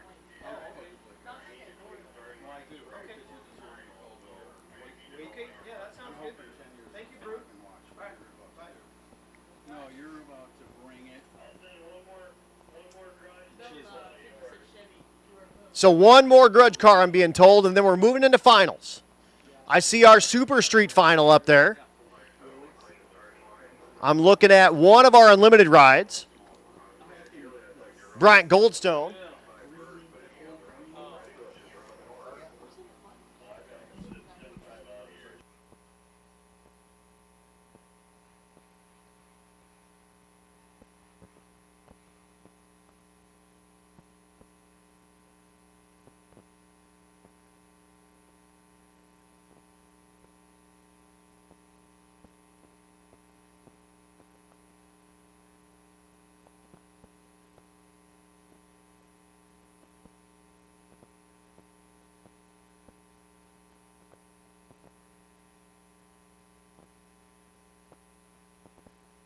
So again, just getting our finals set up here. How are you? Putting a nice little tidy bow on this race here. Why are you stressed? Because I'm getting that much closer to sleeping. Again, a big thanks to all of our sponsors out here. We appreciate you guys so much. Wicked Graphics, Steel Horse Design, ATC RV Center, CalCam AP, the aerial photography sponsor. Barnhart Crane out here hanging the stars and bars out here in Earlville. Mickey Thompson, Competition Carburation, Race Week and Rocky Mountain Race Week, Bang Shift, ESP3, Quick Performance, Summit Racing, Trackside Media, Racetronics, Fast Times Motorworks, Delta Pag Fans, Hot Rods by Havlik's, Tri-State Raceway, and WFO Promotions. We appreciate you guys so much for helping out. Can't do it without you. And again, if I just read a company that you need parts from, give them a ring first. Give them a first shot. And make sure that you let them know that you heard about them at Hot Rods by Havlik's fastest streetcar shootout race. Stick shift. I ran 11:39.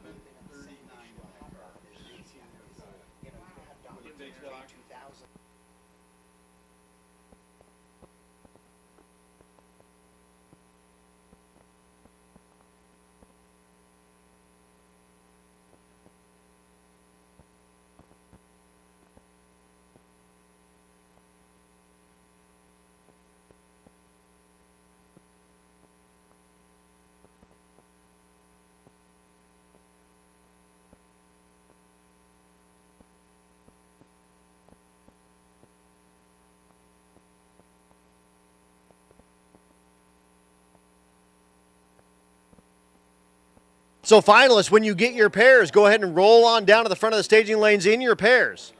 And we are going to get ready to get some money handed out. Again, each of these winners are racing for $5,000. Runner-up racing for $1,000. So you know, I was going to tell you, I almost mistaked that. I thought the final was coming up, but we got who ended up in the final of Super Street. Super Street, we have Ed Asner. Oh my gosh. Is up there, and I believe he's racing Mike Kimmis. The black car? Or yes. Is that? Yeah, there we go. So Ed Asner, good race. We watched him run in the 7s just a moment ago. Naturally Actually, you know what? That He's in the car's Outlaw gonna be 10.5 category. Ed Asner's in Outlaw 10.5. Who is it? Landcourt. Okay. Yeah, Kimmis and Landcourt. It's that. Yeah, exactly. The Silver Nova and the black Mustang, Fox Mustang. Well, as you point out, don't leave this place without a T-shirt, please. No way, dude. I'm talking fans, because the history you just watched, I don't even know. The guy here's tired. Havlik's tired, and I can see he's been promoting this for months and right? About a year. He's been going after it since February. And to the fans out there, all you have to do is get on your cell phone and tell them you got to go and see this thing. If these guys do this again, it's incredible. If you're not here at the race, check it out on hotrodsbyhavlik.com. You can get all the merch there. You can get the WFO merch out there. You can get the shirt from this race there, and they have a bunch of really cool stuff. Good shirts. How far is the shop from here? Where do these guys farm out of? Yeah, 45 minutes or so. And you guys saw Jess earlier running that Oh Hell. And block of their place, you start seeing all the burnout marks on every surrounding street of their shop. I know because I drove around them on my way to the rental place in front of the shop. Their shop was a checkpoint at Six Summer. Oh, there's the 55 tested. Was that the Opal on the video on the road out on the streets? And they I've seen that on the video. I'm like, wow, you took that car out on the street, huh? Yeah, there's lines Yes, sir. Unreal. Yes, sir. I contributed to a little bit of that with the rental car. Just here to say. I'm just saying. I mean, well, you and your cousin really have a that's treat all I did. of a- That's all a I could deal do. going on. When I watch that 55 Chevy, I'm a 55 lover. I'm telling you for a fact. My dad had one, red with black stripes. Yep. When his car I'm an wasn't Opel lover, too. They running, all he hell. bought a brand new one to go to There's work, Mark save Lowcamp. gas, little stick. Give it up for him, And I you remember going guys. to drag strip with him to race it. Here It was goes all Matt factory. Paris, that 57, that beautiful Those car. were little Put good your hands cars, together man, as back he in the goes day, by. Factory cars. That's one of our rides from Colorado. Give it up for him with that nitrous-assisted big block 57 Chevrolet. Yep, that's a old school.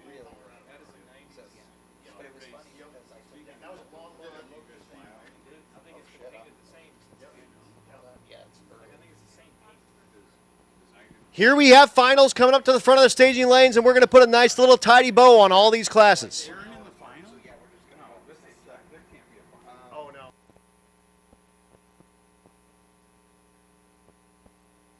This is our final grudge car taker.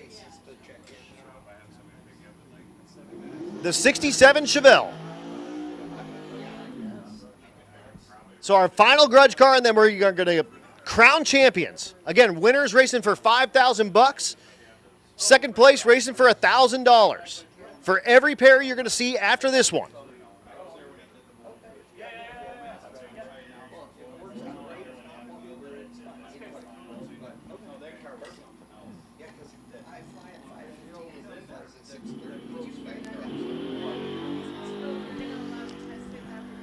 Well, Aaron down there from Southern Illinois, down in his Chevrolet Chevelle. What do you think? Wow. 959 at 135. That's not bad going to Sonic in that thing at 135 miles per hour. So Aaron and his family having a great weekend.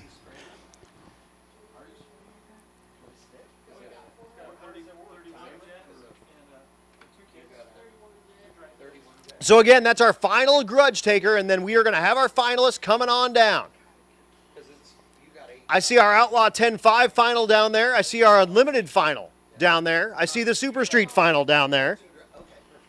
And I do see Nostalgia Pro Street final. We have everybody.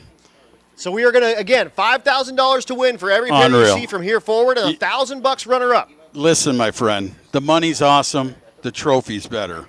Absolutely. If you take a Wally home, and I got to thank the track for getting the Wallies out there from NHRE for Yep. these guys. Yep. Just to remember that I went to a fastest streetcar shootout in 2024. And they'll go 20. They had those then. You'd be like, They "Hell recreated yeah, they it. did." They held. Yeah, you're right. Hell They yeah, did. they did. And actually, what'll be cool is in 20 years, they're going to say, you went to that first one, and you won a Wally at it? Yeah. And we'll go, hell yeah, That- exactly. That is so awesome to see. Yeah, and I'll be a senior citizen by the time it comes back around in 20 years. I'll be 6 feet roll, under. We'll roll you in. You here. can just come over and talk to the tombstone. No, it's all, we're going to roll you in here, in your wheelchair. We'll have Blaine up here. He'll be whatever 40 years old and probably have his own 2 kids. Blaine will be 40 years old. That's all right. When we come back in 20 years. Yeah, you'll be 36 years old. We're going to do it every year, but when we do this again in 20 years, you're going to have your kids out here, crew chiefing for you. Your old man's going to be like your grandpa. He's going to be just running around, just being ornery as hell. Blaine, remember every good day in your life. Remember the things that man Tommy taught you, because I'm telling you what, he did a fantastic job. I'm so proud to even meet you and know you were the kid in that car. I'm like, that's him? Tommy's all right for a moron, but...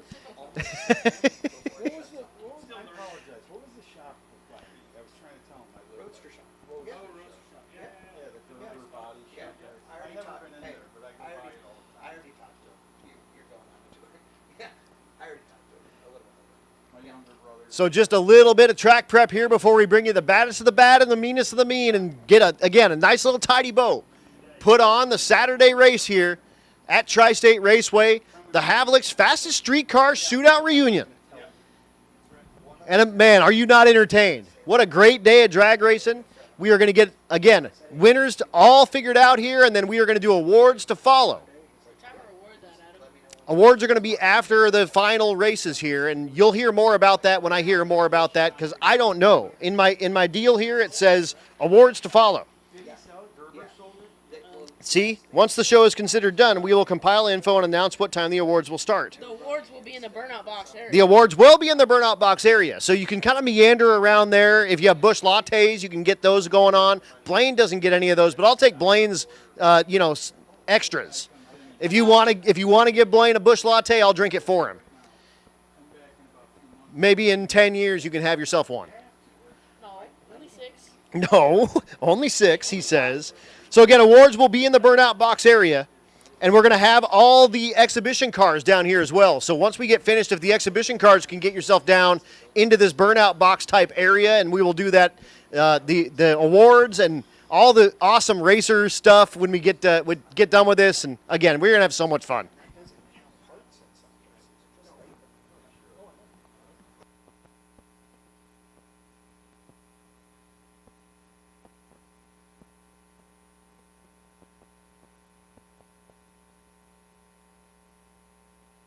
Haven't you?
All right. Here we go with Outlaw 10.5. That's Ed Asner coming down with that naturally aspirated Fox Mustang. Yeah, no, sit down, man. Party. No, dude, I've been rusting up this microphone all day long. All right, so Adam, are you ready for any finals here? I am, man. Let's hand out $6,000, $5,000 to the winner, $1,000 to the runner-up in every category. And you forgot the most important thing. And a Wally, baby. The Wally. If you can take a Wally home from this first Havlik fastest streetcar shootout, you have done something tremendous. And here comes a J-Lo powered Ford naturally aspirated Mustang in the left lane. Ed Eisner. No, he's not related to or work for Mary Tyler Moore or anything. But that's Ed Asner right there in the left car. Now, I'll tell you what, the guy right there, look at him cleaning the track. That guy is so on tune. Jimmy Lopez, the engine builder. If you ever really want, I'm just saying this, and I'm not selling for the guy, but that guy will never, if you brought him parts and he looks at it, he goes, I'm not going to build your motor. I like you guys, but if you buy the right stuff, he's just one of those guys that will not let you walk out of the garage with anything but perfection. And he's lined up next to Jeff Fry. Fry with the 63 Nova Chevy 2 version. You go back to that name Fry. Do you remember California Fry? See, he's a Chad's Texan. Chad's a Texan now. Remember Bobby Fry? California? Well, we got another one. Jeff Fry, the 63 Chevrolet Nova. Jeff Fry coming up. Who you with? I tell you what, I got Don't do it. All right. I got Asner. I'll take Fry, even though We Jimmy can both Lopez. have Asner. It's all good. Here we go, ready to go in. It's for a Wally and 5,000 big ones. 1,000 runner up. They're off on the green. Asner, wow, he's going to cake him probably. Oh, he's sideways there a little. Whoa! He's good. Whoa, hang on to that, baby. Throw the shoot out of that thing, man. Man, I'm sorry, dude. That car was on a ride. It was on the shoot's out now. Now the shoot's out. But he goes 748, 172, 807 for Jeff Fry, and Ed Asner is the winner of $5,000, and he needs a new set of underwear. And a Wally. Of a Wally. Don't forget about the Wally. Adam's like, don't forget about the freaking Wally. The Wally. What would you have? The $5,000 and the Wally. Wouldn't you love to have that Wally? That's right. I know both, but you'll get lunch money. Here Don't worry. comes Your parents will feed Pro you. Street Final. The 68. Oh, look Camaro who in the made left it. lane. Look who made it in the El Cabongo. I told you this car had something hidden in it. And There's both something. of these things are spicy. Remember the last run this El Camino made in the left lane? He wheeled the guy down. Bad. Yep. Chris Myers from Winlight Bet says hello. Oh, how's he doing? Is they still doing that? Yeah.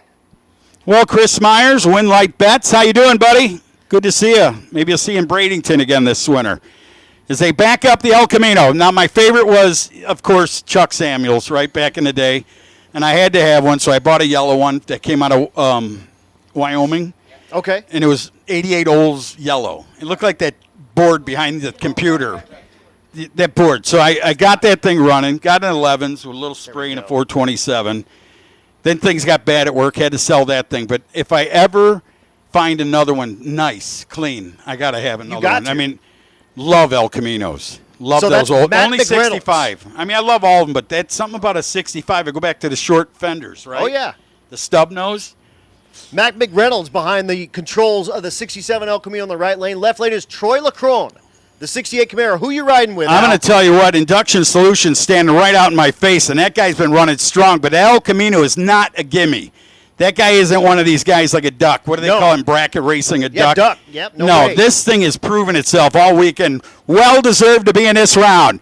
LaCrone, is that how you say it, LaCrone? LaCrone, yes, sir. LaCrone down there, he's got that thing down. I didn't even see he had a purge out of the thing or anything. Wonder if he just came to the pits and he's trying to play possum on him. Usually you see the big wind of nitrous go over the windshield, but Yep, the plume of the purge happening there, but LaCrone has been quick in this ride. is that a Pro Charger turbo? What's in the right lane? McReynolds is a turbo ride. Here they go. El Camino's into the bottom lights. The lights are ready to go down. They're down. We're looking at green, and it looks like Chevrolet all the way in the left lane. El Camino gets a little bit in the dust. Oh, speaking of the dust, he just visited the piston goddess right there. And Troy LaCrone goes 7:30 at 193, a 008 reaction time to green, and McReynolds hangs the rods out of it, trying to stay ahead and just cannot do it. He tuned that thing up. I mean, you know when you're watching, if you pay attention as a racer, you watch everyone, you see how they're doing. Then when you let people see the times, you're like, you know, we came here to win. Take and put some Slick 50 in that thing, dump the 8 quarts of oil out, and let's see if we can do it. Yeah, McReynolds goes 796, blowing the thing up at 140. It was 506, 151 in the 8th mile, only 3/10 off of what LaCrone was running, but LaCrone puts it up wire to wire. Goes 730 with a 9, 193, and he's $5,000 richer and earned himself a Wally. That brings up our Super Street final. Mike Kimmis in the left lane, the Fox Mustang, and Keith Landauer in the right lane, the 69 Nova. There it is. That's the burnout I was looking for. I was watching the Ford. I was looking at the competition while you were doing your deal. Kimmis down there in the 89 Mustang, 302. Yeah, I bet it is a 302. Yeah, 302. No, that's all right. I mean, what was the 347 Billy Glidden? 347 Remember is- that yeah, motor? The stroker motor out of the That 302. motor worked so good all those years for guys. That's what Mac has in her Fox Mustang. That's Blaine's sister. Oh, They have a 347. Yeah, with a that's a stick bad to the bone motor. With a stick even. That thing's got to wake The whole up. family's got sticks, baby. Awesome deal. And it's got a Pro Charger. But Land car coming over here. Look at the purge of nitrous oxide on that thing. Got the plates on the back end. This is the Havlik fastest streetcar shootout for 5,000. yes, this is Super Street Final. Yes, sir. $5,000 to the winner, $1,000 to the runner-up, and the winner also gets themselves a Wally.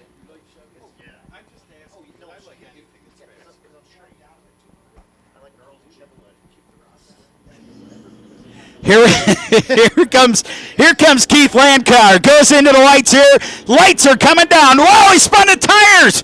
Can he regroup? I doubt it, man. Kimmis has been strong on the top end all weekend. Well, all day, excuse me.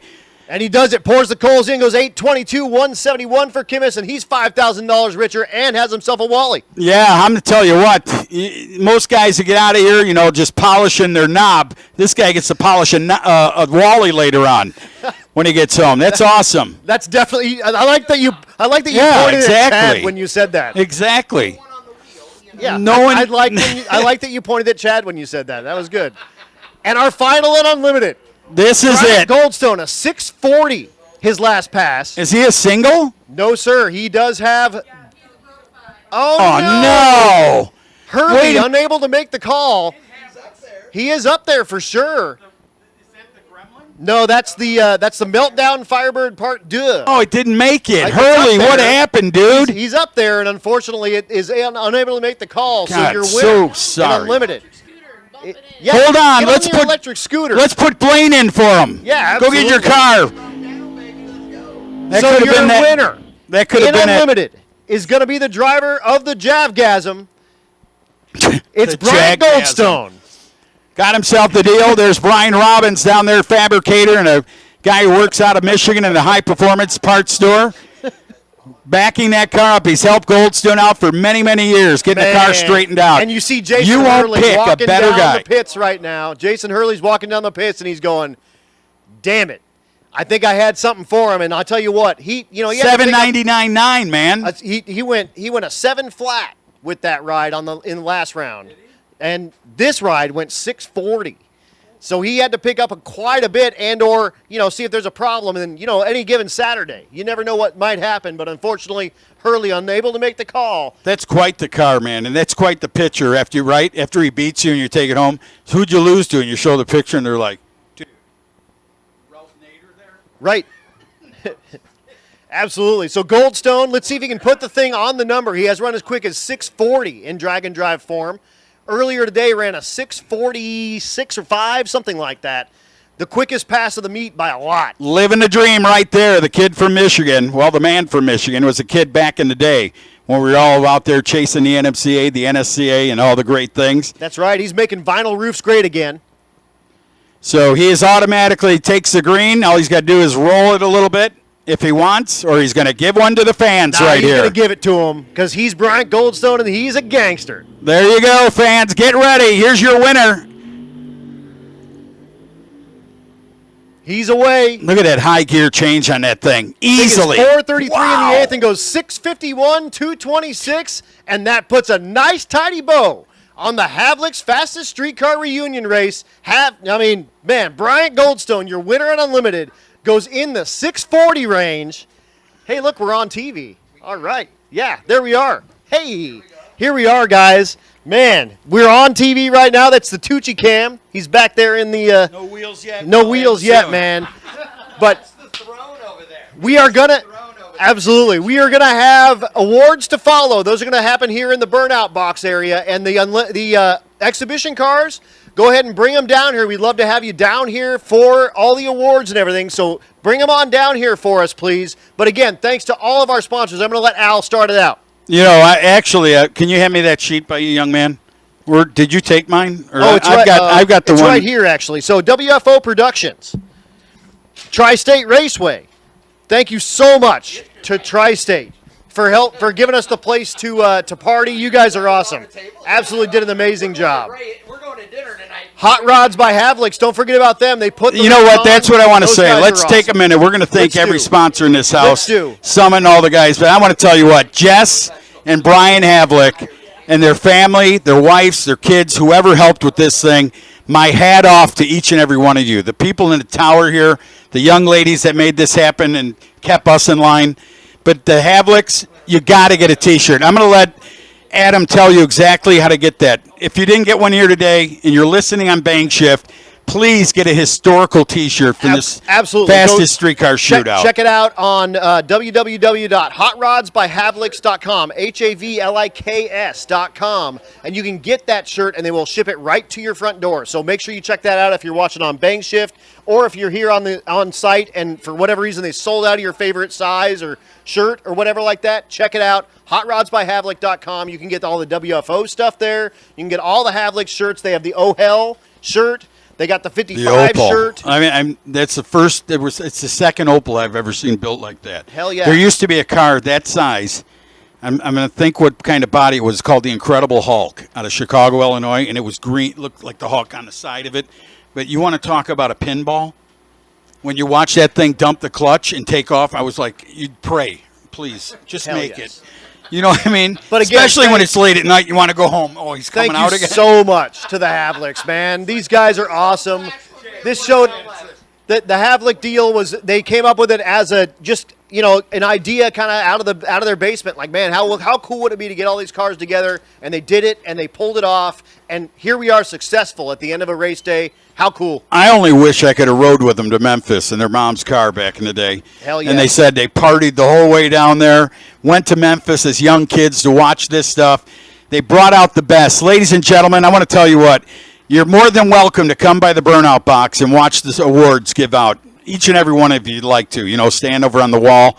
You can watch this deal happen. It's part of the deal, man.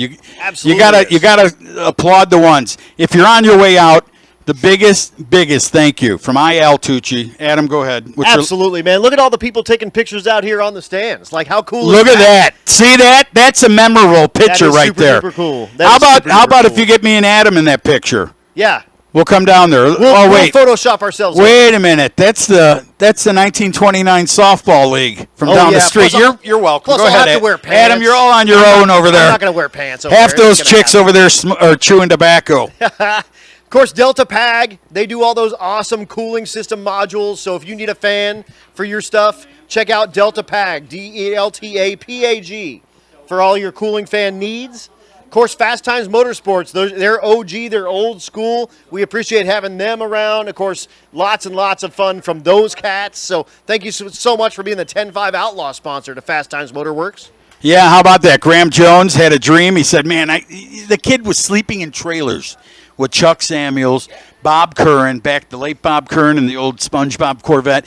He came out of Georgia. He was building his own Malibu.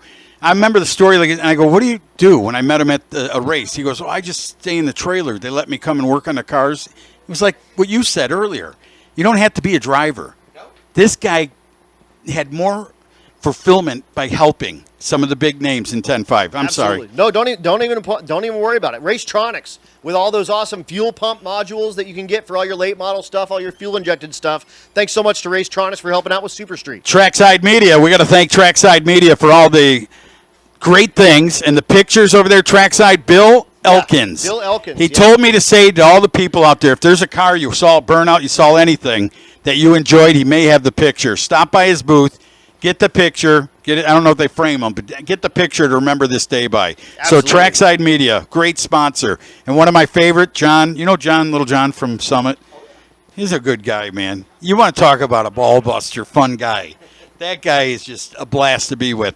But Summit Racing Equipment, they bring it all. Whatever it is, right? Spray paint, wax, tire shine, rims, tires, exhaust, headers, mufflers. We can keep going on and on. You'll build a damn car. They have an entire Pro LS thing. You can buy an entire rotating assembly with Summit Racing on it. And that stuff is top quality. It's awesome. It's very, very cool. Thank you to Summit Racing. And you got Quick Performance. You take them out. Tell us what they do. Rear ends. They got bolt-in rear ends for nearly everything. I got one in my G-Body right now. It's an awesome, awesome rear end. And again, whatever you've got, go on quickperformance.com. They will get you set up with a housing for your stuff, with axles, with brakes, with a third member. You can get all that stuff separate as well. They're here in Iowa. Check them out, Quick Performance. Man, awesome deal. So thank you to Quick Performance and how about Mickey Thompson Tires. They gave us the best burnout contest. We've seen that with our own eyes. I mean, absolutely. And I don't even think he was expecting it. He's like, what? He had no idea that was even No, well, he knows now because he looked at the dry rotted tires that have been on there for 40 years. And That's he's like, right. yeah, I could use a new set. Yep. ESP3, the apparel sponsor. Thanks so much to those guys. And, of course, Bang Shift. Chad from Bang Shift and all the folks out there on the live stream at Bang Shift and everyone that tuned in. Very important. And I mean Thank you, that. guys. I seen these guys, whether it was him or a guy you had to hire to get up in the basket. You guys do it right. You Yeah, just, Neil typically is up in the basket. You He just makes Neil work hard. You bring it to the races. I mean, you yourself, even when you used to announce out of the basket, remember that?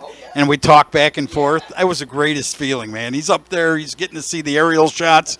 But great, and thank you to Bang Shift for all they did. Absolutely. Watching the live stream. And you know what? What did you say? It's free after few times? It's free forever. Oh, It's so they always can go free. on there? It's all free all the time. Replay will start as soon as we end tonight. Wow. Yep. Congratulations to the fans. Race Week, Yep. we thank them highly. Race Week, you tell me a little bit about Absolutely, that dude. company. Race Week, Rocky Mountain Race Week. We're doing Race Week here in a few weeks. The third week, I believe, in September. We're going to be in Texas and Louisiana. That'll also be live streamed on Bang Shift, so check that out. You'll also, if you're not sick and tired of my voice already, you get me for a week. Never. You're welcome, or I'm sorry.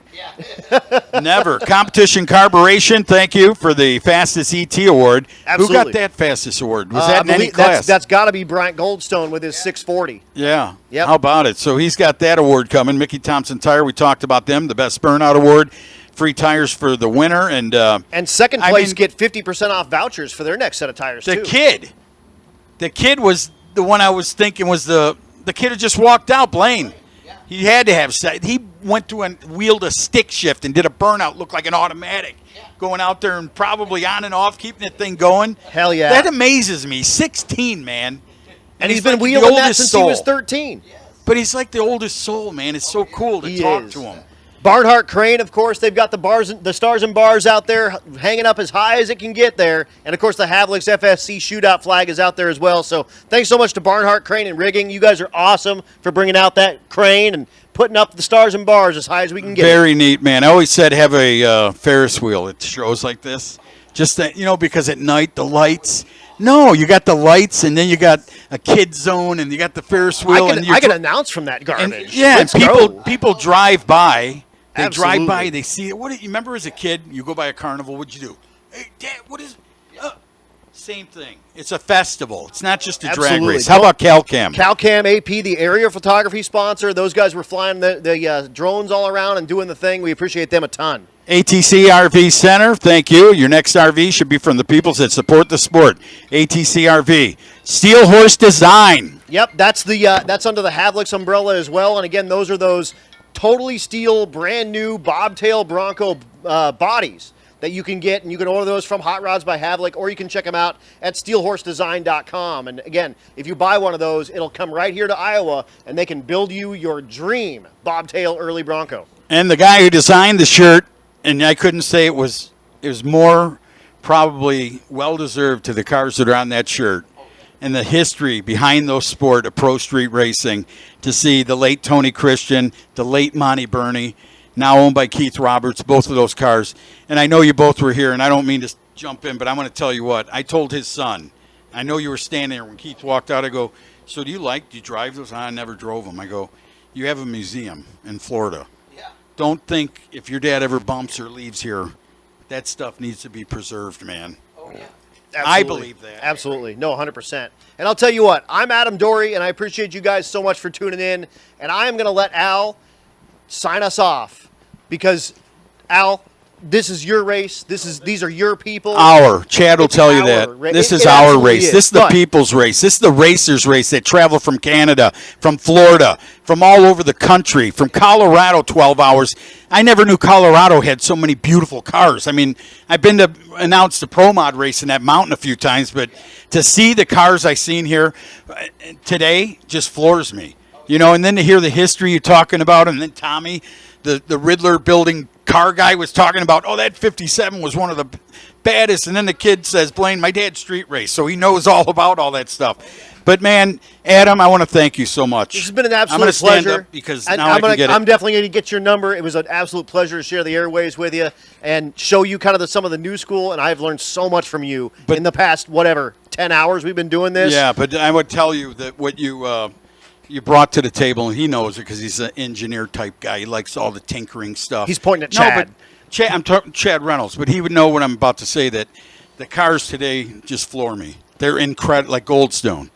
That car to run in the 640 range, and I'm not taking nothing away from anyone, but this movement in the fuel delivery and turbos and all the types of stuff that we've seen the last 30 years, and the progression, and to bring up the names like I did of John Carter, and you go, yeah, the Devani, that was like so before any of this.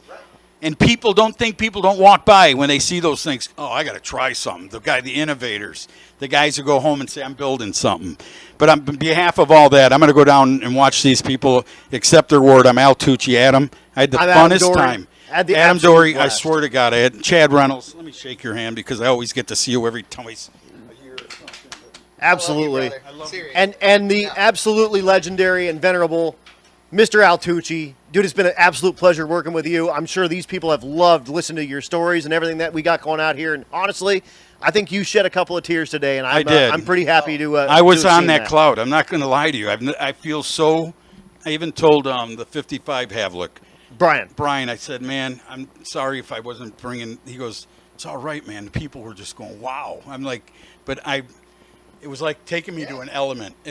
Almost, I hate to say it this way. It was almost like we lived through this, and it was almost like going to the restful peace. Not today. Right. I thought this stuff was rested in peace forever. And you were not These gonna young see it. guys brought this back out, and they, whether they know it or not, and all the hard work since last February they've done, they have people around the world, not just here in Iowa, around the world, because of Bang Shift showing this, that are going to go, you got to be kidding me. And ETs don't matter. What you see today in Pro Mod 350s, all the quick stuff, here, that doesn't matter. It's about bringing the car. Annette Summer locked her brakes out of the thing. Yeah. It was Annette. You go, and then Chad Reynolds had the quote of the day for Annette. I can go to O'Reilly's and get you a master cylinder. She goes, I did. That's a NASCAR one. And he's like, oh, that sucks. Let me Yeah. get on eBay. I'll be right back with you.